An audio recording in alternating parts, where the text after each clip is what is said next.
I mean, look, Dave. Like they both seem like a great catch for each other. Shinobi the praying mantis and Mo. Actually, I don't know Lo. She's I think I've seen her. I don't think she's ugly, but she's not like some model or anything. If you guys are expecting that.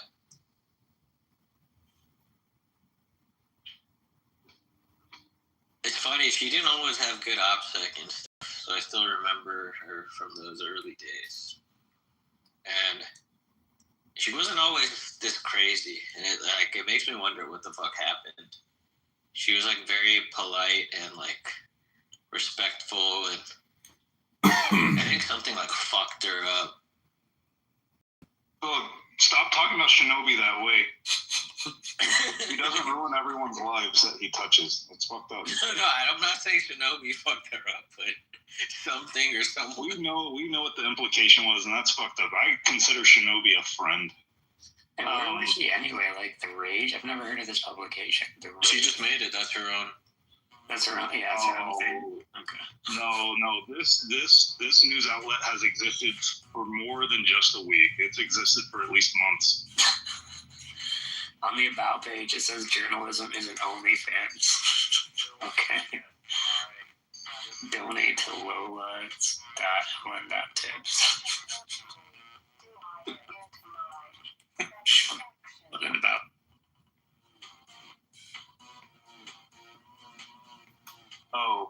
Geoff, are you there? Can you hear me? Who the hell? I can hear you. Yeah, what's up? I stole that tweet from you. Okay. And it turned out everyone loved it. Yo, Otto, you missed the most gangster black random to show up named Roller Cash. He started cutting up a storm. He wanted to freestyle for us. I asked him where his next mixtape was being sold. He said at the gas station, check it out, my N-word. He was wild. Well, now that you're here, I want to continue my conspiracy theory. You ready? Yeah, man. All right, so new revelations have happened today. Ian and Joe have both gone public with statements, finally, on what I'm still considering is the nugget that I discovered, I guess, now 5 days ago. And this is, I think, the actual crux of everything. And it's Ian and Joe debating this on Twitter as of like 4 hours ago. And before that, Ian was not saying anything public. And a lot of those rage screenshots that reference like a lawyer giving advice, that was like almost 99% Ian likely is the one saying that this shouldn't be coming from Ocean, stuff like that. So, dude, well, you know that they're trying to like spook compliance departments, right? That's like their goal. Apparently they've been going around the other compliance departments trying to spook them of different mining pools. I know, but before nothing was public, they didn't ever make a public statement. This is as of like 4 hours ago. This is the first time that Ian has come out and said Joe is wrong. Joe, the guy who I think came on Clubhouse a few times. Oh, sorry. Yeah. Real down to earth guy. You know, he made a statement that's saying this is all crap, which is what a lot of lawyers have said, including like someone like Zach. I don't know what Zach's. No, he's not. Pedigree is, but he agrees. Zach's a Yale trained attorney. Right. So I don't know exactly what they focus on, but both Zach and Joe, who are like two Clubhouse bros that we know that like are. Zach and Joe also usually disagree. Right. But so no, I'm saying the fact that they're in agreement means like there's a lot of validity to it. Yeah. So Joe came out and said something public today, and then like Ian was saying he's not at the liberty of saying anything. He's like messaging me like DMs, except I'm not screenshotting these DMs and shit. Came out on Twitter and gave this huge response to Joe, and this is where we're at, dude. It's like fucking so crazy that people don't realize what they're supporting. I'm still going off that this is the nugget that the cargo culting has gotten so deep that people didn't even realize what they're supporting when they were talking about knots in the first place. And that's the funniest part about all of this. You know that they're not supporting knots because they like Luke or they think Bigfoot's at risk or anything. It's because their butt hurt. Some PRs did or did not get merged. It's like misplaced hate for Gore. It's not even about knots. Vic, this is my take from too much research. Maybe I've like convoluted myself into thinking this, but to me, it's like very clear. Like, I can tell you how I've made these opinions, and you can tell me like, hey, this is like a stupid take, given like the supporting evidence. But this is like no, you're right. Like, you're right. Half of the knock army is straight up retarded, like fucking 65 IQ. Oh no, way more than that. It's like 99% of people that follow knots don't realize this is the core talking point. Is what I'm trying to get at. Like in terms of core talking point, meaning Ian, the lawyer at Ocean, Luke, and Jason, which are really the three people that then talk to people like Mechanic, who then spear this off and then have second, third, fourth level of cargo culting when it gets to people like Matthew Crater and other people. Yeah. So isn't what I'm trying to say is like guy on their board too? Which guy? Bob Burnett or whatever. Yeah, That guy is actually. That guy's like, I like that guy. I'll be honest, the whole company just seems like fucking amateur hour. Like, they don't want to get rich. Yeah, they're spending all their time focused on bullshit that doesn't make them money. It's really faggy. If they don't know how to this shit. I know they don't know how to run a company, Vic. That's why. Yeah, I have no idea. The company was built around the idea that Luke was their prodigy child that would lead them to the promised land. And when you do something like that, you have to respect like kind of like the vision and concerns of said person. And I really do think that people are taking Luke very serious at Ocean. I mean, essentially all the funding from Jack was because of Luke. The company wouldn't exist without Luke. Luke is like the reason why that company exists, why any of those people have jobs. I always invest on my gut, and I have to say, my gut was like, don't do this one. And that turned out to be correct. I feel like Luke is like a wild card, Otto. It's like you're at the fucking roulette table, and it's just like, here's like $1 million. What do you want to put it on? Yeah. And you're like, here you go, Luke. What do you want to put it on? I know. I just don't get that Hollow can come in here charismatically and say what he just said. We're all like, oh yeah, that sounds about right. I fucking say this and get chewed the fuck out. For what? Wait. Hollow just came in and said like, oh, it looks like I fucking dodged that one. The ocean mining thing. Why does that make you feel like you got chewed out if you say that? I did get chewed out. You got chewed out for that? Who chewed you out? Joseph. Oh, I mean. Oh, but he's an investor in it. That's why. You gotta spit in their face, so like that's like a bitch slap back, you know. You gotta know who you're talking to. You're talking to an investor in the company. Yeah. Here's the thing. I know how much he invested, which is such a small amount for Joseph, in my opinion. Like, it's like a rounding error. You know what I mean? Like it's not like enough to be like, oh, I'm willing to fucking get emotional about it. Well, no. See, that's the thing. It's not about the money. It's about all the gay emotions. Like, it's the fact that it's easily avoidable. It's like, it looks like mismanagement. And then it's like, fuck, am I a bad investor? Oh, no, I'll be a good investor. Roll up my sleeves. It's like, oh, well, fuck no. Then that's my full-time job. I don't want to do that. And, like, they're just, like, kind of handcuffed for the ride. You know? Like, what are they supposed to do? Like, yeah. You want Jack to, like, get rid of a founder and then have, like, that painted look like fucking Bill Gurley or something, it's like a really messy situation. Well, and also, like, I mean, the original sin is giving Luke money. That's the original sin. We had a freestyle happen earlier, Huddle, and one of the things that came up was, what do you call someone who negs you over and over? What do you call that person? Yo, he dropped the hard R too. He didn't even flinch. A negative Nilly. Nailed it. Hey, I got enemies. Got a lot of enemies. Hey. Oh, dude. Have you seen the 1960s remix of Many Men? Have you fucking heard that? It's so good. The blues. It's so good. It's so good, right? So good. Amazing. Dude, I heard them talking about on Joe Rogan. I'm like, all right, fuck it. Pausing the episode to like listen to it. Oh, here we go, baby.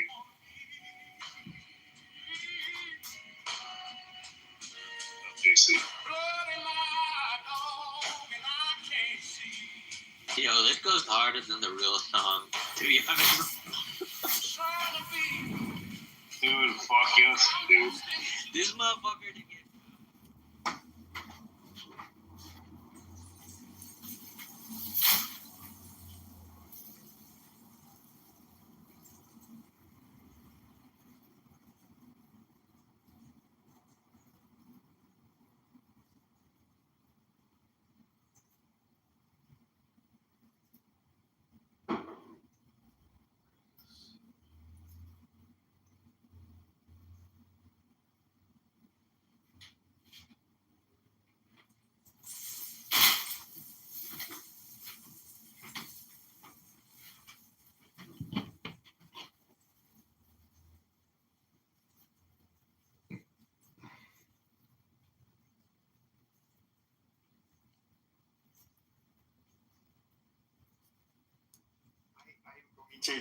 I troll them back because I think it's funny. Was that really black?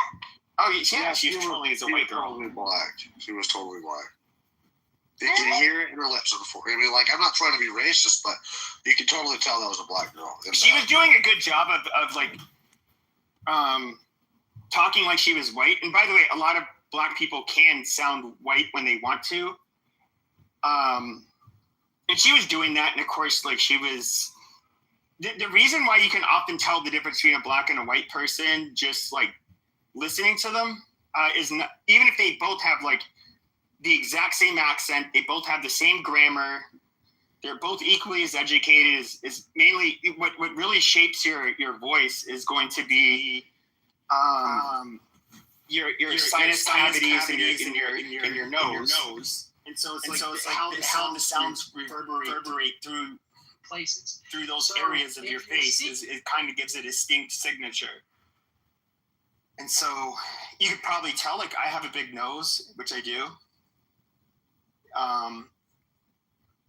My voice is probably not the sexiest voice. That's fine. I'm not trying to be Luther Vandross or whoever the fuck you guys think is a sexy singer. It's just not me. It wasn't my DNA.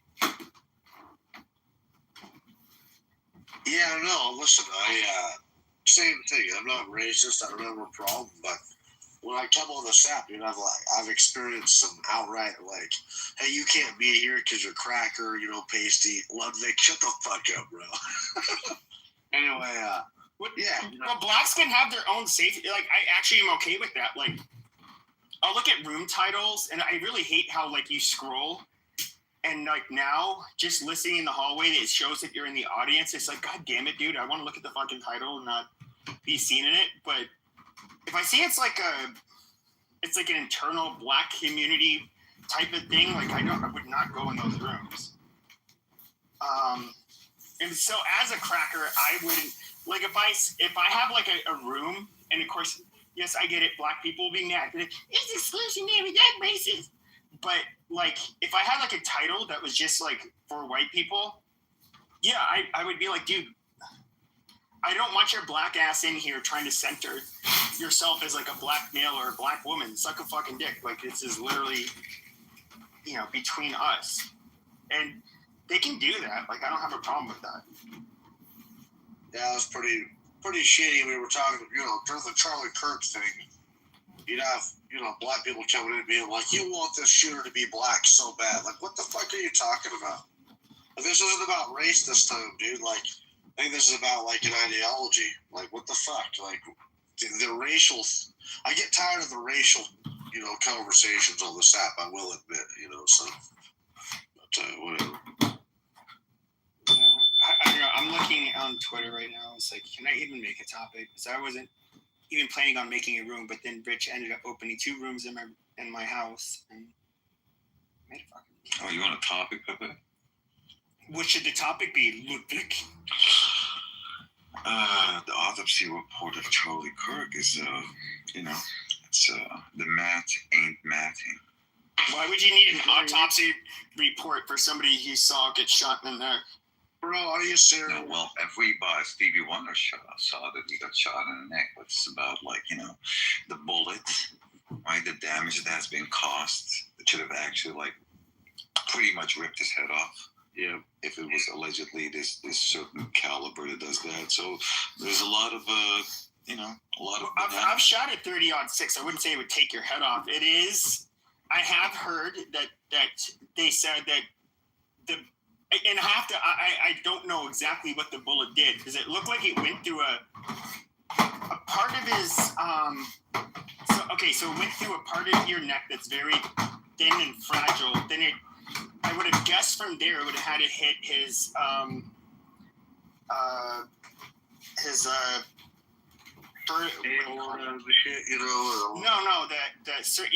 his cervical spine, and that is like where your neck is, and that is the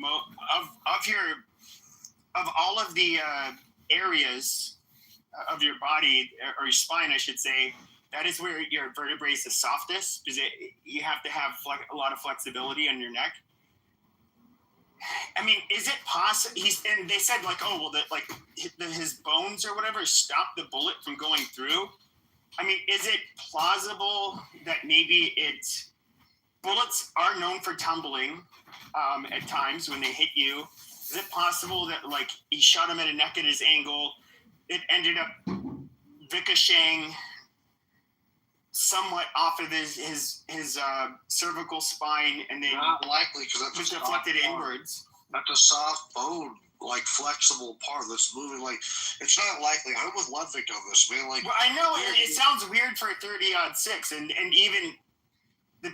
even Charlie Kirk's team at Turning USA were saying he's a man of steel and all of that, and okay, but hold on a second.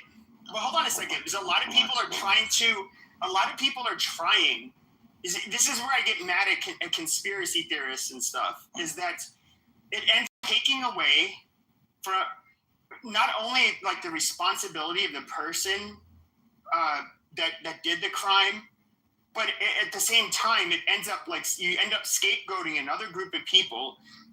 And then in addition, which is the worst, is it ends up trivializing the actual event that happened. And I think that doing this to Charlie Kirk's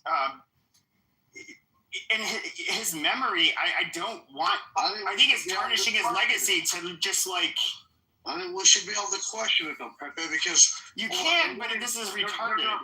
Hold on, they're not even doing an autopsy. Does that not sound fucking strange? No, Bro, okay, well, what about this? If you look at it yourself, go on Google Earth, dude, it's not more than 140 yards away, the shot. If that shot was a 30-06, it would have been a fucking cannon shot. When I listened to the shot, you could hear the magnum, you could hear the primer shoot, and then you could hear it come out of the bullet. You could hear it break the sound barrier. That bullet had to have been suppressed. Either way, dude. You can't tell that on a cell phone. I'm telling you, that would have sounded like a fucking cannon, though, dude. It wasn't a cell phone camera. There was many different cameras, bro, and a bunch of people. It doesn't matter. None of those cameras. Of the cameras for detecting things like a sound signature, where you literally are going to you're going to be able to hear it in stereo and get a true reading. It's like whenever you see gun videos and people shooting, like right up next to you, right? That sound never sounds like what it's like when somebody's shooting to you. 30 Well, hold on, but even I get it. Sure. Yeah, I've shot a 30-06 before. I get it. I know, but listen, man. There's three things that don't add up to me: the sound, the fact that the bullet stayed in his fucking neck. But we don't know the sound, and they didn't say the bullet stayed in his neck. They said the bullet didn't penetrate bone. No, you can listen. There was a tweet from a surgeon that said, and this was from Turning Point USA. They said that this was an amazing thing, like that his bullet was strong enough to have stopped the round, and it saved a bunch of people's lives. We all know about this. Sure, but yeah, sure, but hold on a second. But once again, stopping. Did the bullet shatter or flatten against his spine? Obviously not. See, now hold on. Now, could it be that it ended up hitting him in the neck? It hit his cervical spine. Then it ended up like going into his I don't know, his unlikely. What the fuck? Hold on a second, dude. I can't even. His what the fuck do you call it? Collarbone, and then it just like went down and finally rested in his hip. It's possible. It's possible, bro. But if you look, yes, when you get shot, often people don't realize this. When you get shot, what often happens is you can see sometimes you get clear entry and exit holes. The exit holes are usually far nastier looking. But you just give me a chance. Give me the floor for okay. Yeah. You said there's no exit yet. You said there's no exit hole. But here's the exit hole. Stop. Now, when people get shot, there often is not an exit hole. That's actually common for there not to be an exit hole. From what? From like small caliber. So like a 5.56, a 2.23, the most common rifle round that we use, there's commonly not an exit hole. Yeah, okay, we know that. Okay, but even when it comes to any handgun round, now hold on and shut the fuck up. When you look at dude, 308 Winchester, any of 30 caliber and up, oftentimes yes, you're far more likely to see holes. Now, even if you go hunting and shoot a fucking buck with a 30-06, there's often not an exit hole. Now, I understand a buck is a lot bigger than he was. Man, what the fuck? But here's the thing. Okay, you're saying that, like, why wasn't there an autopsy? Well, to me, it's kind of like common sense. So here, you get this man that's shot. The wife is obviously, like, grieving. The country is, like, it shook me up emotionally. Here you have, Vice President Vance. I believe it was a couple of days later. He's carrying the casket. They bring him down to Arizona. In Arizona, you had a police procession that was surrounding the hearse. He had his private funeral. They got it over with, and then like a week and a half later, they end up doing the memorial for him here in Glendale, Arizona. Like we kind of all saw it happen. Why was anybody gonna sit around and just? Why was there a need for an autopsy? I mean, I would have said, nah, we don't need an autopsy too. I would have said, like, no, this is silly. Because you have to, that's normally state law for a lot of places where you do an JFK got an autopsy. He had clearly got shot in the head and in the neck, but they still did an autopsy. I think that it's just something that you do for high-profile characters is you do an autopsy. You always have to. You don't always have to. No, you really don't. You should. No, you don't. You don't hear. No. Really? You should. Show me one murder case where there was not an autopsy. If you get shot, I would actually say most murder cases don't have autopsies. Where a person gets shot, you're telling me there are sometimes no autopsies? I would say most of the time. So when don't they? What would be the cause? Well, so for example, if you go in, you have a gun. Let's say you're somebody who comes in. There's a 911 call. Shots were fired. We have a young black male shot in the chest. He has one, couple parts of his body. They can visibly see the bullet wounds. They go into the trauma center. They're trying to save him. There's too much blood loss. And, the person succumbs to their injuries. Right then and there, okay, the trauma surgeons, they know what's happening. They know what's killing him, but they can't stop it. Now, why would a coroner or a medical examiner need to, when somebody was obviously killed by gunshots? Why would they need to send this person to get a fucking autopsy? Because you have credible witnesses. You have credible witnesses in the trauma center. Utah Code 26B8205 the law mandates that the Office of Medical Examiner investigate deaths that are sudden, violent, suspicious, or unnatural, including homicides. That's a Utah state fucking law. Okay, go ahead and say that back again because you're proving my point. Okay, and Utah state requires an autopsy in cases of murder or suspected homicide under specific circumstances outlined under Utah Code, particularly under Utah Code 26B8205. The law mandates that the Office of Medical Examiner investigate deaths that are sudden, violent, suspicious, or unnatural, including homicides. Okay, so when they investigate, can you tell me? Hold on. You can read it yourself. Yeah, sure. So now, what you would have to show me is when somebody's shot on camera, they go to the ER, they understand this person's suffering from a gunshot wound. Now, the only reason those doctors, and this is the part where I think this is becoming fucking retarded, is the only reason they would be able to say that his vertebrae ended up deflecting the round is because there was no fucking exit wound. And if I had to guess, likely they found out where the wound went, or where the bullet traveled to. And so I think it is probably clear as day. And if anything, I'm pretty sure they have X-rays. They have something showing where this metal round, a large round, by the way, it is lodged in his fucking body. Like you this is so trivial and stupid. No, it's not. A high kill. Okay, when you have a 30-06 fucking talk. Okay, but if you have a 30-06 round caught when you can see it in X-ray, if you can see a 30-06 round, okay, still in your body when they do a fucking X-ray, okay. And you can see the damage that it caused.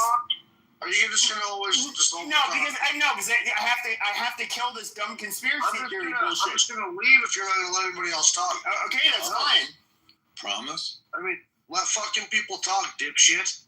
Okay, but they obviously know where the round was in the body. Let other people talk and be all right, man. Let other people have. Okay, let's hear the brilliant shit you have to say. Okay, let's hear the brilliant shit you have to say. Go ahead, Mountain. Enlighten all of us. Educate us. Well, it'd just be nice if we didn't have the gay man with a feminine voice always talking the whole time. We just need somebody else. Time and place, triangle lover. Time and place. Thank you. Anyway, so there's a Utah law to investigate murders that are sudden. He's a high-profile character. I think that it would just help with some of the questions. I addressed it, you fucking retard. You stupid goddamn subhuman white trash piece of shit. You stupid motherfucker. This is why you stupid goddamn inbred white trash piece of shit. This is what I was talking about. You went in right into the white. I didn't move you to the audience, by the way. You went in right into that stupid brain dead fucking argument. You goddamn idiot. Okay, how do they know the round did not? First of all, there could be a lack of an exit wound. However, what would have? obviously what was going to happen is when you have a traumatic event like that. So obviously he had to go to a trauma center. All right, they're going to do fucking X-rays. They're going to hold on. You fucking white trash monkey. Hold on. Now they have to see, okay, where the damage is done. How can we proceed with trying to save somebody's life and assess the fucking damage and what they have to repair without seeing these fucking X-rays, and then they're gonna see this goddamn bullet that is still lodged in his fucking body? Okay, like, and so this lack of bullshit is so fucking stupid that I can't take it seriously. Now, and once again, let's just think about this. We can look at the Mossad, which a lot of people are going to blame for his killing or whatever. Okay, the Mossad, we have seen them on videotape. And there's been documented evidence that when they were hunting down Nazis, when they were down terrorists, whether it was several decades ago, whether today, we can look at UAE, where they were caught on camera, in a hotel. They had killed a known wanted terrorist. Now, we have never heard one story of Israel killing a fucking dissident. And to even call Charlie Kirk a dissident is fucking retarded. Why wouldn't Israel have just killed somebody who cannot afford the security, like Nick Fuentes, who's far more responsible for making people anti-Semitic than any other person? I agree with that. And so they haven't done it. And then third, why, if I was... No, you have to understand, I'm guessing the Mossad, probably similar to a lot of the people in the CIA Special Activities Division, which, were the commandos. These tend to come from Tier 1 Special Forces in America. Very, very few people make it into those kinds of spaces. So, any Mossad agent that would likely do this kind of stuff, probably extremely well trained. Why wouldn't they just, hey, we know where he lives. We'll just go ahead and, he'll be leaving. We can follow him throughout the day. Where is he likely to be alone? There's very few witnesses. Where can we just discreetly make sure that he's disposed of? Well, let's go ahead and do it that way. Just keep it a mystery. But instead, they're going to do it out in the open. Now, you have this young guy who has this Mauser. He admits that he shot him. No, there's no. Hold on. Oh, yeah, there is.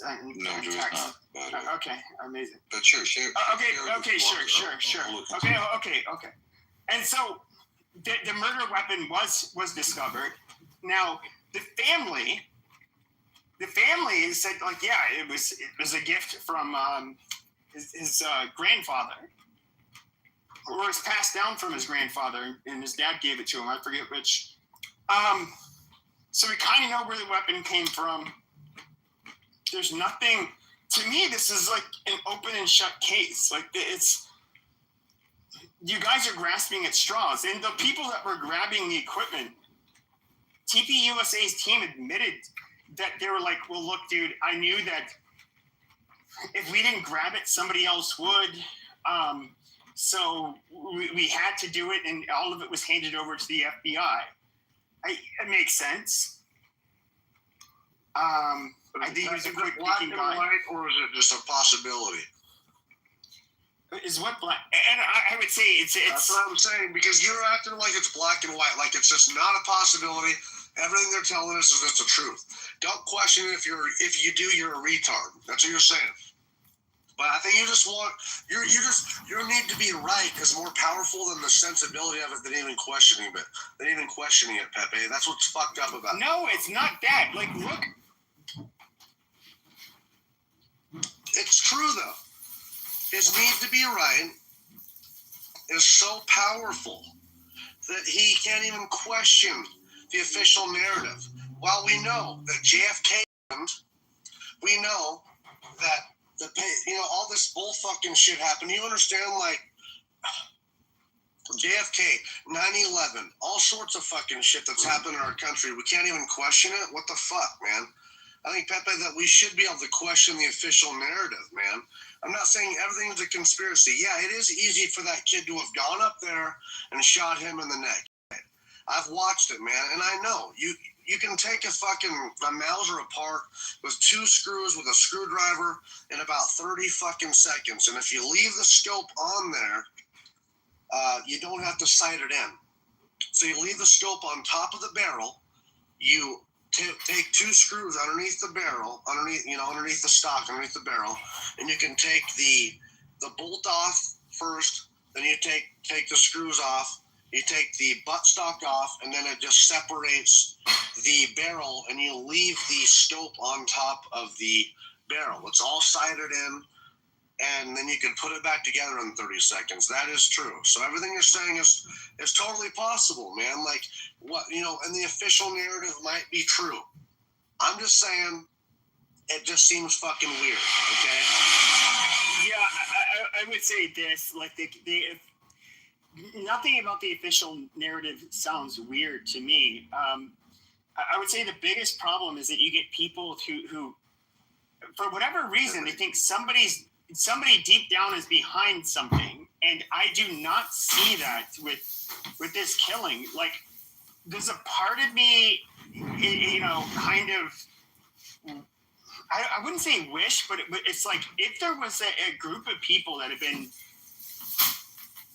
I guess you could say, trying to suppress our speech or hurt us for wrong think and speaking out against the grain, would it be really cool in a way that they were behind it because we could stop them from doing it any further? Yes. But I don't think this was any like state actor, or even, there might have been some Antifa faggots that were like aligned with them that were also kind of privy to what he was going to do. But I don't see that being the case. Well, I think it is 22-year-old, shut the fuck up, man. Go to the ground. Here's the thing, Pepe. You got a 22-year-old kid with a rifle, kills him, takes the gun apart, runs over the roof, climbs down the roof, runs off to God knows where, gets dressed and undressed, I believe 3 times, puts the gun together, leaves it in the woods.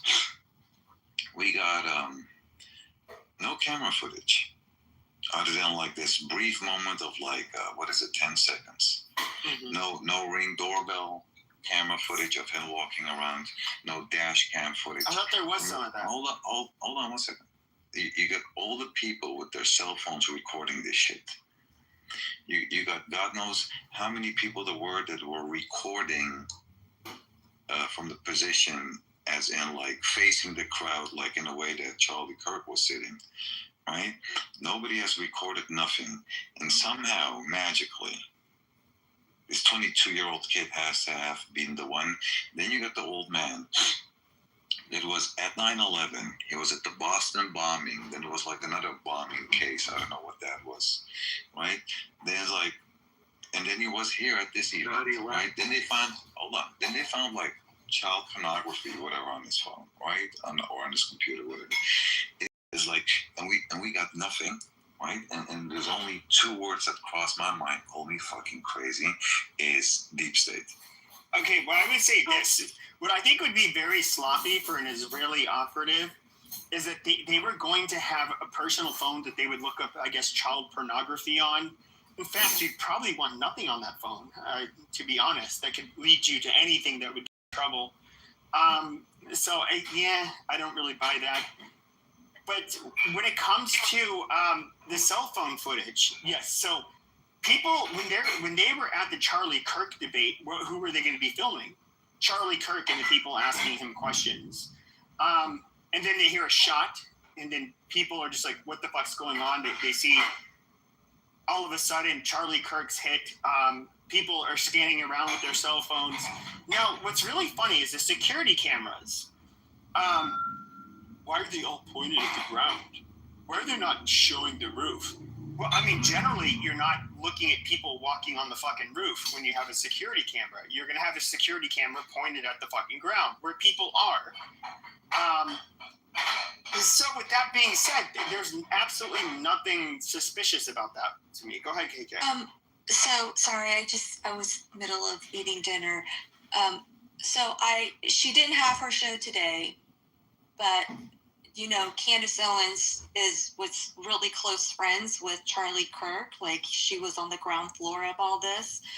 So she's been doing a whole series on trying to get answers. She talked to the guy from TPUSA that pulled out the SD cards from the camera behind Charlie Kirk.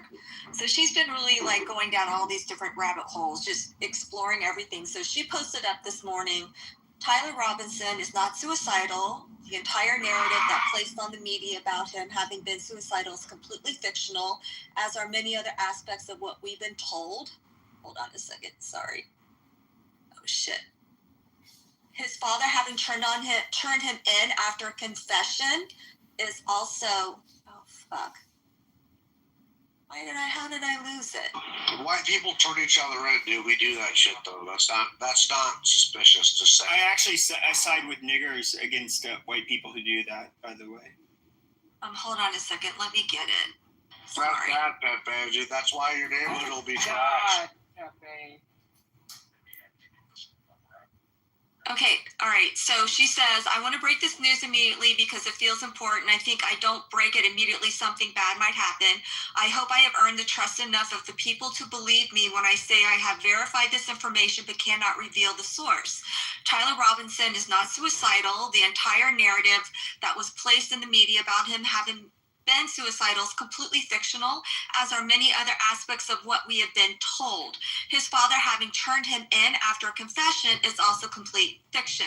To the contrary, Tyler Robinson maintains his innocence and has never been to the UVU campus. There are absolutely zero photos or video that the campus can produce to the contrary, which is why they have produced nothing other than a blurry image which Tyler's family knows is not him. Tyler has never once expressed a suicidal thought. I want to make it clear the federal government is lying about absolutely everything other than the fact that it was his gun. Not that we needed any further substantiation, but Tyler Robinson did not author those Discord messages. I would like to again stress the fact he has never been to UVU campus, but, and I need to confirm this later, I believe he was around the campus on that day. I'll have more on this later, but I wanted to immediately publish that Tyler Robertson's narrative plus the dad did the right thing, turning him in, realizing his son was guilty, is a federal concoction. Well, I would say this about Candace Owens. So I do know somebody from behind the scenes at the Daily Wire. She had a blow up, but they didn't really do it back to her. They were sorry for her. Like, after she had her child, she kind of went cuckoo. Yeah, she did, bro. They were trying to. They felt bad for her. They were trying to like hopefully she can get help. Like, this isn't the Candace we know. Like, she's being a little bit outrageous. Yada yada yada. But even Charlie Kirk has personally mentioned in like text exchanges how she went crazy after she had birth. I mean, Candace Owens. I at this point in time, how much of it is like related to like post-birth, like mental health issues, I don't know. But I just, at this point in time, I don't really care for anything she says, and all of the people close to Charlie Kirk have basically said, like, no, he hasn't really been in contact with her for a few years, and she can't provide. And this is something that's been brought up, and she can't produce any dialogue between the two. No text messages, no nothing. And she would obviously do that if she. Hold on. She would obviously do that if she was in communication with him over the last few years, but she wasn't. They ended up severing ties. One of her shows this last week. Well, it wasn't really severing ties. It wasn't really severing ties. It was basically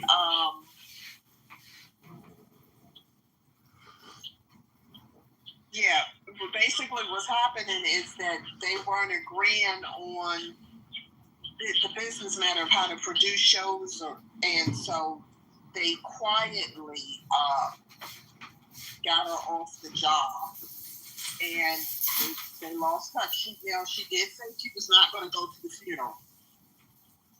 But I mean, even if she showed the interactions that she had with Charlie Kirk, in the last few years, I mean, what is it? She can produce like one tiny little exchange or something. Like they obviously. Hold on a second. I'm talking to. She spoke at his event. Yeah, and this was where? 2024? She spoke at his event in 2024? Yes, hold on, I'll get it. One thing about Candace is she is the producer of clickbait, so don't underestimate her. But the thing is that why are these people bringing up new evidence trying to clear Tyler Robinson? They're saying that it came from the shot came from the front or the back.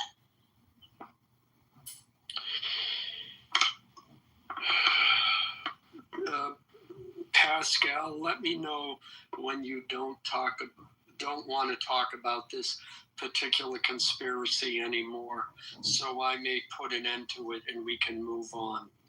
Thanks. But until then, I'll stay quiet. Yeah, I mean, I'm really bored talking about it, honestly. Yeah, okay, then I will end it. Ignore all the noise. Here's the bottom line. Charlie Kirk is dead.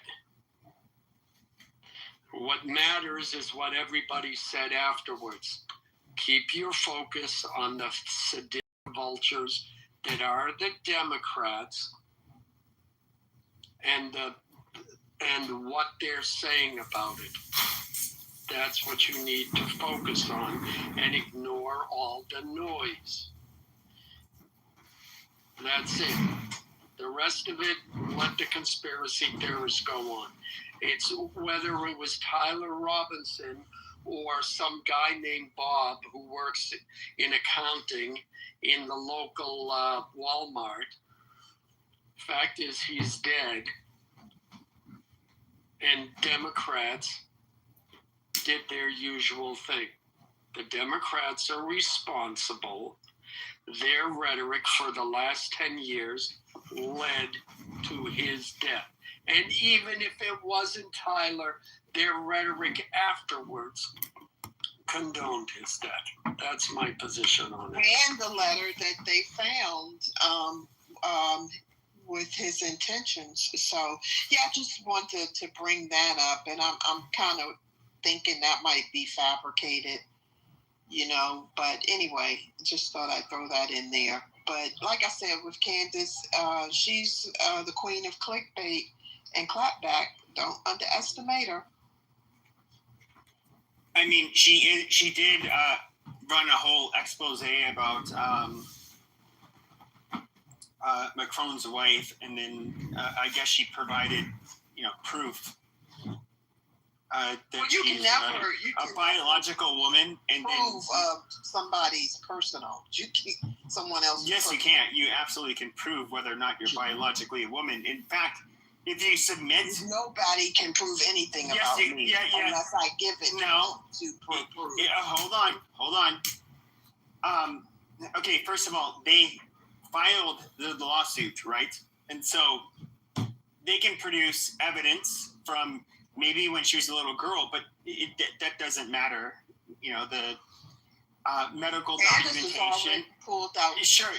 Hold on. College. Sure, hold on. She can pull up, medical files from when she was younger and her anatomy. But when you do an actual DNA test and it shows like your chromosomes are a certain way and that you are in fact biologically female, you're basically fucked at that point if she can do that, and which she can. And I'm guessing that's the scientific proof. She was not born a male, and so she would not be able to say anything, after she's able to submit that kind of evidence. Well, she said she's going to prove it, so that means that she's going to go into her personal and pull out the proof. I sure wouldn't. I wouldn't care what Candace thought. So I am looking. I did Grok, and Grok took a long time to answer this, but Grok said it was June 14th, 2024 was the last time she spoke at one of his events, and it was in Detroit, Michigan. I put it in the chat. This is when the whole crisis king issue came up. Wait, how is the tranny going to prove she was born as a woman? I don't even like this. Oh, yeah, your chromosomes and your chromosomes. But how do you know that she's going to present oh look, here's the paperwork that I mean exactly. How you know I'm going to accept it? Can I finish my thoughts? If you just look at the whole freaking way of movement. Right, the jawline, the pictures that they have, where they have compared him to the picture that they have of a younger, whatever the fuck the transgender's name is. If that is not a fucking dude, then what the fuck is it? Doesn't even make sense. It doesn't. It doesn't look like a woman. It doesn't move like one. They're trying to say that it's his father that's sticking close by to groom him into being the political powerhouse that he is. Who are we talking about? This French president's husband. So they're talking about Macron's wife. Okay, first of all, she's a dude. Well, no. First of all, when it comes to the test, like NIPT test, you can absolutely tell whether or not the person is a biological female or a male. Despite what all of the tranny activists like to tell you, you can prove without a doubt whether or not somebody is born a male or a female. And so it's just getting to be fucking retarded. And she didn't see this little avenue coming. She thought she could just create this narrative where it would not affect her. But yeah, you could say what she wants or say what you want. She looks like a dude, whatever. But they're never gonna be like, oh, Candace, you got us, girl. I was born with a freaking knife. Okay, but in the United States, they have to prove. In order for her to win a lawsuit regarding libel, the president and his wife have to be able to prove that she was. First of all, they were saying something that was factually untrue. Wait, who said what? Who did you say said something that was factually not true? No, I was saying that in order for a lawsuit to continue, you have to show that something you were claiming about Macron's wife was not true. And so, if they show that it is absolutely confirmed, yeah, she's a biological female, Candace Owens is fucked. Conferred by who? A test, we can tell. You do understand that genetically, or especially with our chromosomes, we can tell if you're biologically female or not, right? Well, they can do that with a simple swap, like taking some saliva, on the spot, right? With some basic freaking laboratory test, they can figure out if you're born with XXXY. It's very simple, but they're never gonna be like, oh yeah, let's do a public test, and I'll drop my pants or do the freaking chew test. It's never gonna happen. They're gonna hold on till the end of days.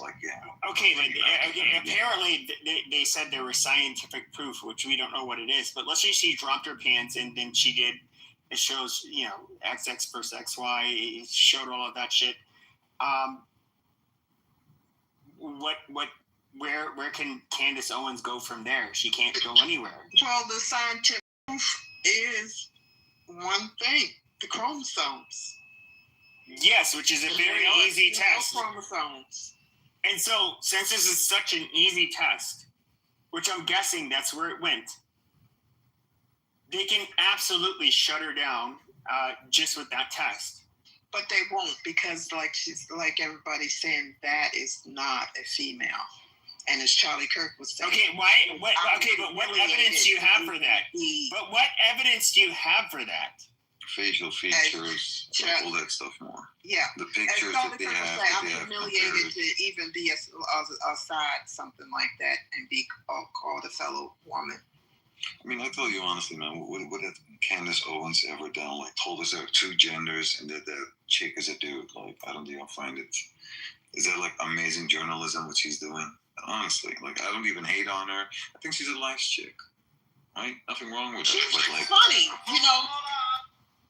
No, she's somebody who like made her start as a black woman. Basically shitting on blacks. Trying to, and I know this is a well-known grift amongst some black people where they don't really share the conservative stances, but they're just like, oh, but I get a paycheck. Amazing. I'm just going to go ahead and call out all of the hypocrisy that's what I mean. And the double standards that exist between whites and blacks and how we're expected to behave. At least, you do. She could recognize it like anybody could. And so she's spewing this bullshit. And do I think that to me, honestly, like at this point, I think her credit is so shot. Like I think she's a despicable person. Understand, and I'm gonna say this, and I'm gonna take a shower. This is what foreigners do. Now they need to come in under Black Americans' tax dollars, but she is acting like a typical, foreigner. She's, a tether. That's what she's acting like. Tethers do that. Tethers, for a minute, you'll put them, lump them in. No, they want to be called a nation, a destination, not a crayon. That's what Caribbeans do. My great-grandfather was British West Indies, and my mom did not go out of her way to introduce us to any of them because of that type of behavior. She was not tolerating it around her children. Family or not. Some people called it self-hate, black on black hate. There's a point we're just not dealing with nobody's shit, whether you're black or white. And it's that she's acting very normal. Unfortunately, she has a big-ass mic to do it. Yeah, this is not complicated. She was a voice for the right. She told the line. She had her own show. Then she had a falling, whatever the reason, she had a falling out with Ben Shapiro and the Daily Wire, and he is Jewish. She said some stuff he didn't like. She got dumped, and now she's out on her own. Same thing with And she's doing right. That's it. That's it. They separated too. TPUSA were separated too, actually, if you look. Yeah. Look it up. It's Exactly. almost just Well, that's all well and good. As far as Macron's trans wife, look, she's just echoing something that a lot of people were thinking but wouldn't say. I mean, it's like Mike Obama, people at Michelle and think, gee, I wonder about her, and it's like suddenly a troll becomes a serious thing. That's all it is. The Macrons lost Freaking hilarious. The Macrons lost their court case in Europe, so it was against two journalists. And then soon after that, the Macrons filed a court case against Candace. But yeah, the Macrons lost. So there was no defamation. So as long as we see that, it's a little bit different in Europe with their laws regarding what is allowed by the press, and then of course what is even free speech in their country is. I mean, I would want to see it. And look, as somebody of French descent, like I find it like I look at Macron and his wife, this pervert that she was a teacher who I believe met him when he was in his pre-adolescence, and had a relationship with him, and then the parents ended up taking him out of the school. I mean, and I remember fighting with French people about this like 6 years ago and saying like, you guys are disgusting. Like she's literally a fucking sexual predator. And like for whatever reason they're like, oh, it's not but it is. It's true. Like she is a disgusting bitch. But people are standing up for her, and regardless of whether, which I don't think she's a dude, but I do think she's a very vulgar, shitty fucking person. She cheated on her husband with a little fucking pre-adolescent boy. Like that is so gross. Like how moral is that? And she's the first lady. Like fuck that. And reading and listening comprehension pretty high.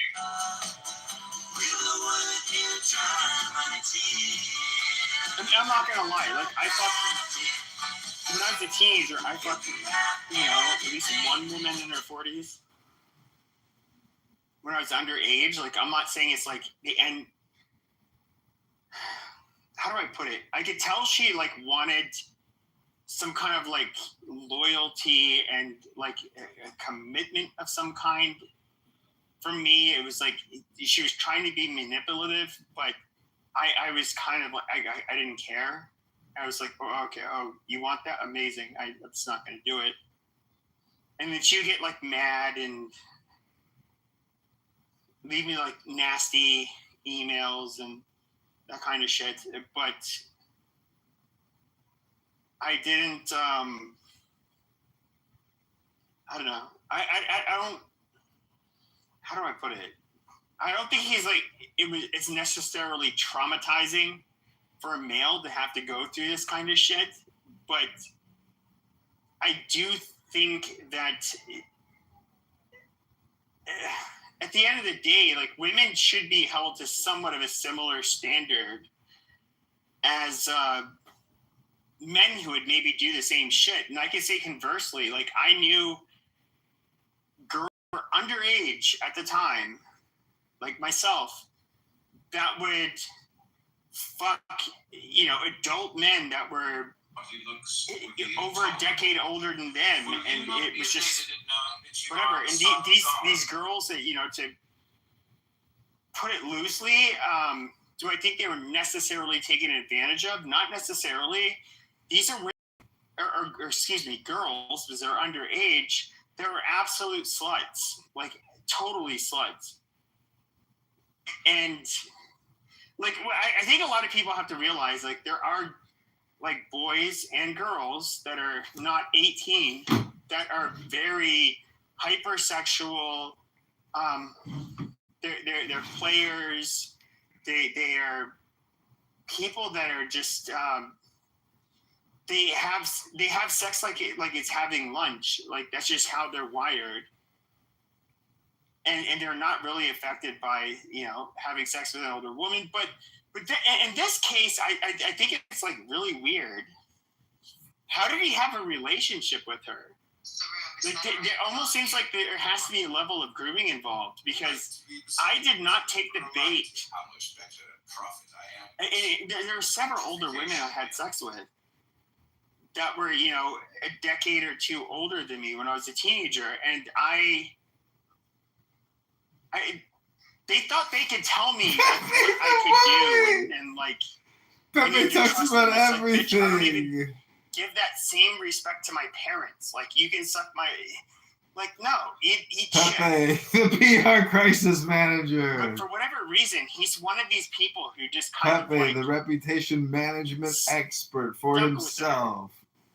Which which I find really weird, because he's not obviously. Macron is not a fuck up. He's somebody who's been relatively successful. How did he get her Or how did she get him under her grasp?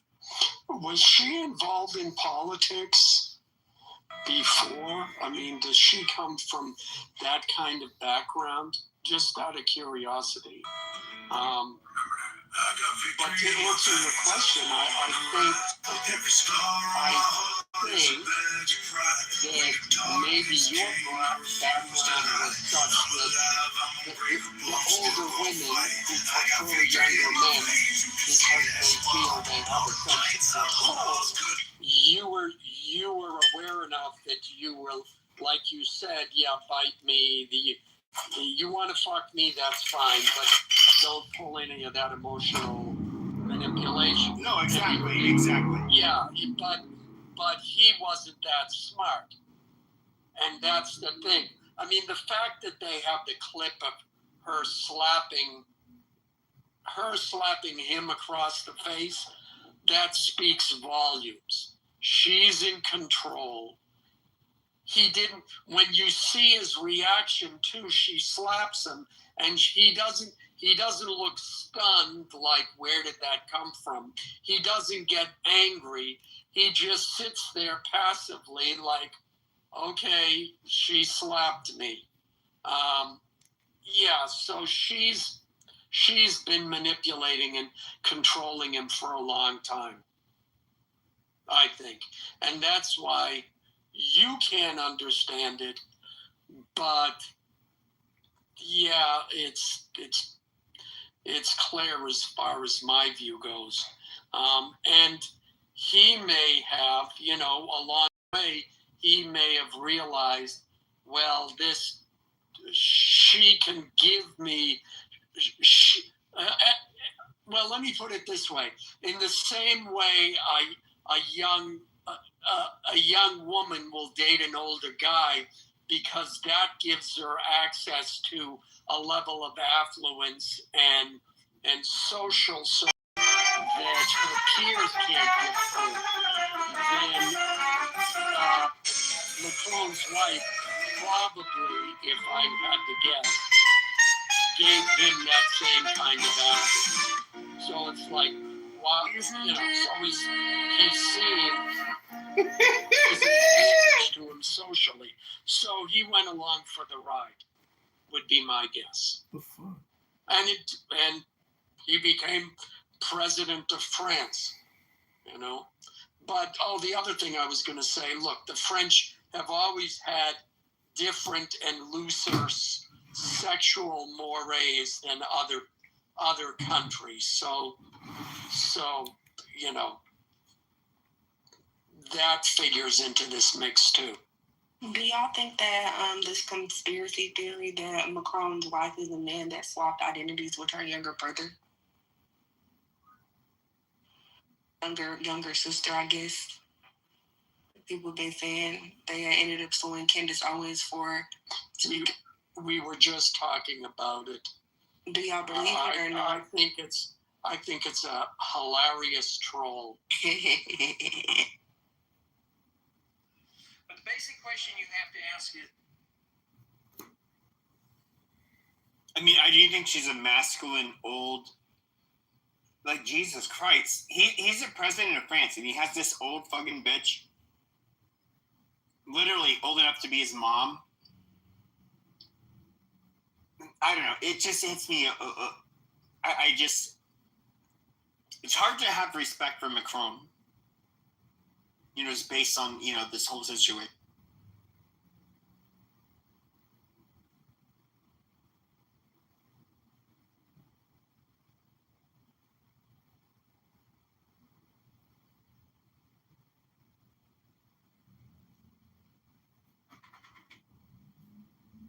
But I mean, honestly, like Alan said, the French are freakier. I remember the story of Sarah Bartman and how they actually banned her in the United States. Europe, they felt like it was inhumane and just a little bit too freaky. We like to say that y'all pray her all around here, but that's not the case. Everybody was like, nah, this is too much for us. And then she was able to, do that in France. So, yeah. Well, the French are different. Like, how do I put it? I believe they're the largest Catholic country in Europe. Sorry, I'm eating. They have compared to other parts of Europe, where it depends. Like even the Russian. I remember a Russian boxer. He was showing me a video where he was back in Russia, and this mom, she was actually like pretty hot, and the baby's naked, she's naked, and they're like, this isn't on my phone, it's his phone, but this is just like in a park. Like they do this in Russia, and they're like doing. She's like twirling his or her arms. I can't tell. It was the baby, and basically they're doing like gymnastics in a weird way, like kind of like twirling this child, and it was like I just remember thinking like, dude, she's naked. They're like, he's like, yo, so what? And I'm like, okay. Pepe, what up? And like there was nothing like perverted, like what they were. There's nothing sexual about anything that was happening in the video. And I was just like, well, that's weird. But I know that like in France, for example, you have like nude beaches and stuff that would not be accepted in other parts of Europe, but are definitely accepted in other parts of Europe. And so I would say this about the French. They're like, if you look at like married couples, like how often they have sex, like the French, I believe, were number one for several decades. I don't know what the case is today. But yeah, I do think they're kind of, I wouldn't call that freakier. I would just say like they engage in sex more for whatever reason. I think like when it comes to freaky, I generally think of like kink. I would say like Germans and other people they're different in comparison to the French, but I don't know.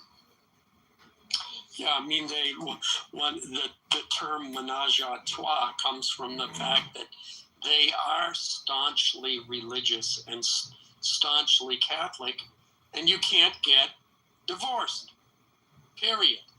So what do? Okay, honey, we hate each other. So yeah, this is Brigitte. She's going to be living with us now. Okay, sounds good. You know, it's that simple. But yeah, I mean, the French are famous for the nude beaches, and when I was there, they had topless ads. It wasn't that common, but I remember seeing it, and I forget the word for it now, in French, in the subway, because the train went by. It was on the back of the train, and all the guys were turning, looking at it. You know, it's different there.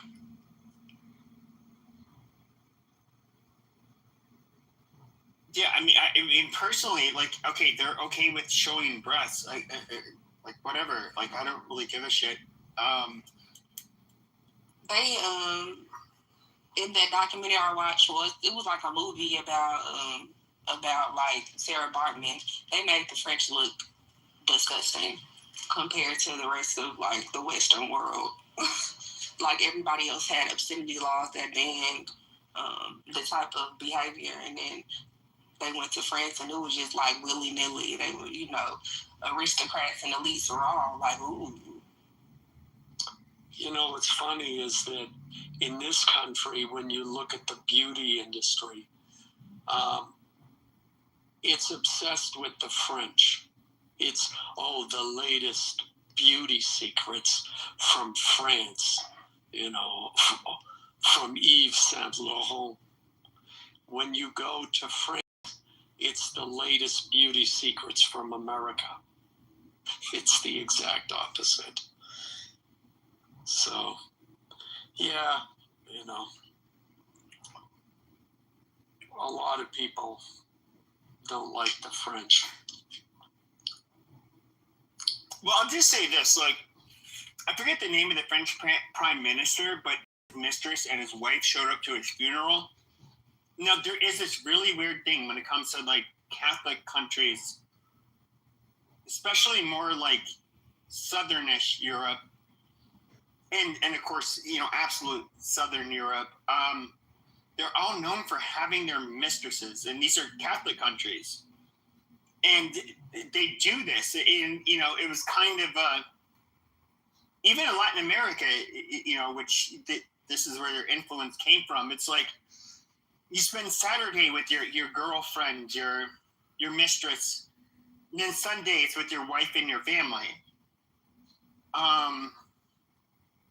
There is something, like, I agree. It's lopsided. It's bullshit.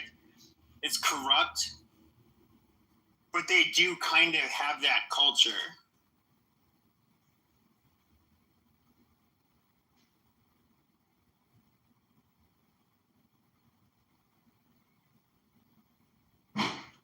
Well, come on, think about it, Pepe.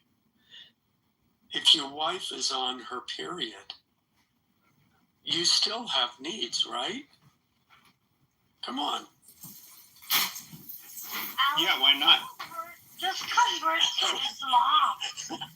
You can just rape your wife whenever you want if you're Muslim. It's not considered rape. Oh, I know. Women are sex slaves, so if you convert to Islam, I thought I was going to get more of a reaction for that last one. I'm disappointed.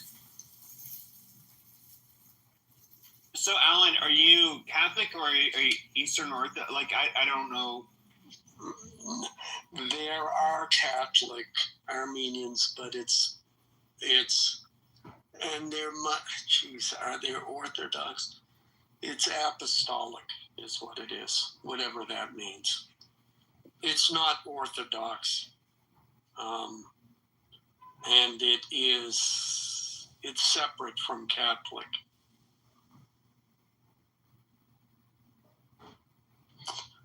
And there's even evangelical churches as well, though those are far fewer.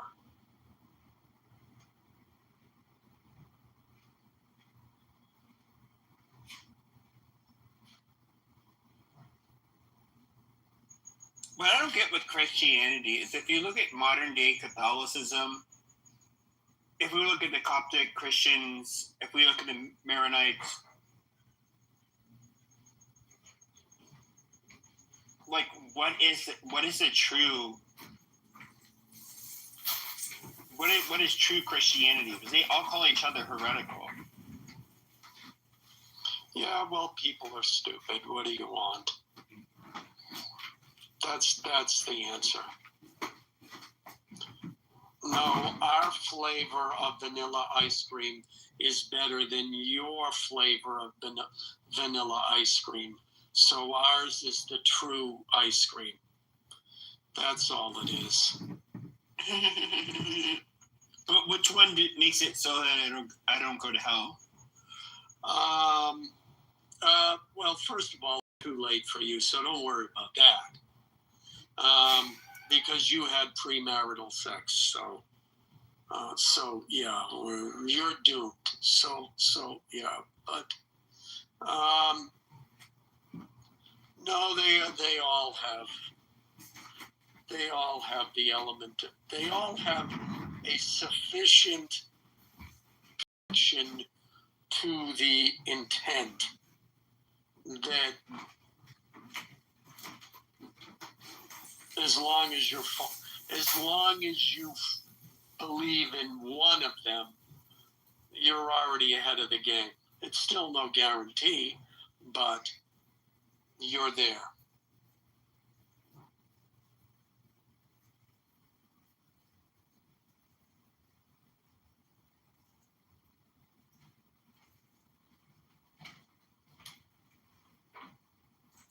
I mean, I just remember being in Catholic school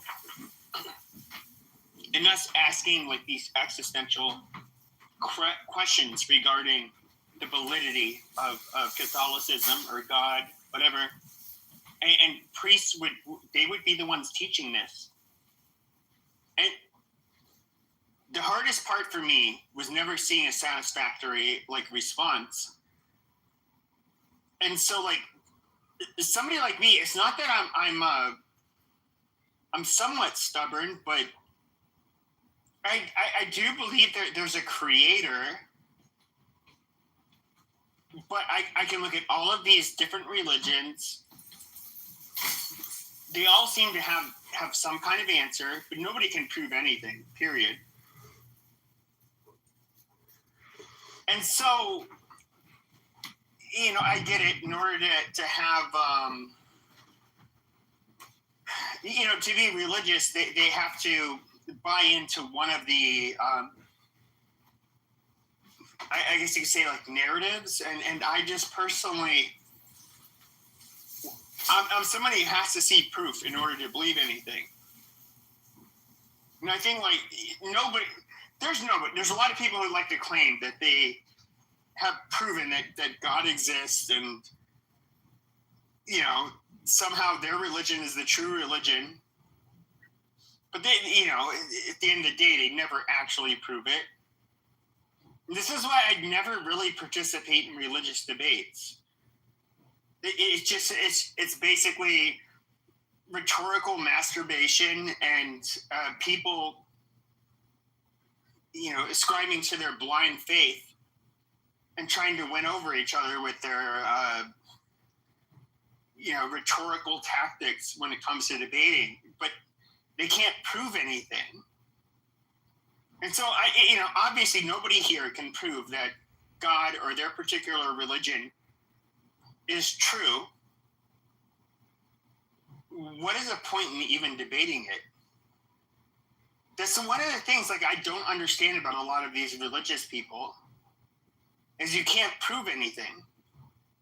I kind of am somebody who has unpopular beliefs, but I can at least use data to show why it is that I believe what I believe. When it comes to these religious conversations, it doesn't happen. And even if you were to look at mankind, and this is where Christianity is, they're so anti-evolution. When it comes to when did religion apply to mankind? Was it when we were not Homo sapiens sapiens? Was it when we were half monkey, half sapien, Homo sapien? At which point? When the Anunnaki came down and introduced themselves to the Sumerians, and historically they bred with them and created Nephilim, and it's the basis of all modern religion. Well, I mean, but even with that, it's just okay, so if you're going to believe in evolution, which I think there's a very strong evidence for, people have basically, okay, so for the last 100, 200,000 years, we've evolved. Now, Adam and Eve, okay, they started, I guess, the Earth. They were here at the same time, or at the start of the planet. They were here at the same time as dinosaurs. Carbon dating kind of proves all of that as, being 100% bullshit. So we have these anatomically modern humans in which these laws apply. When it came to the Neanderthals, did the same shit apply to them? When it came to archaic hominids that were literally hybrid ape and Homo sapien, did it apply to? At which point did these laws for ourselves and who God is and who Adam and Eve are? At what point did that apply to us? I mean, is that a rhetorical question or is that a legitimate question? Because Christianity became popular. I forget which Roman emperor it was, but like he had a dream or something, and like Jesus came to him in his dream or whatever, and they ended up winning the battle. And then that emperor of Rome, if I remember correctly, is like what essentially made Christianity like popular. But what started Christianity was basically, Jesus was Say Jewish. that everything in your life, Pascal, that all of your experiences have led you to an understanding or belief about religion and God and creators and everything. Sorry, I mean to interrupt. I was going to say, I also believe that, like, hallucinogens could have played a part in it because, like, ayahuasca and stuff, like, people, that, like, in the Amazon and that sort of a thing, like, it wouldn't surprise me if, like, these people did hallucinogens even accidentally, like, right, like not intentionally, or if they did it for like a spiritual practice, which led to them believing in like one entity, like one omniscient like being essentially who can like take, you know what I mean, who can like take and like do that. I mean, who knows if that hypothesis is true or not, but it seems like that's, it wouldn't surprise me if that ended up coming out eventually. What was your point? Hold on, Alan. What did you say before he spoke?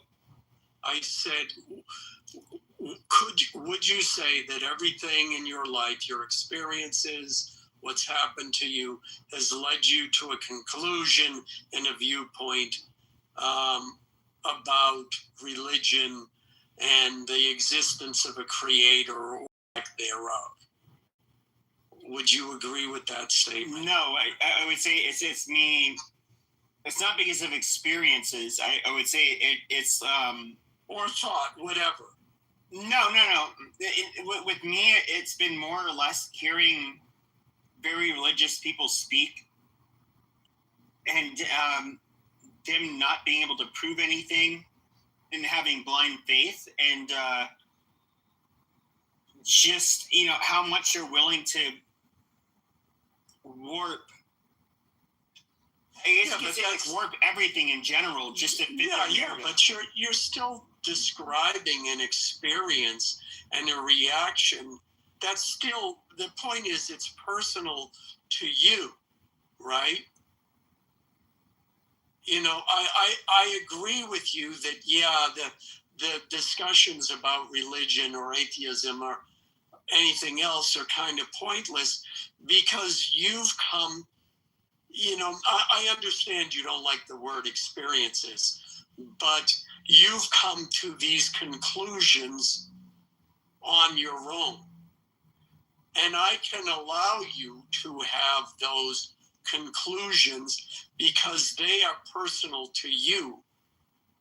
They're not personal to me. And I don't need to convince you of something different. My experiences, my conclusions, my observations are my own, and they are personal to me because in the end, what is it that religion tries to address? Where I came from and where I'm going to go when I die. So I get what you're saying. I think that if I'm going to clarify like my position, just so you guys can, like, in my heart of hearts, how do I feel? I'm somebody who wants to believe in Catholicism. I want to know that this heaven exists. I want to see my grandmother and my grandfather again. I do want to see whoever I'm with.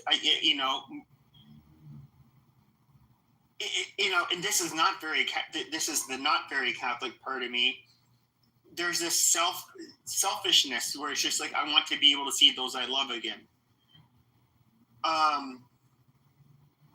Now, my religion is going to say that a lot of the things that I do are very sinful, like premarital sex, for example. And I personally, I don't find it very convincing, but nonetheless, there is a part of me that really wants to believe that how I was raised, it is true. But then there's the skeptical side of me, which is extremely skeptical. And I can't help but think of all of the religions that have come before, not only Christianity, but just, in general. Even before the Jews, we can look at Zoroastrianism, we can look at a lot of these religions. And I personally, I don't know, like how, and this is a question I would ask you, is how do we know we didn't have these eccentric Jews in the Levant that were, maybe he was a con man, maybe he was a cult leader, and he was just savvy, smooth talking, but he had a proselytizing religion in which he wanted to spread it to everybody. How can I disprove that? I can't disprove that.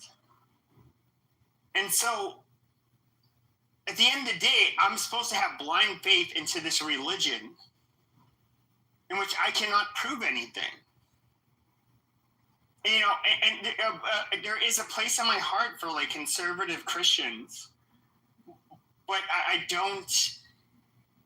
Somebody like myself, like I have to see the evidence. I can't do it with blind faith. Like, and despite your religion, whether you're Jewish or Christian, you guys both are going to do this.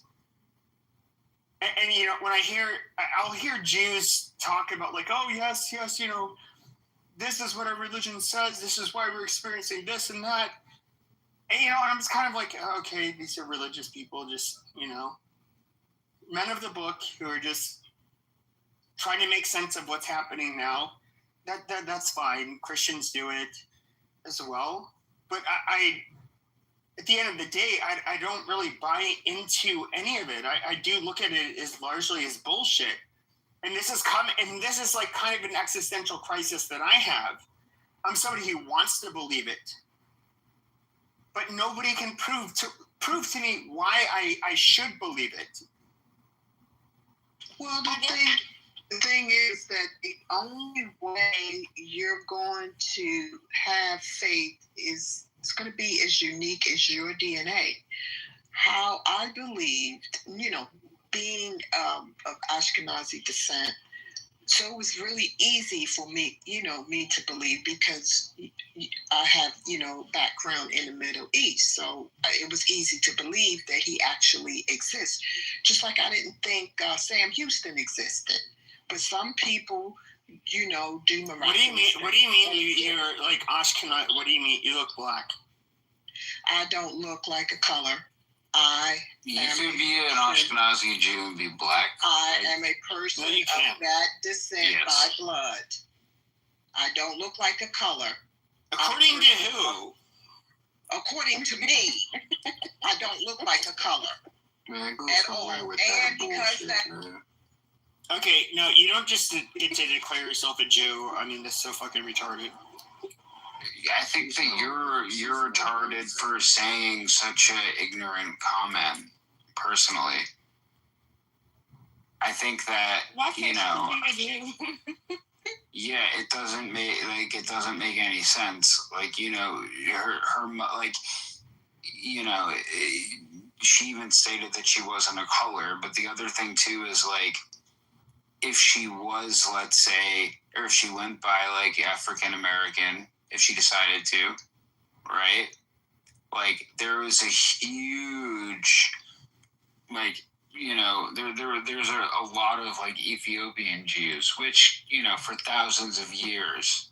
I mean, yes. If she was from like, Ethiopian descent, or she was from, like, who knows where she came from, but clearly she was not an Ethiopian Jew. So like, but at the end of the day, it doesn't, like, what she's trying to say is that she is not a color and that she is Jewish. Okay, I know.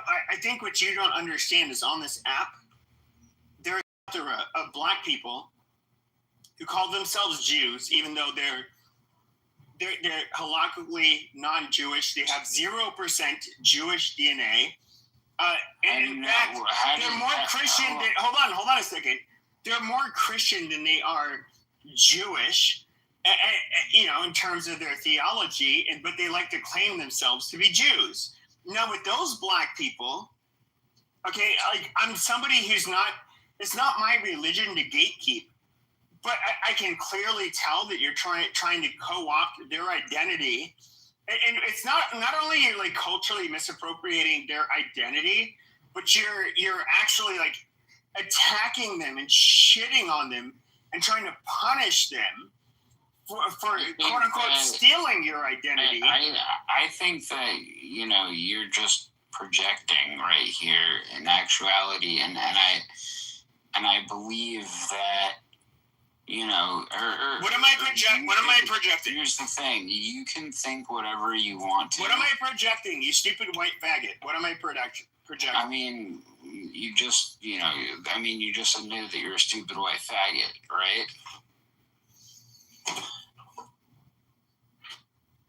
No, I literally called you. And you also have like an incredibly low IQ. Like, I've heard you speak before. Mm-hmm. I've heard you say like anti-Semitic things. I've listened to your rants before, and I genuinely believe that you have. I mean, you know, I'm not a clinician, so I can't say like you have sure.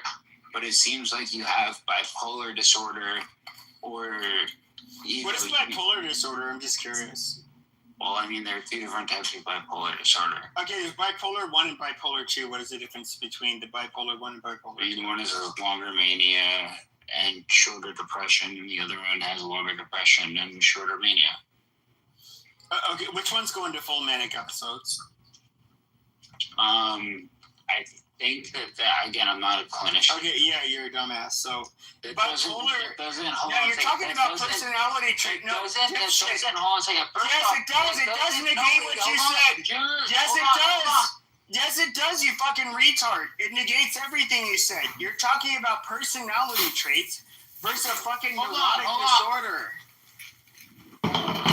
Go ahead. Let your dumbass speak. Go ahead.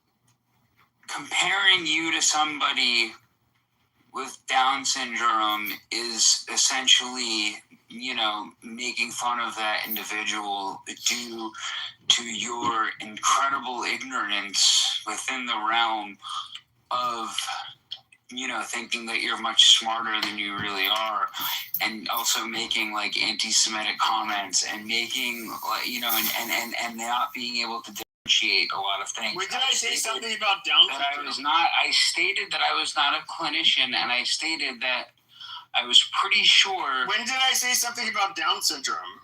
I said something. I was saying something about Down syndrome, and I was saying that you are, in fact, more ignorant than somebody who does, in fact, have something along those lines. You sound like a bitch. What happened to him? I actually removed him. I don't know what happened. What the fuck? God damn it. He just came back.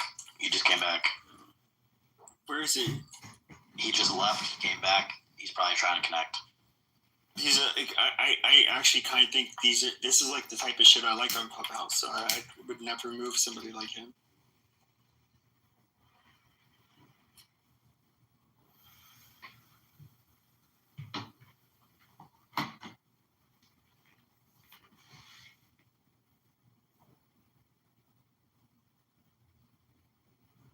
While he's coming back, I got a question for Pascal.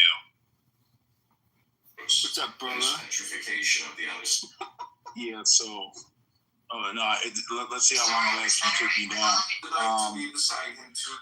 What is your issue with people who are not white? Yeah, God created them. I mean, you know, I can't. I'm not gonna say that God was doing something wrong when He created you people. So you're in the United States, right? Like you're an American. I assume. Of course, yeah. Okay. Let me ask you a question. Until your boy comes back, I'm just bored, so you know, I got time. Take your time. Take your time. Do you love your country? Yeah. How much do you love your country? Scale of 1 to 10. I mean, like numerically. 8. 8. Would you die for your country? In most circumstances. And you served in our armed forces? No, that's So why are you asking? Why not? Because I didn't. I don't know. Because you. Whoa. I'm confused because you're saying that you have a problem with you people. I served in the armed forces. Amazing. Right. So I'm just confused that. It sounds like you had nothing better to do. I mean, in my opinion. Well, you know, let's not cry. Only one of us has a PhD, but you know who's keeping the count. Oh, you have a PhD. Amazing. I sure do. Genetics. Oh, in genetic. Oh, is this Dr. Copeland? It is I. Yes, sir. Oh, amazing. Yep. 100%. So like I was saying, you haven't served in our armed forces. You haven't served in our armed forces. No. You didn't put anything on the line. You've never tried to kill a man. You've never killed a man. Nobody's ever tried to kill you for our country. I'm just trying to understand what gives you the right to tell anybody, you know, who's more valuable than whom, when you're too fucking pussy to put the uniform on. That's what I'm trying to figure out. When did I say somebody was less valuable? I'm just curious. Bro, I've heard you, bro. I've heard you. No, you jumped on stage. No, hold on. Yeah, you jumped on stage, and I said, who did I say was more valuable? Well, no, you said that I don't have any problem. Today you said I don't have any problem because God created you people. Mm-hmm. Right. And then before, you know, like let's not shy away from the thing you said, right? Let's be men, okay? Oh, I'm being a man. I'm trying to get you're basically strawmanning and saying that I somehow was saying that a group of people is less than me. So, you know, that's So you haven't made derogatory comments about black people and Jewish people in this app? When did I do it about Jewish people? No, I asked you. Look, if the answer is no, I won't hold you out to something you haven't said. Have I said disparaging things about black people? Yes. Okay, so right. So you've made disparaging comments, which is fine. Again, I'm just cool. Let's get this straight right now. You don't have enough money to piss me off, so let's get this straight. Oh, amazing. So that's where you're like this because you're impoverished. But anyway. So, why do you have to? I'm just curious because, like, a lot of the successful, well-educated people I know, they don't brag about how much money they make. Sure. What's really weird is, in fact, they generally try to hide how much money they have and make.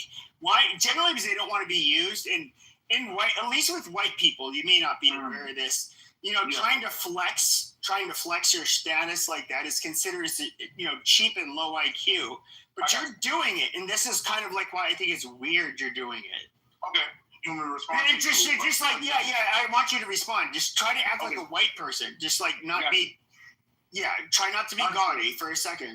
Understood. Are you complete? Oh, okay, I'm complete. Yeah, go ahead. Okay, great. Let's get something straight. I know more wealthy white people than you do. They regard me more of a human than you do because you're poor. So let's understand that right now. That's number one. Number two, like when you have conversations with people that actually have money that's actually bullshit, only poor white people say the dumb shit you just said. Oh, really? Yes. Is Tucker Carlson poor? Well, no. See, that's is Elon Musk poor? Hold on. I want to answer. Are they poor? Is Elon Musk poor? You have to stop talking to receive the answer. I heard your question. We are all, let me complete. We all have heard and we are all aware that Elon Musk is not poor. But here's what you must understand, young Padawan. Listen to me clearly. Mm-hmm. You are a source of income for them.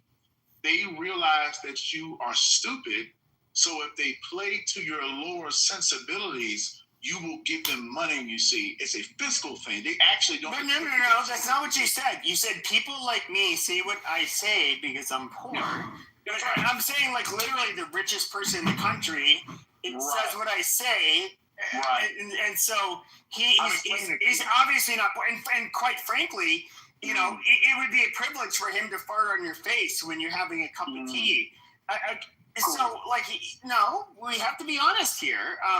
You're contradicting yourself. Keep going. Only one of us owns our home, but keep going. Keep talking. Amazing. Yeah, but he could buy your whole neighborhood and keep going. No, but you literally. Hold on. But you can't buy my whole neighborhood. You're proving my point right now. Right? No, you're proving my point. You're the one who said that only people who talk like me. Yes, we're having the conversation, but you said only people like me. No, you're chipping out. You're chipping out. Now, the problem is, you're chipping out. Now, the problem is that people like you, you said that only somebody like me would say the things I say is because I'm poor. And I just gave you an example of the richest man in the country who says the same things I say. So I would love to see how you can spin this. Go ahead. Sure. Thank you. So now put your tampon back in, sweetheart. Thank you very much. Yeah. Go ahead and put your tampon on your man pussy. Like, that's fine. I'm responding to you, but you would like me to respond. Okay, I'm sorry your chocolate cheeks are bleeding because your boyfriend just pounded. My fucking problem. I got you. So I'm going to say it again. I'm going to say it slow, so even a pale chimp like you can understand it. What I'm telling you is that those people are wealthy. Tucker Carlson, even Charlie Kirks of the world, he was wealthy. He was wealthy, right? He had like real money, right? He cut people like you, and he said, I'm sure he believes those things, but he says those things so that you will buy product, you will give him money, and you fall for it every time because it's not like you're ever in proximity to these people. You're not in proximity to these people. You never once again, you're not talking. Yeah. Once again, you're not. But once again. Okay, the fake geneticist trying to tell me I'm poor. But what's really funny. But what's really funny is that I was a critic of Charlie Kirk, for example. When you try to compare me to him, that's why I bring it up. I said that you fought. I said that he. I never bought anything from him. Do you think he was a good person? Like you. I put you in a group. I didn't say you personally. Oh, amazing. So stupid. So I'm just curious. I'm just curious. So speaking of stupid people, why did Charlie Kirk pull in so many millions, and why was he so influential on somebody like you, who apparently is paid the big bucks and he's so smart? Cool. I'll answer your question. Unlike you, Charlie Kirk actually did have a modicum of intelligence. He was actually a very great debater. He was very well. But you're not a good debater. Hold on, Pastor. You asked me a question, sweetheart. Relax. You asked me. I'm answering your question directly. Why was he so successful? He was very intelligent. Generally speaking, he had no actual skill set, but generally speaking, he was very intelligent. He was extremely emotionally intelligent. He was a great debater. He knew how to kind of capture. I would say a lot more intelligent than you. Just being fair. No, I actually debated Charlie Kirk. It's actually on my Twitter. Okay. Go ahead. Can you post a link? Can you post a link? Got punished. Can you post a link? Let me guess, you were the mod. Let me guess, you were the mod. Of course I was. He came to me. Yeah. Okay. Yeah. So you declared yourself winner.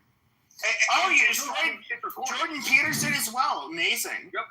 Look at this fanciful Negro who thinks he's so smart. Amazing. 25,000 followers or so. How many followers do you have? Okay, shut the fuck up. Anyway, as a fake geneticist, you have a bunch of followers. Amazing. You keep saying that, but we can look at my work though, right? Can we look at yours? Can we? Yes, sir. Would you like a link? Yeah, show us everybody how you're a geneticist. We want your location, brother. Drop your location. What's going to happen when you get it? Drop your location, brother. I want to see your work. Okay, that's a bet. Here you go. It's too easy, really. So I'm just curious, where did you serve in combat? I'm just curious. I dropped. Hold on. I'm actually going to record, since we know your real name. Hold on a second, so I can record. Screen record.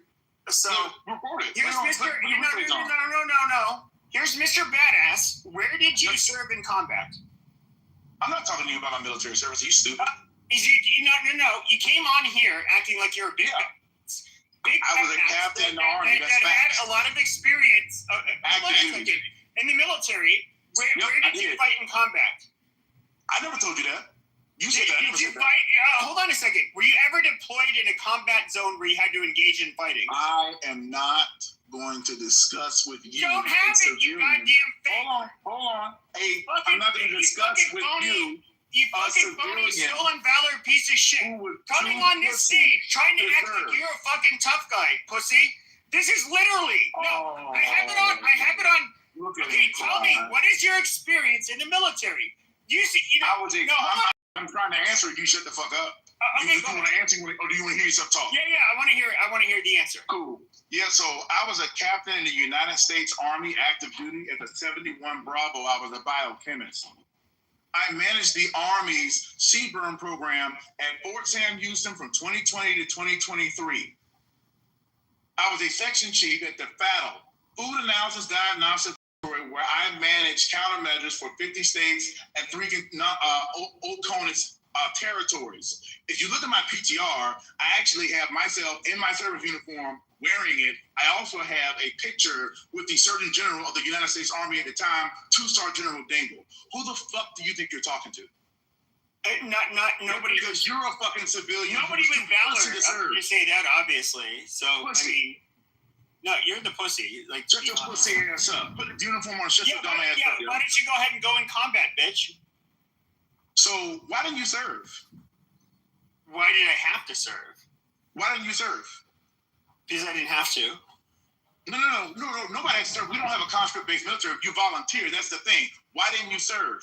I was already in college when 9/11 happened, and that's great. So let's talk about college. Let's talk about that. So I got recognition after getting a PhD. So that's not an excuse. You're just pussy. You're just a pussy, is all. Oh, amazing. Okay. The answer is I had my tampon in. That's my answer. What did you do in the United States military? You didn't fight. That's the answer. But you didn't fight in the United States. It's really funny. Once I told you a screen recording, you changed your fucking tune so much. No, I know. I love that you have your PTRs with the AR-15s. When you, and of course, when it shows the brain, the blank. Hold on a second. The blank firing devices. Okay, when you have the talking online. Okay, when you have the thing at the end of your muzzle where you end up doing the training, where you're firing blanks at each other. At the end of your muzzle, you're definitely a dumbass. Some kind of fucking 11 Bravo.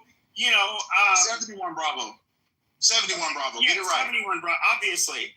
Get it right. 71 Bravo. No, but I mean, I'm talking about how you try to make yourself look, and that's what you did before I started screen recording. You started to make yourself out to be some kind of fucking hero who had to put yourself. I never said I was a hero. In danger. Actually, in danger. But you civilians talk like that. But you didn't. Man, that's you civilians talk like that, but at the end of the day, you're somebody who never had to sound civilian right now because you are. Okay, but just like a civilian, you never had to fight war. Amazing. Okay, I'll explain it to you because I see you a little stupid. Let me help you, and I wait for you to kick me down. I know you're gonna kick me down at some point. You can't take too much more of this shit. So let me explain to you how this works, sweetheart. Okay? And you wouldn't know. Because, you're a just go ahead and spit it out. Just go ahead. Units deploy. Individuals don't deploy. Units deploy. You understand that? Yeah. Meaning, if you're part of a unit or BCT, you don't know what a BCT is, you never served, like I said, the unit deploys. Okay? So that's number one. Number two, I know you don't understand this because you're a fucking civilian. I was an officer. I was in charge of men. I was not a grunt. I gave the orders. I didn't take them. You understand? Yeah, you wouldn't understand that because you're a civilian. So what does that matter? You're a civilian. Do you understand what a biochemist does? Like you're so stupid. It's shocking. Well, okay, but you obviously had nothing to do with infantry or anything that involves bravery. I never said that. Wait, time out. Now you're talking. That's ass talk. Number one, again, let's get something straight right now. So you're talking about things you don't understand. You are aware that if you deploy to a combat zone, you are aware that people are engaged who are not infantrymen. You do understand that, right? Yes, right. But that's way different from being somebody in infantry who actually has to engage with these people. No, agree. Nobody's arguing that there are levels to this shit. Nobody, I mean, and an infantryman is not a special forces guy, right? Nobody said special forces. I just said infantry. No. And of course, infantry is not the only group, but you were not. You were not in charge of door kickers and trigger pullers. So that's where you're different. In fact, you were not somebody who ever had to pull a trigger and keep it. You're just talking now. No, but I'm being realistic. Like you're being a stolen valor piece of shit. Now, I understand. When it comes to stolen valor, the biggest cases of stolen valor are literally people that literally were in the military. And so I'm listening to a retard like you sit here and say, because you're in the military, I should respect your authority, and somehow you're this gunslinger, you're this hero, which that is obviously not the fucking case. Like you said that I've stolen valor, which is a felony. So here's what you should do. My name is Ian Eugene Cooper. That's my full name. Geneticist. Yes, but I'm not scared of y'all. See, only one of us has a pseudonym up here. Only one of us has his real name up here. Amazing. But you're a pussy. If you're saying you're somebody who's trying to somebody who's trying to gain clout by acting like you're a tough guy in the military, you're literally a pencil pusher. Let me get it out, just cut the shit. If it's stolen valor, report me. It's a felony. If it's stolen valor, take this recording and report me. Let's see what happens. Okay, can you tell me which men you led into battle? No. Because you can't. Stolen valor. No. Stolen. Listen, bro. Okay, tough guy. Don't try to take it back now. Tough guy. Stolen valor. You're the one who said. Report me. No, you stupid fuck. You're the guy. You're the guy who tried to make yourself out to be like a tough guy because you're in the military, but you were never in battle. You were literally the bitch that you speak of. Report me. Why didn't you? Okay, if you went straight in. Civilian. Okay, after your PhD, why didn't you go into it? Why didn't you go into a group which would basically go into combat? That's a great. So I'll explain to you again. Listen to me very carefully. I get it. I get what your PhD was in. Where you would have your expertise, but you're trying to make it sound like you were somehow involved with the door kicking and trigger pulling. You're lying. No, you're lying and you're full of shit. You asked me a question. Thank you. So now you're done, bitch. You have said that I had committed stolen valor. Yes. Okay, I heard you. You have a report. Here's what you should do now. Report me. Do it now. It's a felony. Do it. Report me. Amazing. No. Fuck amazing.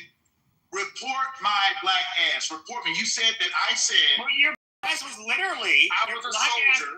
You said true. You called somebody a pussy when you enrolled in. No, you enlisted in the military as an officer, and you literally were never in a combat zone having to do combat. Now, it is a lot different to be in the military and actually fucking... No, it's a lot different from being in the military and actually being in combat. Like, this is why I find it fucking funny.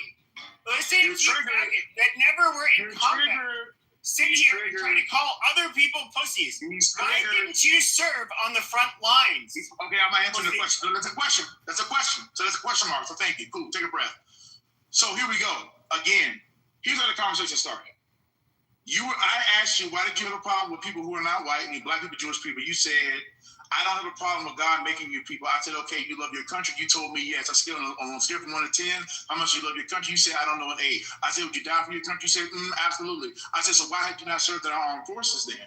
And then you replied, because I didn't have to. I said, well, wait a minute, Pascal. There are people who have served. I know because I've served. And that's how the conversation started. I never told y'all not people that you served with, people I never told y'all did not serve under you.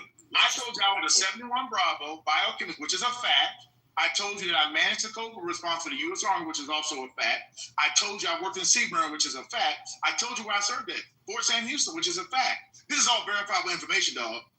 So, but I'm stolen valor. So here's what you do. My name is Ian Eugene Copeland, Captain Ian Eugene Copeland. Report me.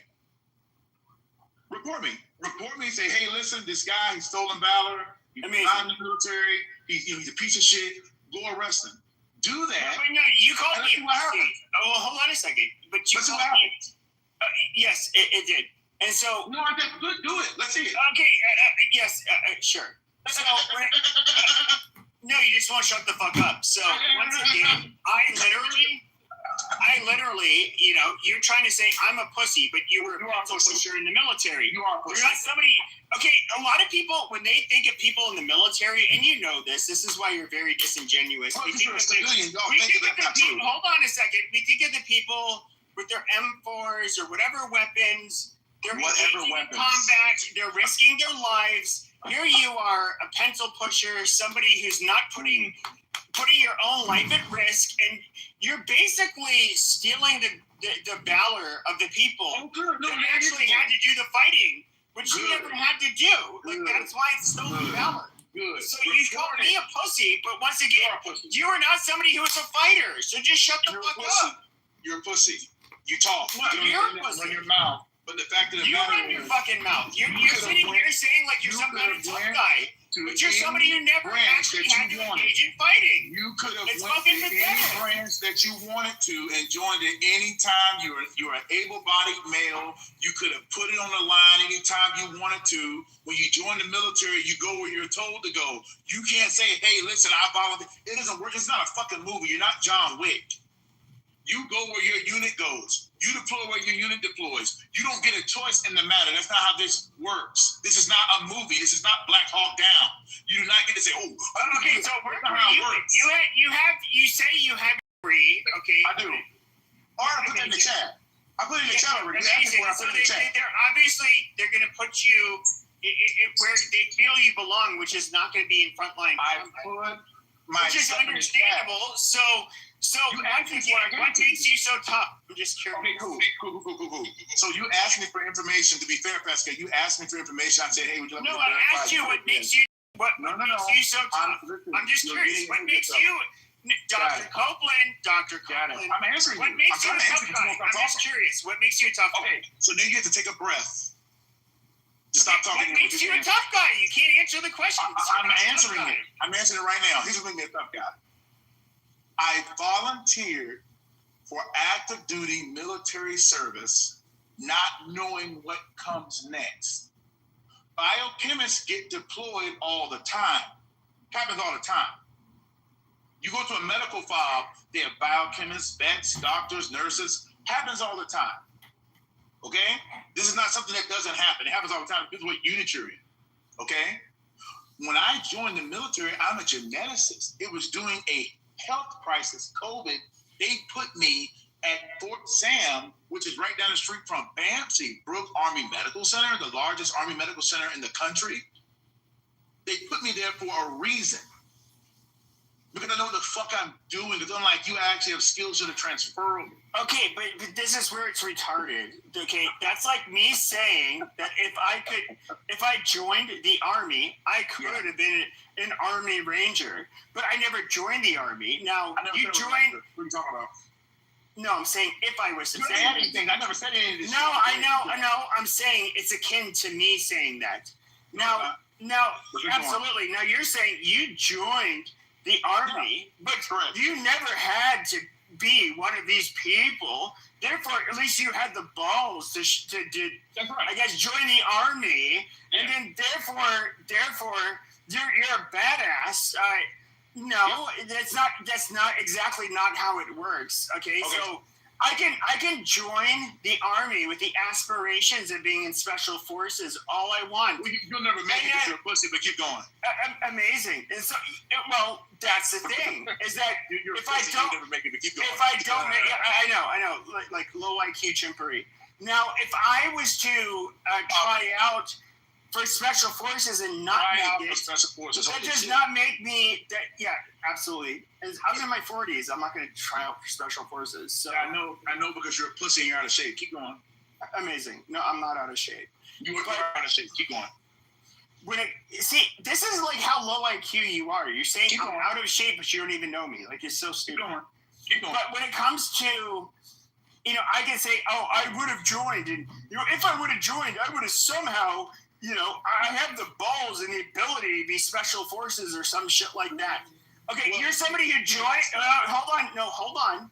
You're somebody who joined, and you're saying, like, well, they just so happened to assign me to, be, working whatever the fuck it was, but I had the ability and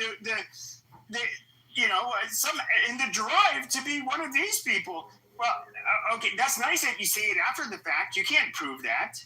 Cool. So, nobody gives a fuck. Cool. Got it. Okay, so I'm gonna respond now. Thank you for that, Tyree. I appreciate that. So here's what here's where the two neurons you call a brain are not linking up at. Again, you were able to join the armed forces. You're an able-bodied male. All of this, I love the country, white nationalist bullshit that's on is cute, but you won't actually implement that version of what you think it is. Meaning, it's not like you're saying, oh, I'm really about this shit.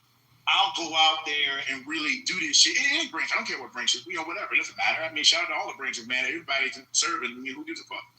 Like, you didn't do that. So all I'm saying to you is that the big chest, the talking talk, the blah, blah, blah, black people this, Jewish people that, black people this, Jewish people that, to me, you just sound like a broke, privileged nobody in his 40s with pent-up energy because he's probably 5'5" and you never joined it. It's okay.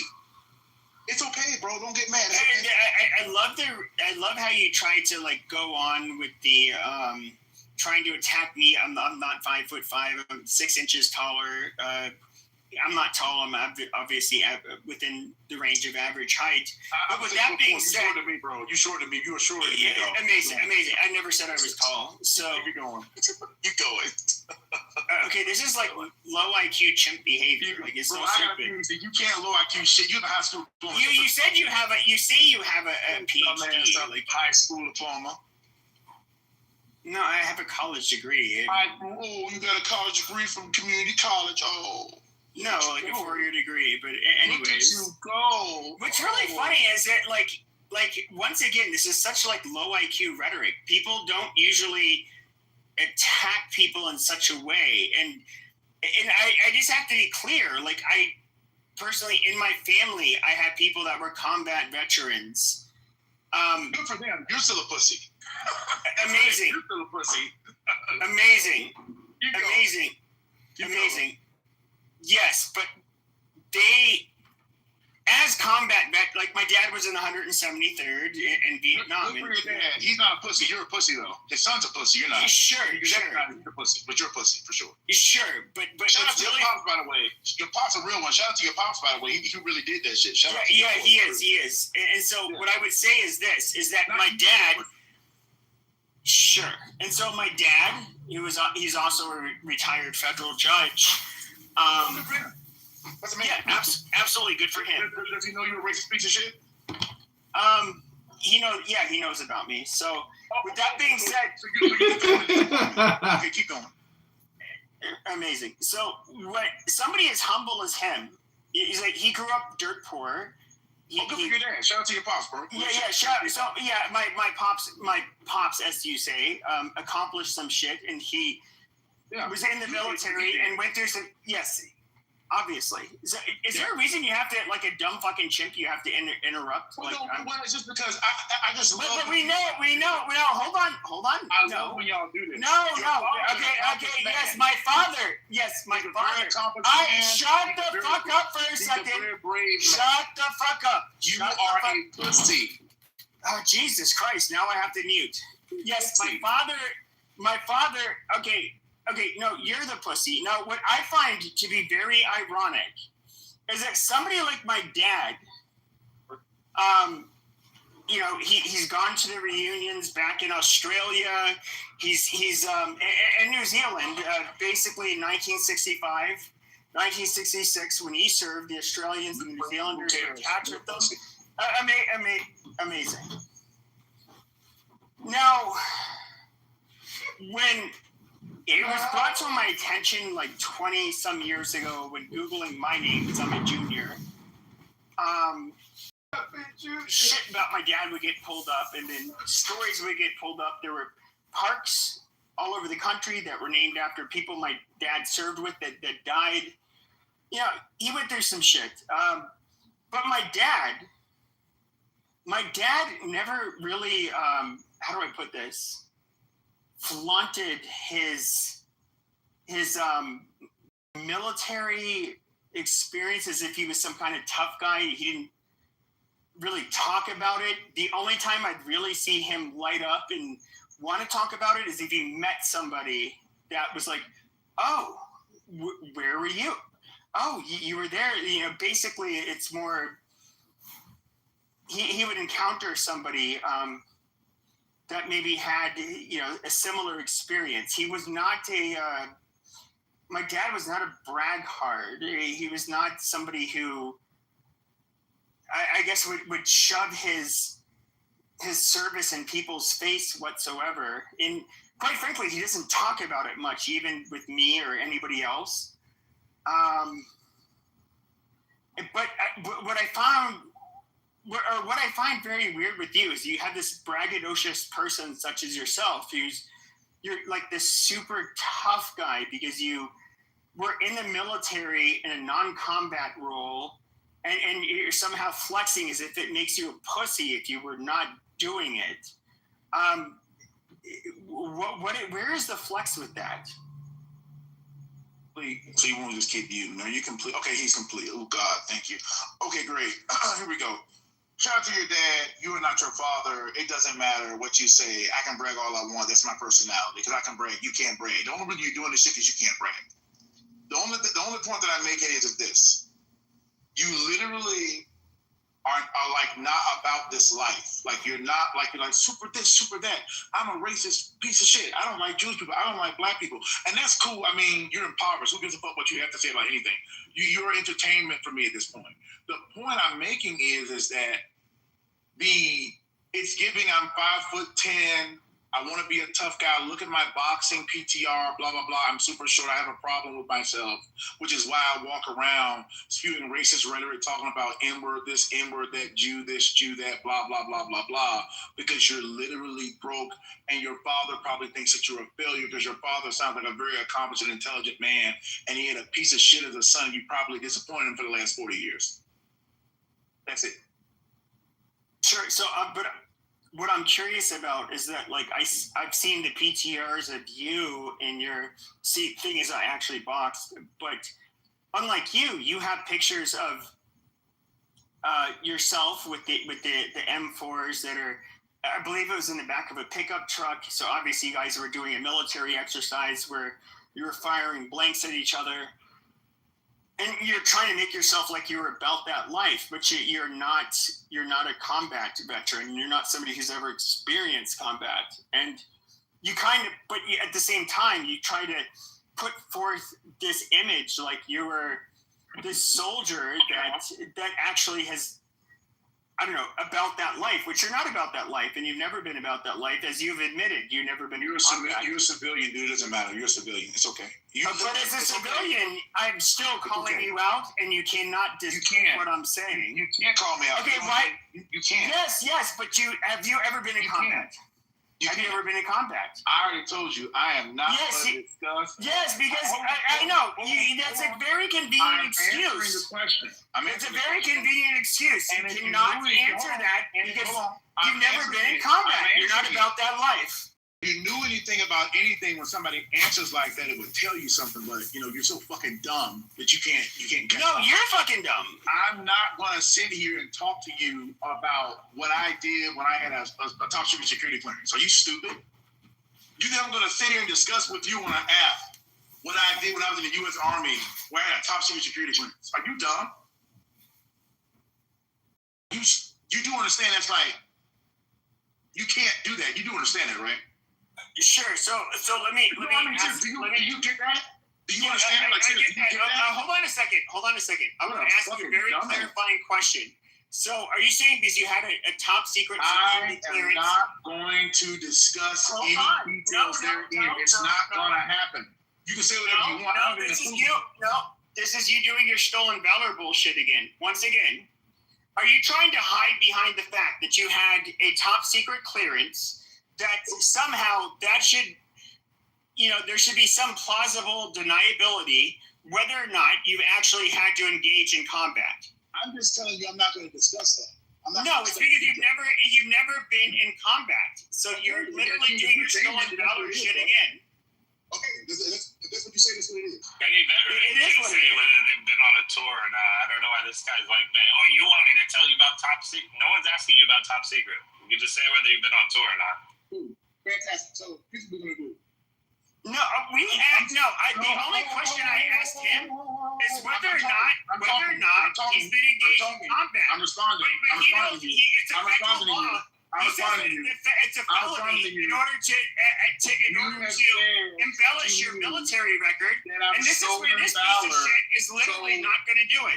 Arrest me. Get me arrested. You say that I'm stolen valor. That's a felony. Get me arrested. You have my name. I'm not. Listen, this is my real name. And here's why I'm screen recording right now. Do it. I asked you. I'm telling you to do it. I asked you whether or not you're in combat, and so you have to say, "I have a security clearance." Why? That's your way of saving your own ass to prove you were never in combat. You fucking lying piece of shit. Like you're. I never said I was. Pathetic. I never said I was. I never said I wasn't. Piece of shit. You are a stolen valor piece of shit. Are you going to get me arrested now? Literally was never in fucking danger. You were never in fucking danger. Are you going to get me arrested? Okay, but because of your uniform, you want us to respect you as somebody who actually was put in danger.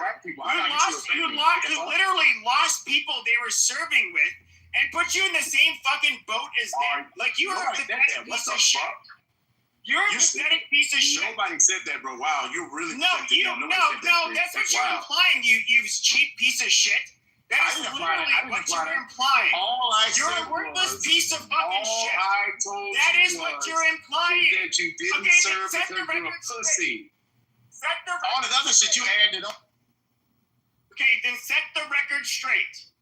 Did you ever serve in direct combat during your military history? Watch, he's going to obfuscate. Stop muting me. He's not going to answer this directly. Why? Because that felony that he wants to avoid, will come. Okay, so watch this. He's going to say, well, you're a civilian. I don't have to answer. Stop muting me, bro. I'm not asking him for details. I'm literally asking him, did you serve in direct combat in the military? I don't have to answer anything, bro. I don't have to answer anything. You're a stolen valor piece of shit. That's all we need to know about you. Then get me arrested. Stolen valor is a felony. Okay. It is. You're like a tough guy, acting like you came in here like a tough guy. No. You came in here acting like a tough guy, talking about you served your country, you posted your fucking M4s.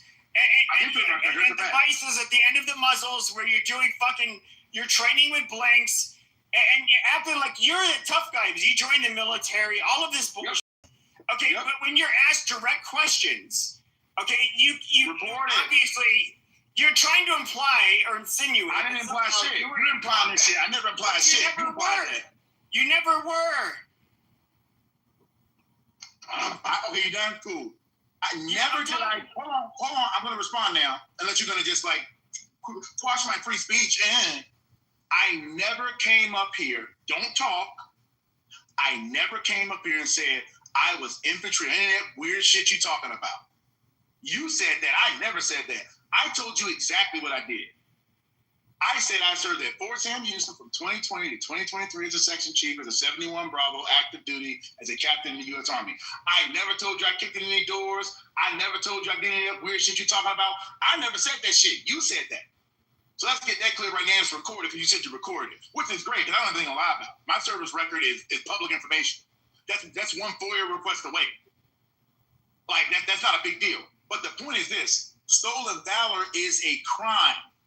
So if you're telling me I committed a crime, Pascal, report me. No, I'm saying you're insinuating it. That's why I asked you to clarify whether or not you served in combat. I didn't But then your insinuate bitch ass, ends up automatically says, "Well, I don't have to tell you that because you're a civilian." I don't.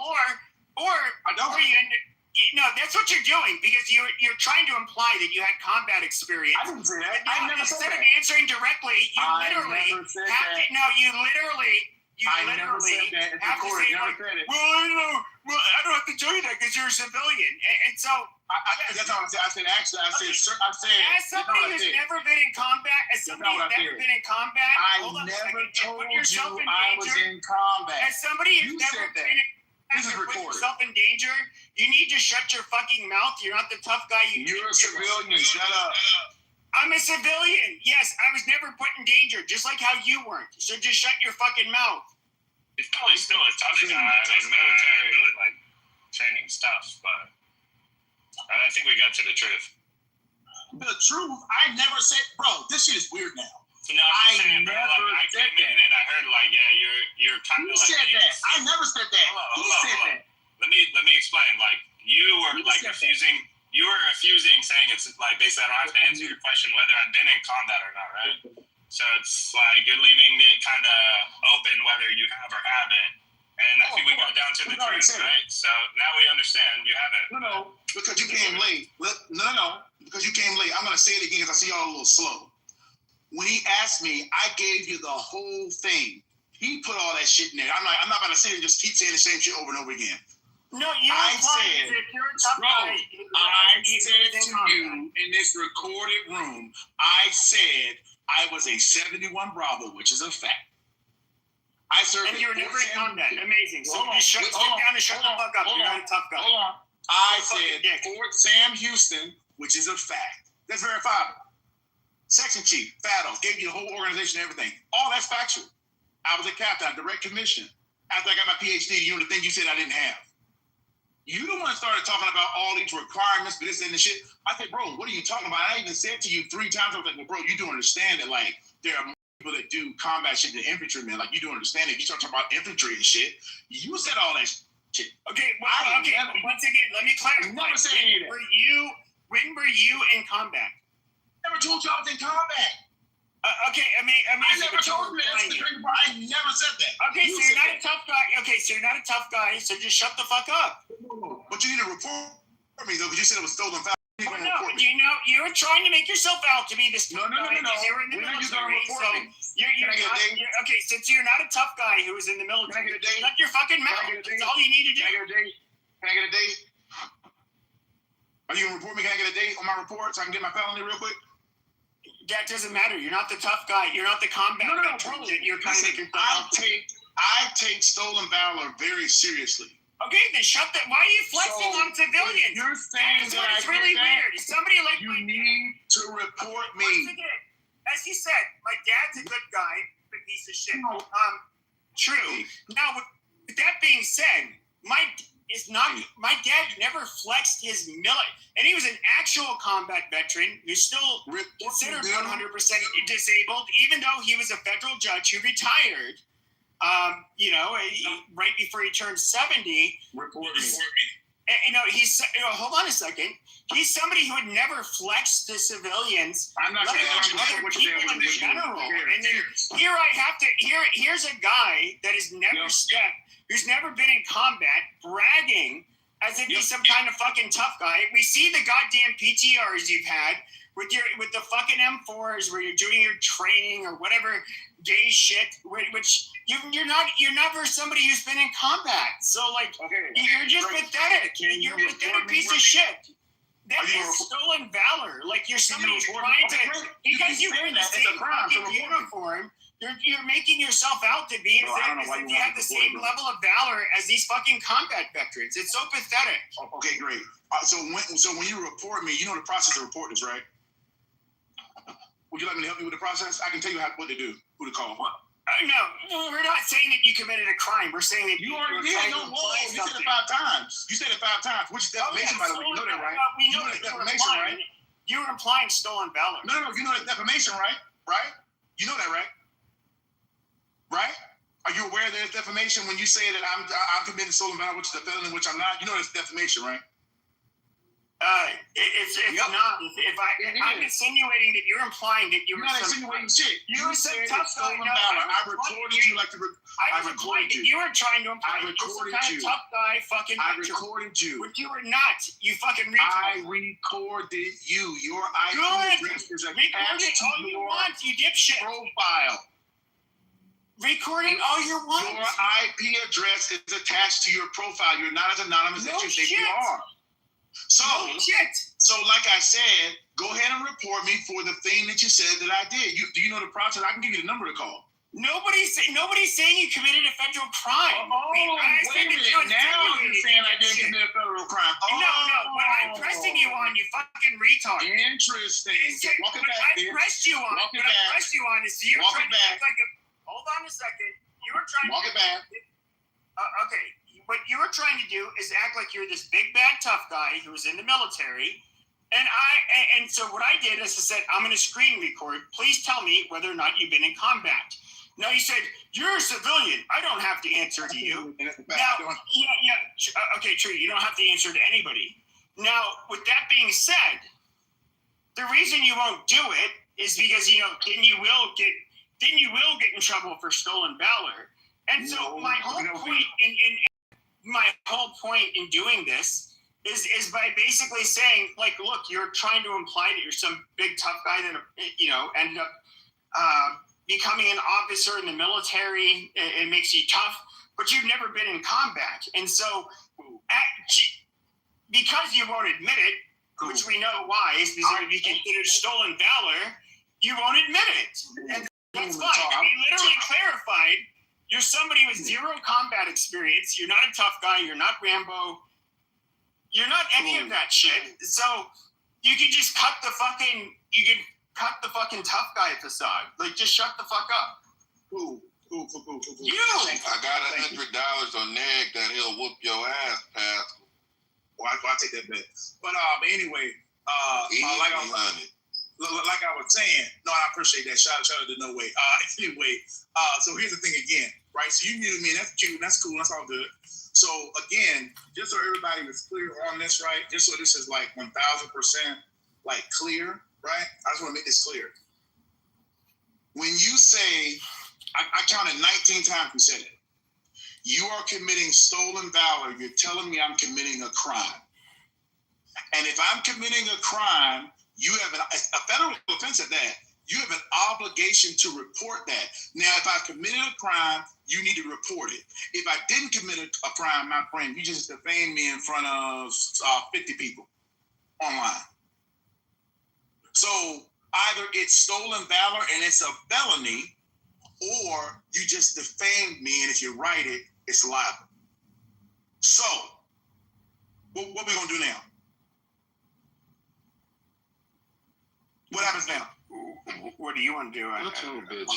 You need to pick up the phone. No. I'm not talking to you, Mike. Shut the fuck up. You need to pick up the phone, and you need to call. I can give you a number to call, and you need to report me for stolen valor. You ready to do that? This is like a weird thing. Like this is no, it's not weird. No, it's not weird. See, it's real. It's weird. No, I've already explained it to you. It's weird because it's real now. I've already explained it. No, hold on. No. You hold on. I explained it to you. Report me. I wanted you. Hold on. The reason why I said I was recording and I asked you, were you ever in combat? And I asked you to do that is because you won't do it because it would be considered stolen valor. Amazing. You're obviously not listening. Now, I said if you were to say you were in combat, it would be stolen valor. And that's why you won't say you were in combat. You recorded. It's too late to lie. I recorded you. It's too late. Yes. I've been recording, dude. So, no, I recorded you. I've been recording this whole time. It's too late for that. Sure. What you're trying to do now, walk it back, it's too late. So now you kind of stuck. You need to now, you have an obligation as a citizen to report anybody for stolen valor because it's a felony. It is a felony crime to do that. That is bullshit. That is bullshit. My stance was that it's a felony. Hold on a second. My stance was that I said I'm gonna go record now, and then I was gonna ask you, did you serve in combat? Because I knew that you did not serve in combat, and so if you served in combat, okay, you could say it. It would not be considered stolen valor. You would not say it, okay, once I told you I was recording. And so, like, you being this big bad soldier boy that you tried to make yourself out to be was all bullshit. And so that was my fucking point, is that you would not say it. Because it would be stolen valor if you said it. Let's say if you mute me again. See, everybody's about this free street bullshit until they start getting their ass handed to them. And G.A. Pimpleton is absolutely right. G.A. Pimpleton says in the chat, I seriously hope you have this thing recorded, bro. An average civil lawyer will win this case, make him pay. I mean, I can't go that route, but I know you ain't got no bread, so it don't really matter. Just for your education, right? You understand, Pascal, so you think you're anonymous, but you're not, because like I've said, your shit is linked to your IP address. Nobody's anonymous up here. Just you and your real name up here. You said, I counted 17 times. I got a 23-minute recording of you saying it. You said I've committed stolen valor. You can argue it all you want. You said it. Now, here's what I'll give you the opportunity to do. You got a little high under the collar. You got a little in your feelings. Okay? I'll give you an opportunity right now to say, hey, listen, I misspoke on that. I retract that. I actually don't think that you've done that. It was a little heated. It's a misunderstanding. Don't give him a pass. Don't give him a pass. No. I would allow you to. Hold on, no. I would allow you to do that this time. Do it quick. I'm not apologizing for shit. Like, there you go. Once again, if you have combat experience, go ahead and say it. Do you have combat experience? Do you have combat experience? Got him. I got him. Do you have combat? Got it. You don't got me because you don't have combat experience. Got him. We won. Got him. And this is where you gotta play these games with these racist cats, man. This is where you gotta play these games. Hey, Dr. Copeland, give me 1 second, please. So, Pepe, I actually know people that know Dr. Copeland, so I'm kind of fucking confused.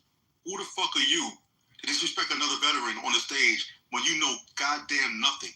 And even if he's been in combat or hasn't been in combat, who the fuck are you? Well, no, he was coming up here saying, like, I'm a pussy because I didn't enlist in the military, and he was trying to act like a big tough guy, and he's somebody who never served in combat.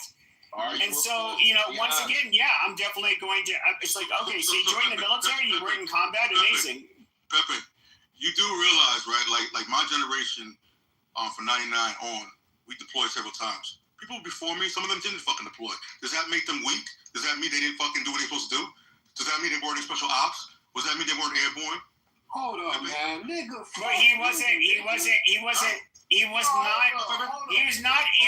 infantry. He was not in a role that would ever serve in combat. Like he's even admitted this. So you know a doctor is assigned to every fucking unit, right? You know every doctor has every team. Hey, fuck you, Mike. You bitch ass nigga. Fuck you, Mike. Your location, nigga. You ain't gonna pull up on no. Yo, who's drop your location then, nigga? Fuck you, Mike.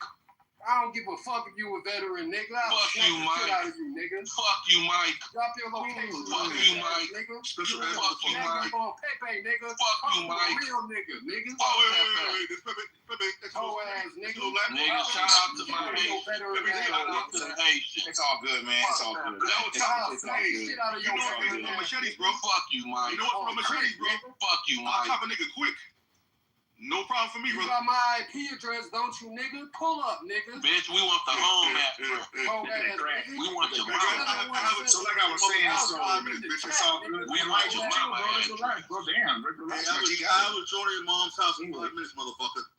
Hey, shout out to the vets, man. Hey, shout out to the vets, man. Got you, bro. Shout out to the vets, man. Look, man, listen, it's all good. I think, judging by Pascal's silence, he realized his error. Even somebody as dumb and as racist as him kind of realized when he put his foot in his mouth. So, like I said, never said I served in a combat role. Told him exactly how it was. That's all verified, and at the end of the day, it's a fully requested. Okay, so you're not a tough guy, so just drop the fucking tough guy out. No. You were trying to flex your military record to make you a tough guy. Don't get scared. Don't get scared. Don't get scared. I'm not being scared, but once again, you did flex your military record. Times that I was stolen valor, which is a felony. So you need. I said it would be if you said you had combat experience, and that's why you said you did not have combat experience. I reported it. Pepe, let me ask you a question real quick, right? Let me ask you a question, Pepe. If you meet someone in the military right now that's been in, let's say, 7 years, right? You see them with a Ranger tab, Special Forces tab. Are you going to say they're tough or they're not? Well, I mean, to get through Ranger school, you'd have to be tough. Yes or no? Okay. Yeah. So what if they haven't been to combat? That's fine. Did Dr. Copeland have a Ranger? Wait. So Sorry are they for no longer? interrupting. There's someone with my picture in the chat. Very rude. Can someone remove him, please? Well, hold on. So now I'm recording again. So I want to ask. So did Dr. Copeland have a Ranger tab? Yeah. You're not going to get the. You never claimed to. Never said I did. Never claimed to. Nice try. The question, Pepe, was. No, you said if they've never been in combat, are they a tough guy? You said if they went to Ranger school. Hold on a second. You the wrong one, Pepe. Pastor, Pepe, do that's you fuck with the wrong one. Pastor, do you think you could whoop Neg's ass? Well, hold on. So you said if I saw somebody who was never in combat and they had a Ranger tab, but I think they're tough. I said, well, they went to Ranger school. So yeah. Now with that being said, that was a question. Let's make this analogous. Let's make this analogous to Dr. Copeland. Did he have a Ranger tab or did he have a Special Forces tab? Has he ever had one of those two things? White devil. Keep reading, motherfucker. Cracker. Keep recording me, motherfucker. Cracker. Blue-eyed devil. Let me keep going, motherfucker. You motherfuckers don't scare me. Honky. You got me fucked up. Okay, did you have a Ranger or Special Forces tab at all? So again, you never said that. You're now trying to say things I never said. It's okay, I've already recorded you. There's no way for you to talk around this defamation you just put out there. There's no way for you to talk around it. You could talk now until God come back. There's no way for you to get around the fact that 17 times, you said I committed stolen valor. You said it very loudly, and I recorded you when you said it. Yeah, I said it was stolen valor. You said it. You served in combat. That's all I said. I never said that. You said that. No, I said if, but that's the hypothetical part. I said if. It's not hypothetical. You said to the top of your lungs, this is stolen valor at least 9 times. I have you recorded. You can argue all you want. Stolen valor only applies to the person committing stolen valor. You fucking retard. No, dumbass. Yes, that's defamation. It's false. You should look up the U.S. military code. I'm fully aware of what the law says. You don't know what the fuck you're talking about. You say if you're trying to apply for benefits. If you're trying to apply for benefits or like the Wounded Warrior Foundation or something like that, and even then, what people actually do, when people even then fucking apply for like the Wounded Warrior fucking Foundation and use stolen valor, nothing happens to them. Say something like something egregious is getting a $500,000 house from Wounded Warriors, and finding out that the guy's not actually in a fucking wheelchair and gets up and walks around afterwards, they give him a free house. Nothing happens. Nothing. If you say something about somebody that is false, my God, you're so full of shit. He's not a government official. You're defamation. Well, you can say defamation. Say that is defamation. You can't apply the fucking U.S. military code for fucking defamation for that specific thing. Saying, dumbass, it's a civil case. Stolen valor applies to you if you're misusing. That's not what I said, idiot. I said Pascal said. I can sit here and say you have stolen valor. You're a lying piece of shit. You never served. Watch that. Okay, great. Good for you. Now, firstly, tell me my name and my address so you can fucking tie me in litigation. He ran. Yeah, I would have ran too. Yeah. His phone probably died. I've never known Pepe or Pascal to fucking run. Yeah. Well, your daddy definitely ran. I don't know. So you're gonna tie me in litigation? You're gonna tie me up in litigation? I think you're a fucking fraud. You never served. You're a piece of shit. You're just fucking bombastic and lying. There you go. Now you got somebody else. Somebody else to tie in litigation. You fucking piece of shit. Fantastic. I'll Tell your mom I said hi. That same energy. Yeah, why don't you click on my account where it says "fuck Muhammad" in my fucking fake alt account? The 30,000 Tell your mom I said hi. I have. Tell your mommy I said hi. ISPs. Fucking dumbass. Yeah. Cool. Coolies. Well, this was fun. You can't say that I wasn't in the military. I just love talking to dummies. This shit is fantastic. Shout out to It's always Clubhouse. the fucking niggers that act like this. Oh, are you upset because your mommy was on her knees last night? I love black people. I just hate niggers. Oh, Like Chris Rock in this bitch. Your mommy. Oh, she was out there on her knees like a good girl. Oh. Exactly, yeah. Oh, I'm mad because my mom was getting dicks slung at her by a bunch of fucking hoodlums. That's your mom. That's my mom. The got queen. Gargle. Got 2000. It doesn't work if I don't. It doesn't work if I don't take offense, dipshit. Oh, I don't care You about realize it. you're the only one that's in control of your own emotions, right? Oh, no. I'm definitely Nobody can controlling my control your emotions. emotions. I do this for fun. Keep it This up is here, fun for crashing me. out. This is fun for me. I'm gonna see you.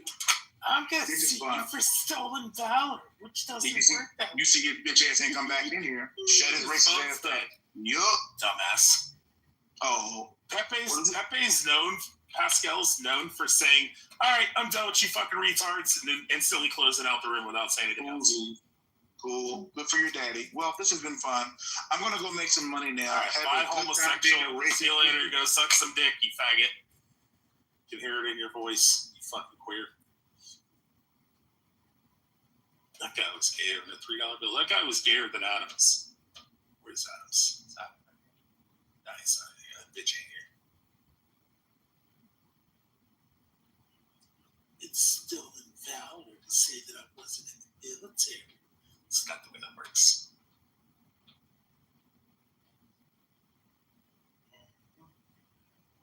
Go ahead, wake it up. Yeah, he never said it was stolen. Like, he wasn't ever claiming Pepe was committing stolen valor. Pepe was claiming he was committing stolen valor. And then he said that you defamed me when you claimed I was committing stolen valor. You stand. Okay, cool. All I came in hearing was, Pepe, you're saying I committed stolen valor or some shit.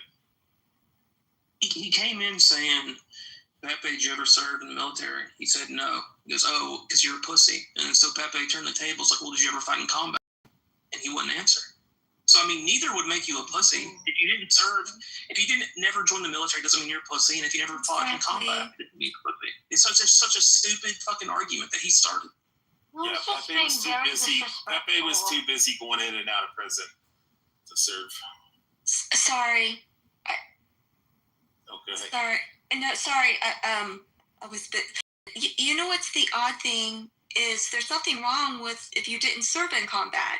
It's very easy to do it. So the fact that he did not want to say it is odd to me. Like, you should be proud of your service, whatever it is. So when he's saying he was a Bravo 71, that's in the medical side. So he probably served in a hospital doing lab work. Green zone, yeah. And so he probably, if he ever deployed, which he would not say, any veteran who's deployed, they'll be like, absolutely, I deployed here, whatever.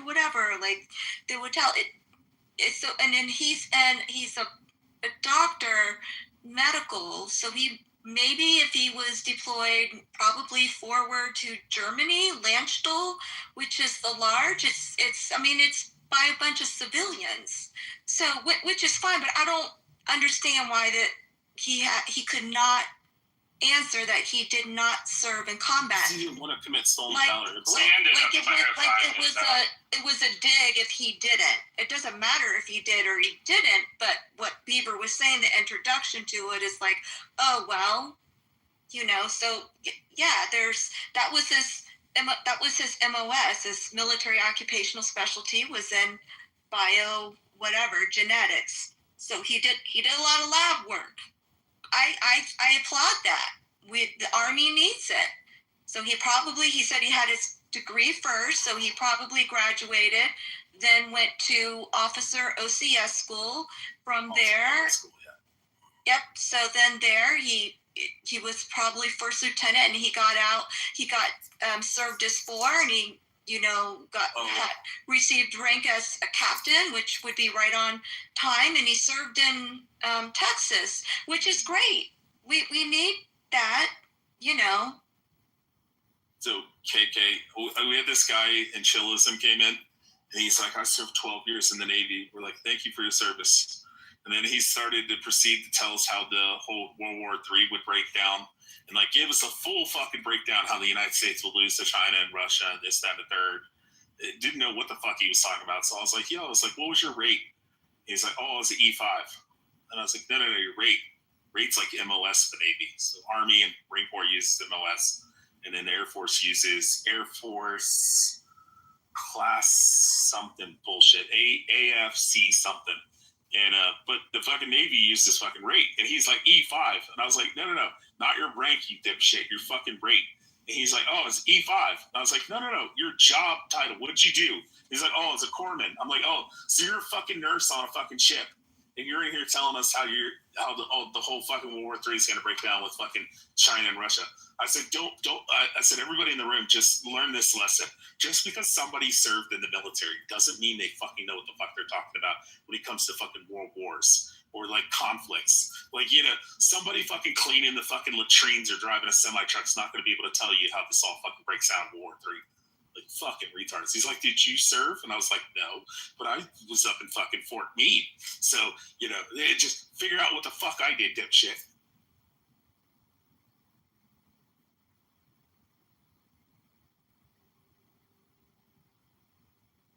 And also, if it was stolen valor, then there would have to be a claim of loss or gain. Yep.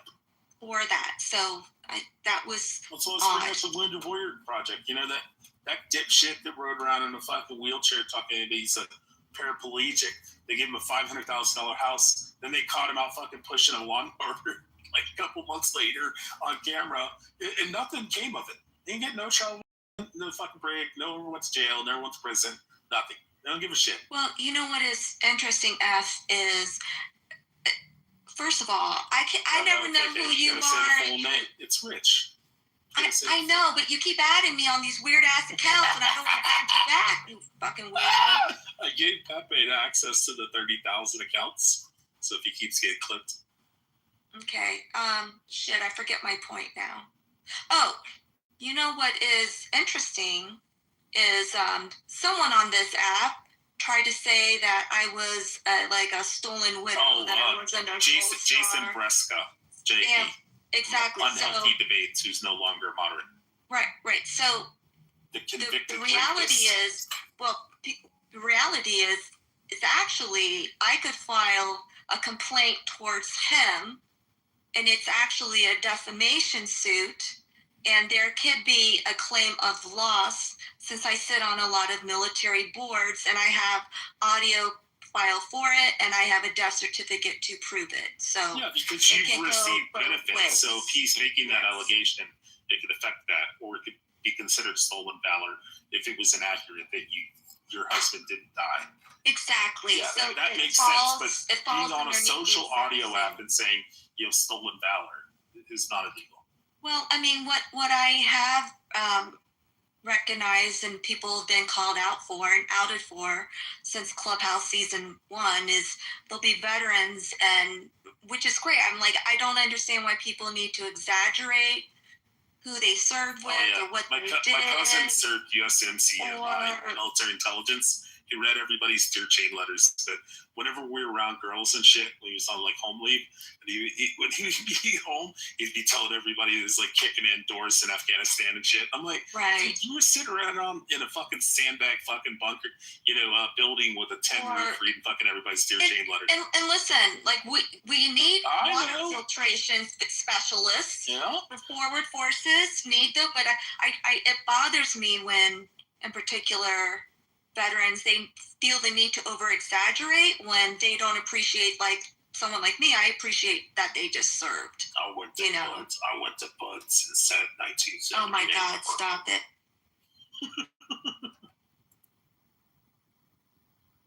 Yeah, and then I think it was Chloe corrected me in the chat. He has a PhD, he is not a doctor, which I didn't know.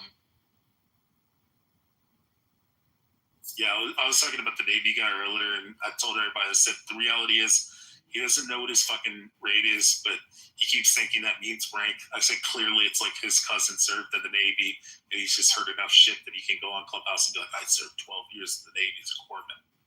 It's like nobody on the fucking wildest dreams would not know what rape or MLS is. Like, I don't know how many times I meet people and they're like, yeah, I was in the Army or the Marine Corps. I was like, oh, what's your MLS? And they're like, oh, I was the E4. And I'm like, oh, okay, cool. And I just don't even engage with it anymore. I'm like, dude, come on. You're going to say like 1198 or something like that, like MP or something, you know? Like, fucking retards.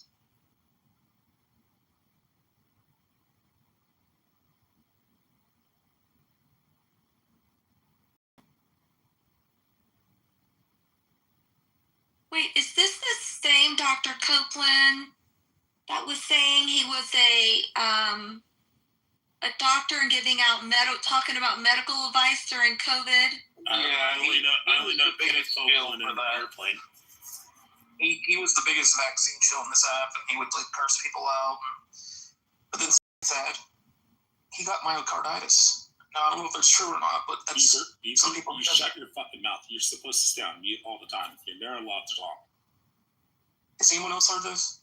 No, I didn't hear that. The irony of that is just incredible. The bona fide geneticist, whether you agree with him or not, that he's not making that up. He's an actual geneticist. I don't think anybody questioned that.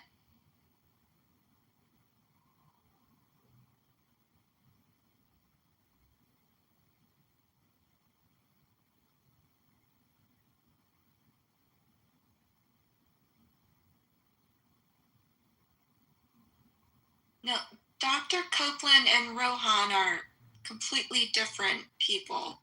So they were saying that they think Dr. Copeland got myocarditis, which is weird because he's the one that was like such a vaxxer. He pushed it on everyone, and they had big debates about it, and he lauded his medical degree and everything. So now I'm thinking everything different now. Can't trust people.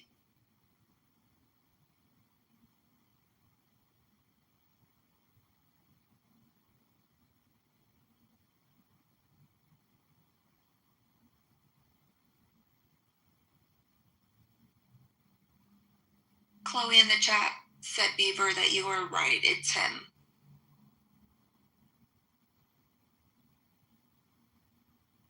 Oh, Bunny, one of your cousins is working at the gas station here. It's Punjabi. Sikhihala. Who? Bunny's Punjabi. I said one of his cousins was working here at the gas station.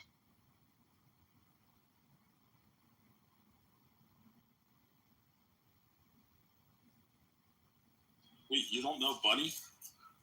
Bunny's like the coolest guy on the set. Except for being Punjabi. Oh, I thought you said Buddy. No, Bunny.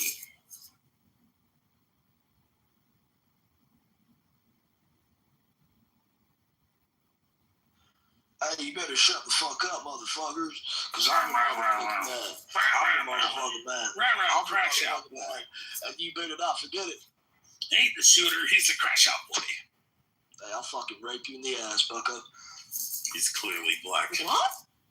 How the fuck am I black, bro? You fucking shit. Oh, wait, he's West African. He's like Nigerian. Wait, hold on, Don. He's a West African Nigerian from the UK. Okay, bro. Thank you, bro. Raped in the arse, you fucking fuck Muhammad, just so you know. You sister fucking redneck, interbred fucking sadistic cunt, yeah? Hey, you submissive bitch. Get on your fucking knees now. Get on your fucking knees now, you submissive cunt. I'm gonna fuck your shit up. Because I'm a vicious little cunt. Wait, are you Hausa, Lord? Fuck up, you shit. Are you Hausa or are you Yoruba? Fuck you in your ass, cunt. He sounds a little cockney. Show me your fucking ass cheeks now, cunt. I swear to God, I'm gonna Okay. Down you go.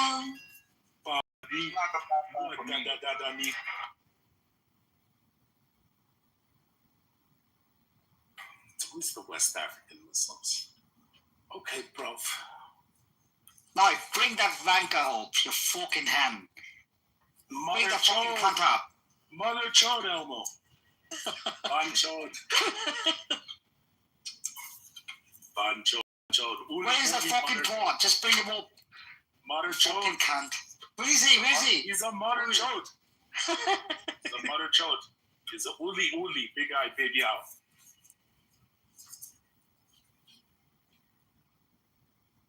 Anyway, tonight's session was really great. Thank you. We got a bogan on stage. Let's bring that guy back up. Hold on. Let's bring the other guy. Oh, he already left. Never mind. To Pascal, man. I wanted to ask him about Charlie Kirk, but he left. No, we can bring that faggot Harlequin up.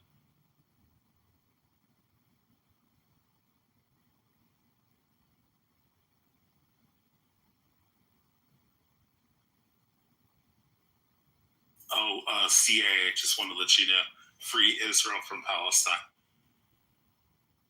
Oh no. Remember when they were like arguing and I opened my mic and said someone is using my picture?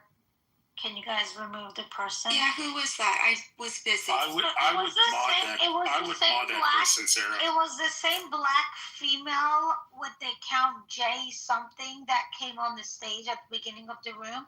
But this is the interesting part. I have someone message me on Instagram. I mean, somebody from Clubhouse that, we chat outside here. And it's funny because they're like, you were making like these racist comments and they send me a screenshot of it. And I'm like, that's not my name. Look at the name. And it's funny because it is a black woman calling me the N-word, right? And then saying all these like nasty comments and then posting my picture. It's just crazy. All right, Rayaba, bring your Edomite fucking ass up, you BHI Edomite. Come on, Rayaba. Fucking Easter Island looking motherfucker. Rayaba, just so you know, I videotaped Jacobus fucking your grandmother's dead throat.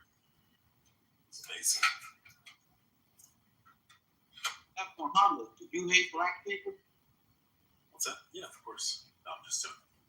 No, I hate niggers. But I also hate white trash and hillbillies and crackers. I hate all of them equally. It's a prerequisite. Do you look like I hate white trash? Yeah, I hate white trash, hillbillies, rednecks, crackers. Yeah, but but when you said niggers, you didn't put a prerequisite with it. I don't have to do that. That's a blanket term for all black people, right? Nah, you just asked for clarification.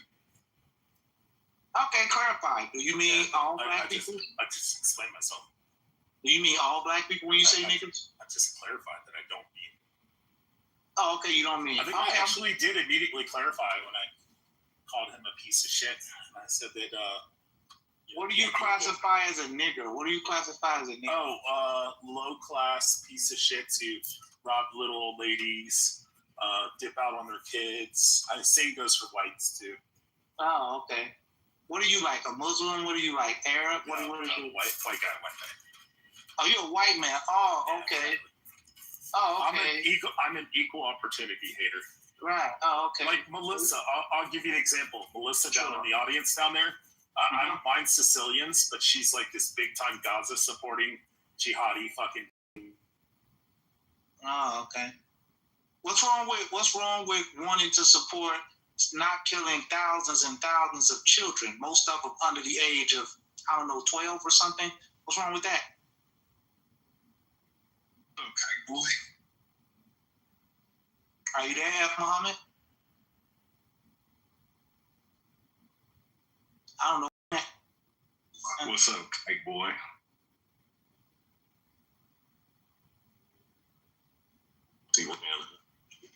What were we saying, Edomite?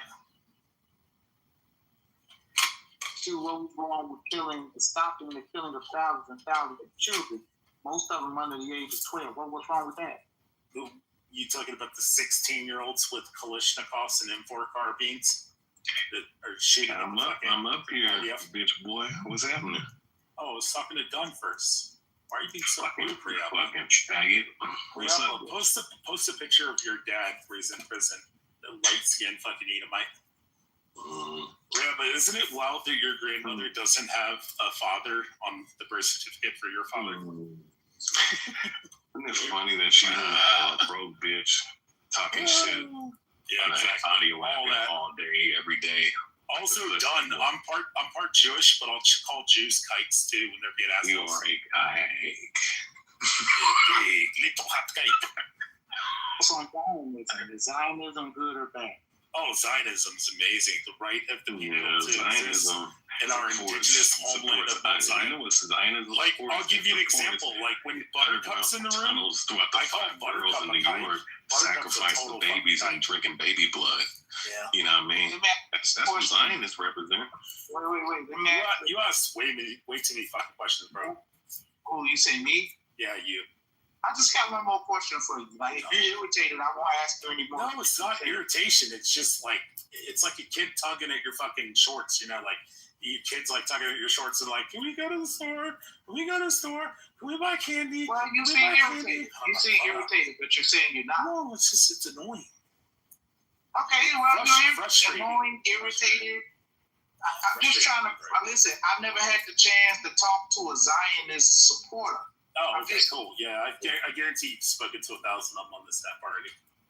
Well, I'm just curious to know, do you think it's cool that if a guy who comes from, I don't know, whose family was born in New Hampshire, you would have gone through this. Wait, it's not this. It's not this. You would have gone through this argument. Yeah, but why are you trying to undermine my statement before I even get it out? Yeah, that tells me right there that you're not receptive to even. It's not a weak argument. What do you think about a person Charlie Kirk, conspiracy theorist? That's exactly what I am. It's two dumb niggers now. All right, so back to what I was saying before I was rudely interrupted. Back to the Rich show.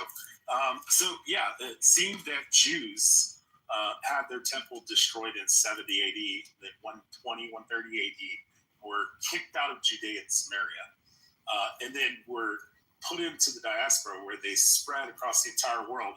And you have Jews that went into a land called Ashkenaz, which comes from Japhet. So Japhet's like great-grandson was Ashkenaz. He settled that land, what is modern-day Germany. And the Jews, when they're in the diaspora, went to a land called Ashkenaz because they had nowhere to fucking go. So they ended up going to Ashkenaz. And then, just like black people who live in the United States are called African-American because their ancestors come from Africa, yet they reside in America. That's why they're called Italian-Americans, German-Americans. That's why they're called Ashkenaz Jews, because they're Jews who settled in the land of Ashkenaz that adopted the culture and also married the women. Or married the men, technically. It's Jewish women. But, that makes a lot of sense. And then you have the same thing that happened actually with indigenous people.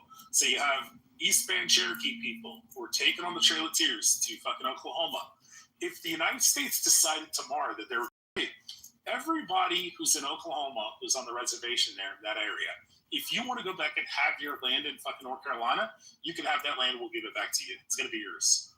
And then they show up and there's a bunch of white Ulster County, Scotch-Irish fucking hillbilly piece of shits who are there. And then they pick up the Ulster County Scotch-Irish who have been there since the Trail of Tears and took that land, which was fucking taken away from the fucking Native Americans. And then the Irish pick up rifles and they say, fuck that. I ain't having no goddamn fucking red-skinned fucking niggers living in my goddamn land. This is my land. And they pick up rifles and start shooting at the Native Americans. Do the Native Americans have the right to come into that land and take it forcefully and then kick out the fucking Irish because it's their indigenous land? Yeah, I would say they do. That's the same thing that happened. 1948, they came in, they paid 300% over market value to the Palestinian for the land. They get about 30% of it they purchased. The other 70% was granted to them by the English, by the British.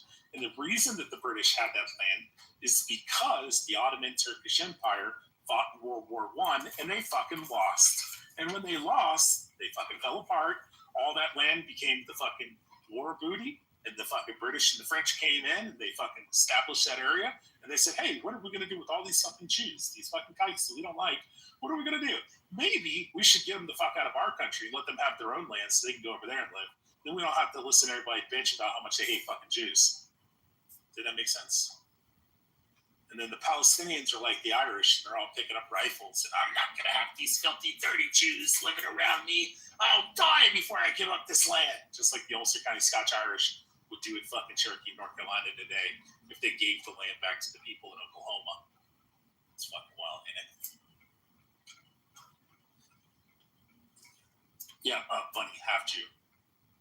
Both my grandmothers are Jewish. My mom's dad is Irish. My dad's dad is Irish, English, French, and my mom's dad is Irish Cherokee. That's why I like using the Irish analogy, or the Cherokee too.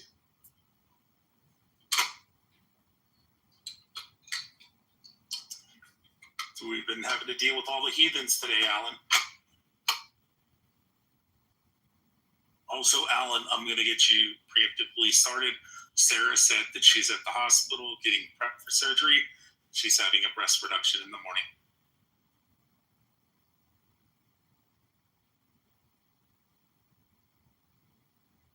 Fucking mod in this room.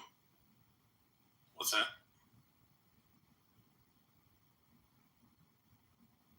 Oh, man, that's motherfucker. Seriously, keep my name out your mouth. How about you go back to your... Real, but why don't you shut the fuck up? Go back to Easter Island where your ancestors came from. You big head ass motherfucker. Yeah, with your Easter Island fucking head. No, I'm from... We've seen your head. America. You look like... You remember that night at the museum movie where that big statue's like, no, you don't. I mean, I do have a big head. Look at me. I mean, I'm a big dude. You look like one of the Easter Island. No, you look like one of the Easter Island. I'm athletic. I mean, what the fuck? I'm not an opposite. I don't know. Fuck you're talking. Yeah, well, you got the head like the fucking night at the museum, fucking big stone statue. Yeah, I also have the muscles the size of your fucking head. How about that? No, dumb. You dumb. Anyways, Beaver. So Charlie Kirk conspiracy theorists are cancer. So I'm trying to understand what like, you think that it was explosive? What is wrong with it? What's wrong with having? I thought we had freedom of speech in America. You don't even say that somebody shot him from a different angle. Who gives a shit about the angle? I think he's still alive. I think it's some bullshit. Shot out. What about that? What about that? I think this is some bullshit. I mean, you fucking believe in this fucking guy. Michael Jackson's still alive, and so is fucking Elvis. I mean, that guy was Michael Jackson probably has multiple fucking clones. Who knows? That guy was a skilled marksman, man. I mean, if you look at that shot he took, it was sweet. I'm telling you, bro, he was a skilled marksman. Yeah, 200 fucking yards away. You have to be an elite sniper. Here comes Marshall. You don't know any fucking elite fucking. Marshall, I hope you're drunk tonight, Marshall. Are you drunk, Marshall? No, I'm watching TV. Fuck! Marshall, start drinking. Oh, he's getting hot. Faggot, dude. Yeah, such a skilled marksman that he hit him right at the fucking. Shut your mouth there, movie now. Hit him right in the fucking the heart. Hit the 3A fucking Kevlar vest, and then the spalding of the fucking round went up into his neck. Well, what you really mean skilled marksman. Yeah. If he doesn't shut the fuck up. Yes, I mod abuse super hard. Yeah, Mike. He does like totally fucking gangster, bro. He does like the Anthony Edwards cool nigga. You know what I'm saying?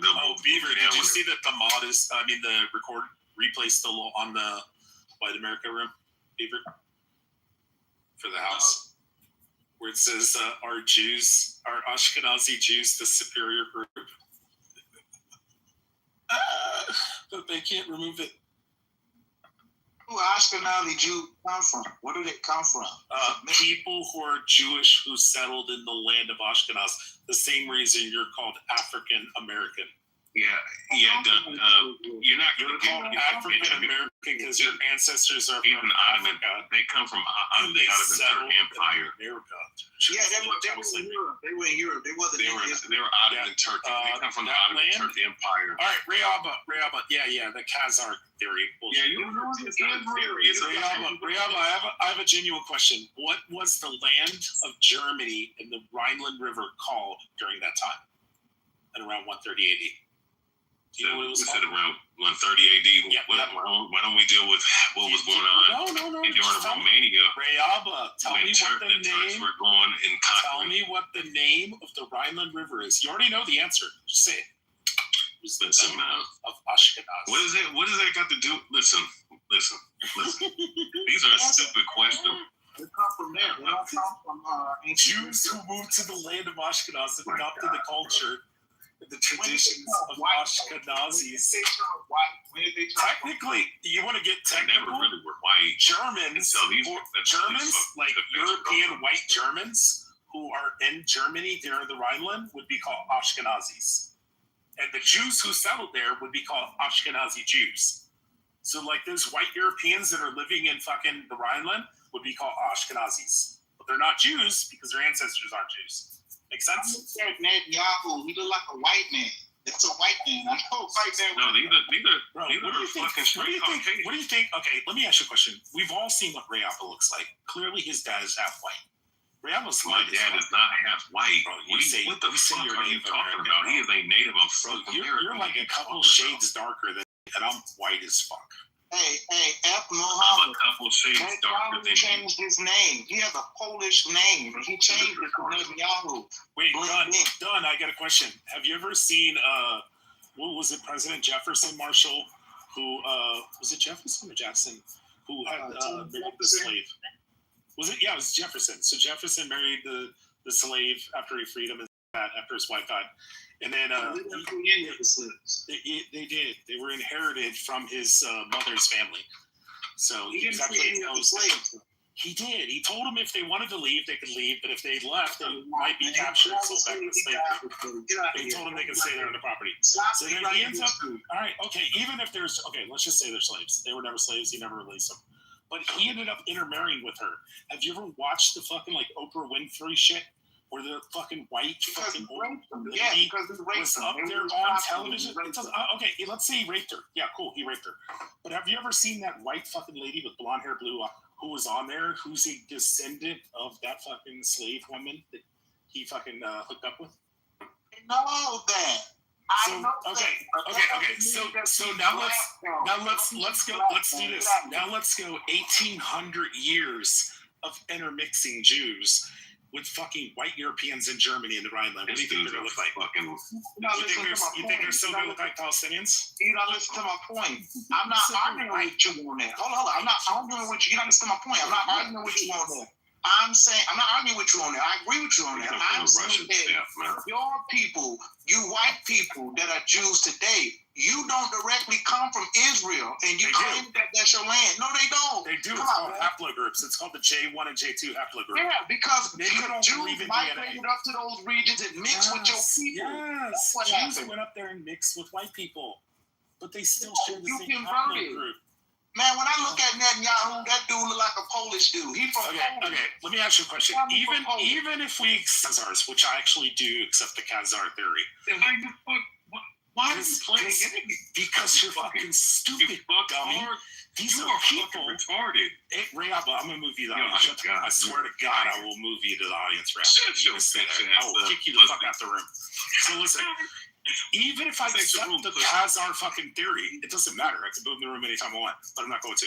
But so getting back to what I was saying, even if I accept the Khazar theory and they converted, those people married who, Rayaba? They married other fucking Jews. So are they still blood descendants, you fucking retard? Just the same way that your Native American fucking ancestors supposedly married a black person and had babies, and that now makes you fucking black and Native American. So it still doesn't fucking mean that you're not Native American if you are, which I believe you're. You guys come from a Russian steppe. Oh my God! If you're gonna make this argument, Rayaba, if you're gonna make this argument that you can't claim to be Native American, then I can't claim to be Native American. no, even though my father is. because even if the Khazars fucking converted, they still intermixed and married with the Jews. I mean, if you want to say that some of the Jews didn't intermix with the Jews, I'm totally fine with accepting that. If we can show who aren't actual fucking halakhic Jews or aren't blood descendants, and you want to say those aren't Jews, I'm totally fine with that. Okay, the mass majority, because when you convert and join a group, guess what you do? You intermix. Rich. You intermix, you marry, the mother's fucking Jewish, the dad's fucking Khazar, now it's a fucking half Khazar, half Jew baby. They intermix with a fucking Ashkenazi, which would be a fucking white European German from the fucking Rhineland, and a Jew marries that, that's a fucking half Ashkenazi fucking white European German and a half fucking Jew. Still Jew, just as much.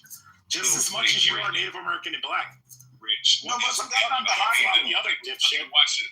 Watch this. The name Israeli, when you look up the etymology, literally tells you that this to distinguish the current people from the 1948ers, right? The people that are currently in the land right now from the ancient Israelites. So based off the etymology and the definition, it tells you that you guys are not the same exact people from hundreds.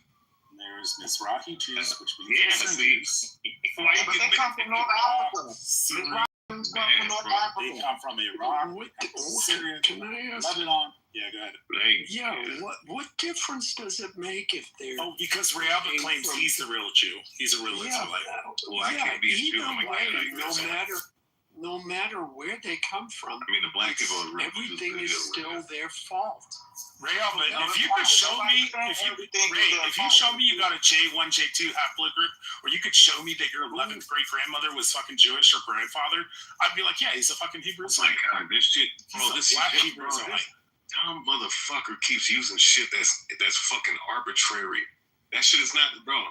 Listen, that DNA shit about the haplotype groups, yeah, it can show you a little bit, but I mean, at the same time, it only goes so far. Like, dude, that's not a good indicator. If you want to argue against the Khazars, and you want to say because they're Khazarian, because they converted, you have to accept that they did intermix and intermarry. And if they intermixed and intermarried with Jews, that would still make them Jews, the same way that you're black and Native American. Okay, then what are you? You're fully Native American, or you're fully black, or you're half? I mean, I'm half. There you go. That's how that works. See? Okay. See? Yeah, I mean, you're still Native American. You're still black. Mixing. No, there's racial mixing, but at the same time, there's also people displacement. You think everybody that's in the land that they're currently in right now has always been there?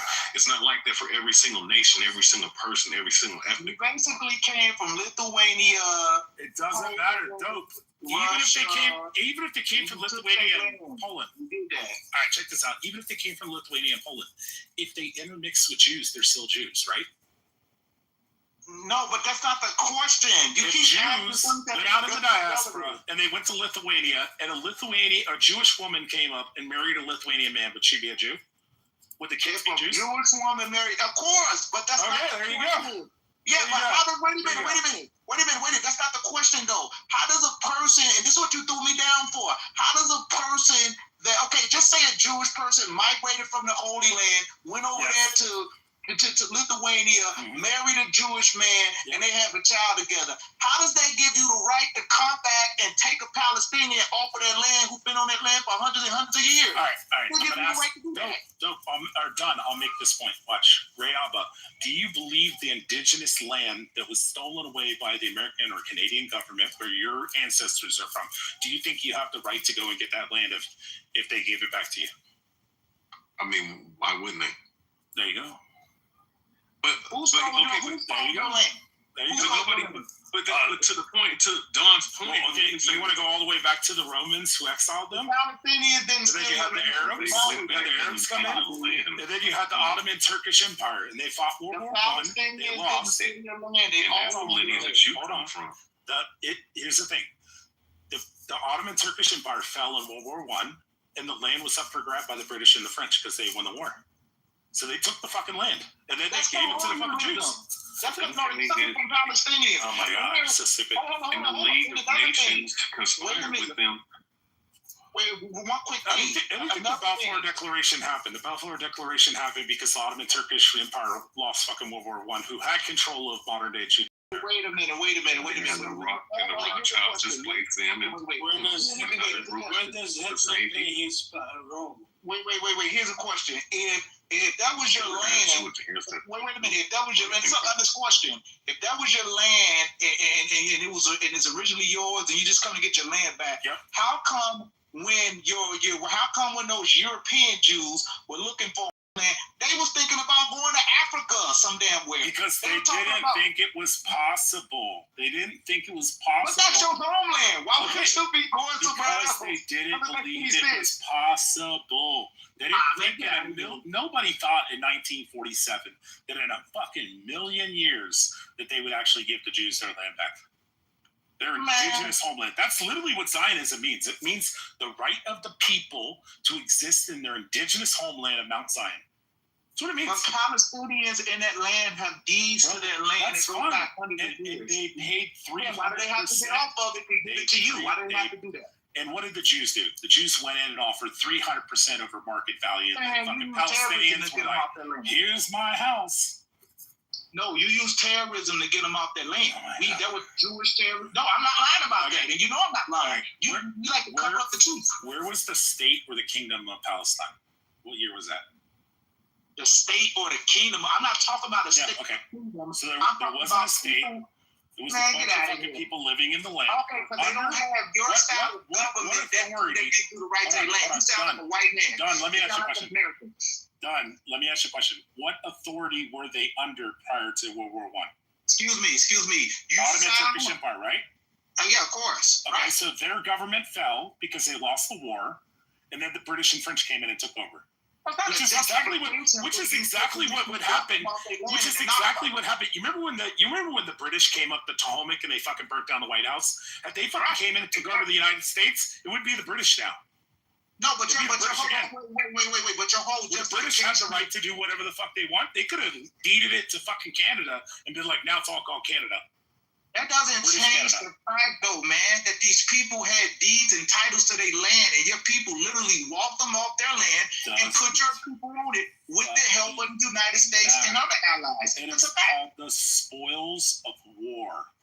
So you admit to it. You just use the spoils of war. So if the British burned down the White House and then took over the United States somehow, you don't think they would have the authority to take over the land? You don't think they would have the authority to come in and take your fucking house away? Of course they would. You admitted to it. So what do you want me to say after that? I mean, you admitted to it. You just said spoils of war. They want a war.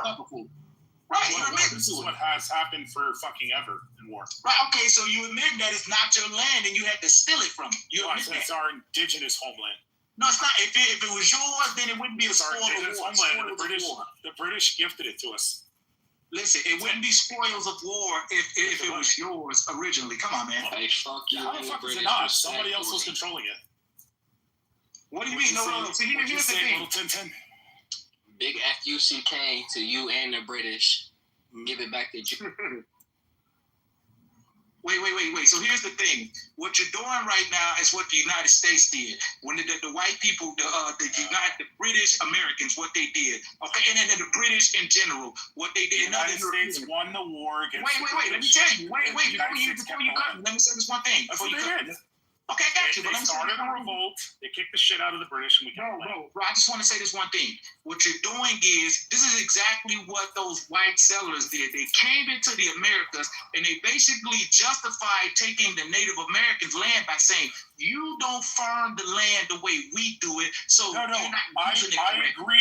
I agree with you. That the fucking Romans did the same thing that the fucking United States did to Native Americans.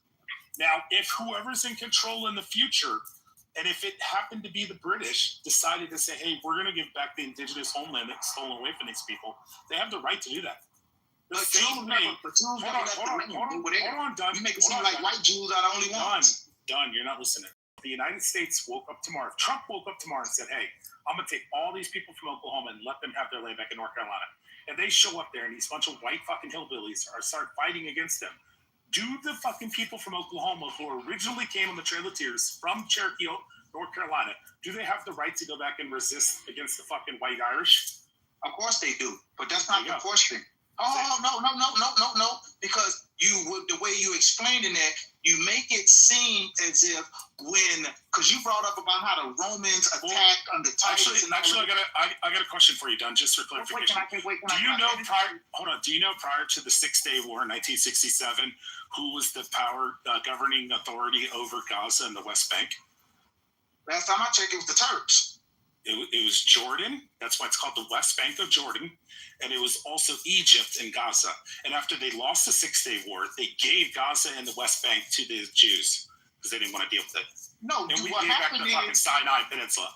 Yeah, they went to war against you because you were using terrorism to take that land from those people. Yeah, but we won.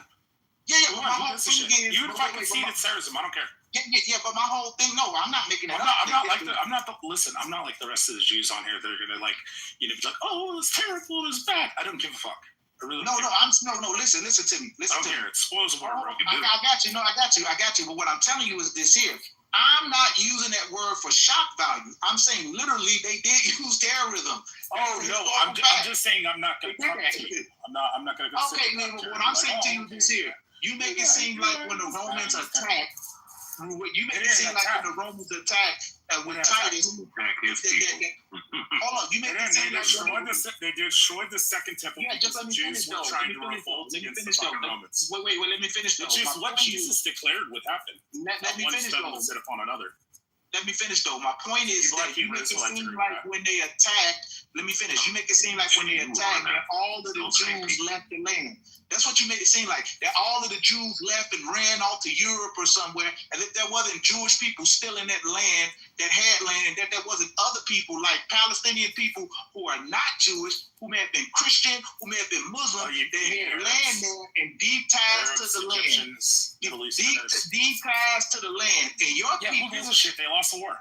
Yeah, your people coming from Lithuania, from Poland, from Russia, you basically came in as outsiders. You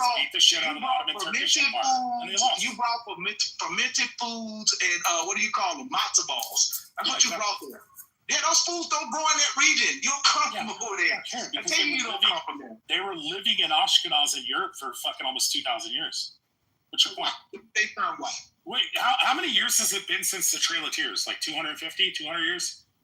You think because it's been so long, you think it's been because it's been almost 2,000 years they don't have the right to go back to their indigenous homeland? White people. Is that your claim?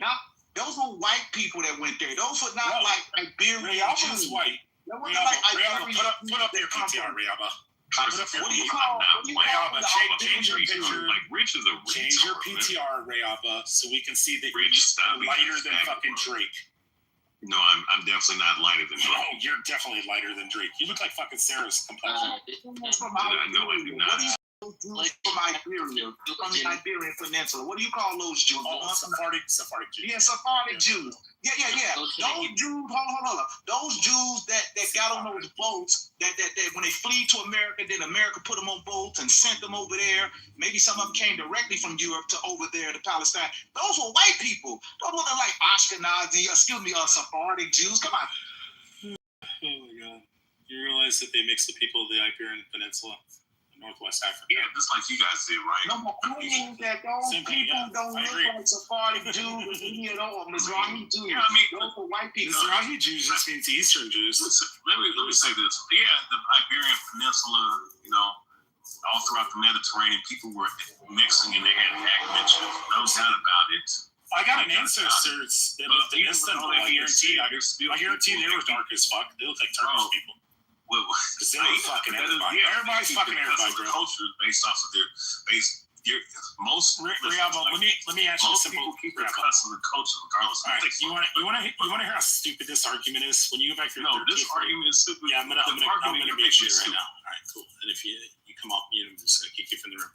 Okay, so when you go back to your 13th great grandparents, which is 15 generations, it's 262,000 grandparents. When you go to your 15th great grandparents, which is 17 generations, you have over 1 million. When you go to their grandparents, 17 great grandparents, 19 generations, it goes to 4 million, then 16 million. That's how many ancestors you have. Within the last 500 years, you have fucking 4 to 8 million or 4 to 16 million fucking ancestors. So we're all mixed with everybody. So who gives a fuck? I'm sorry. That's actually how it works if you don't factor in ancestors. Instead of trying to use the simulation bullshit to try to undermine. You have 4 grandparents, right?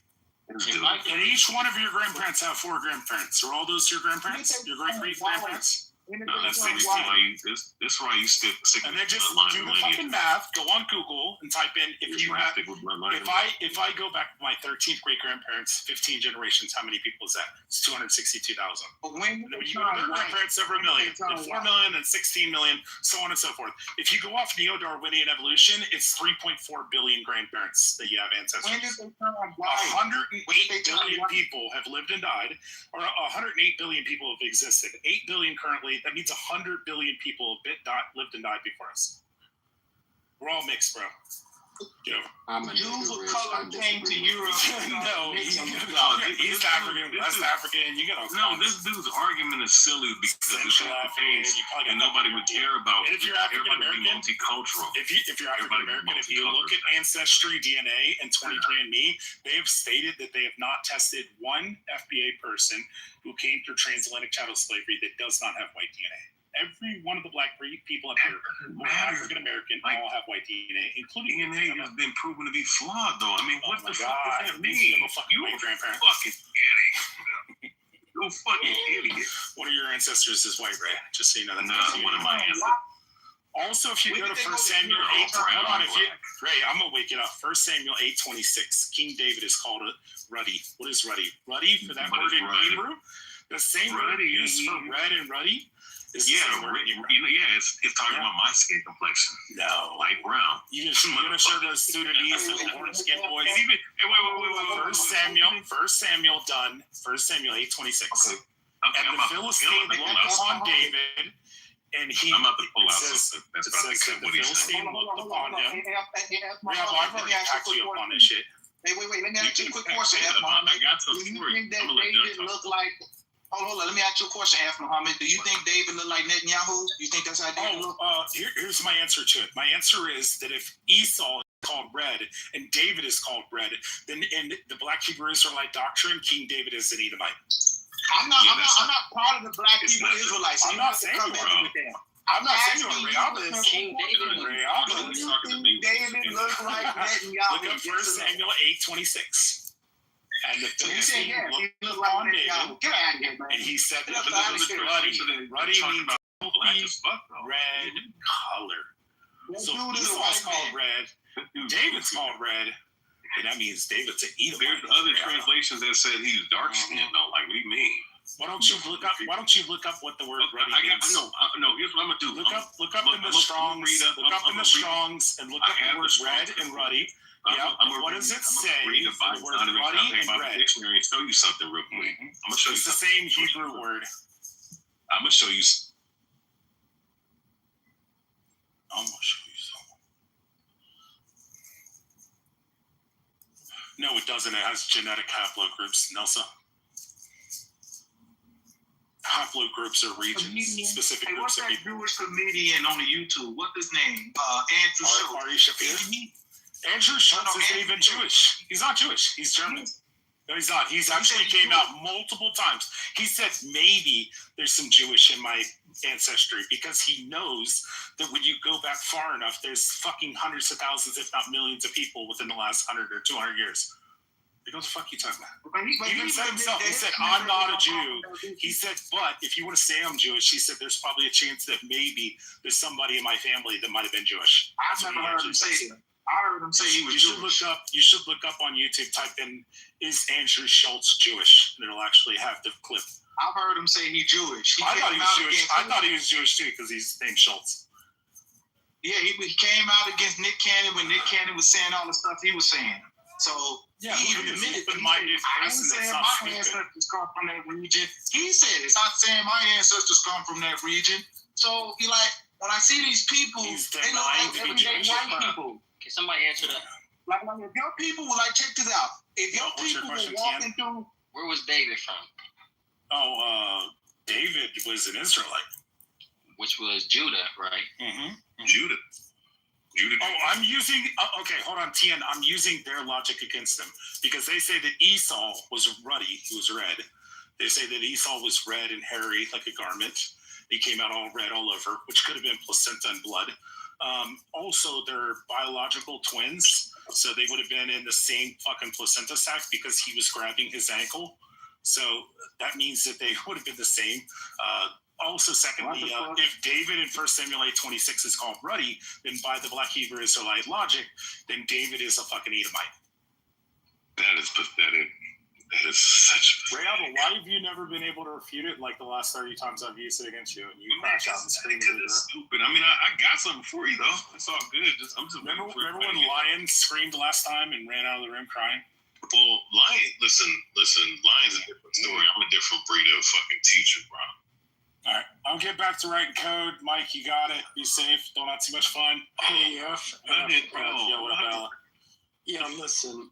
Just I didn't hear all of that. I just need to know who I'm supposed to blame for all of my problems. Or Rayab. The blacks and the Palestinians. Okay. Hey, if Netanyahu was walking through the antebellum South with just regular clothes on, he wouldn't have no problems whatsoever. The secret party is black. He is correct. Remember that the white Neanderthal race was created. You should look up the 2021 study from Stanford that shows that all people, including African Americans and Africans, also have Neanderthalic DNA. It's smaller than the Caucasians and the whites.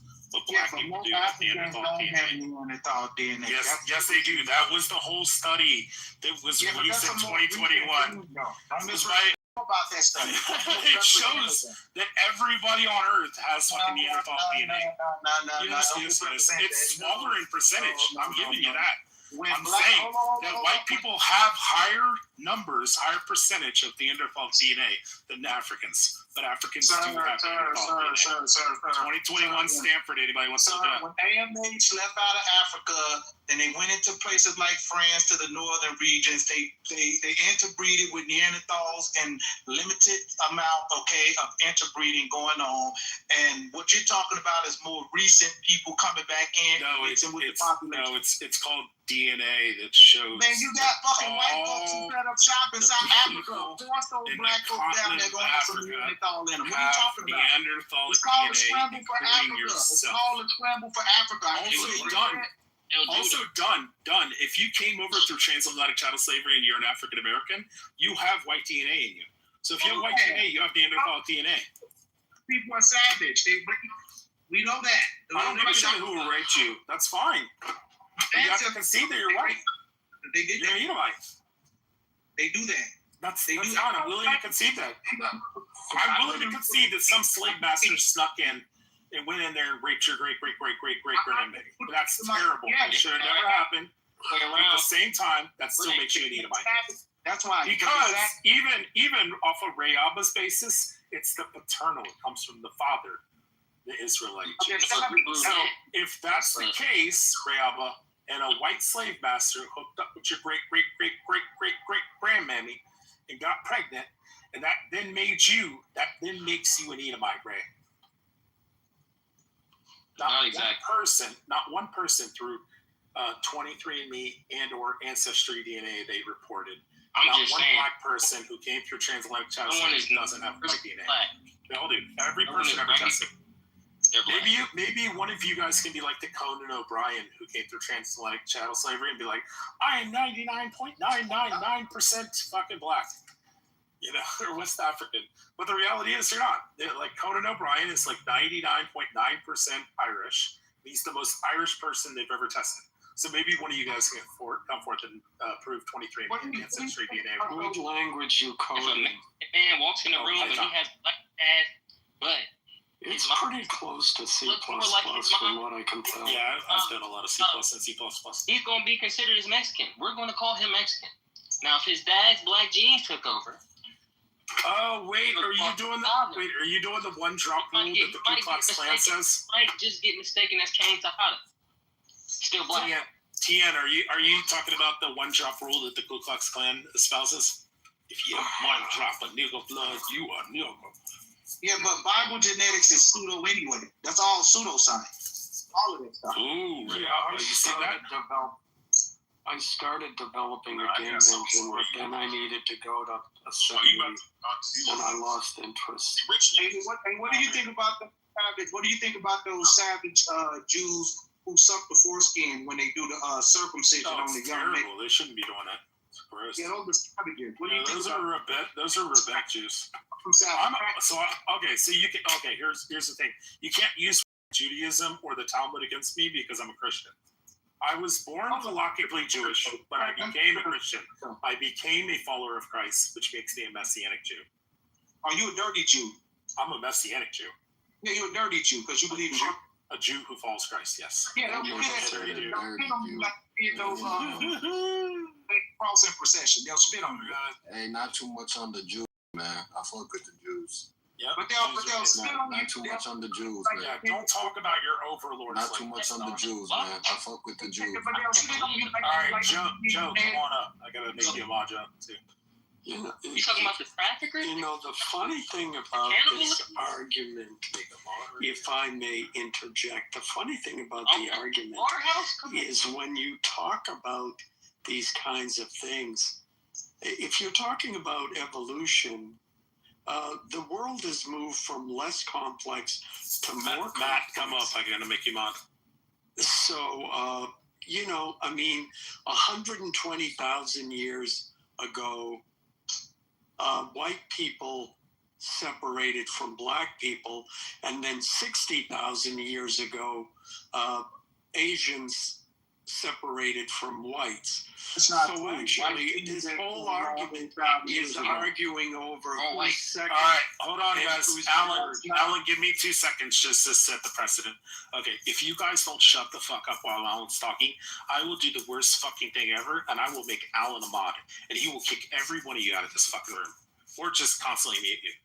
Well, you sound crazy. Thank you, guys. Yeah, and I was almost done. So really, this whole argument is over who's second and who's third, because in terms of evolution, Asians are the most evolved humans on the planet, because you go from less complex to more complex. Sorry, that's why I'm married. Now I'm happy taking second. Thank you. Wait a minute. White skin just came on the planet 8,000 years ago. How the hell could you be older than the Asians? The oldest Asians go back to 60,000. That doesn't make any sense. And guess what? Just because you talk smart, hold on. Just because Where do you get this 8,000 from? White skin just came on the planet about 8,000 years ago. No, I thought you did an evolution, man. I thought you did an evolution. 20,000 years. No damn 120,000 years ago for no white skin. No, you saw it. Evidence. Okay, how about this? How about I pull up the evidence for you right now? How about you pull up that, pull some, you know. Sure. I'll accuse this lying white man who's just lying on the evolution. The other thing that I don't get in this is when we talk about Jewish people and Ashkenazi Jews, I've never, and I've looked this up, I haven't seen an answer on how long it takes humans to change their bone structure and skin coloring. Because I could see skin coloring can change, but if you look anthropologically, if you look at the different races, it's not just that black people have a different skin color, they have a different bone structure. And you see the distinctions between black people, white people, and Asian people. And so if the quote Hebrew Israelites, who are either Native American or black, claim they're the real Jews from that region, how long would it take their bone structure to change from that to what we see in Ashkenazi Jews today or Jews in Europe? That's something that I've never seen answered. I'll end there. Thank you for clearing this, letting me speak, F. All right, Rich, let me deal with you. Absolutely. Let me deal with you. Okay, so you sitting up here talking about Ruddy, right? Well, look at him still stuck on it. Goofy though. You've been stuck on this for like 3 months and you haven't been able to disprove. Oh, you got switched. No, I was waiting for my turn. Wow. You know what I mean? I was really waiting. So yeah, but I'm a tyrannical moderator, so guys. Oh, okay. Well, it is what it is. So, Okay, ruddy, a word used to refer to a red or fair complexion in contrast to the dark skin of the Hebrews. Now, I want to just make a point, right? Do you understand, like, when you deal with red and ruddy, that the concept of red and ruddy being someone of like a light complexion is only been around for maybe like 200 years, and that the original concept of ruddy is someone having red brown skin, similar to a light skinned person or a Native American. So that's basically what it is, man. And as far as like Esau and whatnot, and him coming out hairy and red all over, all you have to do is just read what it says about Jacob. Jacob did not. It didn't give a physical description of Jacob. It gave one to Esau for a specific reason. Yeah, probably because he was covered in fucking blood and placenta because he was hairy. Why wouldn't it have been the same thing for Jacob? Why would? Because they described him coming out with blood and placenta because he was fucking hairy. My God, that's What does it say that his skin was red? It says he was hairy. He was red all over. Hairy. Yes. No, it says hairy and red all over. Right? Red all over. Like so you say okay? It didn't say nothing about. So he was a woolly garment. One was fair skin. That's what it says about Jacob. It says Jacob was fair skin. No, it did or not. Smooth skin. Smooth skin. You want to bring Genesis chapter? Does it say that he was smooth skin? There you go. Yeah, the smooth skin. Are you? Yeah, I fucked up when I said fair skin. I meant smooth. So it says that Jacob had smooth skin, and Esau came out covered in red. It says red all over, and it says like a hairy, like a woolly garment. No, right, Ray? I'll read you what it actually says. So Genesis 25, right? Genesis 25. So show me where it says red skin. Oh my God, bro! It doesn't have to say red skin. If you're red all over, what does it mean? Red all over could be that he's covered in blood and placenta. Okay, so he's hairy.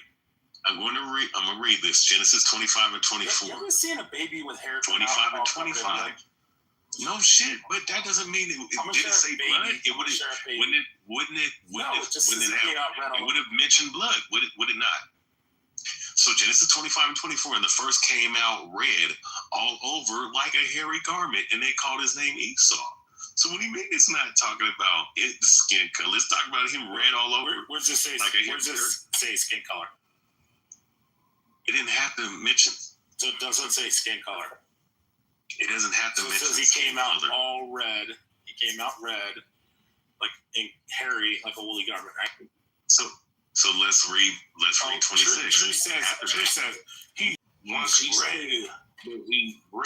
He's red. Yep. Read. Hey, Truth. Hey, Truth. Let me ask you a question real quick. So, can you read 1 Samuel 8:26? Let me grab my book. Yep, you'll love this. Most people I don't know this. Rugged. I don't know what a BHI is, but keep saying it. Nobody says black people's language. I know. You don't even think. Wait. Hold on, Alan. Hold on. Realma. You don't even think that black people came over through transatlantic child slavery. I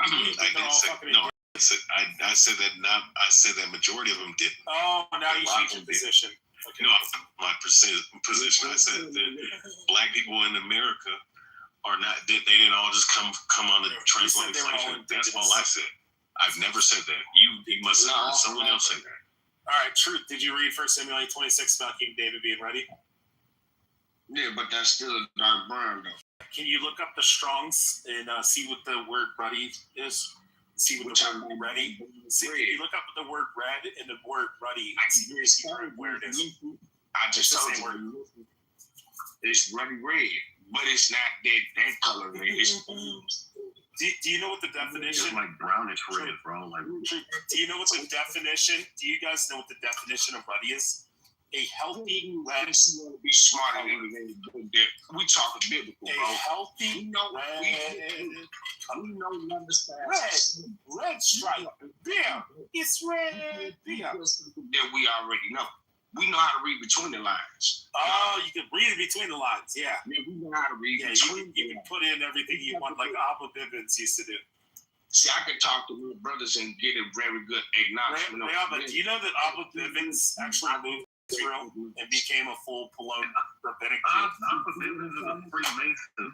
Abba Bivens, I don't your give a founder. fuck about Abba Bivens. You're a founder of Black Hebrew Israelites. Moved to Israel and became a rabbinic Jew. He's a piece of shit, just like the rest of these He leaders. was also a pedophile and a rapist. That's why he fled the United States.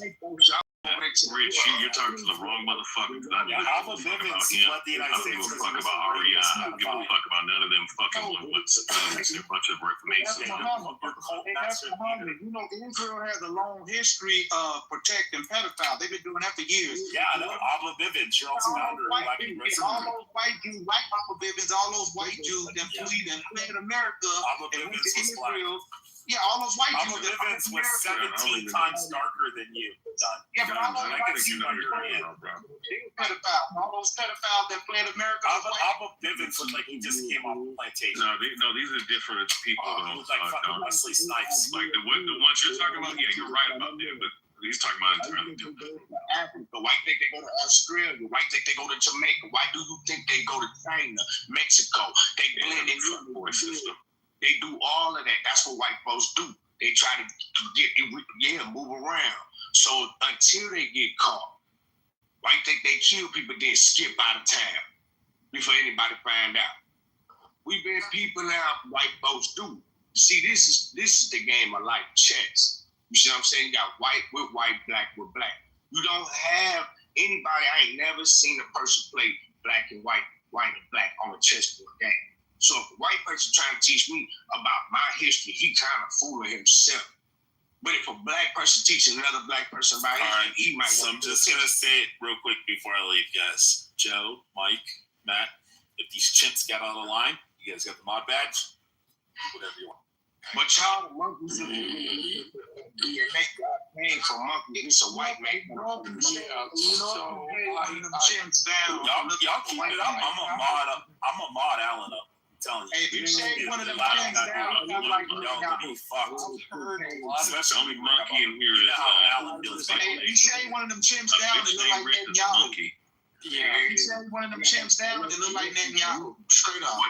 You say one of them chimps down. Yeah, I've heard a lot of people arguing about what the Bible says. I haven't heard a lot of scientific evidence. I do know that recently, well, it was a couple of years ago, an article came out that said that dark-skinned people lived in Europe, and everybody was like, see, you came from us. You came from us. Marshall, you got a green bean. You need to control the room. Yeah, thank you. Let Alan talk. They get out. What they missed at the bottom of that article was the fact that those dark-skinned people moved out of Europe, and then the white people moved in. Two completely different groups. The other thing is there's a distinction between modern humans, which established themselves archaeologically and according to science 10,000 years ago, and humans as a species, which go back, depending on who you talk to, about 100,000, 150. So there's that difference too that people get confused about. So yeah, again, Asian people, number one, we're arguing over number 2 and 3. Wait a minute. All due respect, sir. You're not gonna come and try to like just give it up, sir. The science has already clearly shown that black people were on this planet for damn near 200,000 years by ourselves before you people popped up on this planet. This is what the science says. Do you this realize is not melanin is Let me finish. Oh, no. Marshall has a mod badge. He is a green bean. You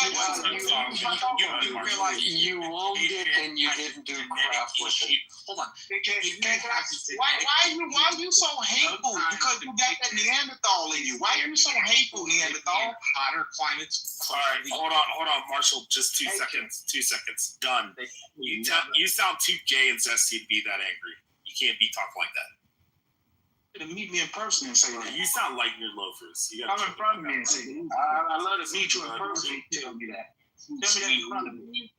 I never know something about these social media people. These social media people, you get real fruit. The issue is melanin is an indicator of where you live on the planet.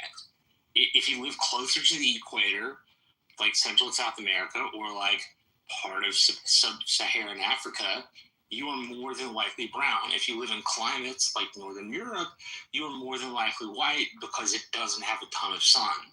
So people need to be white so they can soak up the limited vitamin D that's in the sunshine, right? Like white people did not just like somehow pop out onto this earth as some sort of strange extra race. We all come from the same place. Well, no, I heard white people were Where cavemen. did you come from, Mike? Where's that place? Where's that place? Wait, white folks ain't start off as cavemen? Everybody started off as fucking cavemen. That's the point. Pretty much all humans started off as cavemen. With white people being cavemen, black people were cavemen. You just can't accept the fact that you are our children. Yo, Don, you gotta let somebody jump in, bro. Riabo's gonna go. Go ahead, Riabo. So real quick, Mark, I just want to say that because here's the thing, and that's a theory that used to be, taught and whatnot, but it has been proven and disproven the last 20-some years. Because if that's the case, then people would be of a lighter complexion than what they would be if they lived. Let's say if you had somebody that was dark skinned and they moved up to north of the equator, like let's say, I don't know, score the South Pole, then that means that they're clearly lighter, but you still have darker skinned people living in those particular areas that is even way colder. And then Marshall, watch this. You have white people who is in South Africa who still look the same like they looked when they first came over there in the 50s and 60s. So white people from South Africa, like the genetic and how pigmentation works, it works over time. It's an evolutionary thing. So evolutionarily, over hundreds of thousands of years, people have developed certain skin tones because of where they live geographically. Right? Like, I mean, you have certain skin tones. You lying, man. You was sitting up, y'all was paying people down in that man's state, man, $9, $10. What the fuck are you talking about? He's drunk. No, ain't nobody drunk. Y'all always say that. Bro. Dude, I don't understand what you're talking about. You have to be clear. Also, your mic's shit. Picture mic. You know that evolution. It sounds like you in a cardboard box. It takes hundreds and thousands of years for you to see noticeable change. Hey, Truth, are you underwater or something?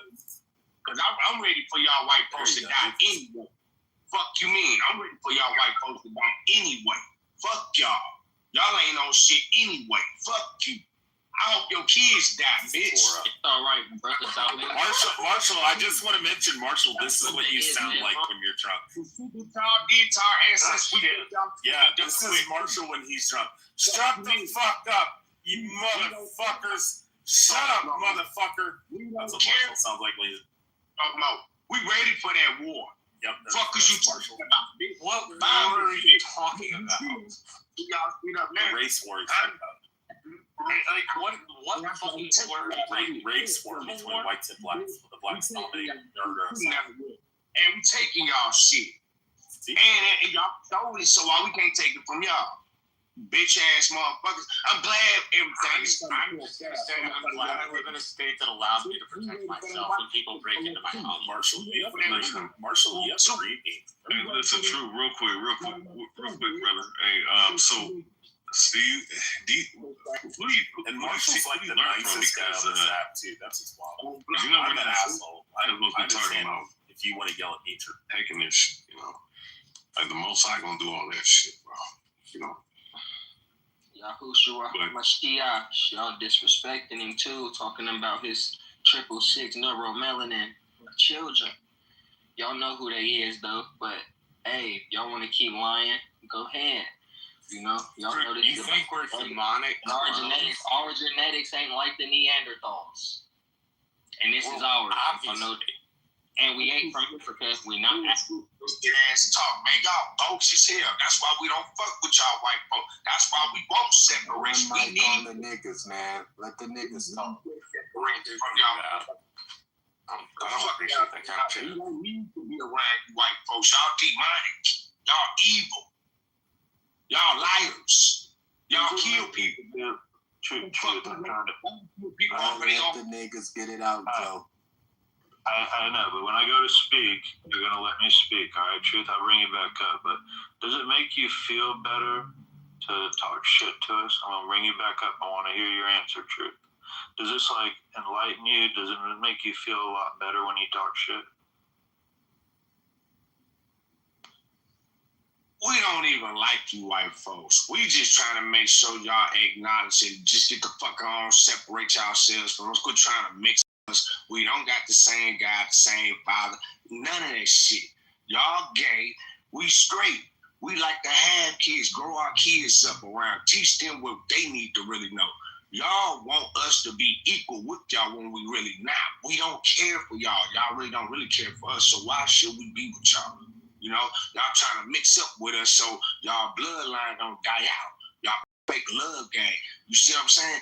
I can't stand a motherfucker like you just sit up and say some gay ass shit. Now, I didn't come up with no gay ass shit. Then your boy just jumped on. Then y'all both talking at the same time when I'm talking. So that really shows me and us, the community, how y'all really is. Y'all childish. Y'all don't have real mindsets as to have common sense conversations. You know what I'm saying? Acknowledge the truth. Y'all do things with Let me ask you a question. Where is the black community? They where they at. They where they at. No, but where's the white community? Where is the white community? Answer that. Answer that question. Well, there isn't a white community. We're all community. It's a black community. But where is it then? We don't want y'all to know where we are. We have things that we do that we don't want y'all in our circles. Y'all kids, your wives, none of that. We don't want y'all. Y'all bring demonic shit to our tables in our houses and yards. No, we don't need that no more. Move around. Hey, it's all right, Truth. You got to defeat them with your heart. Straight up, that's all we doing. We showing now. We don't have to keep telling y'all, asking. You got to get stupid on, brother. You ain't got to talk that shit to them. They know what it is. You know what I'm saying? Just let them think they spreading whatever the fuck they spreading in here. False ass gossip, bullshit. Jackson, Mississippi blooded talking, full blooded from my man Pop side. So what's up, fam? Love, family. I don't fuck with them motherfuckers, man. I don't even want to see one at the table. That's where my family from. Jackson, Mississippi, Midnight, Mississippi, baby. Okay, they got to clean up Jackson, man. It's real terrible. Royalty. We built that pyramid on the dollar bill. Why you think it's on our dollar bill? Yo, that's basketball ass. Y'all from Jackson? Why is Jackson such a shithole? Mississippi is a state as a whole, for the most part, is a shithole. It's like in the bottom. It's like in the top 3 of the poorest states in the union. So it's not just Jackson; it's the state as a whole, which is primarily ran. I'll give you that Jackson is ran by a Democratic mayor, but the state itself is ran by Republicans and has been ran by Republicans for the longest. And it's a fucking piss poor state educationally, piss poor state health wise. The roads, bridges, and and buildings and shit is just fucking piss poor. Okay, that's at a state level. Okay, not just at a city. Jackson is fucking terrible. I don't deny that. But at a state level, the city is fucked up. Excuse me, the state is fucked up, and that goes both ways, buddy. Yeah, but then hold on. Then why is Biloxi and Gulfport so nice, bro? I love going to Biloxi. Because those racist white people, they do what they always have done.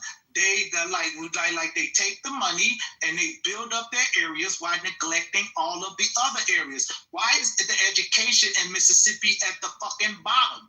You're at the Mississippi as a state is at the bottom when it comes to education. Okay, and like you asking questions about government people who are fucking racist. Okay, hold on. Take the money and run. They take the money and run. Mississippi is at the bottom based on metrics, right? So it has one of the largest population of black folk. Why don't black folk care about better education? I think they do care about better education. I think they do. I think they care a lot about better education. But let me tell you something. Poverty isn't as simple as what some of you bootlicking white folks like to say. I live in the deep South, bro. Mississippi's got more roads than the state of Louisiana. I don't even want to fucking hear it. I don't even want to hear it. The state of Louisiana has the worst roads in the entire nation. So my people come from Mississippi. You ain't telling me nothing. I'm telling you that you have better roads in Mississippi than you do Louisiana. I ain't lying. You've been through Louisiana, right? Come on. Louisiana has the worst states. And that's another Republican state. It seems like states ran by, and I'm not making this political thing, I'm just being honest. It seems like states that are ran at the governmental level, the governor's level, the level of governor, seems like states that are ran by the Republicans, they had Republican governors, and the state houses are filled up with Republicans. Seem like those are the fucking worst states when it comes to education, when it comes to fucking healthcare, when it comes to roads and bridges. Hold on. Then why don't you move to Chicago or Los Angeles? I live in Chicago right now. That's where I live. Do you? Yeah, is it better? Yeah. Chicago is damn sure better than Jackson, Mississippi. Yeah. What's up, bro? You right there where I'm at. Yeah. Even with the fact, wait, just let me say this part. Why can't we just talk? Why y'all gotta be all uppity and stuff? No, I'm just gonna say this part real quick. Even with the fact that they closed down 50 schools in Chicago, I would still say it's better. Yeah, but what makes Chicago better? It's up north. The roads and the bridges are definitely better. The plumbing is definitely better. Being around Yankees is better. Get out of here, bro. That Yankee shit is garbage. The plumbing is better. The roads are better hospitals, better grocery stores. Boy, that ain't Yankees. That's the farmers markets. What are you talking about? Better hospitals, farmers markets. What you talking about? Black folks, more education. The Yankees. You mean the Cubs? You're not really from the South then if you don't know what I'm talking about. These Southerners feel like their country all onto their someone educate me. What do you mean by the Yankees? Please, enlighten me. Enlighten me, because I'm from Chicago too, so enlighten me. Alright, so anyone to the north are just considered Yankees. So it's a different type of lifestyle up there. Also, everyone's moving 100 miles an hour, ain't going nowhere. We're down here chilling, just having a good time along the Gulf. We're just living our life, enjoying it. I don't know why people. If you're up north, look how much rage you got, bro. Down here, even black folk down here are much chiller down here along the South. What are you talking about? The South is the South, man. Don't play that game. The South is the South. Come on, dude. During the Civil War. Do you know why there was a such thing as the Great Migration? Do you know why that happened? Because there was no industry in the South, and people went north for the Industrial Revolution. No. That's exactly why. Sir, please don't tell me about my history. Sir, don't tell me about my history. Shut the fuck up, Rob. Shut the fuck up, faggot. So, have you ever read Dr. Thomas Sowell's book, Black Rednecks and White Liberals? I don't listen to Thomas Sowell. That's a bootleg. You talking about a bootleg? Oh, it's that done, that faggot. So, if you actually read the book, it actually opens up in saying 1917, and it says Indianapolis. It has a letter posted on the door, and it says these people are uncouth, good for nothing, lazy, loud, rambunctious, violent. They don't pay their bills. And then at the very bottom, it says, no white Southerners allowed. The entire time I was describing that, anybody that's never read it or heard it was like, oh, this is some racist shit. Look at how they're talking about black people. This is no white Southerners. The reality is, everybody was headed to the fucking north for work. They were all there for the industrial. Let me help you out. Let me help you out with something. When I was talking about the Great Migration, I was talking about it from the African American experience. Yeah. Not all the blacks were heading north for work. Excuse me. Can I just finish, brother? Can I finish? Now you're gonna tell me my history. This guy gonna tell me my history. Yeah, my family built the Underground Railroad into Cincinnati. No, y'all didn't. For fucking why are you trying to why are you being a dirty Jew right now trying to tell me my history? I'm damn sure ain't gonna try to tell you yours. Okay? I'm not gonna try to tell you yours. Not too much on the Jews. One of these individually, or not too much on the Jews. All right. Listen. Can I just finish? Aha! Mute all other speakers. There it is. Cool. So, my family actually in Northern Kentucky actually built the Underground Railroad. I don't want you to patronize. And they built it. Patronize, not patronize. We need a receipt. Give business to you, fucking idiot. Even though patronize. Whatever, man. Don't do it. Don't do it. You know what I'm talking about. Don't do it. You're stupid. You still say axe. Anyone who built the axe is actually a fucking Ulster County Scotch-Irish word. So when you think that it's black Ebonics, it's not. It's actually Scottish. So secondly, my family actually built the Underground fucking Railroad into Cincinnati for fucking slaves who were escaping the South into Cincinnati because Ohio was a fucking northern state.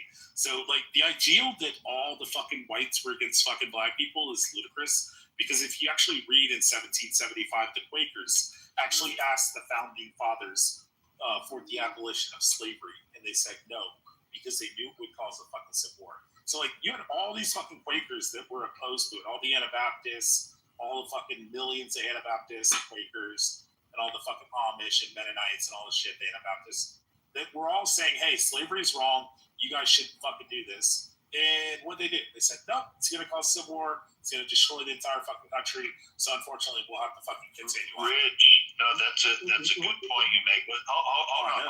Just read the letter for the Quakers. Oh my God, they're telling us about our history. This is white history. This is Quakers. Moment. So when the Quakers argued that, they brought it to the Supreme Court in the 1790s, and a young Andrew Jackson argued in the Supreme Court about how slavery was biblical, and that's what ended up the Supreme Court ended up siding at that moment. It preserved slavery, and it observing it for nearly another 80 years. But to act like white people haven't been abolished slavery, you're actually arguing, against what our history really is, because my family from Kentucky was also abolitionists. So to listen to y'all try and sit here and talk to us like we don't know anything about our history is ludicrous, right? Wait. Can I just say something? Wait. Can I say something real quick? Can I say something? Wait. Can I say something real quick? I simply brought up, I said, do you know what the Great Migration was? Yeah. Then you start going into it. Hold on for a second. Hold on for a second. Then I said, hold on for a second. Then I said, I'm talking about it from the standpoint of my people. And then you two, with your guilt complex, you feel guilty, you got to come in and defend and then do all this talking about, well, whites and we were fighting against anything. You dudes got a guilt complex. Look, that's not my problem. You need to figure that out, you said black people fled out of the South is what right. That's all I said. Fled out of the South because they were being persecuted. No, you're not going to rewrite my history. Trying to make the claim. You're not going to rewrite my history. You're not going to rewrite my history, Sir. Let's hear from the black man. The audience. There we go. Cool. Other people can talk. So the ideal is that only 1% of the U.S. population actually owns slaves. Even if you just boil it down to the South, only 5%. Only 5% of Americans own fucking slaves. Most people were fucking poor. Or most people were fucking Protestant fucking Quakers and Anabaptists who didn't fucking agree with slavery and knew it was fucking wrong. So are you saying that black people were freed from slavery because whites thought slavery was wrong? No, because we fought a bloody civil war to free slaves.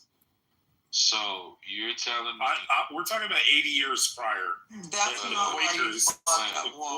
Quakers wrote a letter to the founding fathers.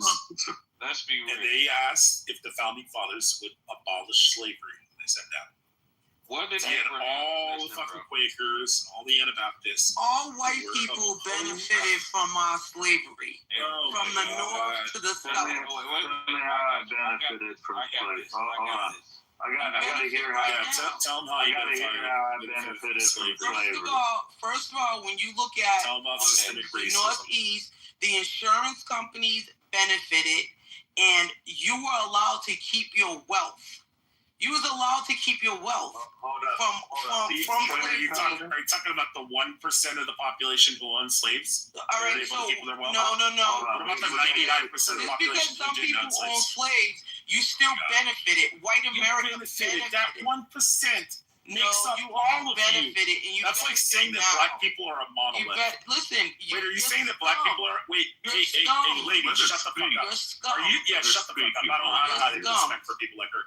So listen, are you saying that black people are? No, you gotta let her talk though, gang. You've been talking, bro. Yeah. You got that, but let them talk, gang. Let them talk, gang. All right. So, are black people a monolith? No. Are white people a monolith? So, 1% of the population owns fucking slaves. That doesn't mean that the other 99% are guilty because 1% got to keep their fucking money. And come for it, motherfucker. That's all I'm saying. Okay. First of all, what did Abraham Lincoln say about slavery while the Civil War was going? He said, I wouldn't let none of these slaves free if I knew I could win the war without them. That's one. That's not actually history. So I don't know. And brother too, like that's not actually the war was fight over economics. Let him finish. Let him finish, sis. You can get in after him. Let him finish. We're going one at a time because we got need to. Wait, who the fuck's running this room? You Truth? He just trying to get us to argue, bro. That's all he doing. He know the truth. Salam to all the brothers and sisters in the room. Salute to you. Salute to you too, my queen. All right. So, like I said, Abraham Lincoln said he wouldn't even free the slaves if he could have won the war without. That's one. Two. No, he actually said he was indifferent. He didn't give a shit. Oh my God. Come on. Let the man finish, man. He said like all that he turned into propaganda. Are you pregnant? Are you, man? Come on, bro. He is indifferent. Anyway, part two about the Civil War. He was right. All right, the reason I'm done, bro. I don't want to argue. I'll pick it up from there. The war was not fought over slavery. It was fought over economics because the South had a advantage over the North. That's what it was fought over. And then, that's incorrect. Hold on, because I'm going to educate your ignorant part. I'll pull up the document right now. One mic, man. Y'all gotta let one person talk, man. Let the queen finish, Don. No cap, bro. Thank you.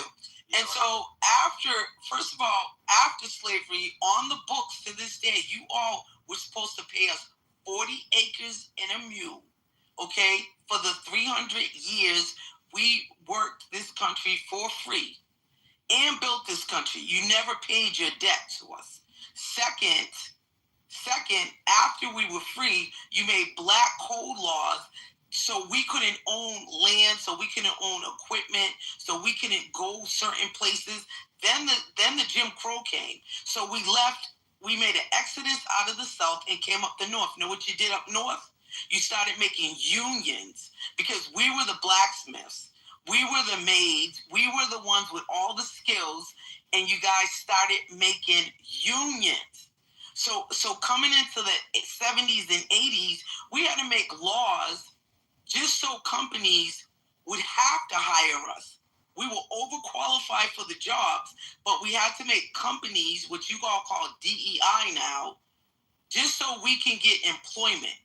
You guys did everything you can imagine to our communities. How you benefited because you vote for the people who keep us enslaved. You put drugs in our communities. You made laws that we can't even congregate in order for our brothers to sit there and try to congregate as men to build up our communities that you guys keep destroying. You destroy everything in your path. We have 6,000 years to know what kind of people you are. 6,000 years, not one civilization have you all built, but 6,000 years of total destruction. And you know how else you benefit? Look at now. Look at how disgusting it is now that our brothers are getting lynched. No, our brothers are getting lynched still. There's no laws on the books to even protect us. But yet the Asians got a crime bill. The Jewish man got the crime bill. Shut the fuck up, nigga. You guys got. Nobody's getting lynched anymore. Okay, you guys. Yes, we are. Yes, we are. We're getting killed in the streets, and no, and white people. You guys have immunity. No, yeah, you can do whatever you want to us, and know you have immunity. Then I'll land with this. Well, we both contributed, but you know, whites really built the meat of the you country. didn't build shit. Yo, Freddie, are you there? Can you everything. The animals ain't safe. The plants ain't safe. The air's not safe. People ain't safe. No. You don't faze me. You don't scare me. I know what. Hey, Pretty, are you there? Can you hear me? One at a time. Go ahead, Chase. No. I thought you was going to be here. I'll bring her back up. No, let her back up. Y'all bogus, she said that's why we don't fuck with y'all. We talking one at a time. Bro, one at a time, man. It ain't even about no color, man. Only one person. No, you can be off the stage. Running your mouth. No. I'm not running my mouth. I'm giving you facts in your face. yourself. Yeah. No, can I just land with this? The problem is,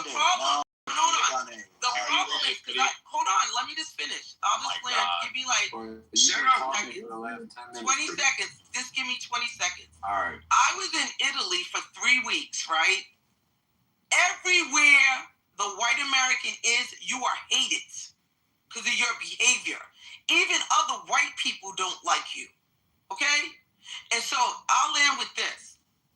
You're going to get what's coming to you, and you're going to get punished as a nation for your forefathers' disgusting behavior towards black people. That's pretty. And you can laugh all you want, but it's happening. Look at you. Oh my God! All right, lady. All you all need to be done like he got done. Hey, Pretty. Oh, really? Pretty, can you hear me? Can you hear me, Pretty? See y'all, and I can't wait. I want to. You're like Pretty back. Pretty, can you hear me? White motherfuckers. Pretty, can you hear me? I got a question. And I'm not gonna be long. Why are y'all in here going back and forth with these people? That's what I don't get. I just want to say my piece. We're trying to educate. Pretty. We're trying to educate them. I want to bring some facts, man. I don't care about emotions or feelings. Can I bring some facts? The American education system fails. I'm saying if you're black and then you. That's why there's racism. Because of the American education. You guys are literally saying the most retarded shit I've ever heard. Why are y'all? Wait. Did anybody on the stage literally fucking retarded? Wait. People in this room are fucking acting. Can I say one thing real quick? Does anybody on this stage believe that the Civil War was not about slavery? That's what it wasn't fought over? Because I heard that said, and I'm just trying to make clear now because I don't deal in speculation. Either I can prove it or I can't. So I'm trying to make clear: is anybody on this stage saying that the Civil War was not fought over the enslavement of African people? Let's make that clear. It came out of the president's mouth. The president himself is the one who declared war. One mic on Ryan. Yeah, we're talking to Ryan right now. Go ahead, Ryan. Yeah, I'm funny now. I know what they do. Talk, nigga. We ain't trying to hear you for you to laugh. Okay. So, you black. That's crazy. Anyway, so Abraham Lincoln said it. The only way he could win the war was to free the slaves. And that's why, after they won the war, what did he do? He said, after the war was won, he said black people should go to a place called Africa. And it's called Liberia. And he gave us free passes back to Africa. We didn't go because we believed the bullshit. We kind of believe the bullshit still today. And what happened? He deployed the military to the South because after the war, all these people that said they wanted to abolish slavery, they needed to be held back from killing black people roaming the streets. This was called Reconstruction. And what happened? Yeah, so can we clear a little bit of... Hold on. Let me finish. Y'all just talk now. Listen. Finish. Hold on. Let's give some context. Yeah, let's give some context. The whole debate was, at that time, would white folk and black folk be able to actually integrate? Now, what's your answer? I mean, from what we've heard tonight, from all y'all coming up on this stage right now, you don't think we can integrate. We should be segregated. That's what I heard. No, this is what the debate was. No, this is what the debate was over Liberia. No, I'm talking about Liberia, in that there were black folk that did not want to integrate with white folk, and they were offered the opportunity to go back to Africa. Now, how many of you would take that up? Why are you trying to change the subject?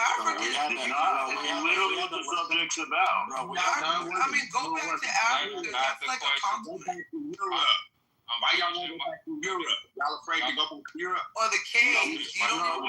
How about land back to the natives? How about that? You're not even indigenous to Europe. You made it very clear. Hold on. Listen.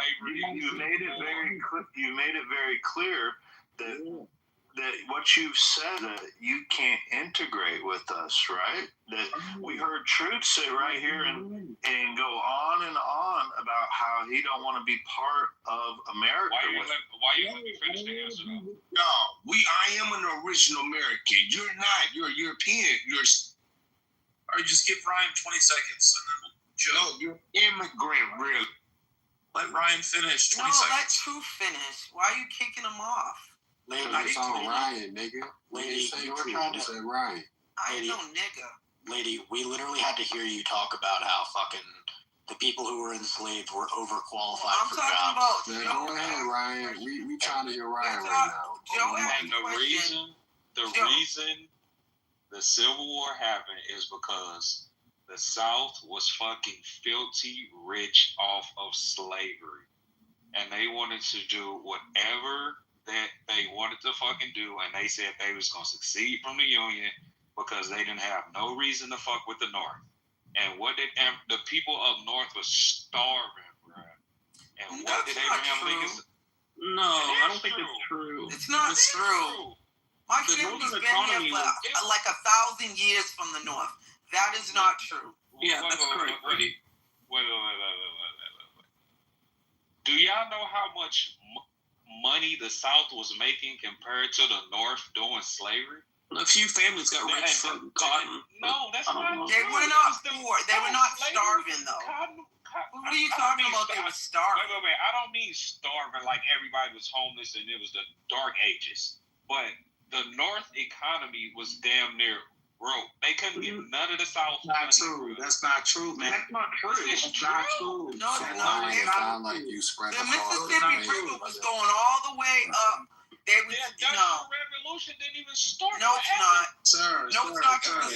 The slave owners, the Jewish slave owners, owned all kind of property up north, where they were taking the cotton, they were producing. Hold on. They were taking the cotton to the factories up north and shipping it to the south. Shipping it to Europe. So that's not true. People have money. Wait a minute. Most of your banks and infrastructure, as far as banks and insurance companies, they were in the north. Most of that stuff was in the north. What the thing was is that slavery was listen, man. The bottom line is this here. Black folk were rebelling, okay? And it created a problem because this Abraham Lincoln dude, like those presidents that came before him and the one that came after him, if you get what I'm saying, they were trying to basically, the whole goal was to get as much of the land under their control as possible, under this unified government and under this unified monetary system. And slavery was the biggest thing in America because it basically it was the driving force of America, literally. Black slavery was. And Abraham Lincoln couldn't have his union if these people had slaves. He didn't listen. He didn't really care. Black people really, but he understood that I can't have my union if these dudes got slaves, and they succeeded from him, because of the whole fact. Don't take my word for it. Go read the Declaration of Causes. 1 second. So 1 second. So Joe, am I crazy? But wasn't the northern economy like a machine compared to the South. Like it was good. It wasn't it rolling. It was way more productive. Joe. Yeah. So I mean, there's but there's truths to the cotton.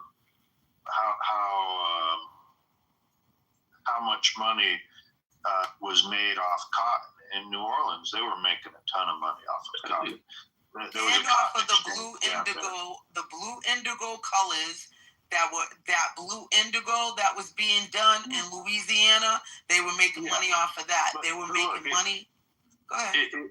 So if we want to talk about like the Civil War stems back to rivalries that were occurring between English people even before America was founded. And a lot of the people that came over in the northeastern Protestants compared to the Scotch Irish that settled many of the Appalachian areas. There's been rivalries that go back 500 years. The civil wars that occurred back in England, those same rivalries still continued here in America. And for a long period of time, Southerners were, even though they were winning the presidency. So if you look at Virginia was part of the South. I was just about to say, I'm sorry, I ain't trying to cut you off. So hold on. Look, Ryan, I'm trying to give you some context here. If you want to understand, to argue, if you want to take the position it wasn't about slavery. However, if you look at the secession letters of South Carolina, thank you, Lily, it says very clearly that South Carolina seceded from the Union based all about their peculiar how does it say it? Their peculiar institution of slavery. I have it right here. We can read it. I have it right here. We can read it. Yeah. Okay, read it for us, Don. Look, South Carolina lays it out why they succeeded. So the point to make here is, though, there were rivalries. It's a country, just like we have rivalries today, regional rivalries all across this nation. However, why did states succeed from the Union clearly is outlined by their secession letters, like in South Carolina. And it was all about preservation of their culture, and their culture being dominated by this hierarchy of a master and a slave. So, if I may add to that, hold on. Here, I'm clicking moderators. I'm clicking on. Yeah, because when you look at the actual output of the North versus the South, and when you look at what slavery, that is the labor of enslaved black people, which we all agree was wrong, you look at that output and it amounts to anywhere from 15 to 20, I forget, it's either between 12 and 20% of the output of this country. So no, I'm sorry, but black people did not build this country, because even without those stats, it assumes that white people were just sitting around, especially in the North, drinking mint julep and doing absolutely nothing but getting vapors, while black people did all the work. And that's not true. White people were still working all during slavery, all those 400 years. White people were working too. Alan, thank you for your contribution. It was unfair that you had to work without adequate compensation. Slavery was wrong. But no, you didn't build this country. You didn't invent everything. And the United States and England were the only two countries in the world to not only stop slavery here, but white Christians went and fought your black brothers in Africa to make them stop doing slavery too and engaging in it. So please say thank you. Sit down and stop complaining, because no, white people aren't the devils, and we are tired of you, number one, demonizing us, and number two, we're tired of having to center black people's opinion about history and everything else. Other people have opinions, And thank you. We've indulged you enough. We're moving on. Thank you. Wait a minute. Wait a minute. Missed it. We're done. Thank you. Okay, wait a minute. Let me hold on. Let me jump in there right quick, because I ain't had a chance. Let me jump in right quick. We'll make this clear. I've been waiting, but go ahead, bro. One mic on Ray, man. You've been talking, man. You go next. I haven't said anything. You go next, brother. Look, Alan, here's the deal, right? You can't sit up here and just say, well, the whites have not done anything, and they did everything to help black people and all this other stuff. Listen, the war with the North and the South historically is known. It wasn't just about racism, no. It wasn't just about freeing the slaves, no. All right, there was other social issues that were going on, specifically dealing with finances and whatnot, and financial gain and everything. But at the same time, that's what the primary goal was either freeing or keeping the black slaves where they were at, all right, to make money off of them. Now, if you want to sit up here and say that black people didn't invent everything, they probably didn't invent every single thing, but probably about a good 85 to 90% of the things that you see that you're using right now was invented by somebody that was black. Yes, I have the list. I mean, I don't feel like reading the whole shit. The light bulb, the traffic light, the internet, the phone. Every little thing. Invented the internet? Get out of here. See the monkey wrench? Yes. No. Okay, well, wait. Let's let Dunn speak. Dunn, sorry. I only had like two. Yeah, go ahead, finish, but let Dunn speak before everybody, because everybody's going to want to jump off and prove you wrong, and myself included. But go ahead, after you go, Ray, then you go Dunn. But my thing is, though, but to sit up here and say, oh, we're not going to allow, it's funny because, like, I have the list and everything. I have the documentation, but regardless of the fact, and I might land here, to sit up here and say that you don't want to hear and don't want to say, oh, well, blacks and their opinions. Well, people have been hearing white people's opinions for a good 100 years. You understand? And to sit up here and try to act as if black people were not large contributors to this fucking country being here is a fucking asinine and idiotic statement. And another thing too, to sit up here and not know accountability of what has gone on in this country, right? You probably didn't do anything, but ancestrally, yes. Just like anybody else has to take up for whatever the fuck they do, just like everybody fucking else. But when it comes to, what I'm hearing is when it comes to white folks, when it comes to certain things about history, they're just not honest. And this is just what it is. All right, let Dunn go, and then... Okay, here, I'm not going to... I don't talk, okay? I come with the documentation. I don't like to do a lot of talking. If I say something, I should be able to prove it. Now, this is from the, here, I'm going to give you the exact source where it's from. It's from the Center for Law and Social Policy, okay, CLASP, if you know anything about them. I want you to read what they say right here. African-American workers built America. Okay, here, listen to this. This is by Asha Banerjee and Cameron Johnson. Okay, here, I'm not going to read it all because I don't want to take too much time. It says, black labor has been foundational to the growth of America and our economy. Enslaved people built the country's early infrastructure and produced lucrative commodities such as cotton and tobacco. After emancipation, African-American labor was crucial in industry, agriculture, and services.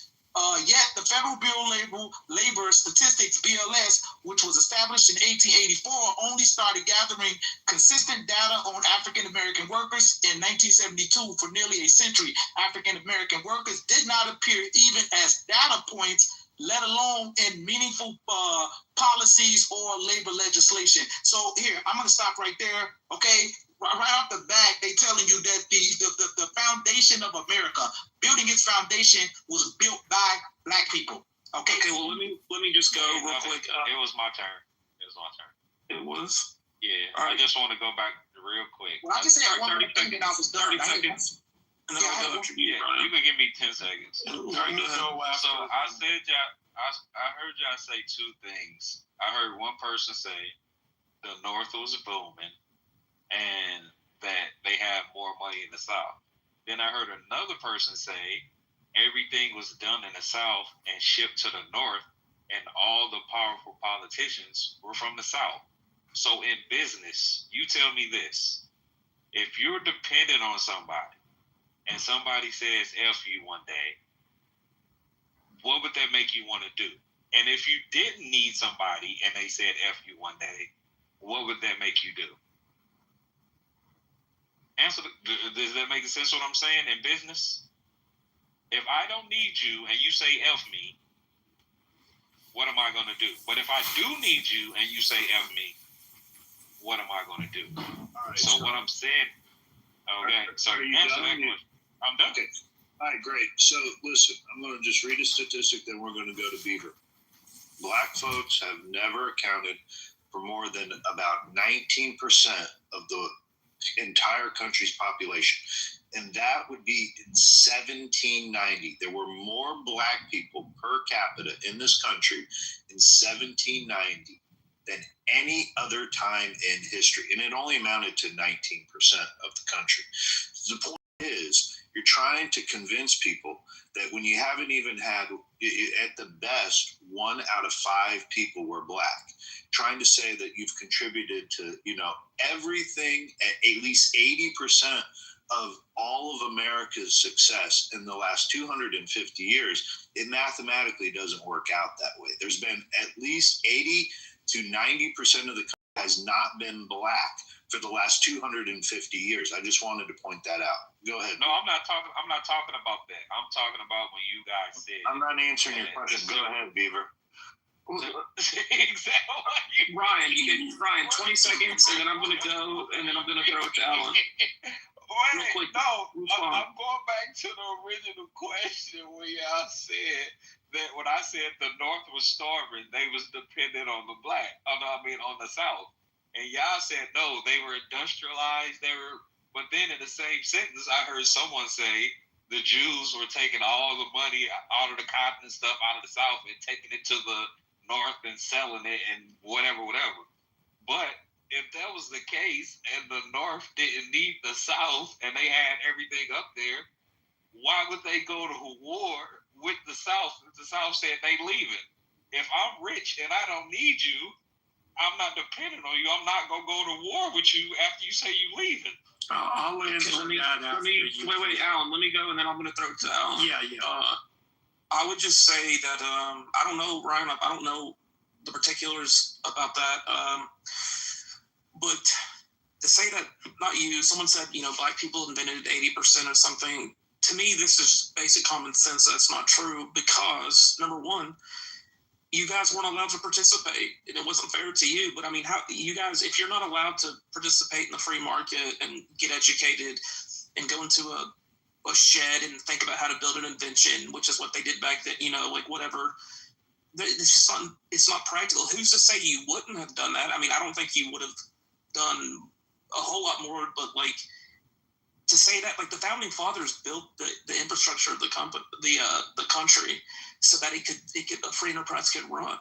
And then the northern economy was always the North was always going to beat the South at that point in time, because some economists actually believe slavery held the country back time-wise. It would have become a stronger power if slavery had been abolished sooner, because it stops GDP growth in the free market, to let people work for wages and produce.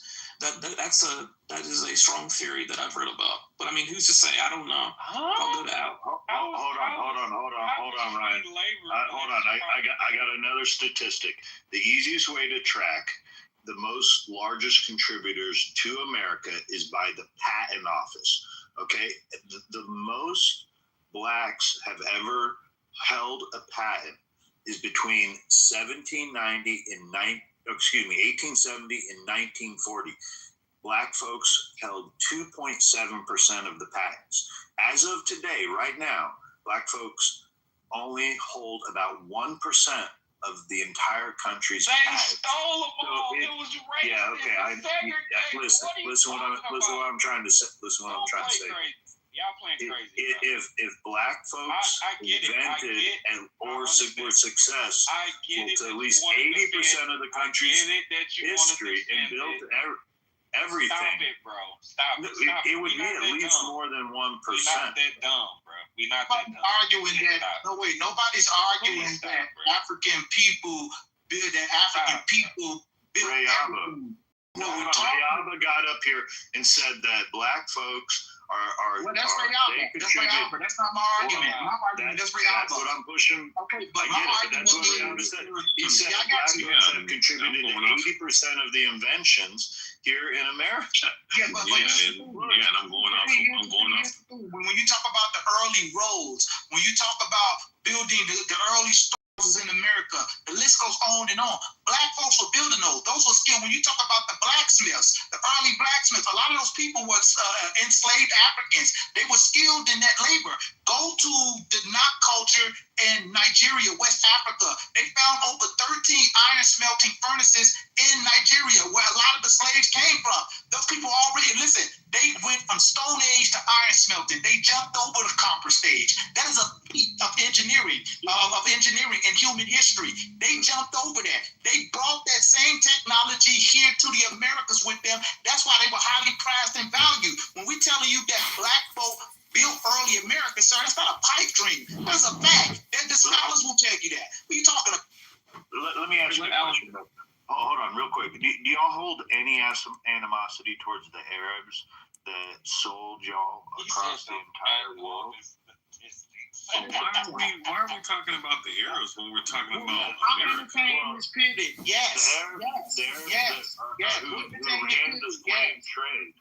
They ran the sub-Saharan slave trade, but they weren't the only ones that benefited off of it. Like there was a whole bunch of people, but the facilitation of it was the Caucasian people. It was Arabs. It was Arabs that were running it out of Africa. But I mean, did the Arabs take part in it? You go and lecture Arabs about this? Just out of curiosity. I mean, I've talked to every particular person. What do you mean? Jewish. And I shit on them all day long. Switch the subject all the time. Like, why are we talking if we was if you're in the room with the Arabs and we're talking about Arabs and the sub-Saharan slave trade that they we'll talk to them, but we're talking about this right here. We can't sit up here and deny certain things in history just because the president of the United States and the MAGA folk want to do that shit. Then let's you don't shoot. Let's talk about I shit on them all day. Okay, wait, one mic on Alan. Let him go. Yeah, I'm going to talk about history. I know we live in an age where everybody's a scumbag and both sides are evil and nobody stands up for anything and very few people have principles. But if you go back to the 1800s and the 1700s, people meant what they said. When they said they were going to do something, they did it. If you told someone and you shook his hand, that meant more than signing a contract. So the question was asked, why would white people do that?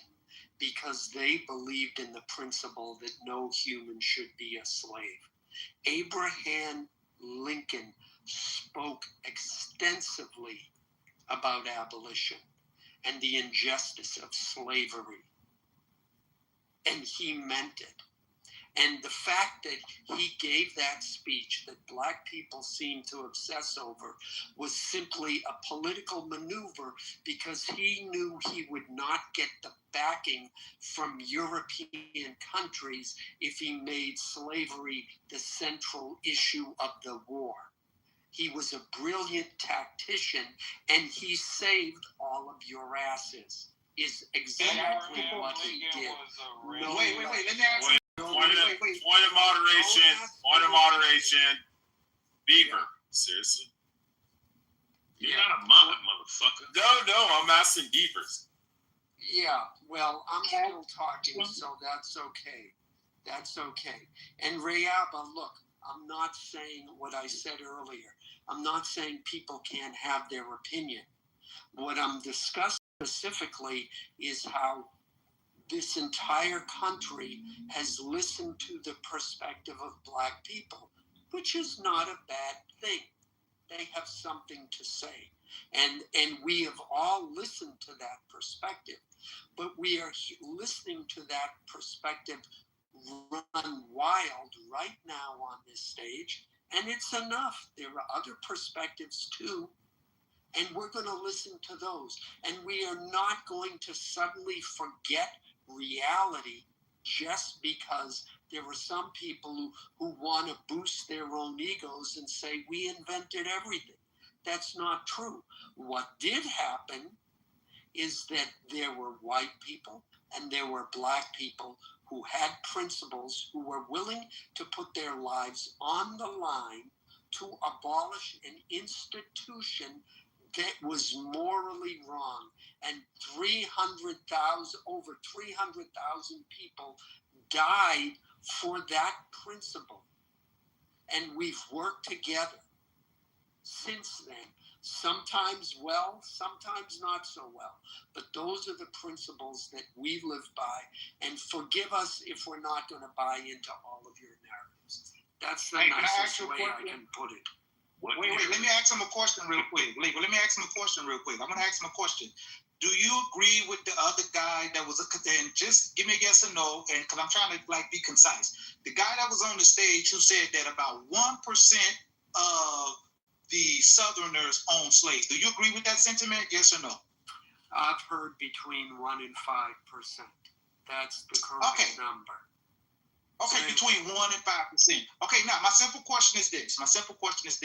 Based on that logic, that it was only 1% to 5%, which is a small amount, and the rest of the people was not involved in slavery. Because this is what we get with as far as black people, we get this talking point like, well, only 1% of the people own slaves. My simple question is this: if 1% to 5% of the Southerners own slaves, why did you have to have a civil war to end slavery? That doesn't make any sense. If it was only 5%, why did you need a civil war to end it?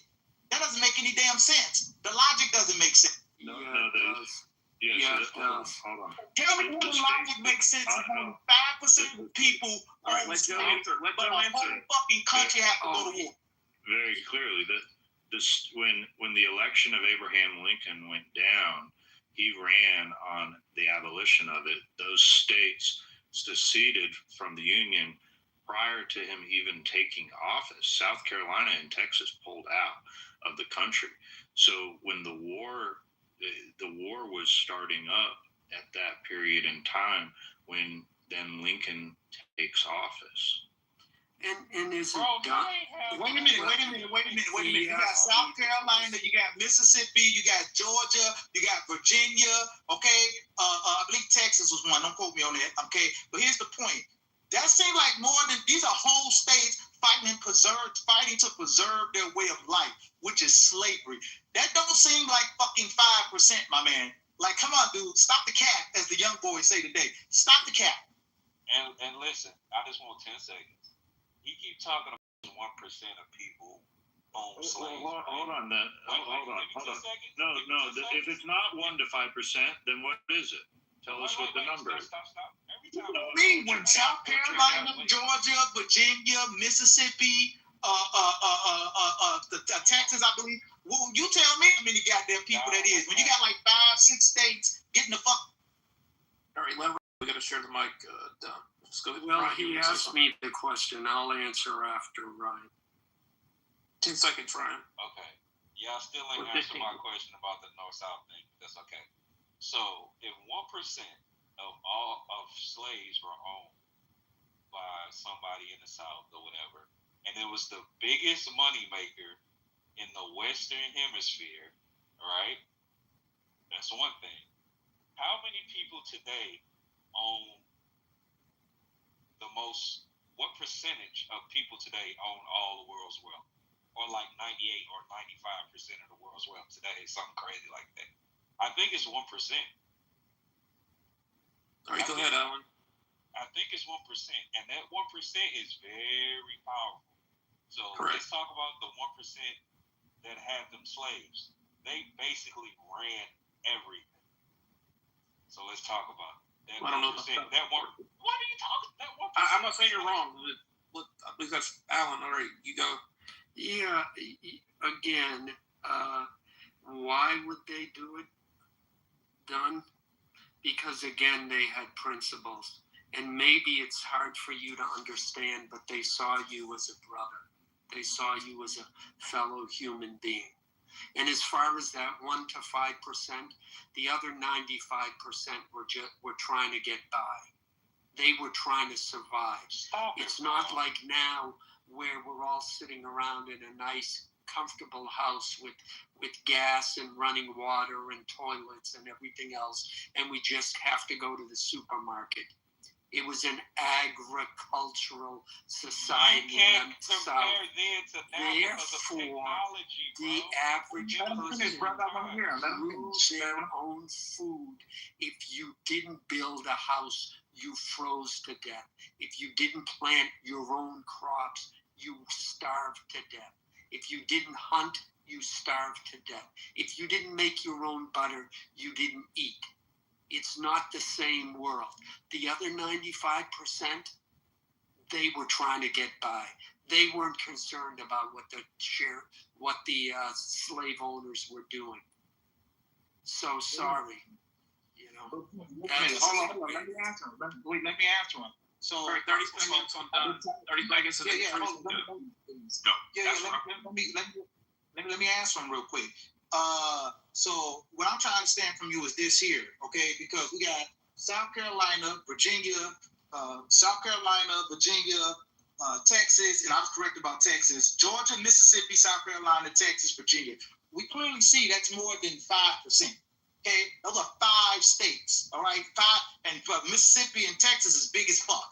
Okay, so like these white folks in Texas, they didn't de facto and say, okay, I'm going to the Union side because I'm not down with this moral shit that you niggas is claiming with this whole slavery shit. I'm going over here and we're going to crush you motherfuckers. No, they were right there fighting with them. So you can say brother, but to me, you're whitewashing history, man. Okay? Whether you know it or not, that's what you're doing. You're whitewashing history. More than 5%. That's the argument. That's the point, my man. More than 5%. And those people that, and I'll land here, those people in those southern states that, quote, were not slave owners, let me be clear with you on something. They don't have to be slave owners. They were part of upholding and preserving the society, which was keeping black people under their fucking foot. You think that, oh, well, if he don't own a slave, he's a good guy. No, it's a whole fuck. You think those people in Rosewood, that those were like rich, wealthy people who owned slaves that came and burned down Rosewood? No, those were everyday white people who owned the shops. It was only who actually owned the slaves, but the sentiment was probably shared, like you're saying. No one's disputing that. Let's go to truth. But I'm saying, what you act like y'all taught us some shit that we already know through history. Y'all just now catching up through it through the Bible or through discovering any damn thing that's naturally ours. So you're trying to teach us our history that we already can see, even from through the times, through Christopher Columbus. So all that right there that y'all try to bring about and try to make it seem like y'all just now presenting to us, we already knew. It's just what they say. If you don't want somebody to find what's going on, put it in the book. If you don't want a nigga to find out what's going on, put it in the book. Because they said that we won't read, but now that we can read between the lines, we can see exactly what's going on. Because it's already prophesized. If I tell my son don't mess with a white person because this and that and the third, and he actually can see now, that means he know what I'm talking about. Versus a white man, I'm telling this white man, hey, I can't mess with you because of such and such, this and that and the third, and I know that's how y'all is. You like, well, we both bleed the same. And I'm telling you, no, we don't. We don't have the same bloodline. But you want to argue that what God love us all. And I say, no, he don't. That's like me saying that my father loved you more than me or us as equal. And my father gonna show you, he really don't. He ain't gonna love you because you're not his son, his bloodline. So if I'm talking to my people about who we are and what we're supposed to be doing, separating ourselves from white folk, why is it a white boy or a white woman telling us, well, you're racist and all this and that? Well, you came over to people's lands and killed them off and enslaved their people. and took what didn't belong to you. So, and like you said, you're benefiting from your forefathers, their ways of living. Lie, steal, and kill. You see what I'm saying? So you can't sit up and say you're not benefiting. Look how you talking to people. Look how you think. Look how you believe. So we are not the same. We are not going to get along. I'm not going to teach my child that we are equal. When I know, fuck that money, I can go take my money and go invest in the gold, and I don't need no white person to tell me what to do, how to bank my shit. Who told you that you over me? Who said that you supposed to be over me to rule my money, any damn thing that I got, my household? You're not my father. You're not my brother. You're not even one of my own kind. So we have really nothing in common because you go against the truth. Y'all can't. I want to hear. Can I hear about those patent office statistics again? Well, wait. Here's what I don't get. You think that so you're saying that black people, they figured something out, they wrote it down, they figured out, okay, this is how we built this, and they did it, and then the white man came into the shed and said, oh, thank you, and then I'm going to take this, I'm going to get it patented. Like, do you think that was the norm? That's what y'all do. Y'all learn our history just like Chinese. Y'all go anywhere y'all can, be comfortable with. Hold on. Let me ask you a question then. Okay. Let me ask you a question. Let's have dialogue. We don't need monologues. I don't want to. We don't need monologues. Hey, truth. Hold up. We don't need monologues. We need dialogue so we can have a conversation. We need a conversation. So let me ask this. Let me ask this question. No, let's have dialogue. We don't need a monologue. Why is this hard to understand? So let me ask this question. Name. And then we can talk about what you mean. All right, truth. I got to move you down because we want to have dialogue so we can have this conversation. My question is, name one invention that was stolen by the white man and patented they stole it from a black man and they patented it. I just want to know of one. Okay. Peanut butter? Okay, I'll give you that one. I have no idea if it's true or not, but I mean, man, I don't want a dialogue. Don't even ask me nothing. Say peanut butter. Oh, okay, I'm going to give it to him. The refrigeration, air conditioning was invented by a black man. And I absolutely love AC. So thank you to that black man that invented air conditioning, because the significance of that, not the Middle East would be uninhabitable if not for air conditioning. Who would want to live in 120-degree weather? No one. So thank you, to the black man that invented it. Alan, that's not true. But that's not true. We invented the stoplight. No, that's I heard it. Hold on, Alan. Okay, Alan. correct me if I'm wrong. No, that's not true. Computer. No, hold on. Willis Carrier invented the air conditioner. The Carrier air conditioning. It's a huge. Stop, bro. That was a white engineer invented air conditioning. That was in the South too, right, Joe? Because it was so hot. By the way, just two things. I just want to interject real quick.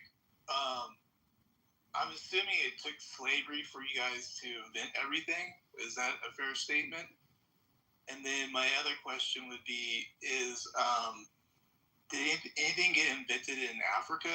I mean, it seems like you guys are such geniuses that a lot of things should have happened in Africa too. Can you name an invention in Africa or no?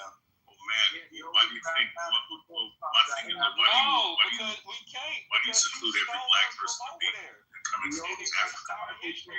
Well, good portion of people did. We don't know what happened over there. All right, Ray, you get 15 seconds and then pass it to the next to answer Matt's question.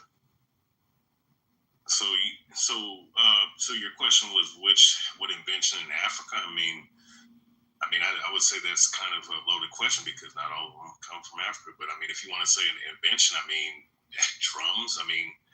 but that's not even, that's not even. I mean, if you want to say structure and whatnot with the Mali Empire, I mean, you can go right there. Okay, Ryan, go real quick. Or Matt, finish. How will we know, bro? Y'all gotta stop answering these loaded questions that these people playing games. How will we know what we invented in Africa if y'all fucking stole us from Africa and erased our history? I can tell them some invention. I can tell. No, but I'm just saying. Like, right, playing right now. Right, they playing. Wait a minute. If I may, y'all real erased quick. our history, bro. What you mean? Wait a minute. But we know about inventions in Africa. We know about it. No. All right, let Matt finish up, and then we'll pass it to the next person to answer about intentions. So, Ryan, you're claiming that your African history was complete the minute you arrived in America? Bro, listen. No, I'm being serious. Yes. I'm gonna ask. How is that possible? Like they put up like machines to your head and just erase all your history, or how does that work? They did it. They did something even worse than that. They beat us to death, separated us, killed us if we spoke our language. Hold on. We gotta hold on just 1 second. So you're in Africa, and I'm assuming that there's some people in Africa that invented some stuff, right? That was my question. I didn't tell you that if you came. I didn't say that everybody came was shipped over from Africa to the U.S. and that was it. There's obviously some inventions supposedly that happened in Africa. That's all I. Of course, there are inventions that happen in Africa. But what was it? How would I? But how would I answer him? Can I answer him? Let me. I just want to say this, bro. How will we as a collective know our inventions as Africans if y'all erased our history and teach us about it? All right, let Dunn go. Go ahead, Dunn. Yeah, I don't mean to be rude, but I don't like that. Speak for yourself. If you don't know, say you don't know. Don't say us as a collective, okay? No disrespect. What I'm going to tell you this is, the oldest surgical papyrus comes out of Africa. It's called the Edwin Smith surgical papyrus. The oldest mathematical text that we have is the Moscow papyrus and the Rhine mathematical papyrus. The oldest large... I know that, but I thought he meant like... Finish. He asked you, brother, let me finish. He asked you, you said, how would we know? If you knew these things, you would have told them. You wouldn't have stopped waffling, okay? So don't cut me off now. What I'm saying is no disrespect to you, good brother. Listen, I got your back, man, but we got to be real about this now, okay? The oldest large body religious text is the ancient Egyptian pyramid text. One of the oldest two languages to come from the, you got the Sumerian, and then the other one is the hieroglyph. I mean, I can keep going on and on with the spoons were invented in Africa. That's where they come from, okay? Condoms were invented in Africa. That's where they come from. All right, let King speak. King wanted to speak. Go ahead, King. Yeah, I was just saying, maybe you guys have the wrong question, right? Maybe the question should be is, how many people who actually invented something still have controlling power and elite status within that invention? And I'm going to tell you right now, in that record, see, white boys are doing really bad, okay? They get their stuff jacked all day, okay? Taken over by the military, by force, okay? Meaning things like HARP, and inventions that's supposed to change the world, okay? That's supposed to make everybody right now free. The things exist. So the question really is, if you're thinking about it, is what really is the race war? The race war isn't black. And every fucking white person that hates fucking Nazis knows this. They're gonna fuck y'all up, okay? They don't play this shit. They're way too smarter. They're not that dumb, okay, to even fall into that trap. You just expose yourself when you take a side, okay? And they're gonna be cool with the brothers that's been getting played by the system this whole time. Mike, what do you got? My bad, I didn't even know I was off mic. Okay, what I was gonna say is, I think Matt's overall point was that if the genius was always there and it came from the Africans, okay, how do you compare the Roman civilization building the Coliseum, all these things that they had, the irrigation or the what's the thing called with the water in the city in Rome. Okay, and then if you had that genius, that ability, and you brought it over here, you're enslaved, you're suppressed, you're not allowed to participate. But once you are free, wouldn't we see some of that genius in the last 60 years to have manifested into some great advancements? Street light, assembly line, computers, drones. What are you talking about? All that's by white. That's for white people. That's been done. Beaver, real quick. What are you talking about? Beaver, can I answer that real quick? Because go ahead, Ray. 30 seconds, Ray. 30 seconds on Ray. So, Ryan, just real quick. Let me, Ryan, real quick. Ryan, just let me go real quick. Just give me 30 seconds. So, the Mycenaeans and Minoans were the original people that was in Rome, and you had different ethnic groups of people in Rome. So, if you want to say Imperial Rome was what was with the Caucasians that were ruling at that time. Prior to that, it was dark-skinned people that was ruling there. All right, Romans and Romulus and Mycenaeans and Minoans. But the point is, so the Colosseums were built way before the Imperial Roman Empire. So, I mean, based off of that, I mean, you have to look into that aspect. You think about the Etruscans, brother. That's what was in Rome. The Etruscans. Yeah, you're right. The Etruscans at the time, prior to that in 1100 BC, and I'm gonna land here and I'll pass the mic. The Mycenaeans and Minoans, you go look up what they look like. They didn't look shit like white people. It was Imperial Rome, like Caesar Augustus and those people that was ruling in that time period. So you can't conflate different rulerships with the same people because they were. Alan's been done. Alan, 30 seconds and done. Yeah, I have a question. You convinced me. White people are evil. We're bad. We stole everything. We're terrible. Why are you trying to convince us that you invented everything? We've already stolen from you. You know we're evil. Why are you here? Why do you keep trying to tell us how bad we are? Why are you even fucking with us? Okay, go off, make your own inventions, do what you're going to do, set up your own society, and show us how it's done. All right, done. Done. Okay, and by the way, the whole Tulsa, we did that and then you bombed us. Tulsa was one of hundreds of not hundreds, but there were, I don't know, I think 50, 60, all black communities, and they were all thriving. Tulsa was one, and there were few that got attacked, yes, but Tulsa was not a black Wall Street. And all of those communities survived. So saying that we bombed you and stopped you from doing it is not an excuse. I'm sorry. So go off, show us how it's done. And if you're doing a good job, we'll come to you and we'll say, damn, you're doing great. Let's give you some money and show us how it's done. No, you won't. Come to us and try. Wait, hold on, bro. All right, 30 seconds, I'm done. 30 seconds, I'm done. Here's the thing, bro. It's not just what y'all did to Tulsa in that regard. It's called eminent domain. When you take people's land, the government has that whole policy. They build expressways through people's land and things like that. I'm not here to that black folks built everything. That's not my argument. I've never made that argument. I don't get no problem with giving other people credit when it's justifiable. But he was talking about the running water. The guy was talking about the running water under the ground, getting water to people. Yeah, Rome had that. I'm not saying they did, but they didn't invent that. That came from the Minoans. Minoans had that first. Like, what are you talking about? Okay, I think so. Let's just think in this last 100 years, the most consequential inventions. Well, actually, let's go further than that. We have the printing press, Gutenberg.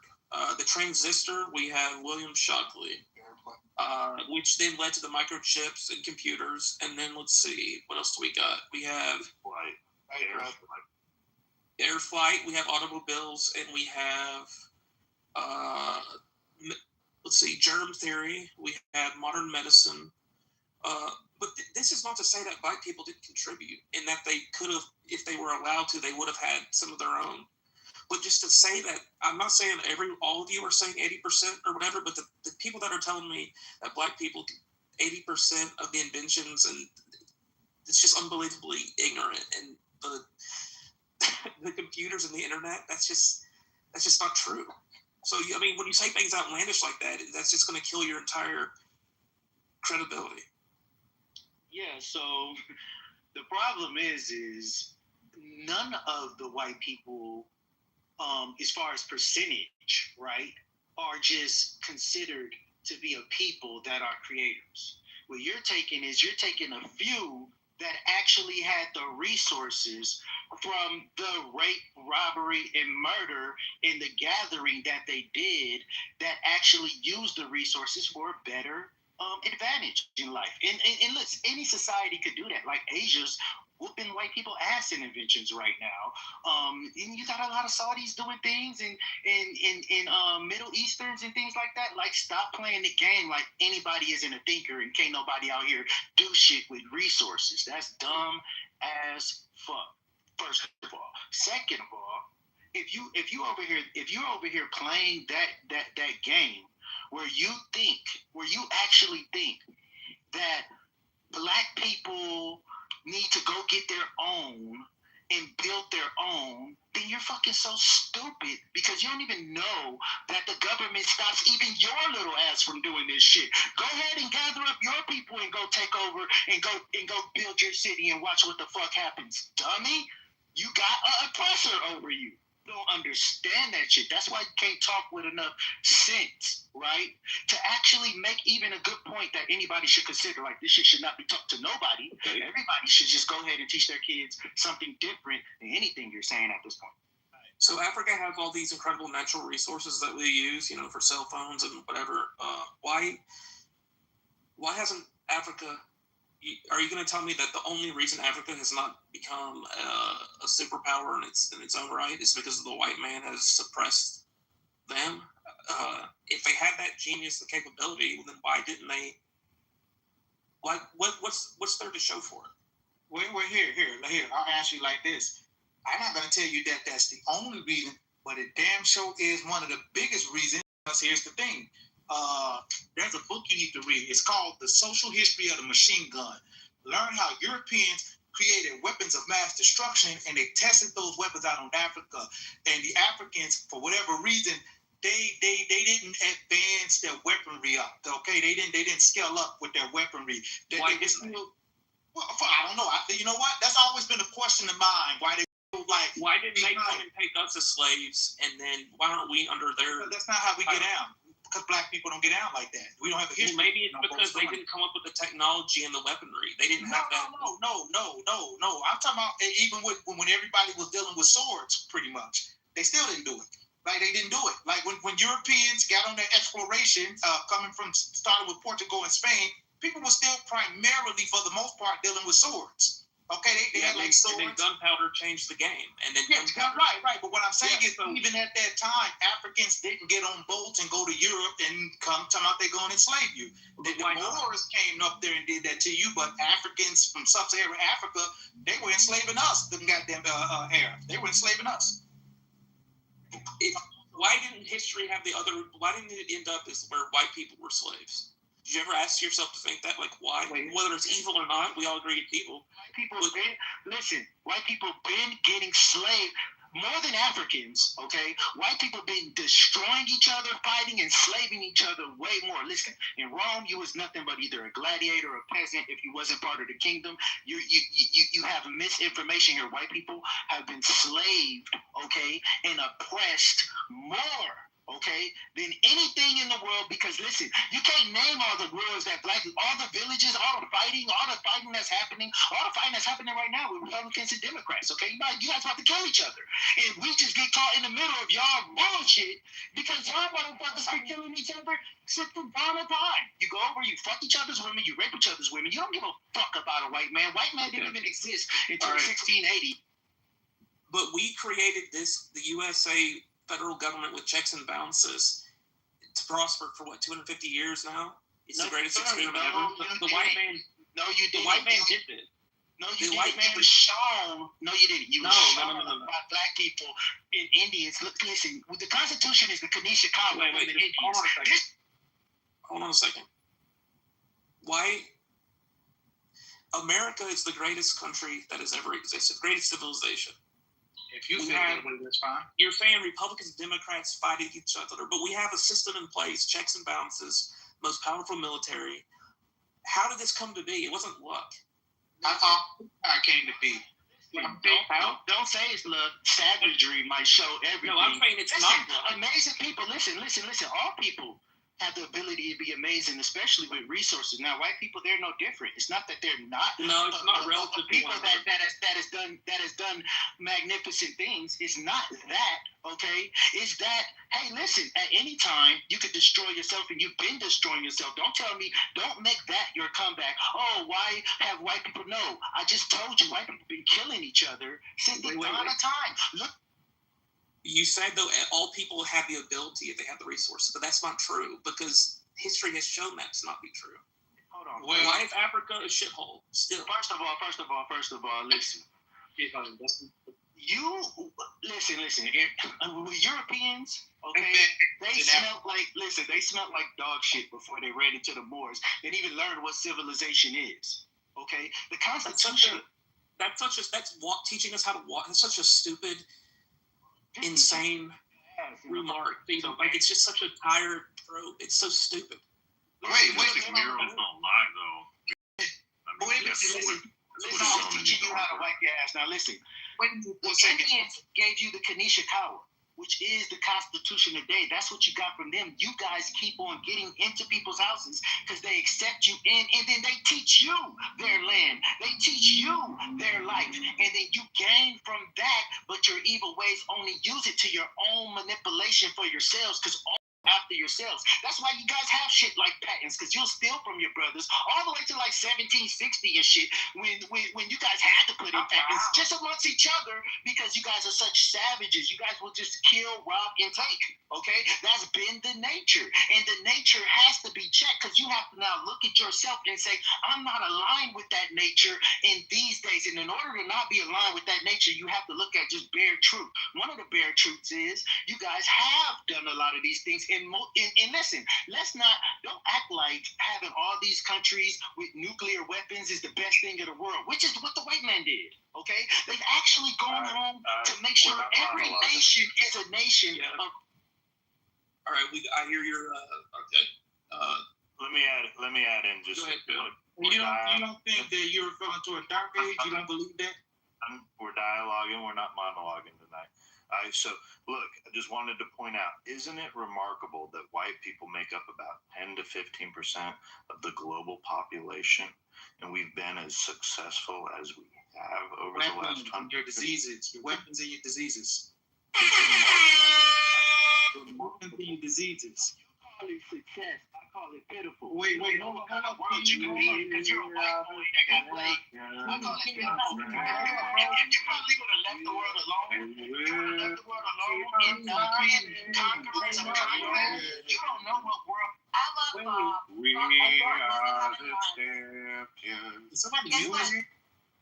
One at a time. Can I just say one thing real quick? Because I don't want to monologue. I'm being short statements. I'm doing short statements because I'm not monologuing. What I'm saying is this here. You just asked the question, Joe. You said, well, 15% of the world's population, but we dominate. Yeah, because of your weapon, your advance. You listen, Europeans, this I give them credit on for good or bad. They spent a lot of time advancing their weaponry. They put a lot of time, effort, and resources into advancing their weaponry. So that's one thing. And the second thing is what, especially Native Americans, what they did not what they did not or could not prepare for with you, okay, outside the fact of your outright brutality, that's just a fact, you brutal as hell to them people, is the diseases you brought with you.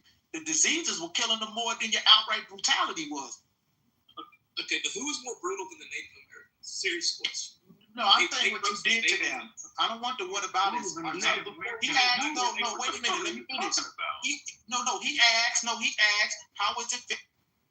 wait, the Native Americans like the most savage people ever? Then they roasted on fires of other tribes, and they would like scout people and do all kinds of That's scouting. That was scouting. Wait a minute.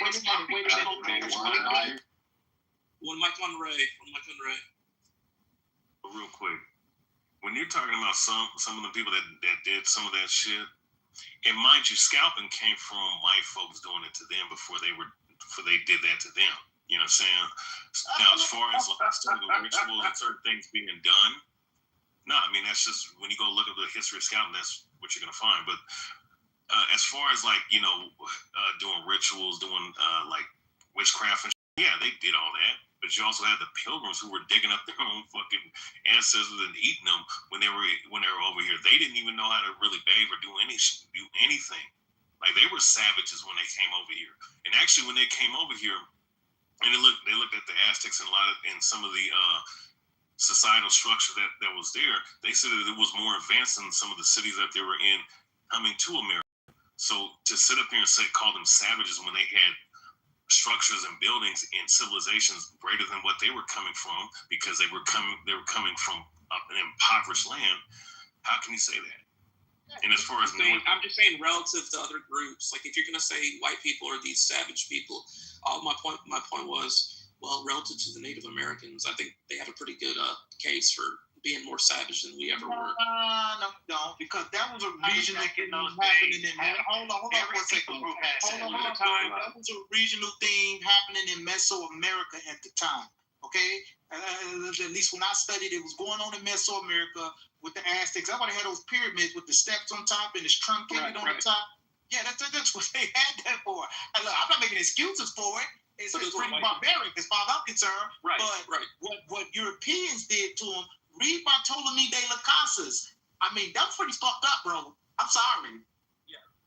Humans have the incredible ability to be savage and evil and do despicable things. Let's go to Stephen Bader. He's new to the stage. Wants to speak. Good evening.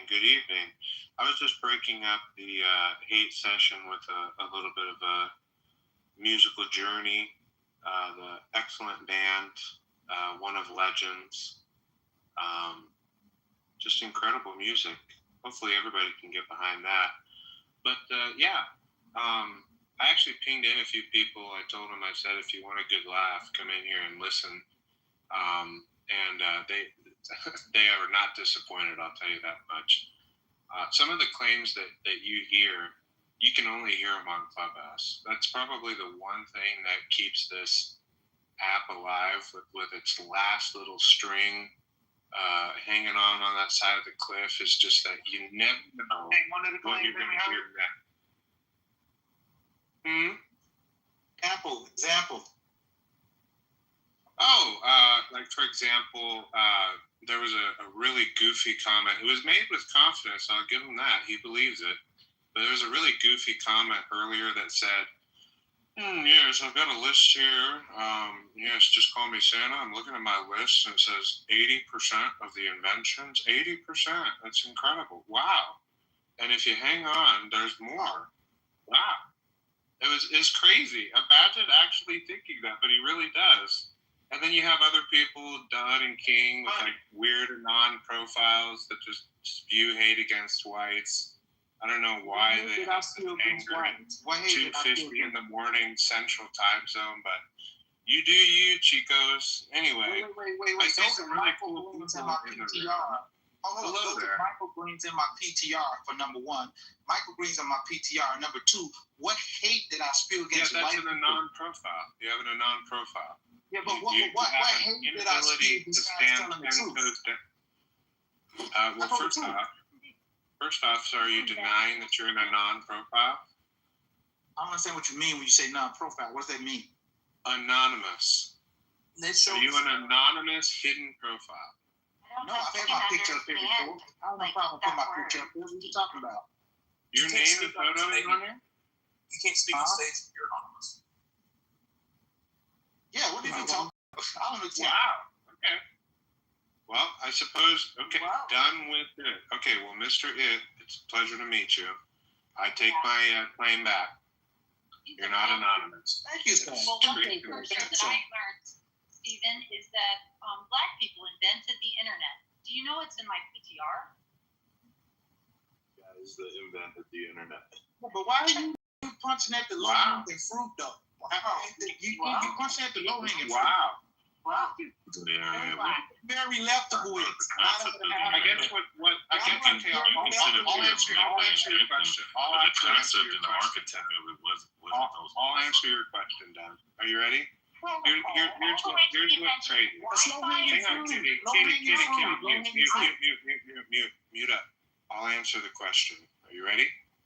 So the reason why we get frustrated and then we just turn it into laughter, because that's really the only way to stay sane through these conversations, is that you guys unnecessarily turn this into a competition. I can assure you, for everyone who's still awake in this room, who's white, we don't go to bed thinking about other races.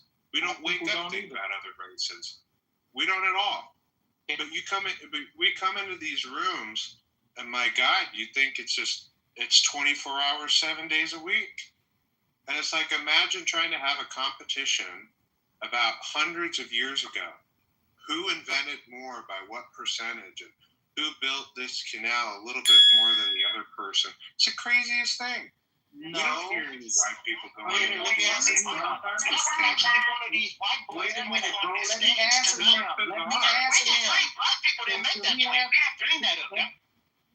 All right, 30 seconds done. 30 seconds up done. Thank you. I just want to have a civil conversation. Ask him real quick. Listen to me. Number one, I don't think black folk go to sleep thinking about white folk. We just have a conversation in this room, sir. Okay. And number two, America. You obviously do. Can I finish? Why am I being yelled over? Wait, let him finish, Leah. You can go. Leah, you can go right after him. Just let him finish. You can go. Thank you. I'm not gonna be long. What I'm saying is, black folk don't go to sleep thinking about white people. Trust me. And you talking about frustrated, but hell, we're the ones who are frustrated because America's obsessed with race. Everything we see today, all I hear about is black folk is the problem. Black folk stealing other people's jobs. Black violence. Black this. Black that. Everything is black. So can I land my plane? So all I'm saying to you is this here, sir. That's low-hanging fruit, okay? I can't speak for these other black people here, but there's more sophisticated arguments to be made, and I'm sorry, sir, if you're going to go for the low-hanging fruit. That ain't my problem. That's Mary Lefkowitz, not out of Africa. Remember her? It is almost Applebee's. It is almost Applebee's, so I look forward to low-hanging fruit. Wait, let Leah go. Okay, Leah, let me just say this, and I'll mute up and you go off. I don't participate in competitions with other races, and I don't think about races. You say things like people are obsessed. The vast majority of normal people are not obsessed. They're actually the opposite. They can't get away from racial discussions fast enough. The vast majority of normal people have no interest in talking about race at all. A lot of it gets shoved down their throat in a mandatory diversity training at work or a mandatory racial class in college, or they have to scroll through their Facebook or their X, they hear something, and then this app is not real life. This app is the representative block of people that you could possibly put together on this earth. This is not real life. If people start to think that the opinions that are expressed on Clubhouse have any extrapolation out to the rest of the country, they need to pop their bubble immediately because it's just not the case. Go ahead. No, I came in here because it's fucking almost 4 a.m. But nobody cares. Like Steven said, we don't, as white people, go to bed thinking about race. And I'm gonna say, agree with you. Black people don't go to sleep thinking about race. In general. But that is what and I'm talking about the fucking left, that is what they want. They want to divide us. They keep doing that and keep pushing and whatever.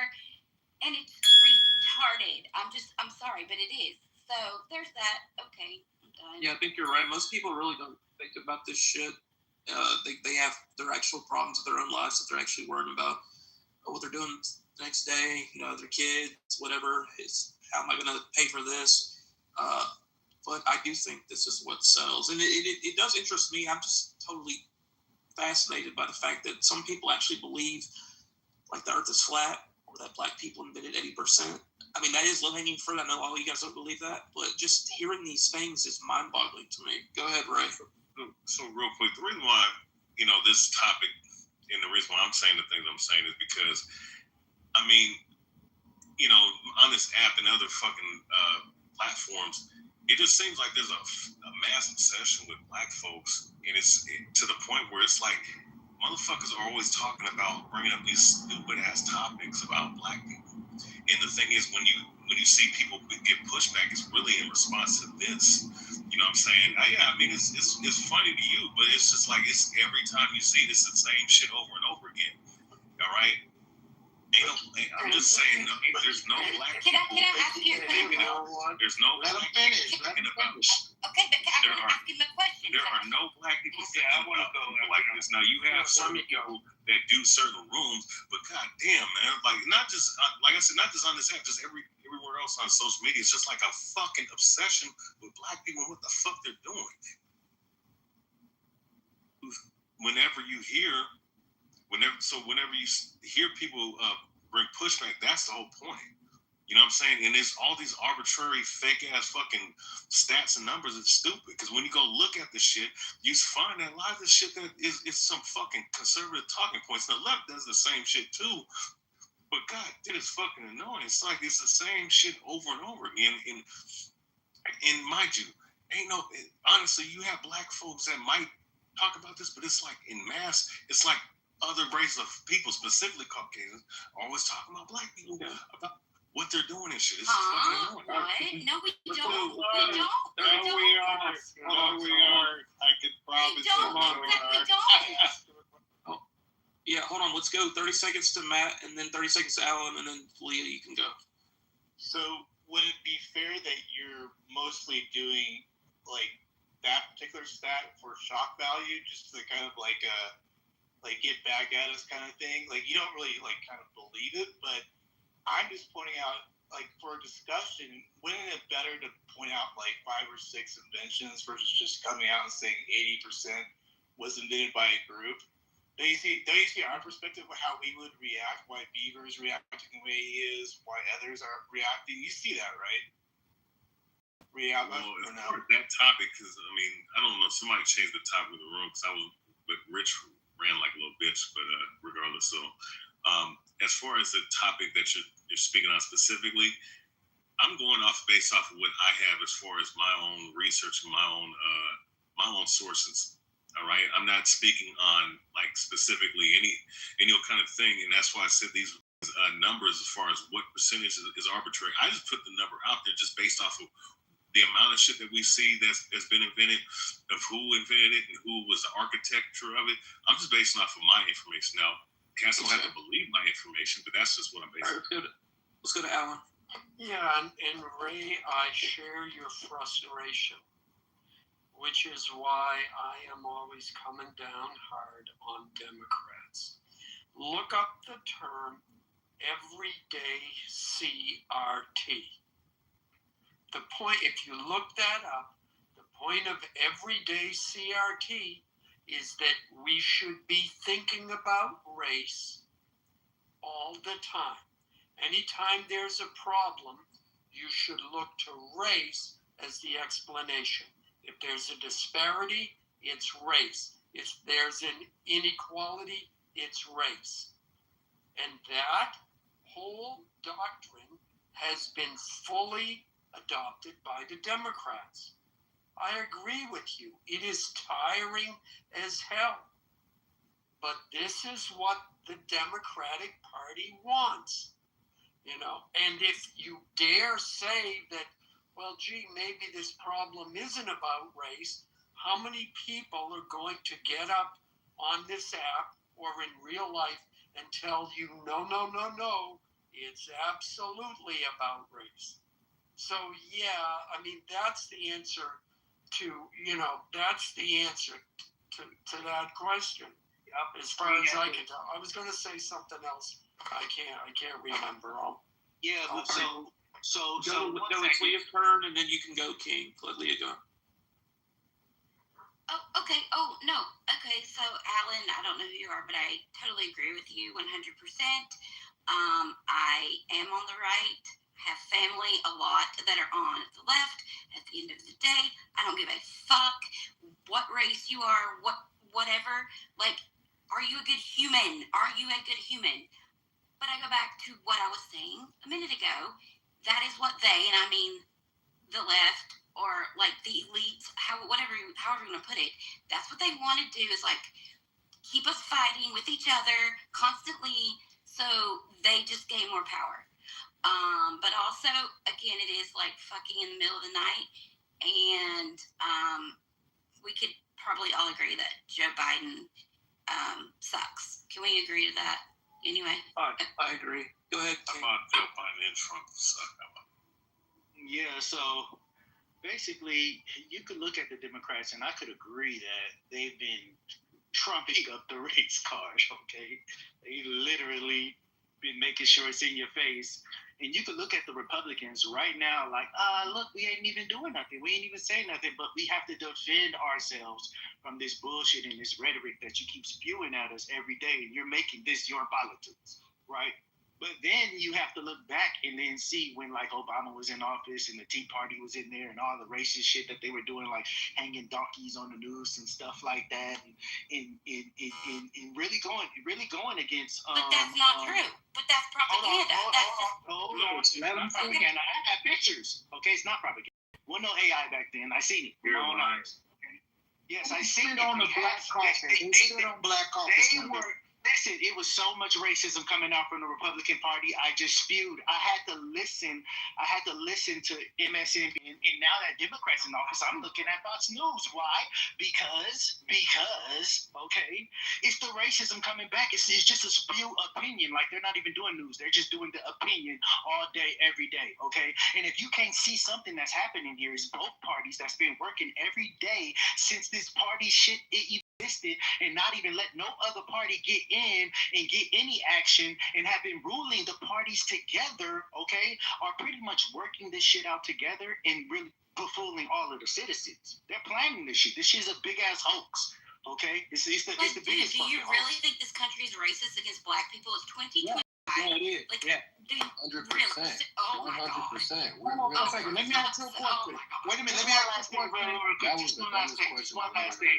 Just one last thing. Stephen, you actually showed that we don't have to do anything but defend the topics. Just the same thing that I was saying, because we're not the ones asking, show us a black inventor. Show us someone who invented some black people. That's your boys that's inventing. Never asked that question in my life. I've never asked that question in my life. I didn't say you asked that question. I said that's your boys up here on stage. No. Not the black people. Being fair. With that bullshit and making that bullshit conversation that you said was the dumbest in the world. Leah. Wait, guys, just settle down. Mike, you haven't spoken in a while. What do you mean, if you say this country is racist in 2025, I'm not saying it's not. I just want to know, like, what do you mean? Like, what are you facing? What racism are you facing on a daily? Bro, we got motherfuckers gotta be realistic, bro. White people, bro, y'all really control hella shit, bro. Banking, where people lay their heads, jobs. So at the end of the day, it's gonna always be tension, because as black people try to elevate, you always got some white folks that's trying to hold black people, bro. Y'all don't want to admit that shit, but y'all be in the positions to hold a black nigga. How do we hold? I don't think that's the goal. Wait. I don't think that's the goal, Mike. But I do think that is, you are right. But I don't think that's their number one objective. I just don't think they care to elevate. Yes, you know what I mean? Yeah, they don't care. Number one, it's happening. Well, everybody's fighting for themselves at the end of the day. I mean, we're selfish creatures, but go ahead, Leah. One thing, talk about that, right? They have totally on the right side of things, because we talk about both left and right, but for whatever reason, the Republicans have made DEI about black people. Let me finish before you come up. Let me finish. Can I finish? Can I land my plane? Please, lady. Okay? Hey, look, you got a hot mic, Moscow, whatever your name is. Yeah, I muted it. all I'm saying is simply is this here, okay? Then DEI, they have made DEI about black people. The dude who just got murdered, unfortunately, I ain't saying the man should die for what he was saying. I detest what he said. You know, listen, I didn't like any of the shit he said out of his mouth. I don't think he should have been killed for it. Here's the thing, though. Can I learn my damn? Can you Let him stop? finish real quick. Let him finish real Oh my quick. gosh, he's too damn emotional. Let me tell you about these women, man. Some of these women. Wait, don't say that now. Just finish. Okay, I am, but listen, she got to have some discipline. Okay, listen, all I'm saying is this here. Even your boy, he talking about DEI, Charlie Kirk, he talking about DEI, he's stealing jobs. He talking about stealing jobs from white men. That's racist. Can I finish? Can I finish? I seen the video. Can I finish? Can I finish? Can I finish? Wait, Can I finish? Give him 15 more seconds and you can go, Leah. Just finish up. I can never listen. You keep taking the time down and she keep interrupting me. This is gonna Okay, go ahead, finish. Thank you. All I'm saying is this here is that him and people on that side frame DEI. It's black people stealing jobs from white people. That is how that whole thing was framed. Trump has got a whole thing. Well, anything that's got DEI in it, we got to get rid of it. DEI this, DEI that. It's unfairly giving jobs to black people. Hold on. Here's the point, though. Hold on. Here's the point, though. When you actually go look at DEI, white women benefit from it the most. Black people don't even benefit from it the most. Okay. For whatever reason, you made it about black people with DEI. That's fucking like, you want to talk about, oh, we're tired of hearing about racism. Well, why don't the fuck you leave us alone then? We ain't You're right about the black. It is, people think of black people and they think DEI. Go ahead, Leah. Are you serious right now? Like DEI. What is that? Okay, first of all, what does that stand for? What does it mean? Diversity, equity, inclusion, ma'am. Okay, I know what the hell it stands for. Correct. Okay, good. Well, good. We agree on that one, right? Okay. I'm sorry, but I'm a white woman and I'm on the right. I'm sorry, but DEI was invented by the left. It is for the left, period. And yeah, so you got, I don't want to say you guys, because goddamn, I'll be called racist if I say you guys. All right? But what in the, are you, Am I the left, it is all coming from the left. It all comes from the fucking whining about something that benefits white women the most. You guys got all emotional when she asked you a question. Let her talk. Let her finish and then you can go. So, it comes from the left. The left. I used to be over there. I used to be on that side of fucking garbage. It comes from the left.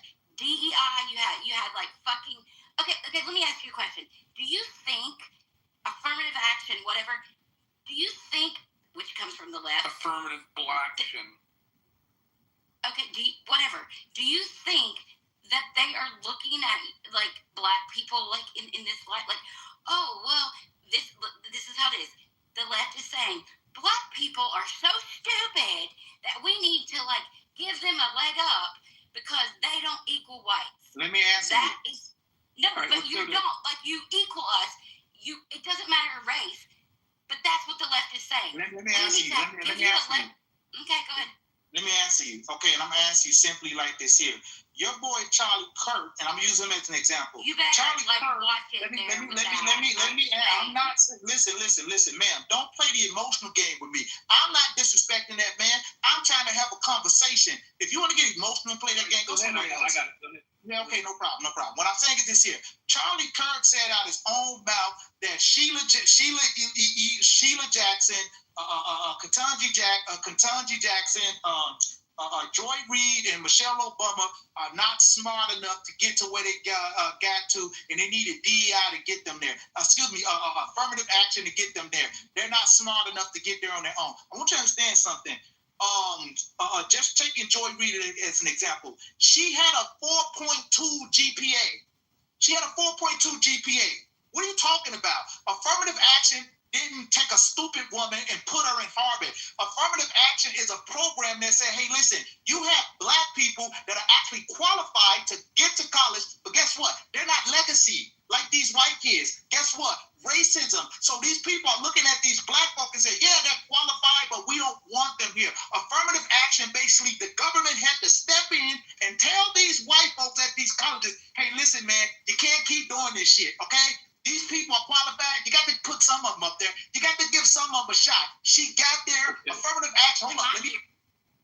Wait, okay.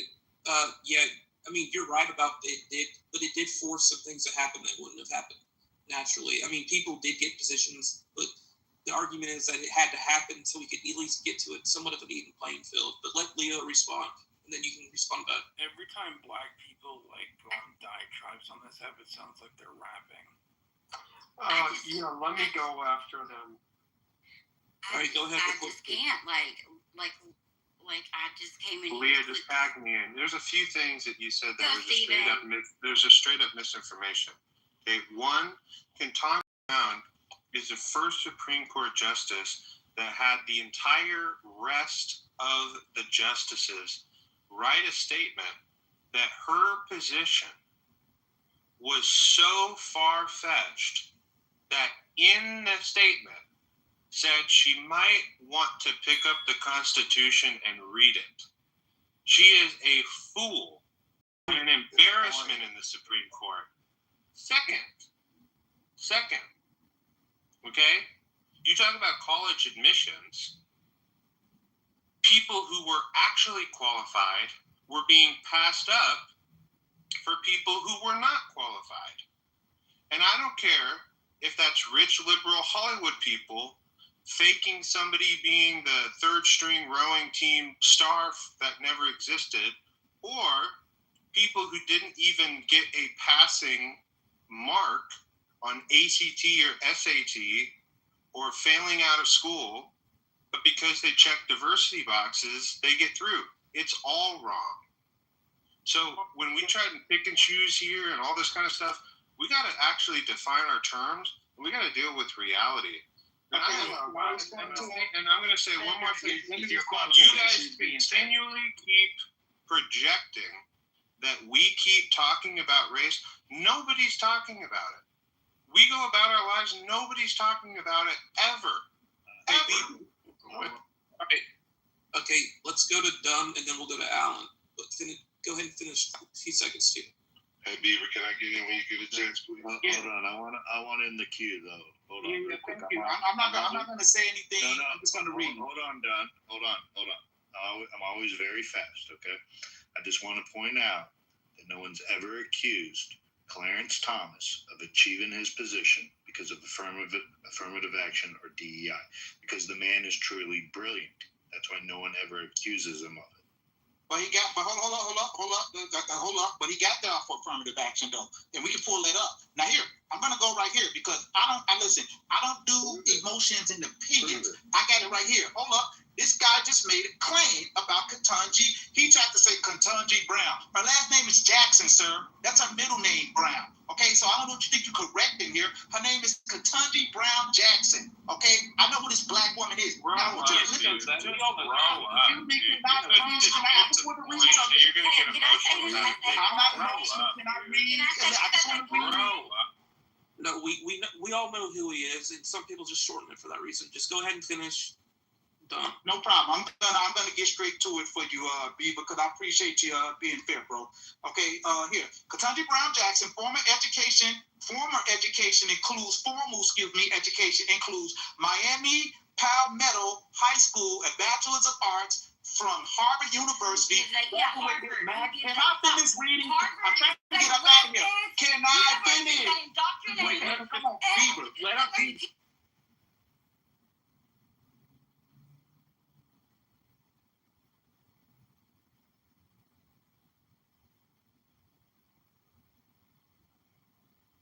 Sorry, I don't know if I was on mute. Anybody heard me? But just let him finish. Go ahead, Dunn. Thank you. Ketanji Brown Jackson's formal education includes Miami Palmetto High School, a Bachelor's of Arts from Harvard University, graduated magna cum laude in 1992, and a Juris Doctorate from Harvard Law School, graduated cum laude in 1996. Can I finish? Can I finish reading? Let him take it. Okay, listen.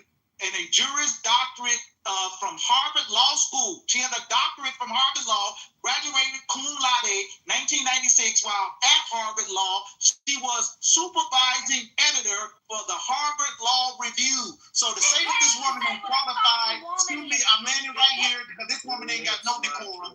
I'm landing right here. So to say that this woman has no qualifications, sir, that is fucking laughable, dude. You are... Okay, go ahead. Listen carefully. He did not deny my claim that she was reprimanded 8-1 by every other Supreme Court justice for being a stone-cold fool. And if that's breaking news to you, then you need to break out of your echo chamber, because that was actually widely reported. Even Sotomayor said, quote, she needs to stop basing her decisions on her personal approval of Trump and base it on what's legal. That's Sotomayor. Wake up, dude, and quit chafing for an embarrassment. All right, go ahead, Alan. And then we're going to Musk. I need a source. Don, I waited patiently for you. Thank you. Yeah, so the quick take on Sotomayor is simple. We go back to CRT. Read the thing, I forget, Derek Bell or David Delgado, critical race theory, an introduction, and he talks about how judges, CRT judges, will use critical race theory in their rulings. And the theory there is, you call it restorative justice. That's what she's using. It is not based on law.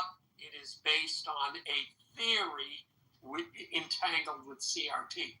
But the main point I wanted to make is this. First of all, the whole thing about DEI, if it really is benefiting white women the most, why are black people the face of DEI? Again, we look to the Democrats who hold you up like puppets and say, see, you're oppressing black people. Oh, aren't you so mean if you don't do this? When I looked into it, I said that came up. White women are the big majority beneficiaries of DEI. So then I said, okay, Google, AI, what are the percentages? How much do white women benefit? How much do black women, et cetera, et cetera? It came back, it said, well, actually, we can't give those percentages because the way they're collecting the data is unreliable. It's based on people's perceptions. So that whole narrative is false. No, it ain't. So Not forget full that. source. But again, I didn't interrupt you. But here's the thing.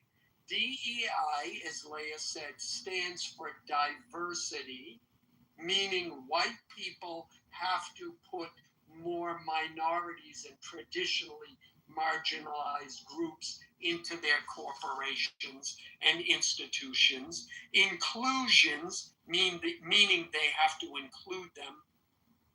And equity. I did it in the wrong order. Meaning that it's not just about equal opportunity, it's about equal outcomes. Again, this is all based against the metric that white people are unfairly, their belief, benefiting in these institutions, and they must provide diversity, equity, and inclusion. People see through it. It is against white people, and you can look up. Disney got sued because they overtly stated in a number of their job applications, if you are a white man, do not apply, or we're not going to even consider you. And they have people on camera saying, yeah, they told me I was up for a promotion, and they said, no, you're not going to get it because you're a white male. So DEI is against white people unfairly, and it is another form of affirmative action which was only meant to run so long. So please don't give us your, why are only black people talking about it?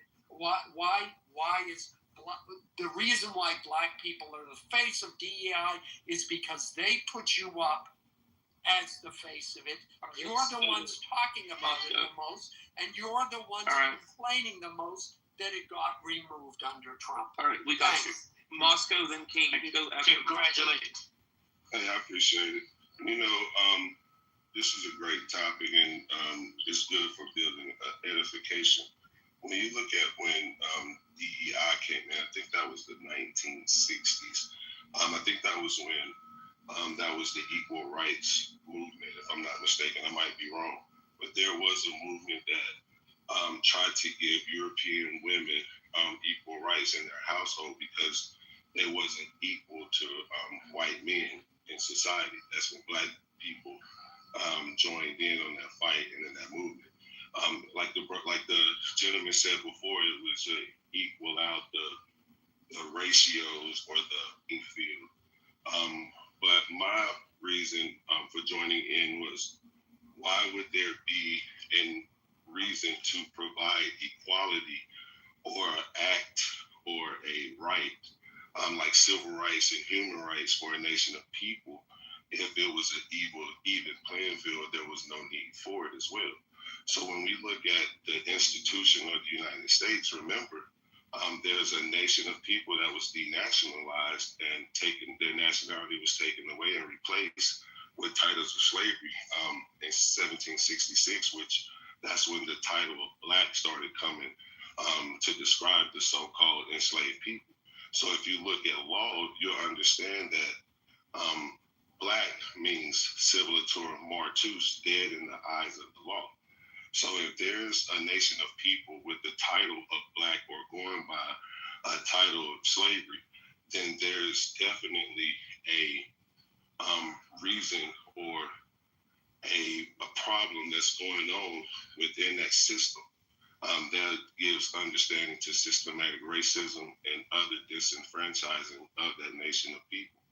So if you're looking at race wars and separation, the concept of what nationality versus race, as well as status and jurisdiction, you'll understand that the ball falls short for the so-called black man in the United States and the system. Remember, when the Constitution was written, we the people was not for the so-called black man. They wasn't even considered human. And again, still fighting for rights, we're not getting human rights. So there's a lot of things that need to be brought to attention, why these things are being done. And if you're really talking about Harvard, if you look at the charters of the original people that are on the charters, they were slave owners as well as those who benefited from slavery. So we got to look at the whole situation versus the minor part. And I appreciate you, people. All right, good.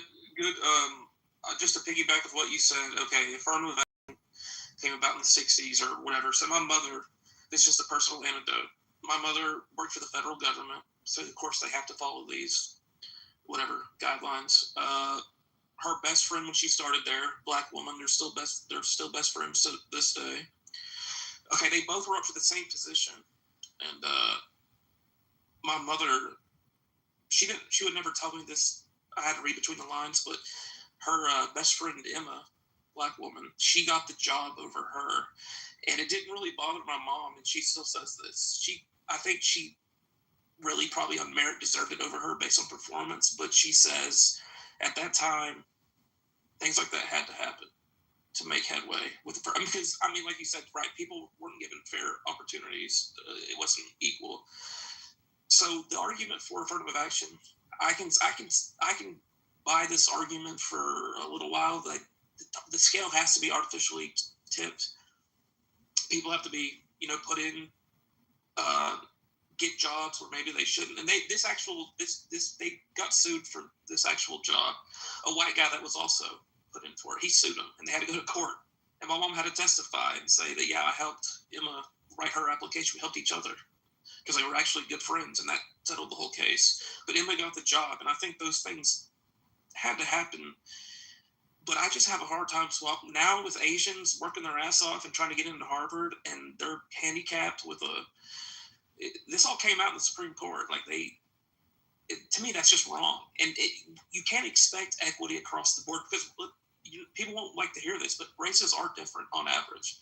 That's just a fact that we have to grapple with. So you can't expect equity, just like in the NFL and NBA. You can't expect white people to play corner in the NFL at the rate of black people. It's just not going to happen, and that's purely merit. So for a time, things had to happen, but I just think now that I think we're past that point. It's hard to read the sources I put in the chat showing that DEI is benefiting white women the most. Read those sources and okay, I haven't had time to read anything because I'm trying to make this a fair space, but go ahead, Mafia. That's so funny. Real quick. And then I got a cookie. It was great to see several of y'all. If you look at it, was this system created for black people or for black people to benefit in? Because remember, a lot of nations scream nation building, doing for their nation of people. And if you look at it, the Chinese, they come from China. The Germans come from Germany. They have a national name. In the United States, black people, remember in 1766, they went from their national name to black, from black to Negro, from Negro to African American, from African American to Afro American. So black people in the United States never had a nationality to stand on. Everybody else in the world has a nationality, and the goalposts kept being moved in the United States. And to give honest highlighting, remember the Republicans were the ones that were for anti-slavery. They were the ones for the so-called slave. It was the Ku Klux Klans that were with the Democrats and doing different things like that. Republican Party. But I'm just giving reference of how it switched from. So if you look, I'll go ahead, brother. You can go ahead, people. Yeah, so basically, that affirmative action, and all those things that come with it, all you guys are doing is showing how jacked up the system is against a certain people group. Because if you're saying the Democrats, and I'm sorry, I know you guys, they're the racists. They're the KKK, okay? They're the ultimate racists. And I'm sorry, you guys have to deal with them as Republicans, okay? But if you got Democrats that hate black people so much that they do all this thing, well, guess what? We know there's racists on the Republican Party, okay? We know that. That's simple. You guys are like the face of racism. So when it comes down to it, what happens is we're getting hit from both sides, okay? We're getting all jacked up, caught in between two monsters. So if you can't just understand that, it doesn't matter if it's just happening to us right now. Because, like, let's say they wipe out all the black people right now, right? And it's just white people. You guys are going to get fucked up by your same government if you don't stop this tyrannical beat. Hold up, bro. That sounds dumb as shit. Black people like roasting, bro. It don't matter. It doesn't matter. It's the same beast. Hold on, it's the same beast that's been penetrating the whole world since the beginning, which is the ultra rich.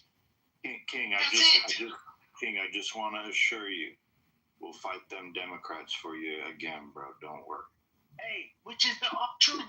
The Democrats gonna whoop your ass, because guess what? The only reason black people roll with the Democrats because we just gotta roll with the people who roll with anybody. You get what I'm saying? Hey, don't serve you well though. You'll accept anybody. Okay, cool. Then we should be good. Like you're picking up whatever kind of soldier, even if you are the wicked beast at the end of the day. And if you had that white people on that KKK side that want to just, they got all the power. Y'all messing with the ones with the what? With all the stuff. So when it comes down to it, yeah. What about they can wipe out the whole race. The white race is violent. White people, whatever that's that, bro. And then what about black on black violence, man? Fuck everything, man. Good on real shit, man. What are you here to point out? Are you here to point out the loss of your own people? All the violence that happens on their own people. It happens all day. Are y'all here to point out also your own people? what about a nigga right now rolling up a clip right now and go smoke a black nigga? But I'm like, oh God, like fuck y'all talking about motherfucking white people in this thing. Mike, will you want to handle this? That's more gutted. Hey, let me ask a question to the white folks right quick, because they were like, let me ask a question to the white folks right quick, because you guys are like, hold on. What is this nigga talking about? I don't know. I finally moved him because he was just, I couldn't understand it. But go ahead. Oh, okay. So, white people. You guys were talking about. Hold up. You guys were talking about. You're sick of the race question, and slavery was a long time ago. And Democrats are forcing race. And everything's about race, and then all this stuff. And that was a long time ago. My simple question is this here. If you're so sick of it, explain this to me, because I'm confused. I mean, literally, I'm confused. What I see right now is Republicans, I'm just being honest, going out of their way trying to erect symbols of a foregone era, an era that's gone behind us. That you want to give you're like, we don't want to talk about slavery anymore. That's over with. But yet they're trying to put statues back up of Confederate generals. They want to erect the Confederate flag. They're going out of their way to try to rewrite the history of slavery and retell it. What I'm trying to understand is this here. If you got, this is a question I'm asking and you can answer. If you guys are so sick of talking about race, then why do you keep keeping reminders of it around? When people took them things down, put them back up. Hold on, I can answer this question. Name one Republican city that has a Civil War statue erected. Just one. Your president is going. Your president. Listen real carefully. Every city that has a Civil War statue erected is owned and controlled by Democrats. Those Civil War statues were erected by Democrats. And Democrats have tore down statues of Democrats. Let's just be very clear what the history has been over the last 100 years, 150 years about this. So what you're arguing about, hold on, what you're arguing about is a psyop that's been pulled by Democrats on behalf of Democrats to enrage Democrats at Democrat statues. Let's just be very clear. Bro. Well, if you look at if you say Democrats are tearing down statues of Democrats, remember they switched parties also. So there could be a party leader. My family were abolitionists. No, my family were abolitionists.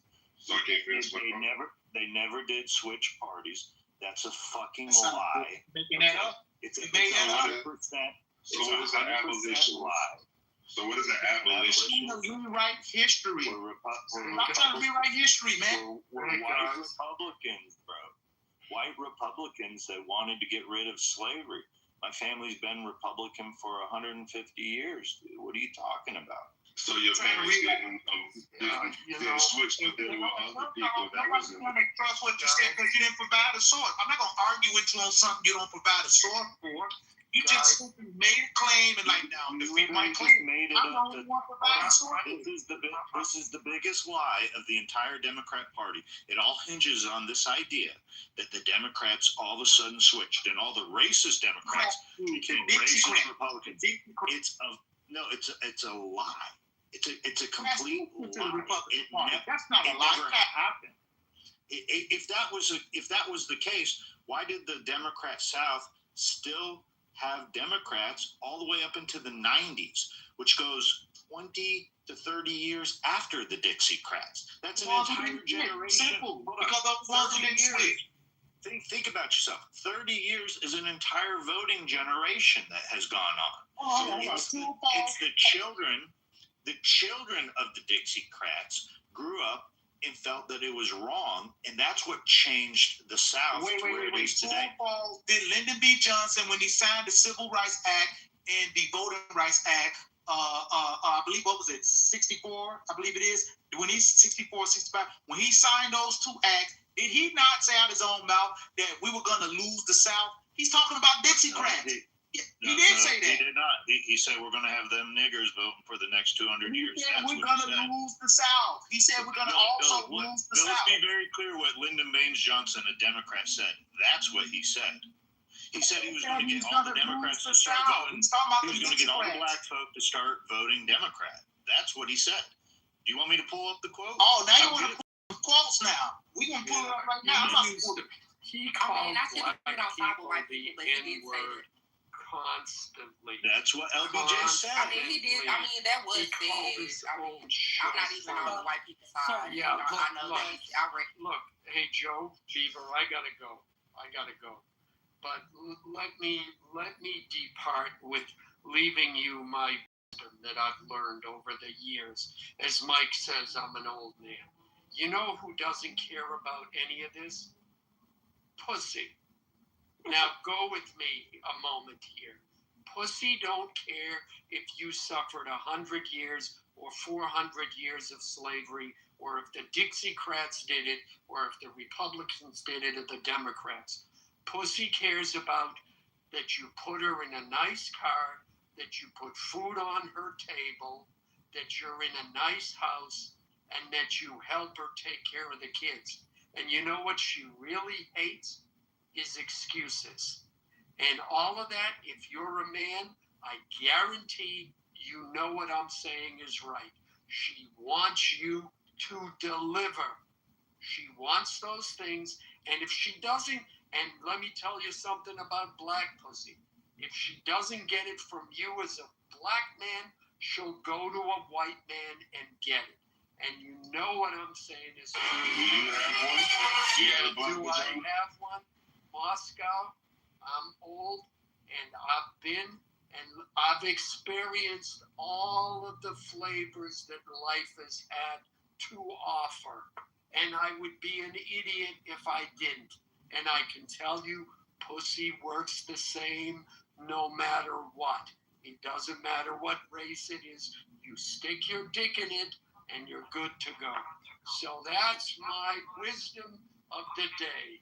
So thank you. You finally was cooking, man. That's the first time I've heard you cook. Well, thank you, Mike. Thank you. And coming from you, I really appreciate it, because you're my harshest critic. And thank you, and good night. This is from The Guardian. This is Lyndon Baines. This is from The Guardian, a reputable newspaper. This is a reputable paper. This is common knowledge, dude. We may have lost the South. What LBJ really said about Democrats in 1964. Here, I'm just going to read a little bit real quickly now. The Civil Rights Act of 64 was one of the most consequential pieces of legislation in American history, giving protections and rights long denied to Black Americans, like the Voting Rights Act of 1965 and Medicare for senior citizens. It was a pillar of Lyndon Johnson's Great Society. The Civil Rights Act also had a profound effect on the American political landscape, triggering a reshaping that still influenced the fortunes of the Democrats and Republicans, particularly in the South. A brilliant political analyst, Johnson foresaw the consequences of his civil rights legislation on the day he signed it into law. He is said to have remarked, "We have lost the South for a generation."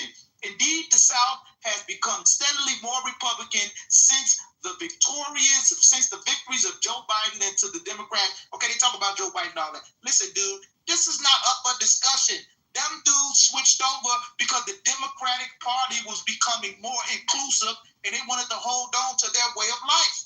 And remember, you guys are the ones that broke free. You're traitors. Okay, and my whole question again is, if you are saying, look, man, we don't want to keep dealing with the slavery stuff, y'all keep throwing it up in our face, okay, then the question is, why are you fighting hard to keep these Confederate flags out? You people will riot in the Capitol, and you got Confederate flags all with you. That is a symbol of American oppression. And just one last thing. You know, this is bigger than just Republican, Democrat, because we hear this a lot as Black people. Well, take slave owners off the money then. Every time we use your money, we got to be reminded of people that had our people in bondage, like George Washington, like Thomas Jefferson. We got to be reminded of those like Andrew Jackson on the $20 bill. That dude was a scumbag. Look, there's many white people that tell you he was a I'll answer your question. Can I provide the sources that Dunwood had asked for?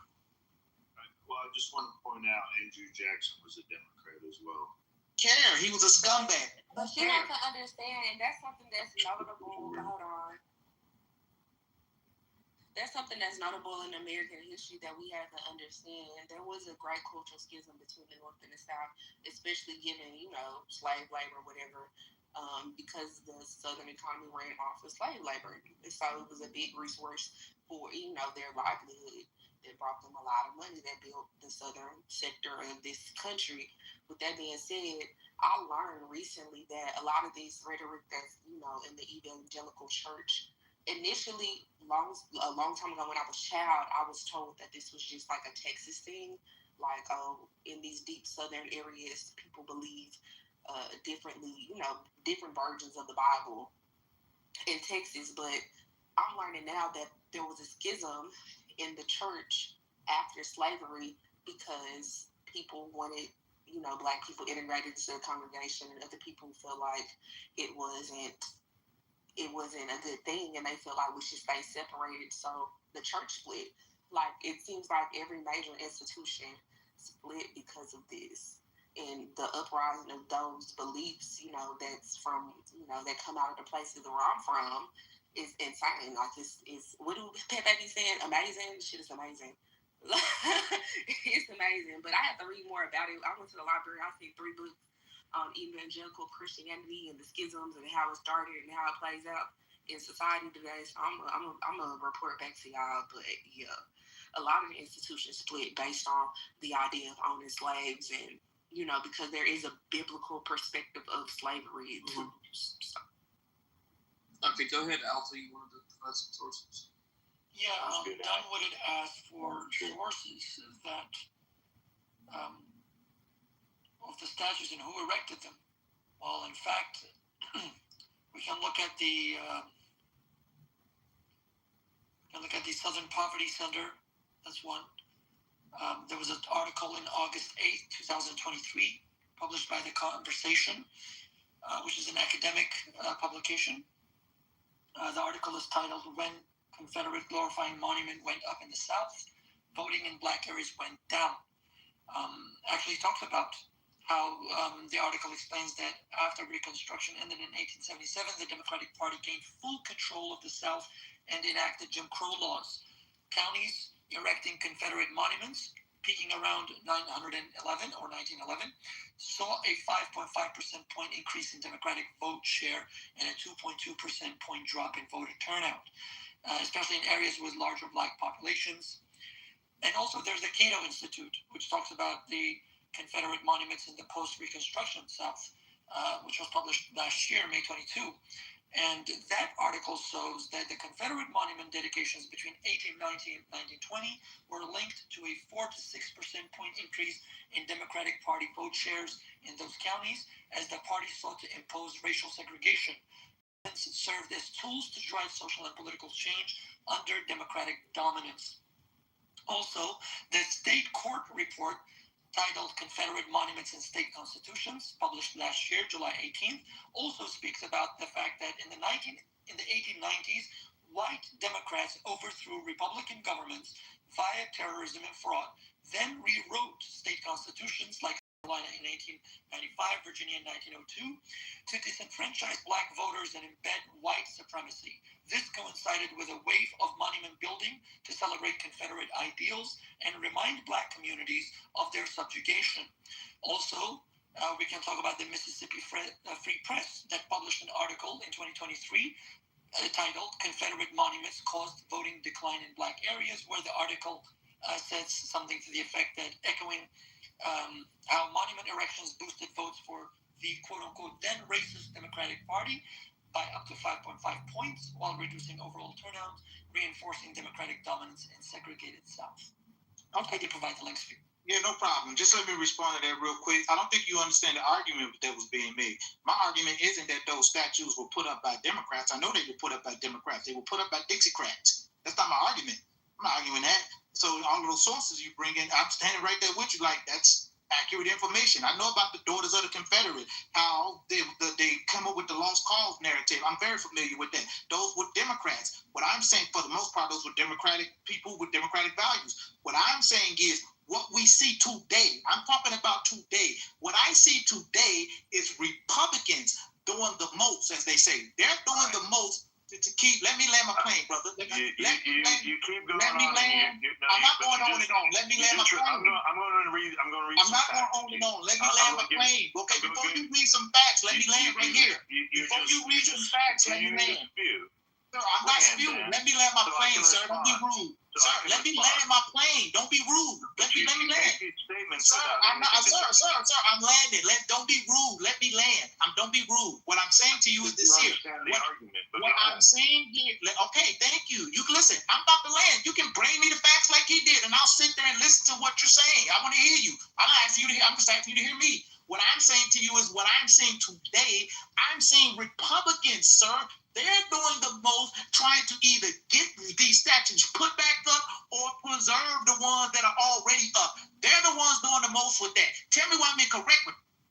Okay, so So okay, let's be very clear. There was no party switch, and I'm going to explain how I can link it together. Nancy Pelosi's father was.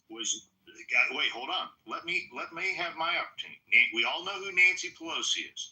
Nancy Pelosi's father was the mayor of Baltimore. He erected Civil War statues of Democrat heroes of that time. He was a Democrat. Nancy Pelosi went on to be one of the most powerful Democrats in our modern time. It's all in the family.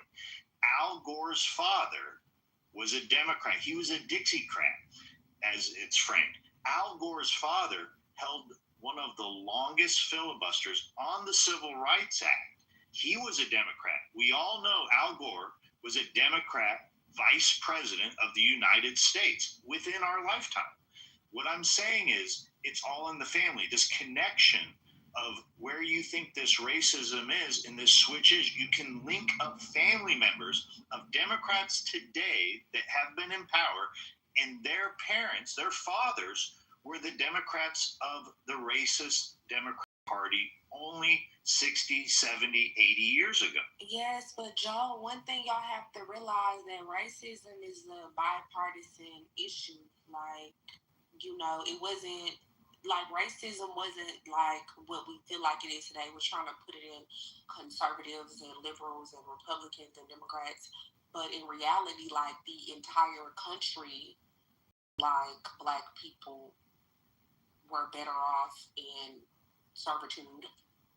I'm not arguing that racism has never existed. I'm not saying that. I'm just saying like this. What I'm arguing specifically is that there was no party switch. Okay. If there was a party switch, why did Nancy Pelosi? Why is she a Democrat? And her father was a Democrat, and he erected Civil War statues.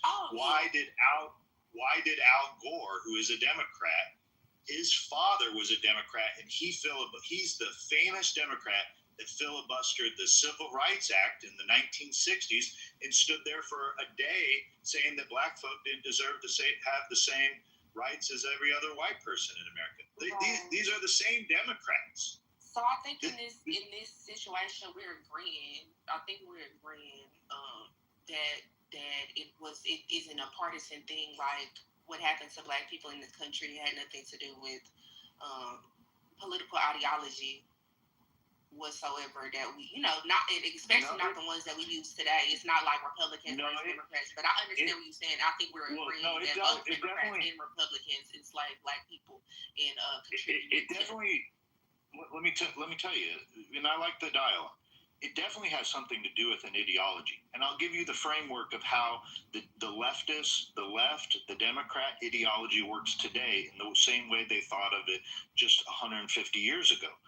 Today, Democrats argue, and right now they say, well, who's going to pick our vegetables if we don't have illegals and we have illegal workers? Do you know how much strawberries are going to cost if we don't have illegals picking our strawberries? They have the same mindset. Modern day Democrats today think just like Democrats 150 years ago, arguing, well, who's going to pick our cotton? Do you know how much we'd have to pay for clothing if we didn't have slaves that picked our cotton? They say the same shit today as they did then. Yeah, I'm sure. Like I spent a year and a half working for a union amongst Caucasian liberals. And I realized quickly that we were never aligned, right? And like, yeah, today it's not the Republican or Democrat thing. Like certain things, certain race issues just be straight up race issues. Like they don't understand still. They still don't understand it. They still don't represent our best interests. So that's when I was going to answer Dunn's question.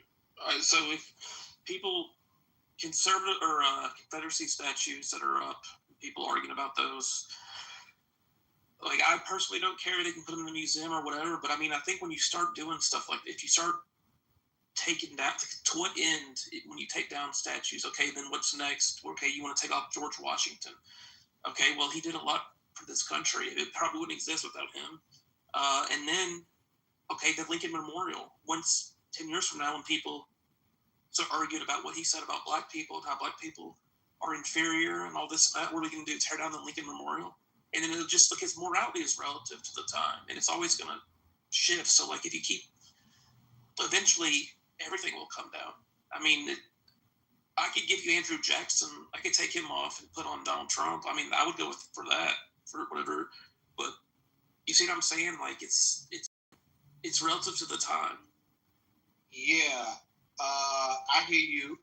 But can I just, because I want to clear this up with this Joe individual who's claiming that they didn't switch. Here, I'm going to read this real quick. It says, the primary evidence showing the conservative Southern Democrats and Dixiecrats shifted to the Republican Party includes the passage of the landmark civil rights legislation in the 1960s, the development of Southern strategy by Republican presidential candidates, and clear shifting in voting patterns and party affiliation in the South over several decades. Civil rights legislation, we've been through that already. The crucial turning point was the passage of the Civil Rights Act of 1964 and the Voting Rights Act of 1965. These laws, championed by Democrat President Lyndon Baines Johnson, with strong support from Northern Democrats and Republicans, were strongly opposed by Southern Democrats, including Dixiecrats. The Dixiecrat Rebellion of 1948. The earlier Dixiecrat movement of 1948, led by Strom Thurmond,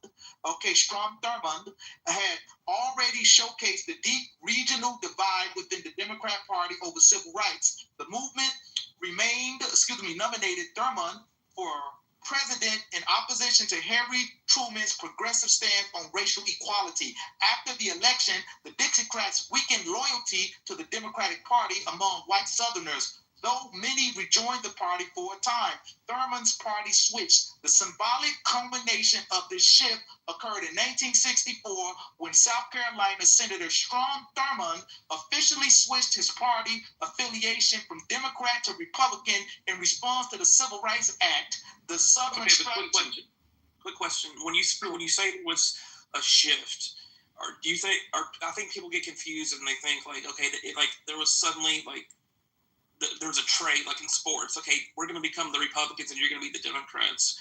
But instead, there was a gradual shift. I agree. Yeah, like that. That's what we're talking about here. Here, this is another one, the Southern strategy. Republican strategists, particularly...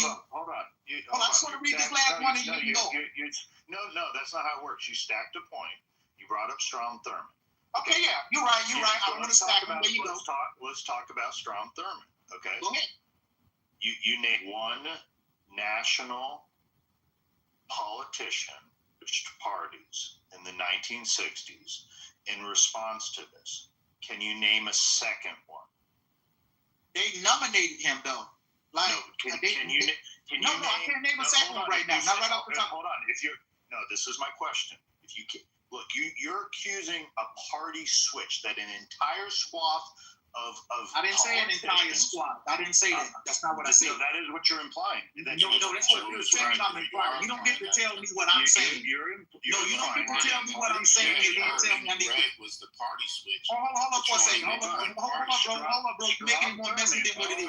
No, you just going. Pedro, hold up, man. You're making it more messy than what it is. You don't want to make these You name one. Okay. Hold on. Party switch. Name a second. Wait. Hold on. Wait, hold up for a second. Read off that article. Hold up for a second. First off, you should know. Wait. First of all, Nobody Bro. got to wait. We let you read a whole damn article. Bro, I wasn't done. Don't cut me off, man. And the only person you named. Okay, tell you what. Since he's cutting me off right now, I'm gonna let him answer you with another one. Wait, just settle down. Okay, just finish your point really quick, Don, and then let Pedro go. Thank you. Because here's the thing: what you're not gonna do is say, "This is what I feel you are insinuating." Now you have to account for. That's not what I'm insinuating. Here, I'm going to read just one part right here. The Southern strategy, I already gave you Thurman. Now here, the Southern strategy, Republican strategists, particularly those working for the presidential candidates, Barry Goldwater in 1964 and Richard Nixon in 1968, developed the Southern strategy to capitalize on the resentment of white Southern voters toward the Democratic Party's support for the civil rights. Goldwater 1960 campaign, Goldwater directly and aggressively courted white segregationists and won 5 deep South states in the 1964 election, the first major Republican victory in the region. What the hell are you talking about, man? Now let Joe respond. Now you're done. Listen, hold on. Wait, let Joe respond. Yeah, so done. What you're reading are talking points because you're not able to actually have a dialogue on this. So we're going to pass it over to Pedro because I asked you a very specific question. You did make the assertion that a party switch occurred. You named one politician. I asked for a second one. Pedro, do you have any thoughts on this subject? So on this subject, first of all, everybody think they switched and they didn't. The switch was basically about government, right? Democrats wanted to expand government reach. Republicans weren't, and that's what they think it was, a switch or a party switch, or that the Democrats became better than the Republican. That's a lie, right? Because then you want to talk about not Strong Truman, but what's his name, the one that brought in welfare and all that. He basically said we're going to have black people vote Democrat, right? The Democrats were the original KKKs, right? Everybody black be talking about 40 acres and a mule, but it was a Republican that gave y'all the 40 acres and a mule, and a year later, it was a Democrat that took it away. The Republicans passed the Civil Rights Act. It was the Republicans that abolished slavery. Everything that black people benefited from came from the Republican Party. Now, will politicians switch based on basis and stuff? Yeah. But it doesn't mean the parties totally just went. So what you're saying is the Republicans got us into this fucking mess. Say that again. So what you're saying is the Republicans. Hold on. I didn't finish, but everybody's saying a bunch of stuff, so I'm trying to honor somebody's fight. No, go ahead. You were cutting me off when I was talking.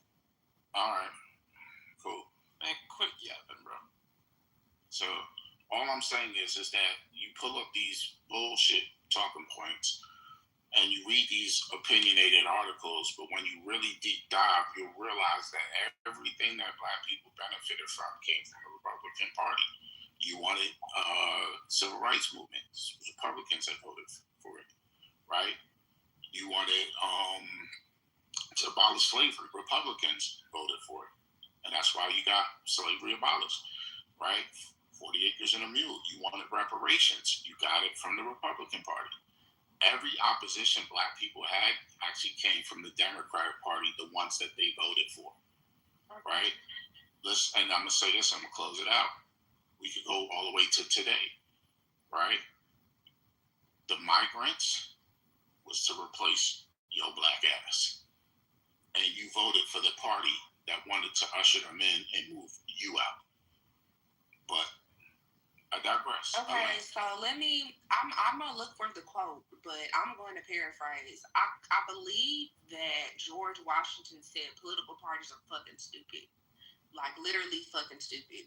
I don't know. I think that's just a paraphrase, but if he was, alive today and he was, sitting beside Trump, he'll be like, this shit's fucking dumb.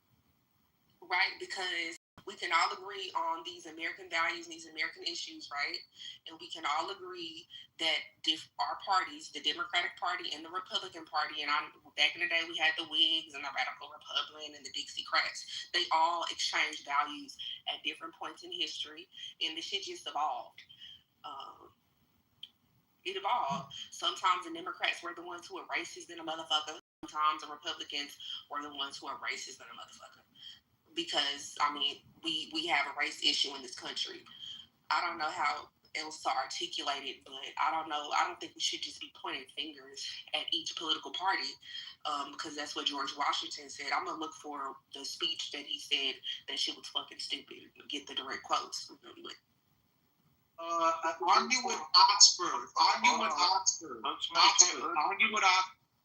And this is why he said political parties are dumb, because we all share the same. We all have the same issues. Like literally, we all have the same issues. And now you're pointing fingers. It's Democrats, Republicans. When y'all Democrats and Republicans have exchanged values for the last fucking 300 years, then almost 300 years. God damn. Well, you know, let's switch. I just want to say this last thing about party stuff.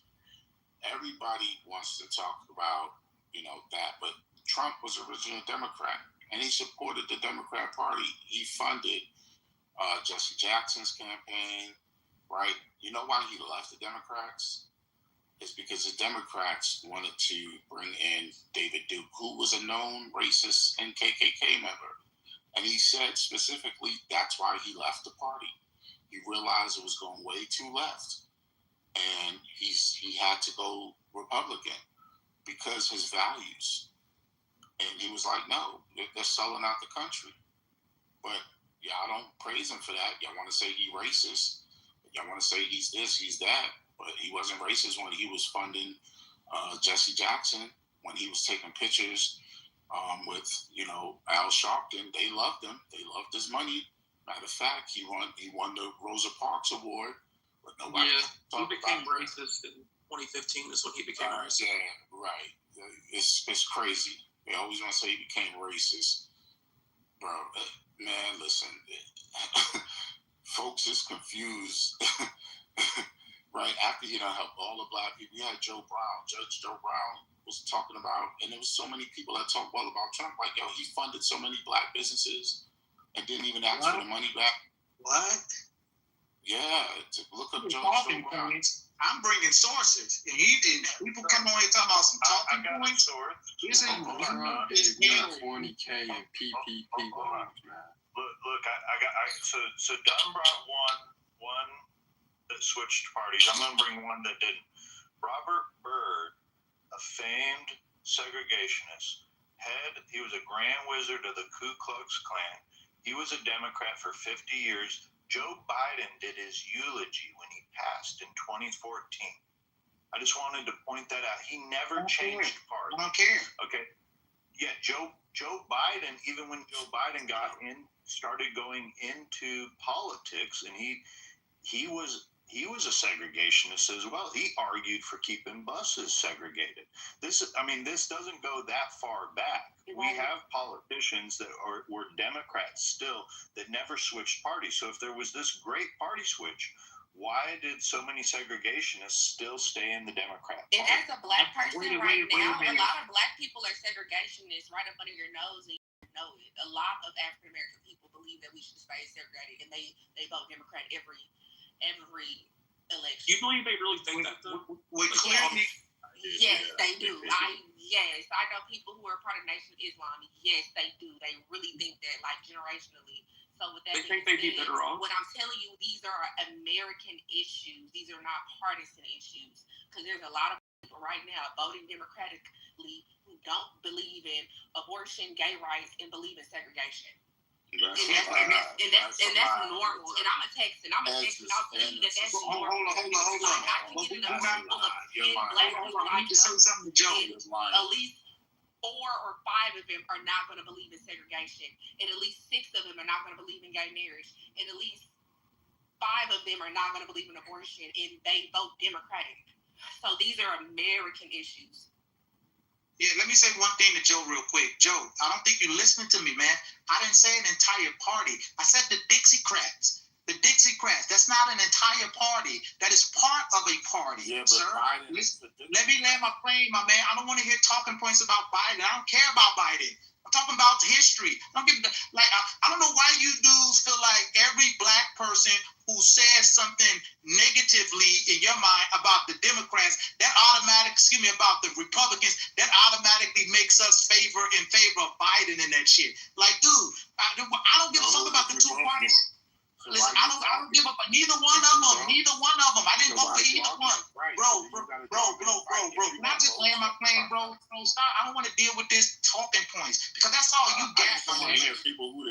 All I get, sir. I don't want to deal with talking points. Okay, right here. Because I'm coming from South Carolina Encyclopedia. I'm coming from Liberty University. I'm coming from the Encyclopedia of Alabama.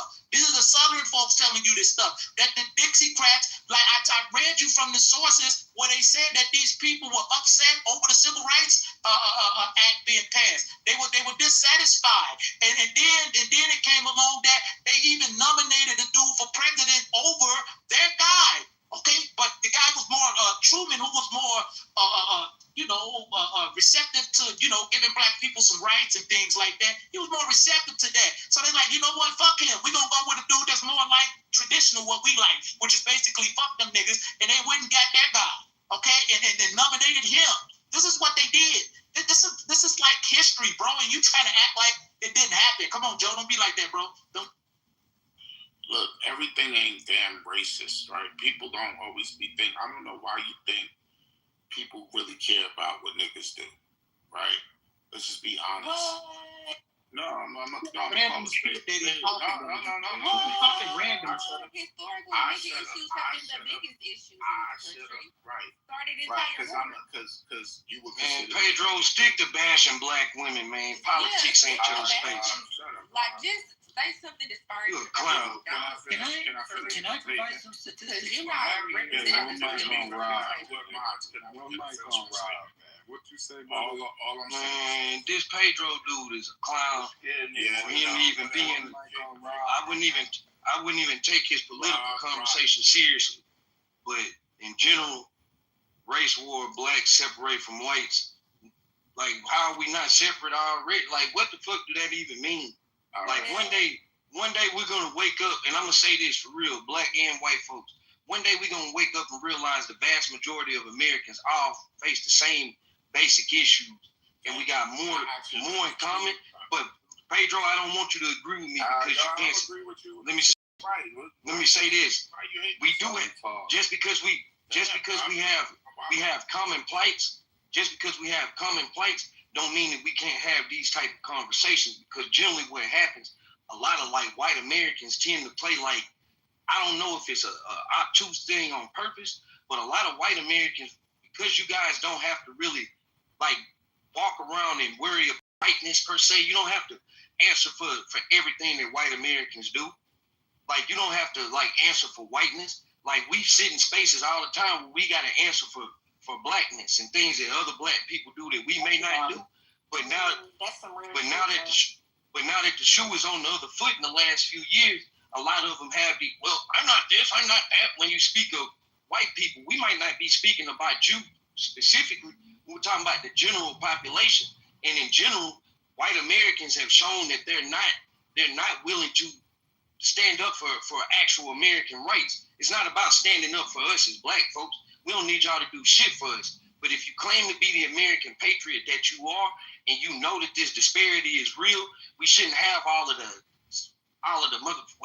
what's racist? Well, can you tell me what's racist about your life? I'll tell you the disparity is what's racism. No, in 2025, you white boys can't literally do shit to me as an individual. Like, it's nothing you can do that I can't do. But when we talk about our communities, when we talk about how schools are funded, when we talk about things like that, that's when you see that it's still disparity. It's still issues because this is how America was created. And in my mind, it's probably going to be like this until the bulk of Americans stand up and say, hey, this isn't fair. It isn't fair that one side of town gets treated poorly. It isn't fair that you can say this side of town's property value is worthless for whatever reason, and this side of town's property value is worth more, and now because this side of town is worth less, their schools are underperforming. There's less resources. There's going to be more room for crime to develop. But y'all don't think about these things in totality. So it's like, until y'all want to start having them type conversations, I'm going to continue to tell white folks that they sorry as fuck on this app, because the bulk of y'all just be saying shit, and it's not based on reality that what the average of most Americans are dealing with every day. But that's different from African Americans caring about African Americans. This is my take, right? You got to take care of your own community. Oh, sorry. You got to take care of your own community, right? White people got their own problems. Chinese people got their own problems. Mexicans, everybody got their own problems, right? You're not taking care of your community, because the reason why your community is unfunded or lowly funded is because y'all don't even go down to the damn when they talk about it. They always bring budgets to everything. Y'all don't go there. You rather go to the club, you rather do some bullshit than to go down when they be having the I forgot the name. But it's every county does it, right? They go down there and they tell you, hey, we got $10 million or $10 billion and we're gonna fund this and we're gonna fund that. And y'all don't even go down there to have these conversations. But then you want white people to get out their bed that live way across another side of town to worry about. You so fucking stupid, dog. No, you so fucking stupid. Can y'all think? Because I look. Yeah, let them finish it. No, I'm telling you the truth. Y'all not going to these things. They exist. I've been to some, and they sit there and I tell you city planning for where you live, but you won't go there. You'd rather get on Clubhouse and internet to tell somebody white about themselves, but you won't go down to when they have I cannot. City council meetings? City council meetings. They have it for your schools. They have it for everything. Housing, development, schools, right? All of that. Because everybody gets right. That's why they do the census, because they send money out. And what happens? You're not there to say where this should go. You don't hold your city council members accountable. You don't even know who they are. But you want to sit here and be on that and get mad at people that ain't thinking about you. Right? You want another race of people who gotta pay their bills, feed their family, work hard to develop themselves and whatever, to worry about what you're doing over there because you fail to do it yourself. It's not, y'all be thinking people racist. They not. They just going about their business. And you don't live in within their vicinity. So why are they paying attention to you? You think white people get up every day worrying about what you doing. So why don't we even get up and worry? Hold on, I'm about to land. You don't even get up to worry about what's being done in your own community. And let's be honest, when y'all get a little bit of money, you get out anyway. So what are you talking about? You don't even live in the community. I mean, you were obviously a nigga that I don't know what your stance is in life. I don't even know if you a black man. I don't even know if you a black man. But nah. Hey, I'm going to disrespect you every chance I get simply because you had a... All right, settle down, guys. Let's let Damien speak. Damien. I ain't taking no advice from a black man that got on the app saying that black women don't deserve rights. This nigga shouldn't even be in this conversation. All right, let's straight up corner. Rob, I'm gonna add on what you said about the community. One thing's for sure. If you kneeling down behind a donkey or an elephant, the only thing you're guaranteed of is you're going to get shit on by an animal. We're not taking care of each other in our communities. It's not about the people in Chicago. I live in Louisiana. I need to be taking care of the people next to me in Louisiana. You go to communities that are thriving. You go to Dearborn where them Lebanese people are. You go to Houston where them Chinese people are. You go to California where them Jewish people are. They buying from each other's shops. They going to see each other. Somebody gets sick, they go visit them at the thing. We go to Walmart and buy a damn honey bun wrapped in a plastic wrapper. We don't even go to our local bakery. It's out of business. We don't do business in our community. We don't go hang out with the people next door to us. We so worried about what's going on in Chicago and all these other damn places that got nothing to do with us. We got to take care of our people around us. The federal government's full of shit. They don't take care of you. They just want you and me fighting. They don't care. We got to care about our neighbor next to us. And I'll land the plane. Too true. Say, let me ask you a question, Damien. Do you eat boiled peanuts? Hell no, that's not Georgia people. Stop doing No, that. y'all do it in Louisiana too. They got the boiled peanuts down there. Don't do I it seen like the guy. that. I seen the guy use iced tea. I'm serious. He put iced tea when he was. Look, so Louisiana white people, I'm sorry, no shade to you, but they're very culturally close to black people for, I mean, y'all can do the math. We are. They're very culturally close to us for specific reasons, so. I love y'all. I love y'all so much. One, two, man. Yeah. It's crazy. When I went down to Louisiana, I was surprised. I'm like, hold on. And then I did the research, and I'm like, oh, okay. Yeah, I feel. Our community is everything. We got to get back to taking care of each other. We don't even know our neighbors anymore. Facts. I agree with that. And I'll be honest, man. Look, I'm just saying this. Everything ain't about race, right? That's the thing that hinders black people, right? Because you have rights today. I get it. Shit happened in the past. Everybody got fucked, right?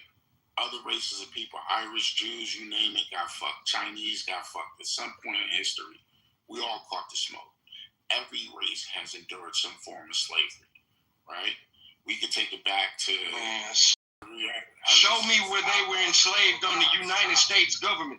I'm not listening to that argument anymore. Were they enslaved in the United States of America? Pedro, hold on one second. I'm telling you, I travel the world with my best friend. He's dark skinned. We go to Tokyo and he's treated different than me. We close. We close. We look different only because of our skin color. Our children they grow together. I'm telling you, it's different. You're dark skinned, you're treated different than light skinned. You don't got their ways to downplay. You go to other places, black people are treated better. Anyway, at the end of the day, if you're in America, ain't shit stopping you. I don't care what race you are. No, but where do you niggas get off hearing people saying that they're being stopped when they speak about issues that are related to the collective? What issues are you talking about? I mean, I spoke about the funding disparity issue, how property taxes. That's not how you fix it. That's not how you fix it. That's not how you fix it. That's not how you fix it. So you getting on Clubhouse in front of a bunch of white folks? Fuck this nigga. Hold on, guys. We have to have dialogue here. So, look, I'm going to interject. I'm going to respond to what Damien said about Damien, you can't fool me. I lived in Louisiana a long time. If we're going to talk about it, you have to realize that there's been a segregation between light-skinned black folk and dark-skinned black folk for many, many years in the city of New Orleans. They even had clubs that dark-skinned black folk weren't allowed to be part of light-skinned black folks' social clubs, and they had the brown paper bag tests and things like that. So this segregation isn't just white folk and black folk. Black folk have had their own segregation within other black folk. So this has been going on for a very, very long time. It's ingrained in cultures long before just this modern white person. But they learned that from you. They learned that from white people. So it's white people's fault. Why black people are racist. Wait. Hold on for a second. White people created the color. Hold on. White people created the color cast. This is what we're talking about. We could never genuinely get. Let me say this. You can't even have a real conversation. I am having a real conversation, but we can never get to a genuine place if at the end of the day you guys are always deflecting the shit that you created. You said you're from Chicago, right? Listen. Let me just say this right quick. White people, listen. This is the fact. White people created the color. Let me land my plane right here, brother. Can I land my plane? This is a fact. I know you want to listen, dude. Stop talking over me. Hey, Bieber, can you stop this guy, bro? Because I didn't talk over him. We're not hearing anything intelligible. What's going on? Thank you. I didn't talk over him. Why is he like that, acting like that? Like for real, bro. You got to Okay, listen, what I'm saying is this is simple. Is that the color caste system in America was created by white people. Okay? The black people learned that behavior from you. Okay? We don't have a history of that. That is a historical fact. That is not obfuscating or trying to absolve black people of like saying we've never done anything wrong. That's not my argument. But if you say something that is historically incorrect, like I'm gonna come and say, no, dude, that is historically incorrect. Incorrect. So what you do is, hold on, I want to just point this out. What you do, Dunn, is every time I make a point, you come over top and then you gaslight the entire stage here and you try to diminish the point that I just made by somehow claiming that it's the white person's fault that did it. Well, and we can't really ever have a conversation. Well, How did you get light-skinned Negroes? How did you get them light-skinned Negroes? How did you get them light-skinned Negroes? How did you get what you call a Creole? How did you get them with Creole? Nigeria make white babies black people. Nigeria. Wait, so go look it up. But let's take responsibility for the fact that we did continue to perpetrate this stereotype. Kamala Harris is a sorority.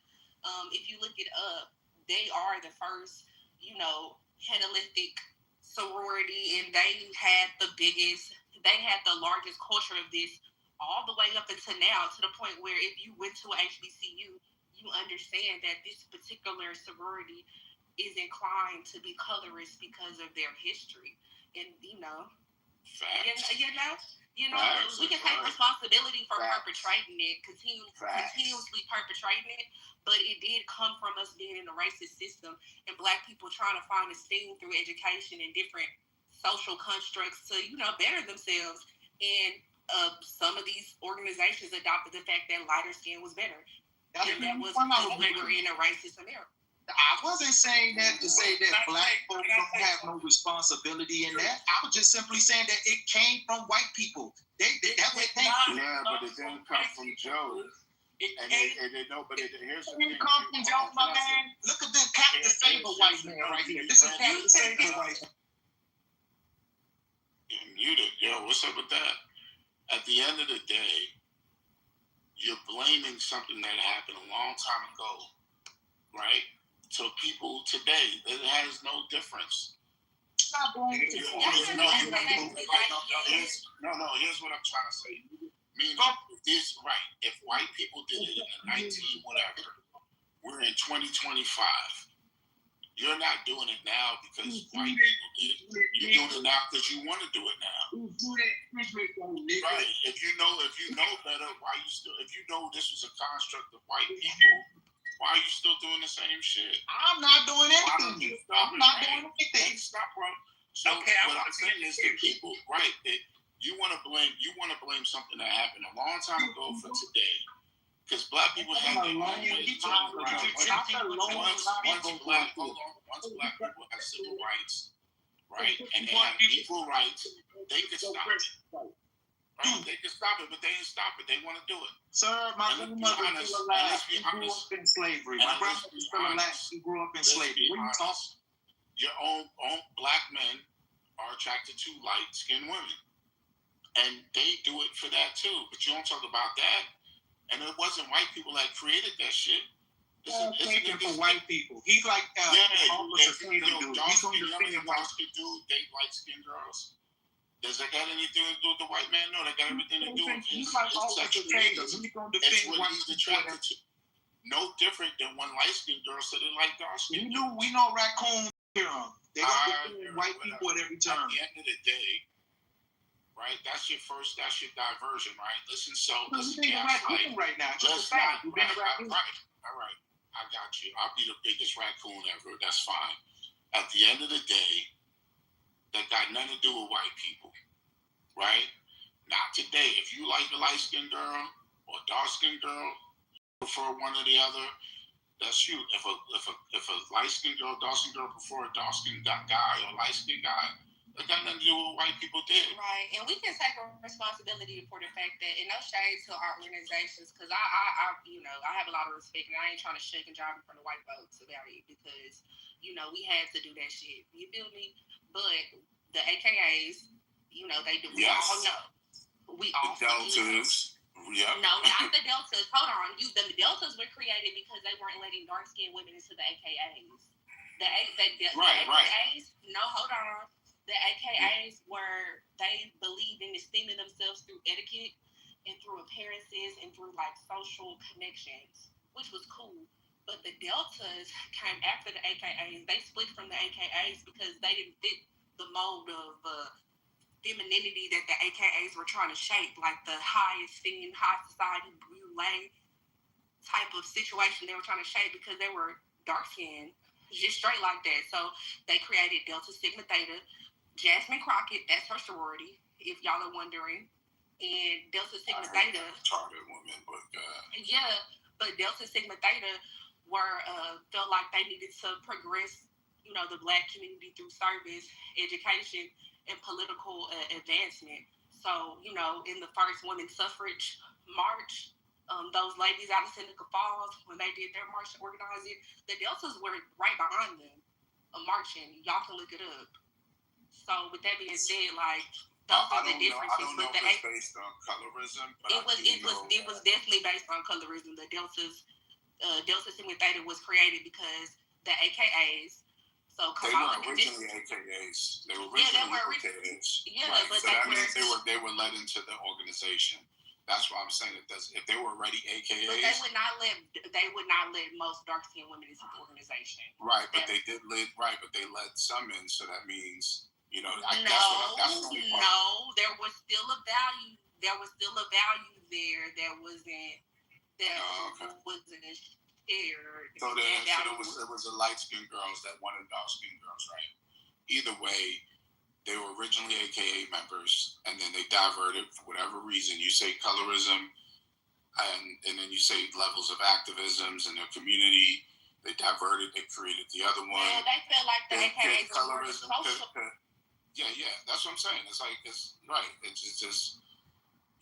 But at the end of the day, you learn how you act and how pretty you were. That's why they said the AKAs, they want to be the pretty girls. That's why the pretty, all of that comes from that history.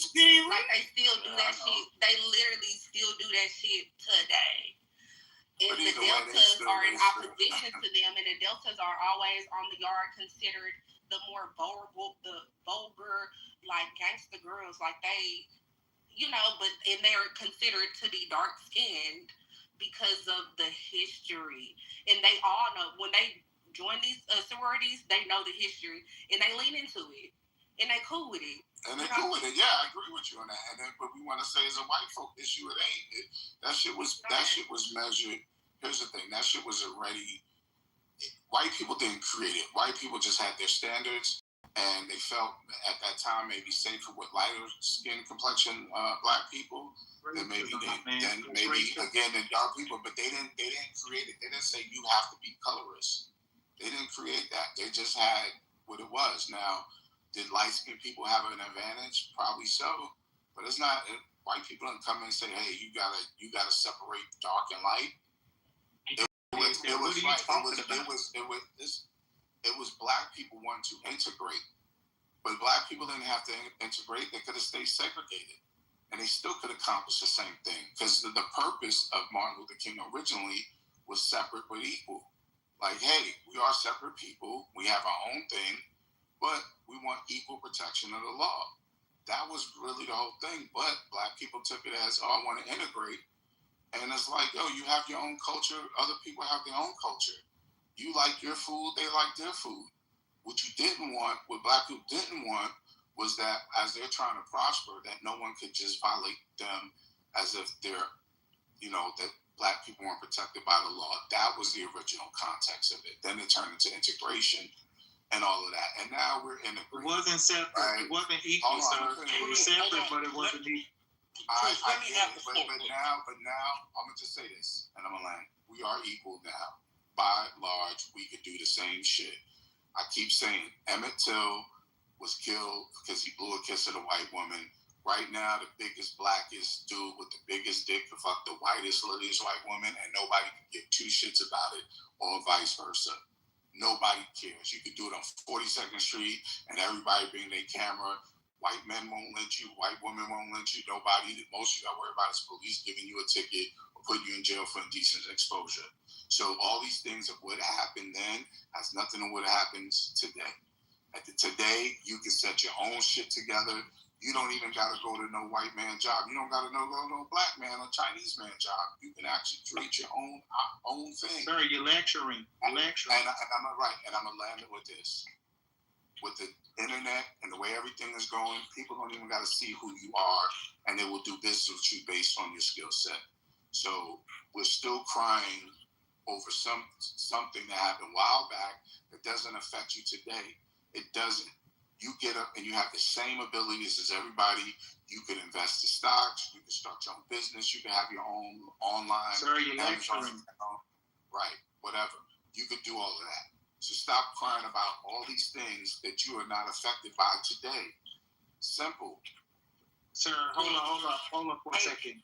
Just because black people are calling out systemic, this is where the disingenuous come in at.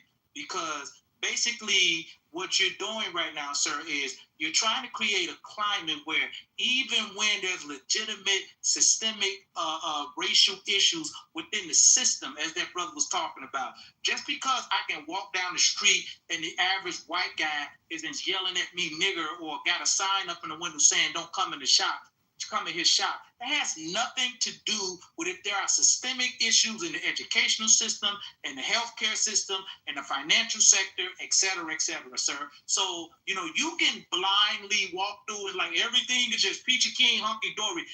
Nobody isn't saying that black people don't have opportunity, sir. But let me be clear with you on something. Our sojourn in this country has always been a struggle. That's what it's always been. And we guess what? Guess what? Black people have never been people sitting around crying, nor are we sitting around crying today. By systemic, this is the problem what I'm talking about, Beaver, why we can't never get anywhere with this, because now a lot of these black folks doing the same thing, just calling out systemic issues that are real things within hiring, within education. We're being told that we're crying. So, and listen, how is it that you want, on the one hand, you want things like we all need to come together and all this stuff, but you tell black people who are simply calling out issues that they see, instead of trying to say, okay, what are you talking about? Can you break it? Can you show me? Can you show me the data that supports what you're saying? Let's have a real conversation. Bro, can you stop talking? Bro, can you stop? Can you stop? Brother, can you stop? Can you stop? Can you stop? Brother, can you stop? What I'm saying is this here. What I'm saying is this here. Hold on. What I'm saying is this here is that this guy didn't ask for any data. He's talking over me because this is what they do. All right, what's can you name one issue, systemic issue? Thank you. Hiring practices. They just recently did a study where, within the last, I think it was 3 to 4 years, where a black person with a degree versus a white man who just got out of jail, say this guy is getting called back 3 to 4 times more so than the black guy who has the degree. Okay, this is what I'm talking about. Okay, let's look through this. Hold on a second. Now, this may sound horrible, but let's just put ourselves in the shoes of someone that's starting they're a hiring manager in a department, per se, corporation or whatever. They get resumes sent to them. They get Denarius, Jamal, Richard, Bill, Chad. Okay. So I think you're talking about where resumes are not even looked at. A lot of it's AI now anyway. They go through resumes, but back when humans were looking at it, they're okay. They are people. I'm going to be honest with you. They probably do look at Denarius and Jamal based on their past interactions, and they're like, "Yeah, I really need somebody good in this position. This is going to be a tough one. We need somebody. Let's interview Chad and let's interview Stephen and Bill. I guarantee you that does happen, 100%. Is that what your point you're making? I said So the that point a is- black man with a degree is less likely to get called back. Let me land this. Hold up. I said a black. Hold up, man. But my point is they're less likely to get called back because, and it's just the way it is, people don't, they don't, even if they have the degree and they look at their degree and they say, okay, they went to the school, they went to Howard or they went here to Tennessee State or whatever. Their past lived experiences is that, you know, when they hire the black guy or the black they've worked with, they're not as strong. Whether that's you're making excuses for it. We want that I'm to being change. honest with you. We want to change, though. We want change. We want change, and we don't want you telling us that we're crying. Yeah. No, I'm just okay. Let's do another example where you're out on the pickups. You're playing pickup basketball, and you see a white guy you've never seen play before, and you've seen a black guy you've never seen play before. Odds are you're probably going to pick the black dude just based on nothing else. No. That was a good example. Tell me, hold on. You cannot tell me this. Wait a minute. You can't tell me that it's Show me systemic racism. I just wanted to show me systemic racism. We have it. You take one incident where one white guy get hired, and you think that all black people don't get hired. Obviously, when you go to workplaces, black people are there, right? So that's a lie. Systemic racism, and I can tell you where it's at, and I can tell you where it's not. Back in FHA, because I was in the mortgage industry, when they were building houses, what they were trying to call white flight, that was systemic racism. The FHA protocol was like you could not sell these houses to black people. That's what systemic racism, right? What you calling today is not systemic. That's where you're confused. Just because they did a survey, one white guy got a call here. Do you know how many one white guy, my man. Do you know how many one white guy. It wasn't one white. Hold on. Pedro, you got 30 seconds, Pedro. All right. Thank you. I got you, brother. If no one interrupts, I like my 30 seconds. We are confused on what systemic racism is. Systemic is when the system is racist. Individual racism is something else, right? There's no system that is there. Jim Crow was systemic racism, right? The FHA laws were systemic racism. But somebody going through your resume, that's not systemic. That's just individual. There's a hiring manager. They're flipping through thousands of resumes, and they go for the ones they like, and it just is what it is. And just because a black man is qualified don't mean that, and didn't get the job doesn't mean the other white man isn't qualified. I've applied for jobs. I didn't get them all, and I got some. So, no, you cannot show one. Let me read this right quick. And let me finish my 30 seconds. He gave it to me. At the end of the day, there's nothing you could prove. There's no law that you can show me, because systemic racism, when there's a law, there's no law. There's no law. Hold on. I finished. Mike, you said I got 30 seconds. Can they be on mute? You got 30 seconds, bro. You got an additional 30 seconds. Thank you. At the end of the day, systemic racism is when there's a law written that says you can't do this. I had a guy in another room that said this about Philadelphia, because we talking about reparation. He said there were laws that if you couldn't vote if you were black. That's systemic racism. But what you're talking about is individual racism. Because I've seen where I got over and other black people got over what white people didn't through the system.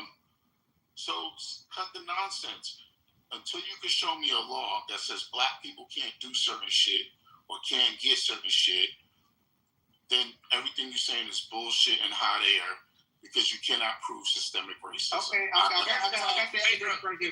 Wait, hold up, 3D. I got the information right here, because I don't do talking. I got the studies pulled up right now. You got 1 minute, man. I got the studies. That's all I need. I got the studies. Multiple studies have shown evidence. Excuse me. I said the law, not studies. Wait. Go. He gets a minute. No one interrupted. Nobody interrupted. Thank you. Multiple studies have found evidence that systemic racism and hiring practices lead to black applicants with college degrees receiving fewer jobs, fewer job callbacks than equally or less qualified white applicants, including those with criminal records. Now, just let me run through some of these, because it goes back at least 2 decades. 2003. Sociologist Deborah Page's landmark field experiment sent matched pairs of black and white men with equivalent resumes to apply for entry-level jobs. Black men without a criminal record received job callbacks about the same rate as white men with felony convictions. Clear. When white applicants disclosed the criminal record, their callback rate was still twice as high as that for black applicants without a criminal record. Follow-up, 2009. Follow-up study by Pager focused on low-wage jobs and found a similar pattern. Black applicants without a criminal record did not fare better than white applicants recently released from prison. 2014, a report from the CSG Justice Center replicated the findings in a different city, confirming that white men with a criminal record received more positive responses from employees than black men with no criminal record. 2020, a study focusing specifically on college education applicants found that a bachelor's degree did not eliminate the stigma of criminal record. It also confirmed that college-educated black and Latino men with records received fewer callbacks than their college-educated white counterpart. 2023, and I'll stop here. The 2023 meta-analysis of decades of data from 90 field experiments found that white applicants receive on average, 36% more callbacks than equally qualified black applicants, and this level of discrimination has shown almost no change over time. So listen, listen, this is why I don't mean to be mean, but when I call people raccoons, particularly my people, and I got that term for other groups too, but when I call my people that, because it seems like no matter what a person brings, you're going to find a black person in this day and time that's going to come out and argue against it, but know nothing about it. And they're going to go out of their way to say, it's not like that, you're lying, that's hot air, that's bullshit, that's all bullshit. That tells me something about you, okay? So don't say one person, sir. That's decades of data. What are you talking? Everything you're saying is exactly true, and it's everywhere in the world. It's not a place that just happens in America. There are some cultures in Asia that if you're a certain height, you don't get attention. If you have a certain if your face is round in Singapore and not squared up, you're judged differently. It is called bigotry and judgment, and it is not a racist thing. It is an earthling thing. We judge people on the way they look. And in Australia, if you have a certain body type, you're not well thought of. But if you have a different body type, you're more attractive. But that same person comes to America and they're not judged at all. These things happen all over the world. In China, oh my God. In India, there's a whole caste system based on, my God, their teeth. We are judged. We are treated by bigotry based on the way we sound. This is something that happens all over the world, and it just happens to have something we can blame it on in the United States. But the people in Singapore have the same argument that you do, and it's not systemic. It is about their problem. I'm talking about here, my problem here. I don't care about Singapore. I'm talking about. But it's the same thing he's saying. It's not systemic because it doesn't happen all the time. But y'all let me finish. This world has judgments against you and for you. There are advantages based on the way you look, based on the way you talk, based on the way you're from, based on your family, you have advantages as well. You're just not disadvantaged. You have advantages too. You can tend to just focus on the shit that the world is giving you, and that's all you can live with. But you gotta know that within you there is greatness, there is goodness, there is advantages that you have. You need to lean into your advantages. I can find all the reasons why being a dumb backwoods idiot from Louisiana with no education and barely can read, why that should hold me back. But for some dumbass reason, my mama wouldn't let me do that.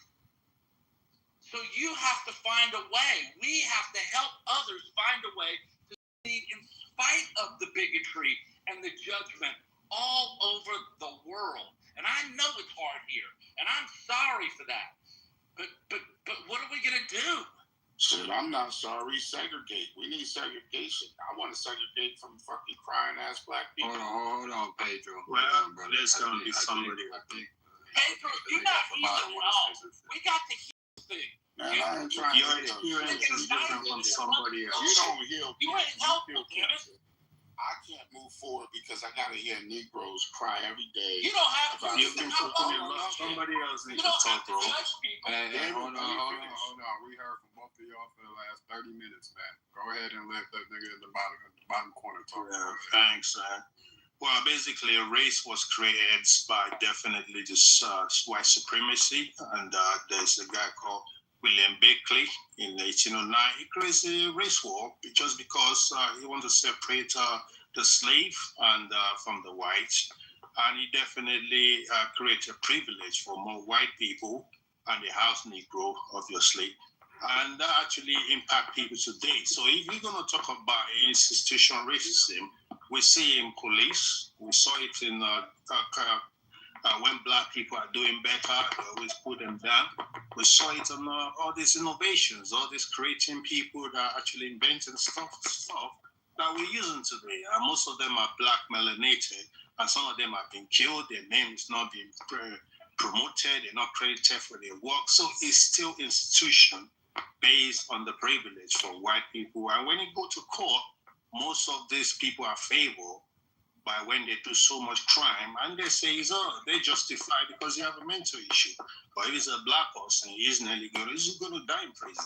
So all this thing is still there. And if we're going to say there's no race institution, then you're a liar. Why you're a liar? Because everything is still based on the slave master still getting paid. In some certain time, in some country, even in UK, they still get them paid. So just for them, for the slave to end. So that is institutional racism and its superior ways of dominating other race. So if you've done slavery and killed people so much time and do all this evil act to them, they still have right to have their say. They have right to say there's racism. When you go to UK or apply some jobs in some places, they will tell you to change your African name and just use an English name. That's institutional racism. So all these things, your experience will be different because of your color. America, we don't have that here. They don't tell people. Well, you have so much of what I mentioned. You have police racism there. And I mentioned court racism, institutional racism. So if people are denying all this true, why you have to interrupt me when I'm talking? I didn't interrupt nobody. I'm correcting you because we don't. No, you can't correct me. You have to bring your evidence based on what I said. Put your evidence in the chat. You don't have to interrupt me. There are enough black men here. You can't give me without not reading something that will relate to what I said. Let them know that in America they can't tell you to. You're so defensive because you know it triggers you, but your experience is different from somebody else's experience. It doesn't matter what is American. Who gave you the name American? Who names you American? I just asked you a question, woman. Who names you American? You literally just said in UK they tell you to change your name. Seriously? He just called you. All right then. Since you can answer my question, I think I'm done with this conversation. This is when they get triggered. When you tell the truth, they get triggered. You want me to just call you stupid? I'll do that. All right, let's hear from one, man. Go ahead, bro. Good morning, everyone. I'm flabbergasted. Morning, my neighbor. Good morning. I'm flabbergasted that Brother Noom said, Pedro, you heard one of the guys on the stage that say to you that if you look at resumes and you have what quote unquote might turn out to be a black name, you're likely to pick what possibly is a person's name based on your past experience. That prejudice is then racism. You also said that you worked in a industry where you were told not to sell to black people. That is I didn't say that. That's a lie. Whoa, I ain't gonna let you lie on me. Okay, correct me while we're here. What did you say specifically? So what I said specifically, with the difference of systemic racism is basically it's by law and by construct, right? So there was a law with FHA loans that said black people couldn't buy those houses. That is systemic racism. I agree with that. But what but you said that systemic racism is because of the law. What was the it's law by behind law, it? right? There's no law today that says black people can't do shit. Yeah, but And if black people worry about white people hiring them, why don't they create their own companies? Then you can hire all the Jamals just correct me. and the Jeromes that they Don't go want to any hire. further. Don't go any further. That was my question. Because the point is, when you were told not to sell to black people, what was the law behind that? There was no law, right? It was a law. It was in the FHA guidelines. It's some. Yeah, but guideline isn't a law. Yeah, some of it is still there. It's not that you can't do it. It's just old. It's on the deeds or whatever. It was based on those. It's still there. It's not that it is applicable. It's just that the data is still there, like it's on certain deeds. Right. So it's not a law, right? But it's not enforceable. Right. So it's not a law. It's not. It used to be a law. That's systemic racism. Well, okay. What law? When was it repealed? Once like civil rights came and the EEOC and all that, so probably in the 1960s, 70s. That's when they that's when discrimination laws and all that came in effect. So it was like 60s, 70s, civil rights. It was all part of that. So what I'm trying to say is that systemic racism did exist. I agree, but it no longer exists. Once we had Magic Johnson and Bird play in the 80s, that's when racism pretty much died, or systemic racism, and everybody just moved forward. But complaining today about it is I was asking you so I could carry on my point. Oh, my bad. Yeah, I appreciate you've got a lot to say. But, I mean, are you at an understanding that systemic racism does not have to be underpinned by a law? It's just about the general consensus. Because if you've got someone who's putting themselves in the shoes of a recruiter and they're not a recruiter, and the consensus is when they see a name that's likely to be a black person, they'll skip it and look at a name that's likely to be a white person. If you then spread that, according to the stats especially, if you extrapolate that, then you'll see that you have a systemic issue because everyone has the same general consensus towards hiring. The fact that also... I disagree with that. Okay, you can disagree. Let me finish. You can disagree, but let me finish. No, you can disagree, but let me finish. You are free to disagree, Pedro. But let me finish my point. You're free to disagree, but let me finish my point. Hold that thought. Thank you. On top of the fact that it's then being compared to someone walking onto a basketball court and picking a black guy over a white guy is absolutely asinine. No, it's not asinine. It's true. But it's absolutely asinine. I'm going to tell you why. That's the same. No, Pedro, you are interrupting me and I don't know why. In fact, we do know why, but why are you interrupting me, Pedro? And I'm trying to tell you that it's Come not on, asinine. Pedro, you can make a note of your point. Pedro, make a note of your rebuttal and then come back. And then you got 10 Make seconds. a note of your rebuttal No, and come back to me. Man, all y'all need to shut the fuck up, man.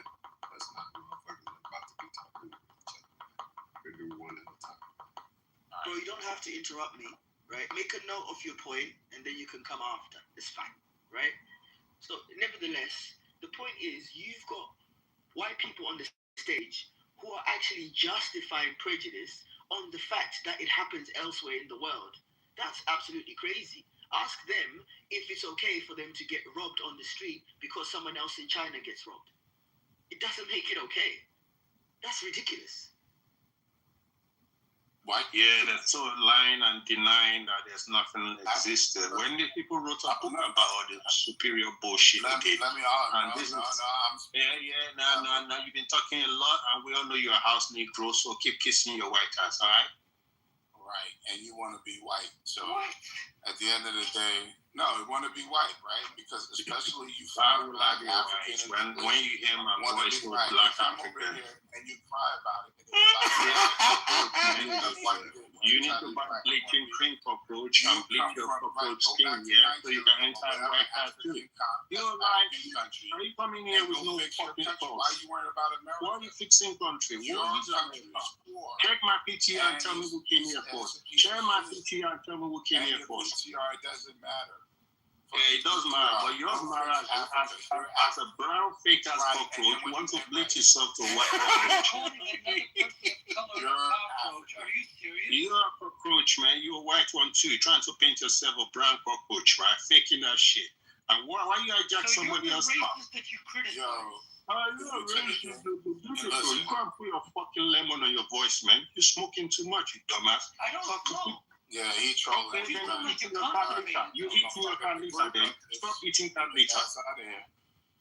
Get that African booty scratching. Now he's a poverty African booty scratcher. Yeah, all you lost are basic mindset. He got an antenna with a wire. We pull up a receipt, we pull up a link, people wrote a book about what they did, people racist superiors, and you're lying. Stop lying, boy. Get running water first before you come over there. We're fucking now. Teaching how to dig any ground. Don't fight me, fight Ebola. Oh, yeah. You need to keep that cockroach in your kitchen. Stop breeding cockroach in your kitchen, man. Stop breeding cockroach, man. And stop bleaching cockroach too. The fake ass fucking ass Negro. Man, you're not from the United States of America. Why are you all up in their business, bro? Right. Why you sound like a Woodsy, man? Why you sound like a fucking... Who said Ebola? Who said Ebola? Why you sound like a fucking... Alright, you ain't got shit to say. You ain't got no proof. You ain't got receipt. You're denying the truth.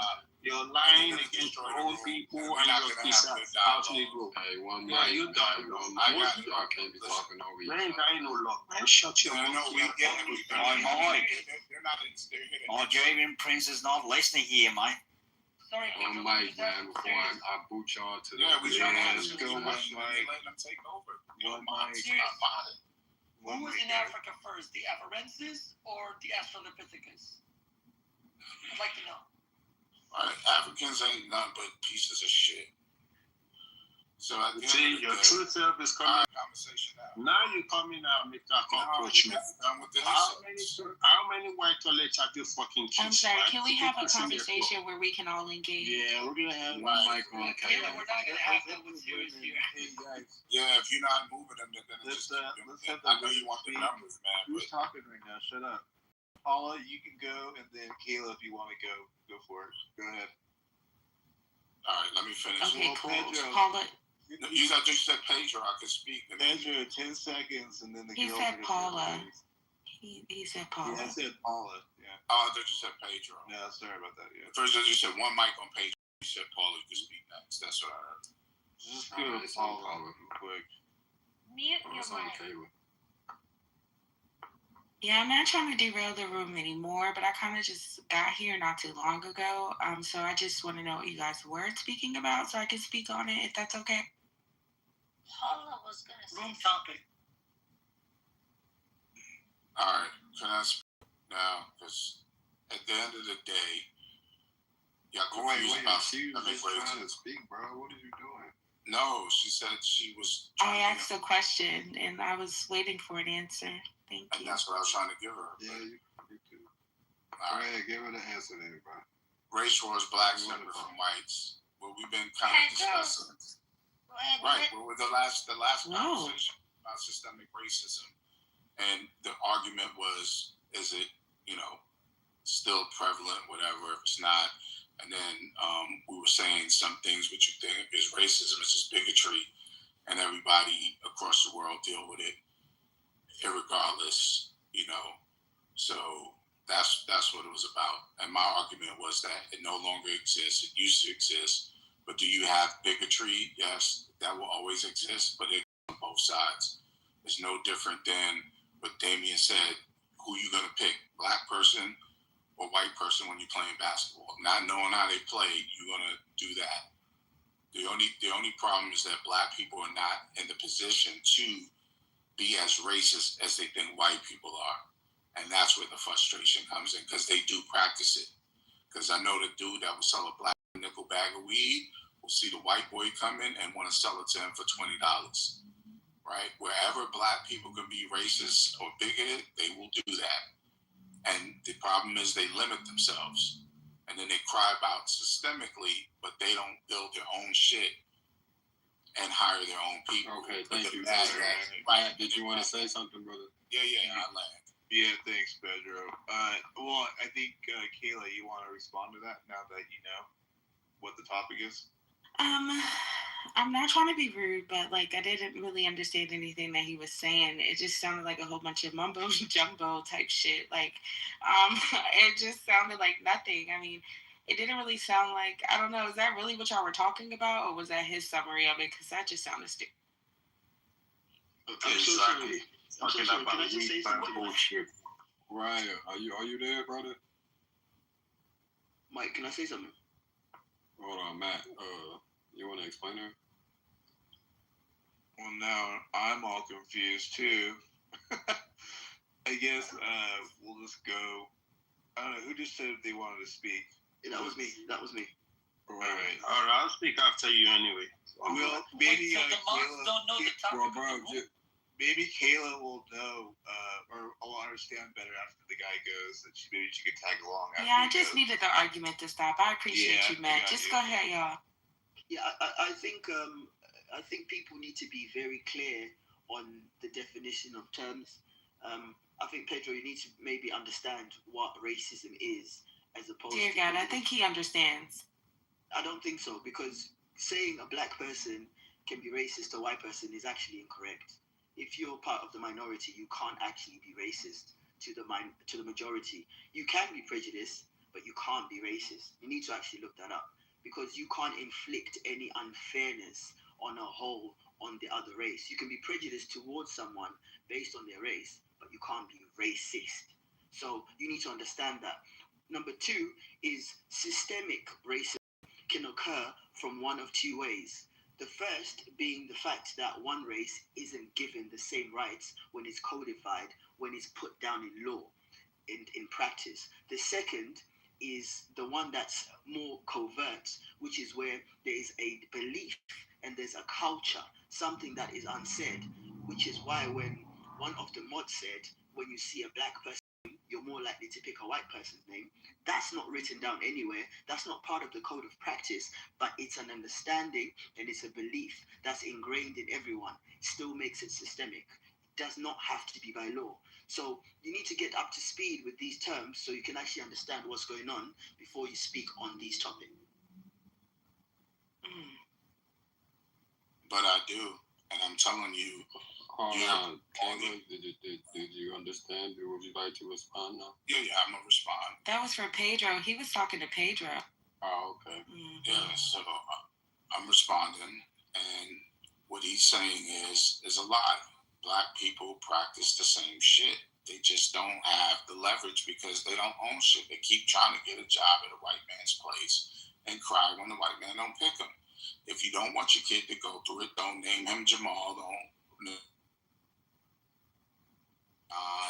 Tom and whatever, so he can get a job. But no, you want to keep him to his roots, and his roots don't own shit. You can create your own company, right?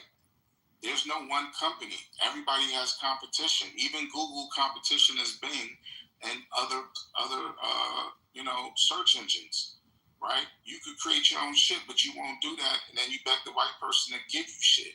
That's a pussy move. That's a punk move. And you deserve to be fucking put to the bottom because you won't fight for your position. Power has to be taken.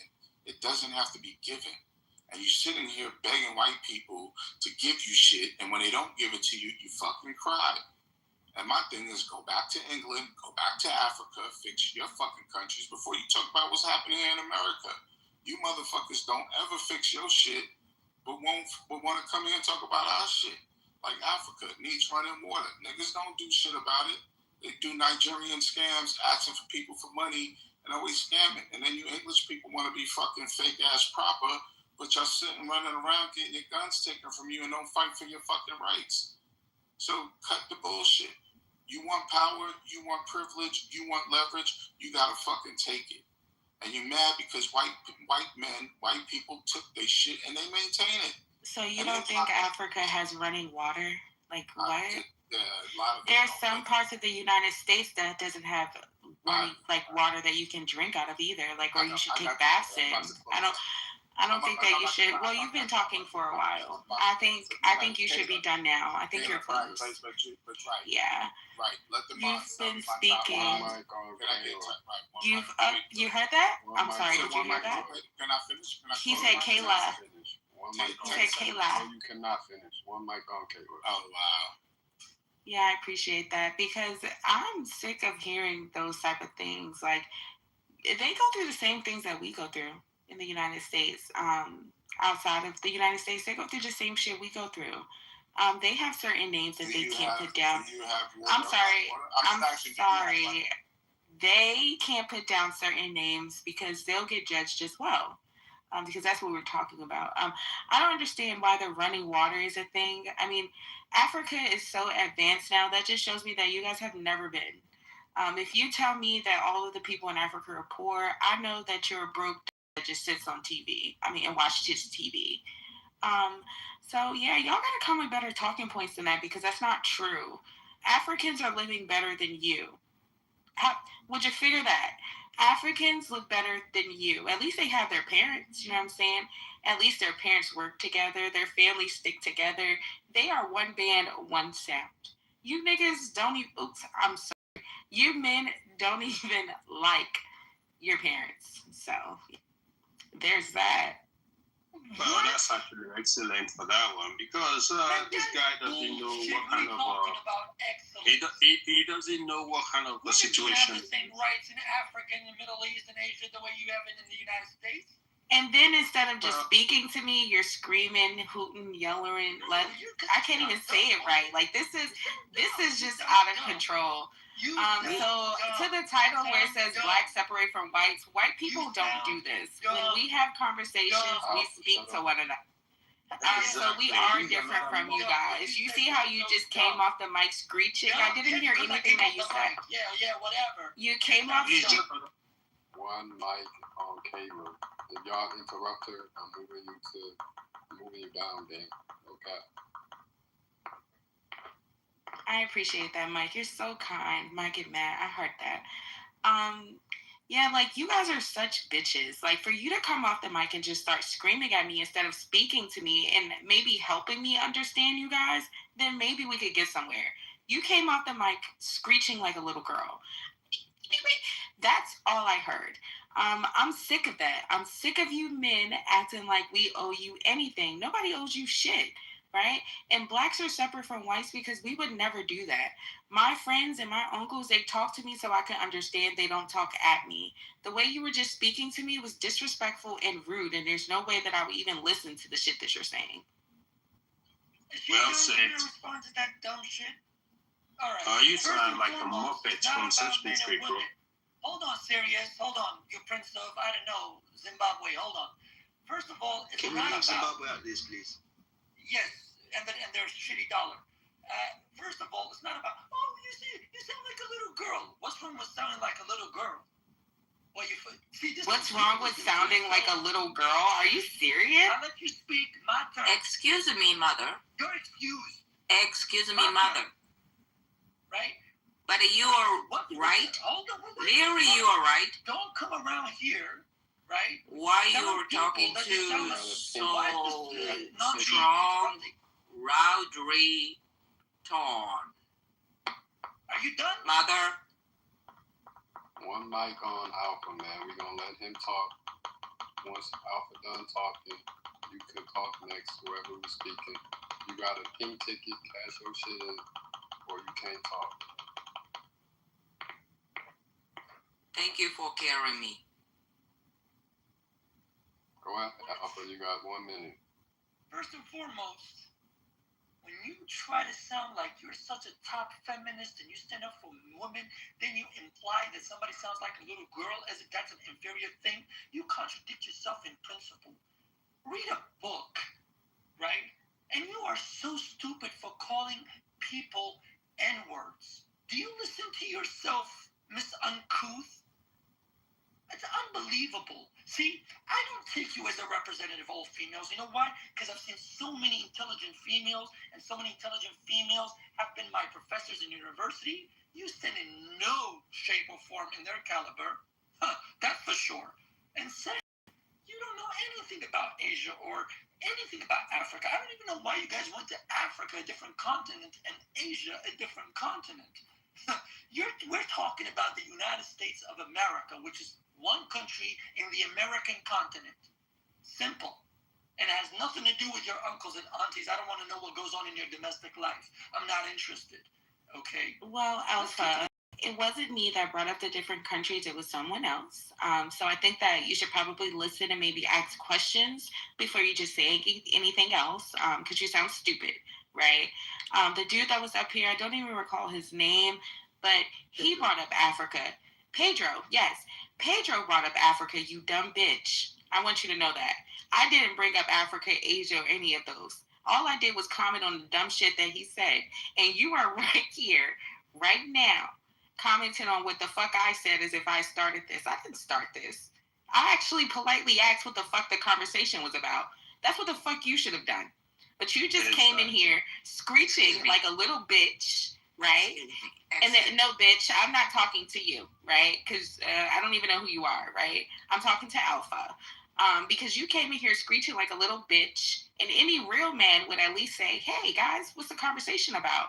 You know? Who? For hours, Kayla. Oh, so you've been here for hours, and so you're just picking. You're just picking at me because I'm sorry. What do you mean? What do you mean by women of my caliber? You would never be in the same vicinity as me, right? Your professors, they were stupid. No, don't read African. You're talking about your professors and the women that taught you. Do you hear the way that you speak and the way that you sound? You're calling women bitches and little girls. Nation Brack. Read a book. Please imagine me talking about how beautiful, how great my instructors were, my professors, how smart they were. And I sound like I'm under a fucking pillow, and I can't fucking speak with my right lip. And it just sounds all bunched up. Nobody can understand anything that you're saying. You're screeching like a little. And then you're telling me to read a book. You're telling me to read a book. If I put a passage up here, more than you. If I were to put a passage in my PTR, would you read it? All right, you guys. Expand your vocabulary too, because you sound very unintelligent. Hold on, you heard that nigga say, hold on, what's wrong with you? Yeah, what's going on, folks? All right, Marco, I think you've been trying to jump in. Go for it. To where? Wherever you were talking, I don't know, you came off mic. You need to explain to this stupid bitch can't even talk for herself. She only has to talk when other people are speaking. Why African and American only? This is a Timo AI on the stage talking bullshit. Alpha, I think you're full of shit. You sound like a fucking Sesame Street. You can't understand my English. Go ahead. My pronunciation is wrong.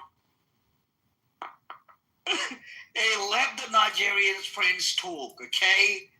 Let him talk. Nice to meet you. Who is this Elmo? That's Elmo, bro. Is that Elmo? You're gonna pick the Sesame Street from Alpha. I'm fucking, what's her name again? This girl with petrol. Oh, is that the girl, Pedro or petrol? Is it run out of petrol yet? Or is it begging Africa to help him to supply petrol? All this dumology Are you done? No, you ain't done. I ain't done. I'm trying to see what planet you're from because you don't sound like you're from this Earth. From anyway. planet Earth. Where are you? Well, the planet where fucking Ebola doesn't exist. I think this guy got shit out by alien, and we're seeing like that guy in Paranam right now. I think that is the same guy right now. Mr. Odumbe, shut the fuck up now. Well, everyone has said that before. Can you say something more intelligent? So seriously, where are you from? I'm not from your planet. You're a macro and macro cousin. What about? We don't need to care about your planet. All right then. Since you sound like a fucking Timo AI, I don't want to listen to you. The fucking topics is actually interesting until this troll coming here to trying to divide us from the real topic. We do know the oppressor write a fucked up book, but this guy was crying. You don't read the book. You don't read the book. I have a question. Should we go and read all your superiors' book or your racist books? Go eat a fart, you cunt. Go eat a fart, you cunt. How many races in your planet? Well, race means I love my own race, and I don't really discriminate for that race. I'm asking you a correct name of your race. Only that. Correct name of my race. What's my name say? Sirius Star. That is my people. What's your planet? What's your planet? You see these domologies as well. All you laws are domologies. Elmo, you're the most domologists My on name the is stage. Domology. Right in on the room. Check my name. My name Listen is here, Sirius Star. Timu Twat. Listen. Oi, Timu Twat. Enough. Alright then, now you turn to Russia. Can you write the alphabet? Can we say a topic, mods? We need to rush your teeth out of your mouth. Are you not gonna face the topic or not? Alright, does anybody want to speak on the topic? Please write. Does anybody want to speak on the topic? Professor Doolittle, I think you haven't speak a lot. Maybe you can do your little on the stage since you want to mix with Michael Jackson and Don't talk to that woman. Okay. Yes, Mike. Actually, look, the topic was interesting in the beginning when Pedro and what's his name? Something with what we're going at it, and I think the voting in the poll really does speak to the topic. Though there are people who believe that there are systemic impediments that prevent people of color from going ahead, and there are people who don't. There are people on the quote-unquote white side and quote-unquote black side who feel that, yes, there is systemic racism, and there are people on both sides that say no. Pedro was one of those who said, no, there isn't. And What was one of those who said, there is. And that's the topic. And they both were speaking points. I think they both were saying things that need to be heard. The problem is when you involve your emotions to the point where you don't consider the other person's point, and you are invested so much in convincing the other, regardless of what they say, then you're not really going to get anywhere. You're not going to build any common ground. So if anybody that wants to engage in the topic, from what I know, the topic, is there a race war? Okay, and if there is, who's winning the race war? And that's why the poll says that. Well, who is winning based on who have a soul that don't have a genocidal mind or racist mind or actually killing people for their resources. And we do know that there are people like that in Africa and actually in America. Vote for the poll, man. Are you going to vote? Well, who is the man going to vote for? Is it you or somebody else I have to vote for? Who's winning, black, whites, or neither? I need you to vote. Oh, you mean your poll you put on your stage, on your that poll. If you want me to vote, you have to take me to court of meanings of black and white, and you have to define what white means and black means for me to actually participate in your vote. Did I have right for that? All right then. Since you ain't gonna answer no dictionary to explain your black and white concept, I don't have right to vote. So do you not know what black or white is? All right. If you're gonna talk about, if I do know, I know black is a color, white is a color. I know Williams Bakley in 1809 have for the supremacy of his mind, he changes black and white color to slaves meaning. And we do know the dictionaries, or maybe the court dictionary, explain black as a dead if you go to the court. So if you're going to take me to all this explanation, I won't represent that is black. I have my own definitions of my melanin people, my Afro-Asiatic, or my black American. All right, then you can get your bitch ass down there, nigga. Can I say something?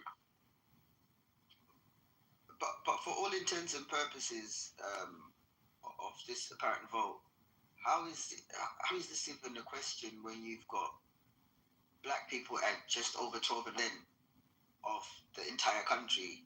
How can you even question who is winning a race war? That doesn't make any sense. I mean, you could just answer the question. I mean, fair enough, I could, but I think it's a defeating I mean, because question. nobody's answer is like a true answer, right? These are all just our opinions, and we're just here to share them. And that's why I clicked on the app today, is because I wanted to share my opinions. So actually, I'll share my opinion. I think black people are winning the race war. I think Black people are winning the race war because Black people are way more united than there have ever been before. They're sticking together. They're helping one another out. And I'm only saying that from the outside looking in. And, you know, Black people, they care about other people. They definitely care about everybody. I know a lot of the times white people will say, like, hey, we don't see color. It's really Black people that don't see color because white people, they do see color. They are definitely looking out. If you are Black, then they're not going to accept you as well. But when it comes to Black people and the Black people that I grew up around, they took me in, you know what I'm saying? And I've been nothing but grateful for that. And I can't do anything but just say that I think Black people are definitely winning the race war. Whew, that's all. In their dreams. So when you say in their dreams, why do you not think that Black people are winning a race war? I mean, because I think that we're on the same side. I'm just kidding. I'm not even like. Oh, okay. See, that's problematic. That's a lot of things that like white people do. They'll do something and they'll be like, "Well, I was just kidding. It's just a joke." Right. Say that one more time, and I'll tell you that you're not Black either. I'm not Black. I'm sorry. Who told you I was Black? Nobody is Black. Black is something that's some old ass racist Europeans in there. That's what the fuck Black is. I definitely identify as a banana, for sure. White. Man, shout out to you and the banana. You seen the Savannah bananas? You seen that shit? Progressive lefty. Bitch, I'm Black. Motherfucker, sit up here talking your bullshit. We're Black. Stupid ass. Who? Oh, she's talking about him. Yeah. But Black a construct. So what, motherfucker? We're Black. So when you go, that bullshit. When you apply a job or when you go somewhere and they ask your race, do you put brown? Do you put light brown, dark brown? Is that what you put down? I mean, I'm confused here because I could have swore it says Black, African, non-Hispanic or Hispanic, and a few others, Asian, non-Pacific. Sometimes I forget all. It definitely does not say light brown, dark brown, chocolate brown. There's none of that. So which one do you check? Watch this. Why do you have so much aggression in your voice? Because we can have that. Do you think that I have aggression, or do you think why do you not know how to debate, right? Because I'm trying to figure out. I'm not aggressive. I'm not upset or anything. This is just how I speak. I'm sorry that your parents didn't teach you to elevate your voice, but this is how I speak. I just want you to know for sure that when can you answer that question though? Don't ask me about my tone or anything. Answer that question. When you fill out a job application or you go somewhere, which box do you check? Shut the fuck up. Which box do you check? Do you check the Black? Like Black? Because that's the only, there's no non-Black. I mean, like there's no brown, light brown, orange. Why do you talk like you're Black and say X? I don't know, but first of all, they have I don't think I talk like I'm Black. I just talk like how you're Black. Oh, well, this is just how I speak. This is how I speak. I don't know if you missed a point in the conversation earlier. I'm not trying to disrespect you, Pascal, or anything. I don't think I was raised around a lot of Black people. Like that's just how I speak. So sometimes I do have a little twang in my voice, but it's not to try to sound Black. It's just how I am. I don't want you guys to think that I want to be Black. No, I love. Yeah. All right, cool. Let me jump in. So I checked the other box since you asked. No, I'm not Black. And when you check that's what Jesse Jackson and a bunch of misguided motherfuckers. Jesse Jackson said African Americans, motherfucker. Get your shit straight, stupid bastard. First of all, she said Black and African American, so I was addressing both of them. So maybe you want to get your hearing came up with African American. Get your shit this straight. Is what I know. That's why I said Black and African American. We're talking about both of the box. We're talking about both of them in the box. We've been Black. We've been Black, and you're not gonna sit up here and disrespect me and tell me what the fuck I am. My parents' birth certificate says Negro, man. I don't give a fuck what your parents' birth certificate say. I don't give a fuck.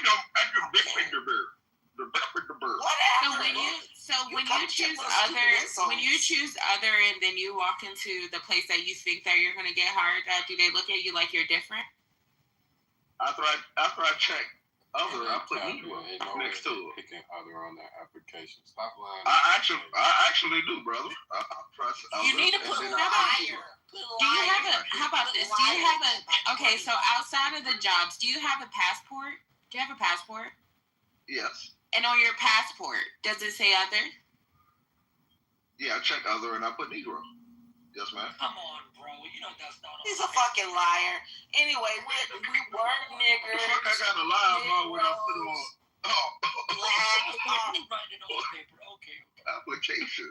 Are y'all all right? Y'all well? These constructs and fuck y'all mind up. Y'all run around with a bunch of prejudice thoughts. Hey, bro, y'all run around with a bunch of malice, a bunch of hatred, and a bunch of prejudice thoughts that rule your minds and keep y'all stuck in ruts, bro. That's why a lot of y'all in the positions y'all in. Because y'all had a mind state. We're not in no fucking. What position are you? Hold on. What position are you in to be a other? What position are others in? Maybe I should join that committee. What position are you in? Maybe I'll start checking other.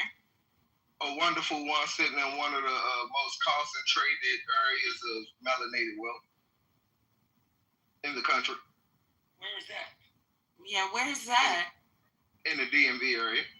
So you live in Washington, D.C.? No, that's where I was born, though. I currently live in the Southern Maryland area. He's such a fucking liar. You live in Montgomery County? No, I live in Prince George's, bro. Oh, so you live in PG County. Okay. Mm-hmm. So what does other have to do with you living in PG County? Other has to do with me not being ruled by a construct that was created by an oppressor. No. I'm trying to figure out the great life that I'll get when I choose other, because you said that you're living a great life. PG County is all right. It's cool. It's all right.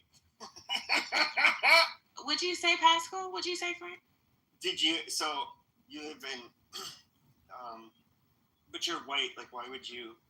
I mean, because I'm white doesn't mean that, white people don't always get the best of the best. I mean, I'm not a white girl that gets the best of the best. I can fully admit that. So if someone has better things, then I want to learn about them so I can get there as well. I told you I was raised around. I have children. I let you know, and I keep saying out loud that I was raised by, Black people, and I really enjoyed the way that I was raised, but it just wasn't like I wasn't raised with my white counterparts, so I don't reap those benefits, if that makes sense. They don't just look at my color and skin and be like, oh, here's $50,000. No, they're not doing that. It's not happening. They hear the twang in my voice, like you guys just said, and said, oh, she's not really one of us. That's what they do. And it's okay. Are you from the DC area too? No, I am not. I am not from the DC area. No, but if y'all love melanin, you may want to come here. I am familiar with PG County.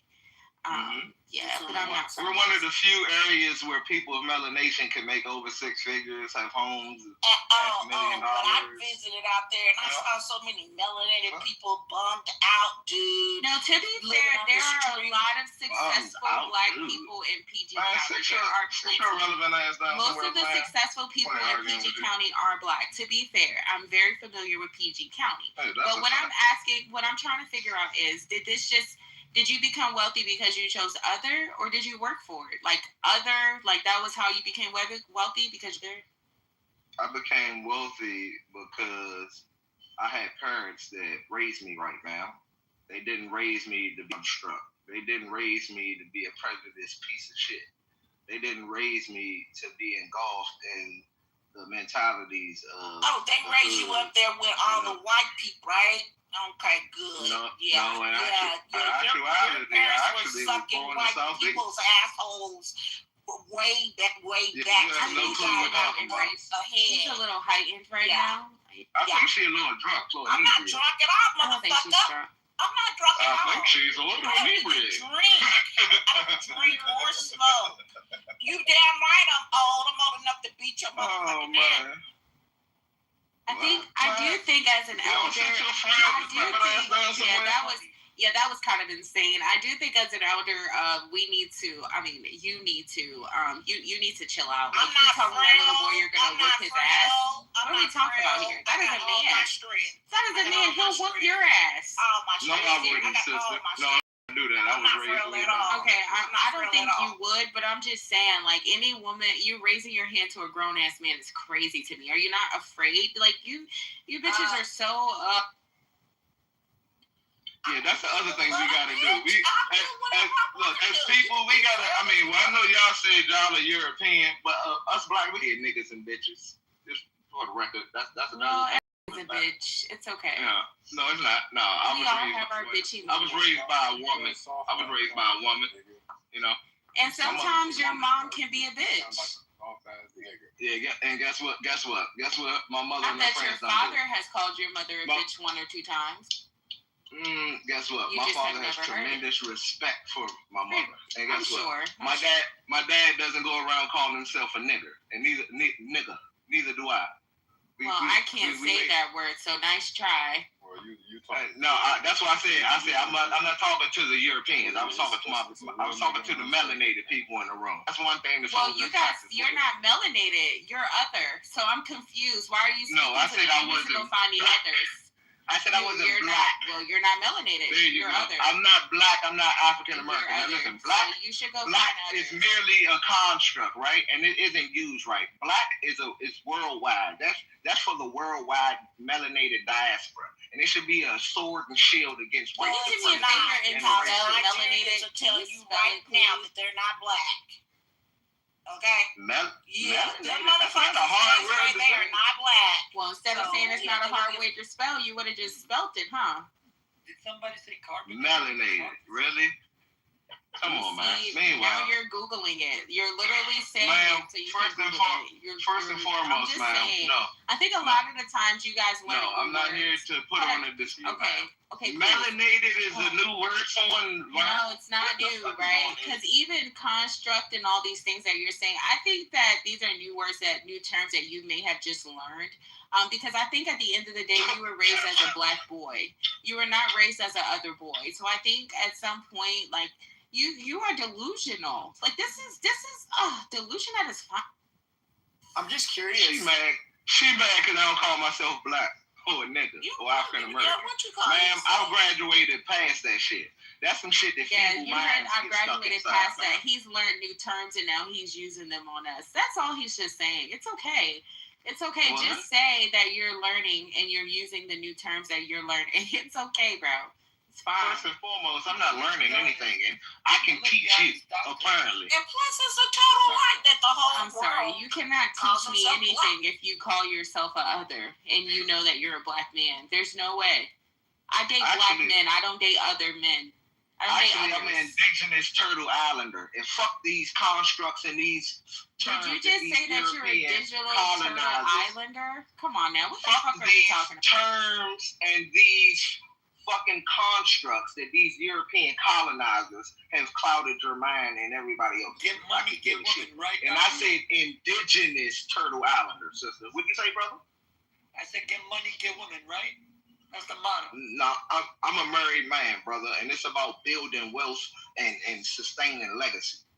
And I actually think that you can change something in this little room. My man.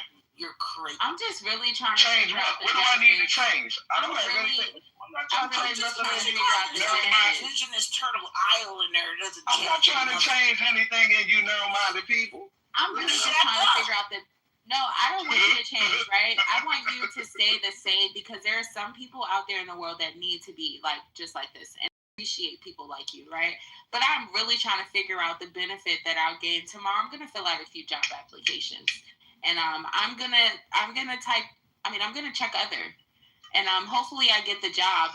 Is there any other benefits that'll happen? Like, if you were white, I personally would pick you over the others. And I think that normally happens, yeah. And I think if how do I put it? So if you're like an octoroon, I think you should put that because if you're only like 6'8" black, like that's better than being like quarter black, and which is better than being half black, which is better than being black. Really, Pascal? Really? I mean, we are so far. I'm just trying to. Why are we the only race of people that every other race anybody else emulates y'all? Unless they're taking a business phone. I'm sorry. What do you mean nobody emulates us? They do. They do. Hold on. Can I say something? Okay. Let me say this. That's what I just said. My sister, stop listening and respond and actually listen to hear. The fuck wrong with your head? I did. Yeah, she just wants to be mad at you. I just want you to know right now, and I don't want this to go up into an uproar, right? Because I just want to have the conversation, and I don't want anybody to take this as me being rude before I say what I say. It's just the honest truth, right? You said that nobody's taking anything from white people. Is that what you're saying, except business ideas and things of that such? Is that what you're stating? I just need a yes or no. No, what I said was nobody in the whole world gets emulated the way that we do. That's what I said, man. Okay, so I'm going to pause you right there because our hair is emulated every day. What are we talking about here? Whose hair? A white girl's hair. A white girl's hair is emulated every day. What are we talking about here? First and foremost, white people was putting on wigs to emulate other people. I'm just being honest. I'm really just being honest, right? I can't walk down the street without seeing a girl's hair just as long as mine and it's not her hair. You're right. You're right. Yeah, but Kayla, that's Indian. First and foremost, right, that's not European. Man, shut up, bro. They can be saying shit. That shit Brazilian. That shit ain't Brazilian, bro. Don't even know what the fuck they be talking about. There's shut the different hair fuck up. textures. Y'all sound dumb as shit. Ain't nobody walking around people's hair. They don't want that shit full of lights and shit, bro. What the fuck on this? You know, white hair is a epitome of beauty. I'm sorry, did that make you mad that that's really happening in this world? I mean, I can't walk down the street without seeing a girl with blonde hair like me, knowing damn well she wasn't born with blonde hair. What are we talking about here? Like, what the fuck are we talking about? I mean, with Kay. So you're saying that these people are not emulating. But you can do doggy style. You can do K doggy style and pull on, and you won't be snatching off a weave or a wig. Right. It'll still be in my hair. Right. What's so crazy is she's so feeble-minded that she believes that Europeans are the only ones who are naturally born with blonde hair. That's not what I think, and that's not what I said. And I prefaced my statement before I said it because I knew that some of you, or just you, would get up in an uproar, right? I'm not in an uproar. I'm just here to stay fat, screaming hootering just now. I don't know if it was just me, but I heard that. A little uptight when I said that their hair, that they want hair down. What about the Brazilians? That's what I just corrected you. I said that's where the hair comes from. Actually, but here's all I'm saying. What I'm saying is, the bulk of the hair comes from India. They come from Brazil. I mean, all I'm saying is, I just wanted to prove your point and saying that we are emulated, like we are imitated daily. Brazilians and Indians. You can't even get it out because you're a triggered individual. I mean, they have straight hair like white people, though. That's the difference with Indians. So. Yeah, the Indians have straight hair like us. Yeah, but Indians are also dark like us. But the Indians don't matter, right? I mean, we're just talking about the race war. And honestly, right now, you're losing, doctor, because you just said that you're pretty much saying that nobody imitates people, like, daily, besides jobs. They do, bro. They imitate the way that we speak. They imitate the things that we do. They imitate the clothes that we wear. Take the hair. They imitate a lot of shit. Like, let's just be fucking for real. But there's a lot to imitate from black people as well. And I'm grateful to speak on it. We imitate y'all's dancing. We imitate y'all's rhythm. That's the same thing, but it's a little different. We imitate the food that y'all eat, because we don't eat like that. We literally learning how to season food day by day. You understand what I'm saying? It's shit like that.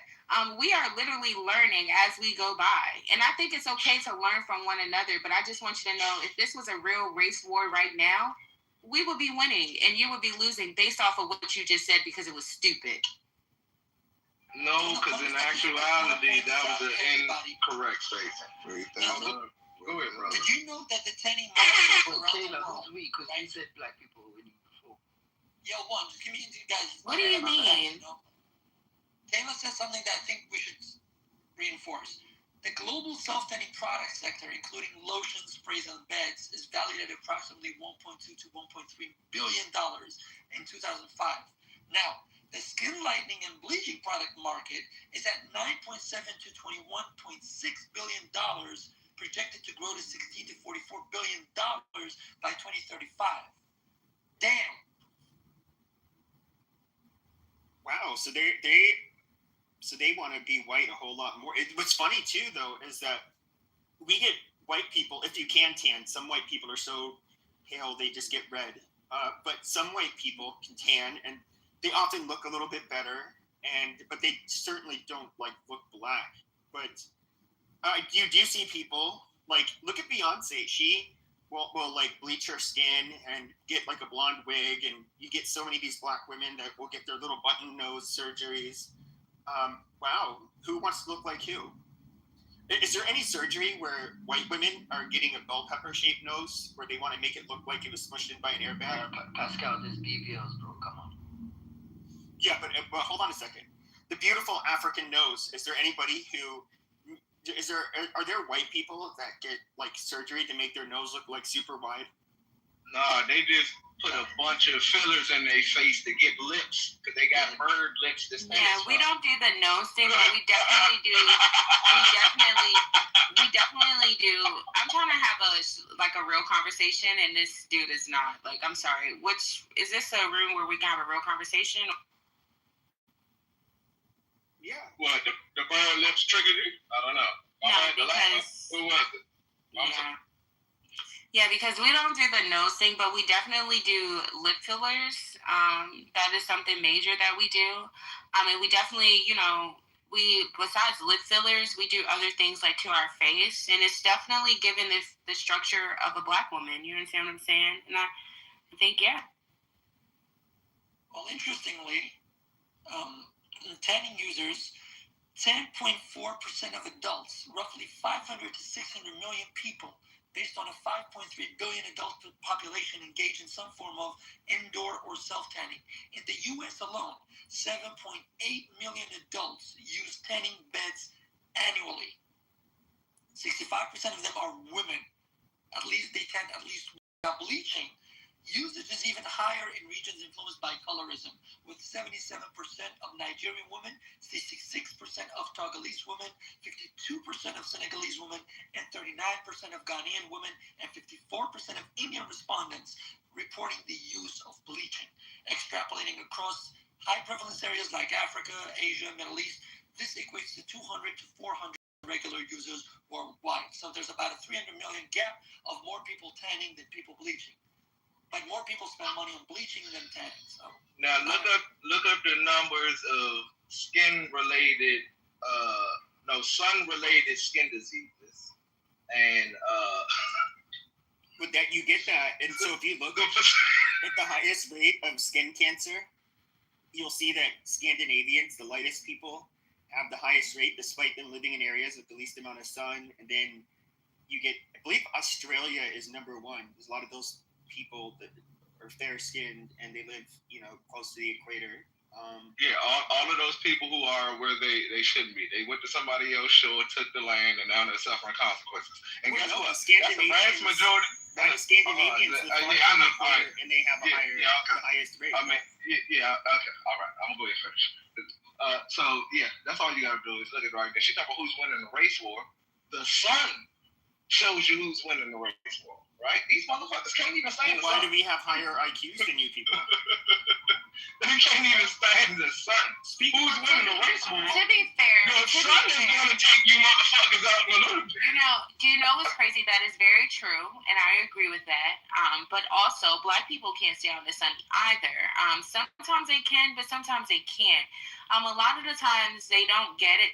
They don't know what they are, but they get these little tiny bumps, and they just think it's like a rash. It's a heat rash, though. It's from you staying outside in the sun for too long, and I think a lot of the times that's forgotten about. I'm just being honest. I'm not being rude.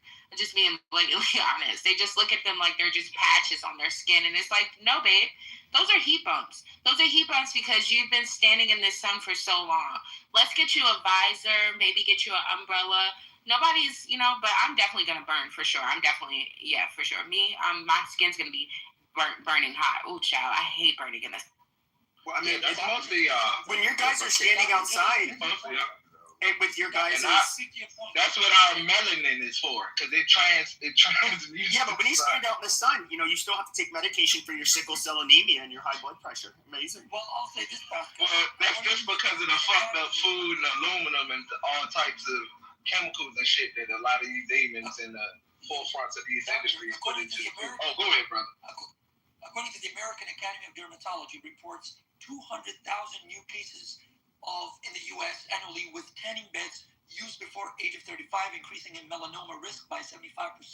Globally, approximately 325,000 new cases occurred in 2020, according to the World Health Organization.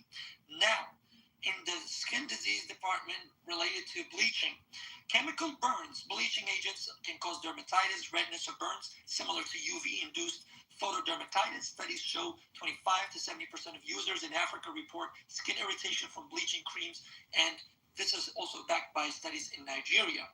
So basically, it's about the same, not really the same rate, but about the same rate. So 75% of people globally suffer from melanoma risk or developing skin cancer due to tanning, and about 70% from bleaching. So it's amazing what humans do to themselves. Yeah, but Alpha, with all these facts that you are referencing, one caveat that you're not placing is that with black people, bleaching is also used as a form of medication in terms of hyperpigmentation and scarring that comes from acne. So you need to put that into context. Someone who is white, when they're tanning, they're not solving anything. It's purely for aesthetics. Wait, are you saying that people bleach their skin because of acne? No way. No way you're saying. Well, I mean, I'm black. I'm telling you that. No way you're saying. That doesn't make any sense. Well, I'm the person who experiences it. I'll tell you something. You are correct. Yes, if we do. There you go, Kayla. Yes, if we do factor. You think I care about someone saying that you're correct? That sounds stupid. That is very stupid to say that you're bleaching your skin because you have acne. That's stupid. Yeah, I mean, do you have Let me qualify the statement. Yes, if we factor in that, then the statistic will differ. But what I talked about was simply related to skin bleaching, for whitening and tanning for darkening the skin. That's all. So I have not looked at studies that deal with bleaching or tanning for other health purposes. So that's why I didn't factor in that factor.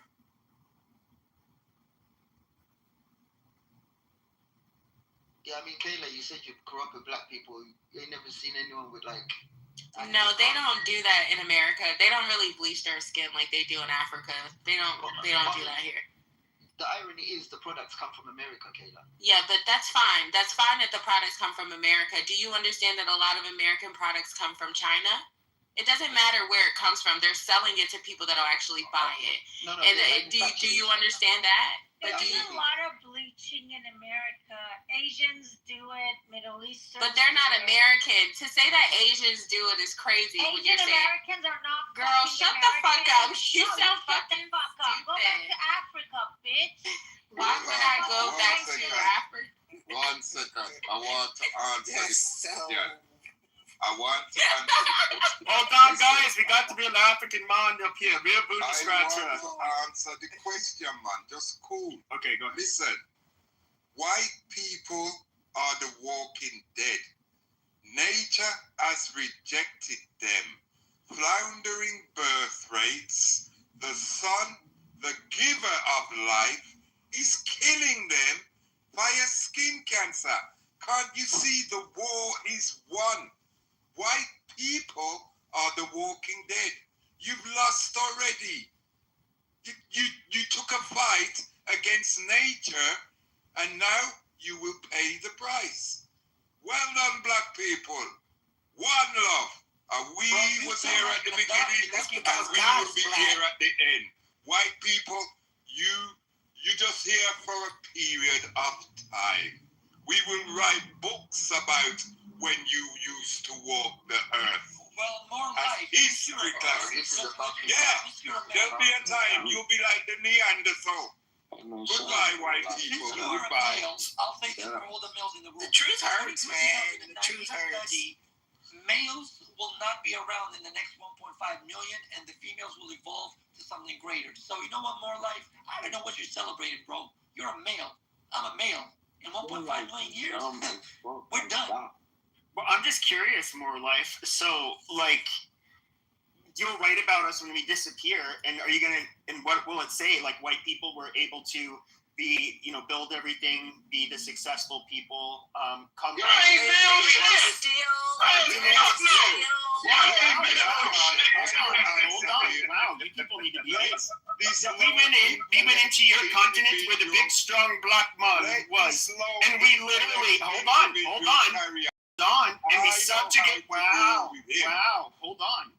Carry on. I've got your. Yeah, I know. You gotta. Shush.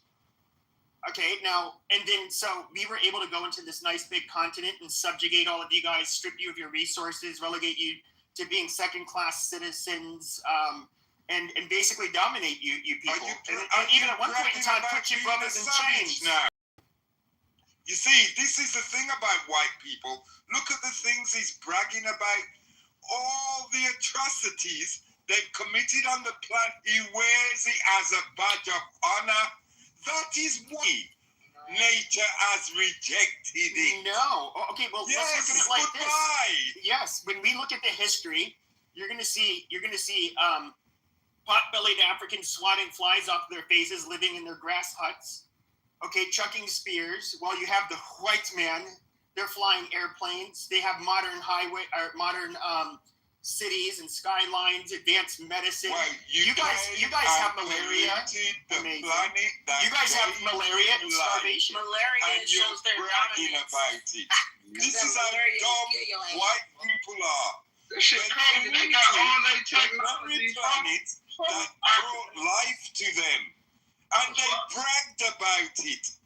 You guys are so retarded. No wonder nature rejects. If we're so retarded, why do we do so much better than the black man? Because you're thieves. What have you done for us apart from commit atrocities and corrupt and pollute the planet that gives us all life? What have you done better? What have you done I'd say better? white people have done everything better. Yeah, that's why you have cancer. Why you'll be extinct. Oh, you get cancer. You guys like to say, "Oh, you get cancer. You get cancer." But but then let's look at this. Why is it that okay, hold on. Why is it that the age? Hold on a second. Why is it that the age, the average age or I should say, life expectancy of whites in the West is higher than that of blacks? And of course, if we were to look at the continent of Africa, their life expectancy is quite a bit lower than Black Americans. But if us mean naughty white men took away modern medicine and drugs that we have to always send over there, your guys' life expectancy would be super low. So I don't know. You can say skin cancer, but you guys still die earlier than us. Why is that? I think the world hates you. No, you say that the sun hates us, but I would say Mother Nature as a whole hates you guys. That's why you guys die. In fact, you guys hate each other. That is why you guys kill each other at a higher rate than everybody else kills each other. Amazing. You lying piece of shit, you white on white killers. Stop it. You kill each other every day. White on white crime is the biggest crime there is. Listen, black people, we don't have to argue with the dead. We don't. You're right. Well, live as long as white people do, and then you'd be just fine. Hold on. So you do believe in social Darwinism? Is that it? More life? Kill the nigga. Pardon? I said, so you believe implicitly? You believe in social Darwinism, right? It's not from Darwinism. What's that got to do with white people dying? Well, it's got a lot to do. No, belief in Darwinism has nothing at all to do with white people dying. But white people live longer. Evolution and natural selection and nature doing its work. So. And we don't look like. But you do know that nature can also be induced to the way around. There's something called selective pressure. And those selective pressures have made it so that white people are more successful, and we're the best warriors on the planet Earth, and we live longer. So why is that? Why is it that Darwinism and these selective pressures have made it so that we live longer? Mr. Monkey Man, More Life. Only a white man would think he can control the forces of nature that regulate his very existence. You're so retarded as a people. That's why you won't be here. Darwin was a white guy. He was doing He thinks he can manipulate nature now. guys are busy. No wonder you think men are women and women are men, and you're running up people's asses. No, you don't get to. No, you get to make use of nature. Is what you get to do. That is why, literally, how you survive is literally how you interact with nature. Like without water, without food, without shelter, all of this stuff requires you taking or using nature to get by. That is quite literally. If you can't do that, that is Darwinism. All right, listen here. Let me educate you. You are a part of nature. You're a part of it. You're not separate from it. You're a part of it. That is why you will be extinct, because you haven't realized who you truly are. You're dumb fucks. Goodbye. Did you hear that, Pascal? Yeah, he's a very angry black man. You dumb fuck. You don't know who you are. Go back to eating your jerk chicken and doing whatever stuff that probably includes rape on your Caribbean island. Can I that survives off of educate tourism. you fool? Nothing named a carcass goes in my mouth. Nothing named a carcass. So what do you don't eat your carcass because it will rot in your stomach and cause the rot. Are you a vegetarian? You. That's why you're going extinct. Are you a vegetarian? Are you an autotroph? What are you? Are you a vegetarian? More life. No, I'm asking a legitimate question. Are you vegetarian? I don't eat nothing named a carcass. Okay, so you don't eat meat. Nothing named a carcass. Are you dumb? No, wait. What do you mean? Well, you don't know what a carcass. Go read the dictionary. What a carcass is. I know what a carcass is. But what do you mean by a carcass exactly? Like, what do you mean? Nobody would consume carcass. You eat carcass, man. Shut up. No, I don't. Fried chicken is not carcass. It's a carcass. Okay, so you don't eat meat. By carcass, you mean you don't eat meat, except for vagina. Is that it? I'm not debauched like you. As I said, no wonder you're running up people's asses. You're a dumb fuck. Bocat. Come on, Morlock. You know you eat that pussy. Look at this dirty bocat. My damn pum pum. Bocat. You know. Dirty boy. Come on, bro. You know you eat meat. You know you eat meat.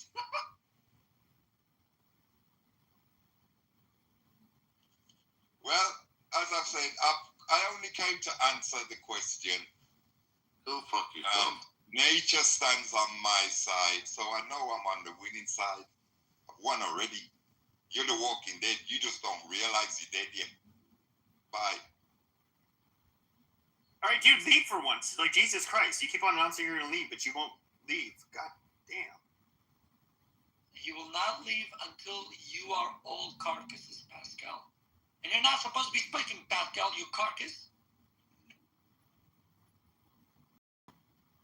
Speak on. Pascal, I appreciate the room, bro. This was all about, man. Talk about. There's only really one. In my opinion, y'all might be winning it, but look, me as black, indigenous Choctaw, right? America, period, we had the food chain, right? So, but I gotta stand on my feet. Yeah, we will. Right? Yeah, we are. Yeah. And but to me, the only reason why y'all might be winning it, and I don't want to see y'all extinct because, and that's me being traveling and everything like that, is because right now to me, white women are the finest thing on this planet. I done seen some white women, dog. I'm talking about, bro. I mean, I was in Madison, Wisconsin, man. Oh, my brother, listen. I can't deny it. I'm serious, bro. All that past, I'm dead ass, man. I'm dead serious, bro. White women is the finest thing on this planet, bro. You feel me? Yeah, you get what I mean? You feel me what I'm saying? So I don't want to see y'all go extinct. Right? No, we can get, but I have to stand with my race, right? You feel me? I'm not married to none of that. If y'all can understand what I'm saying, but yeah, it's cool, you know, but we could, you know, the freedom of speech in America, right? You know what I'm saying? We already, because blacks, you know, outside of this, they don't even, you know, black and white, but when we black and white over here, you know, we're going to continue the war, you know, but I don't want to, you know, we humanitarians there, but I can't deny, dog, y'all might be winning only because what I seen, bro, I see some Amish girls. Hey, bro, dog. Hey, I'm telling you, it got me. Listen, let me tell you something, man. Because you know they hop out with guns and shit, like they real gangsters, like, you know what I'm saying? And somebody told me one time, they was like, bro, they only give, you know, like the blacks, or I don't care if it's LeBron James, the white women they want you to see. And I thought it was kind of a game, dog, and still, like, you know what I'm saying? But you know, when you travel a lot, right? Hey man, I seen this a couple Amish girls, but this one, bro. Hey man, so I like I'm just saying the white women, bro. I can't. Oh no! I want to end up one of them, but I understand what it is. You know what I'm saying? But even just the eye candy part of it, you know what I'm saying? The art, you know what I'm saying? I mean, if I couldn't have been without a painter or something, but it was too much. I can understand, you know what I'm saying? I understand the rules, but you know I got to stand with my race. But I ain't gonna keep the room going, but I appreciate it, but y'all, but I want the white woman to continue living on this planet, so I can deal with you.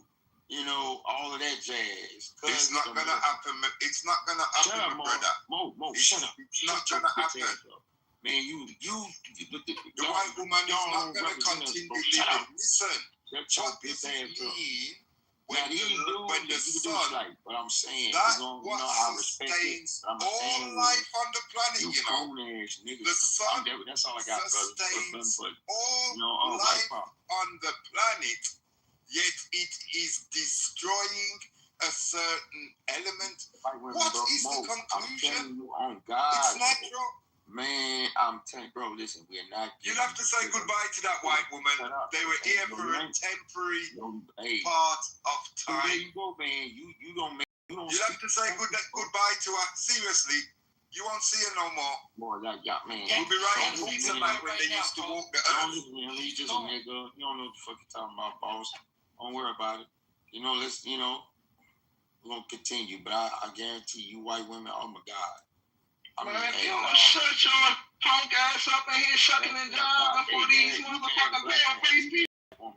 The fuck is wrong with y'all, bro? What the fuck am I hearing right now? Y'all just saying I'm sorry, boss. Are you serious?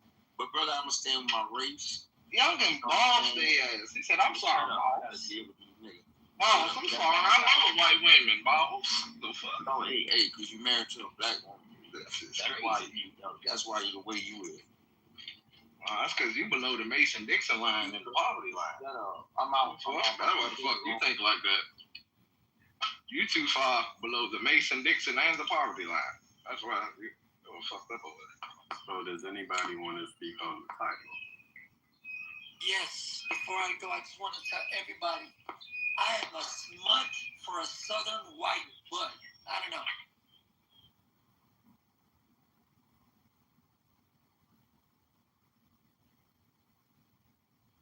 Yo, Mike, thanks for the mic, bro. I'm out of here. Yes, sir.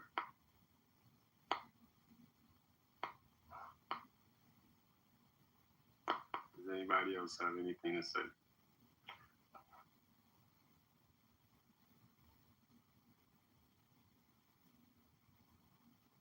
The sun's up. The white people are all hiding now. They've gone undercover.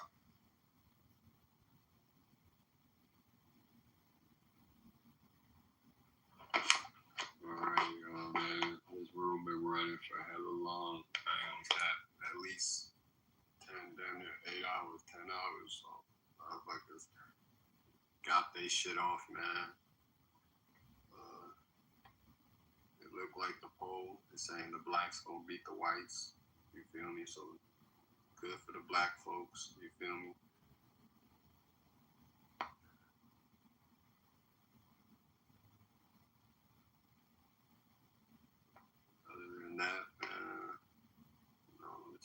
Shout out to the Crips. You feel me?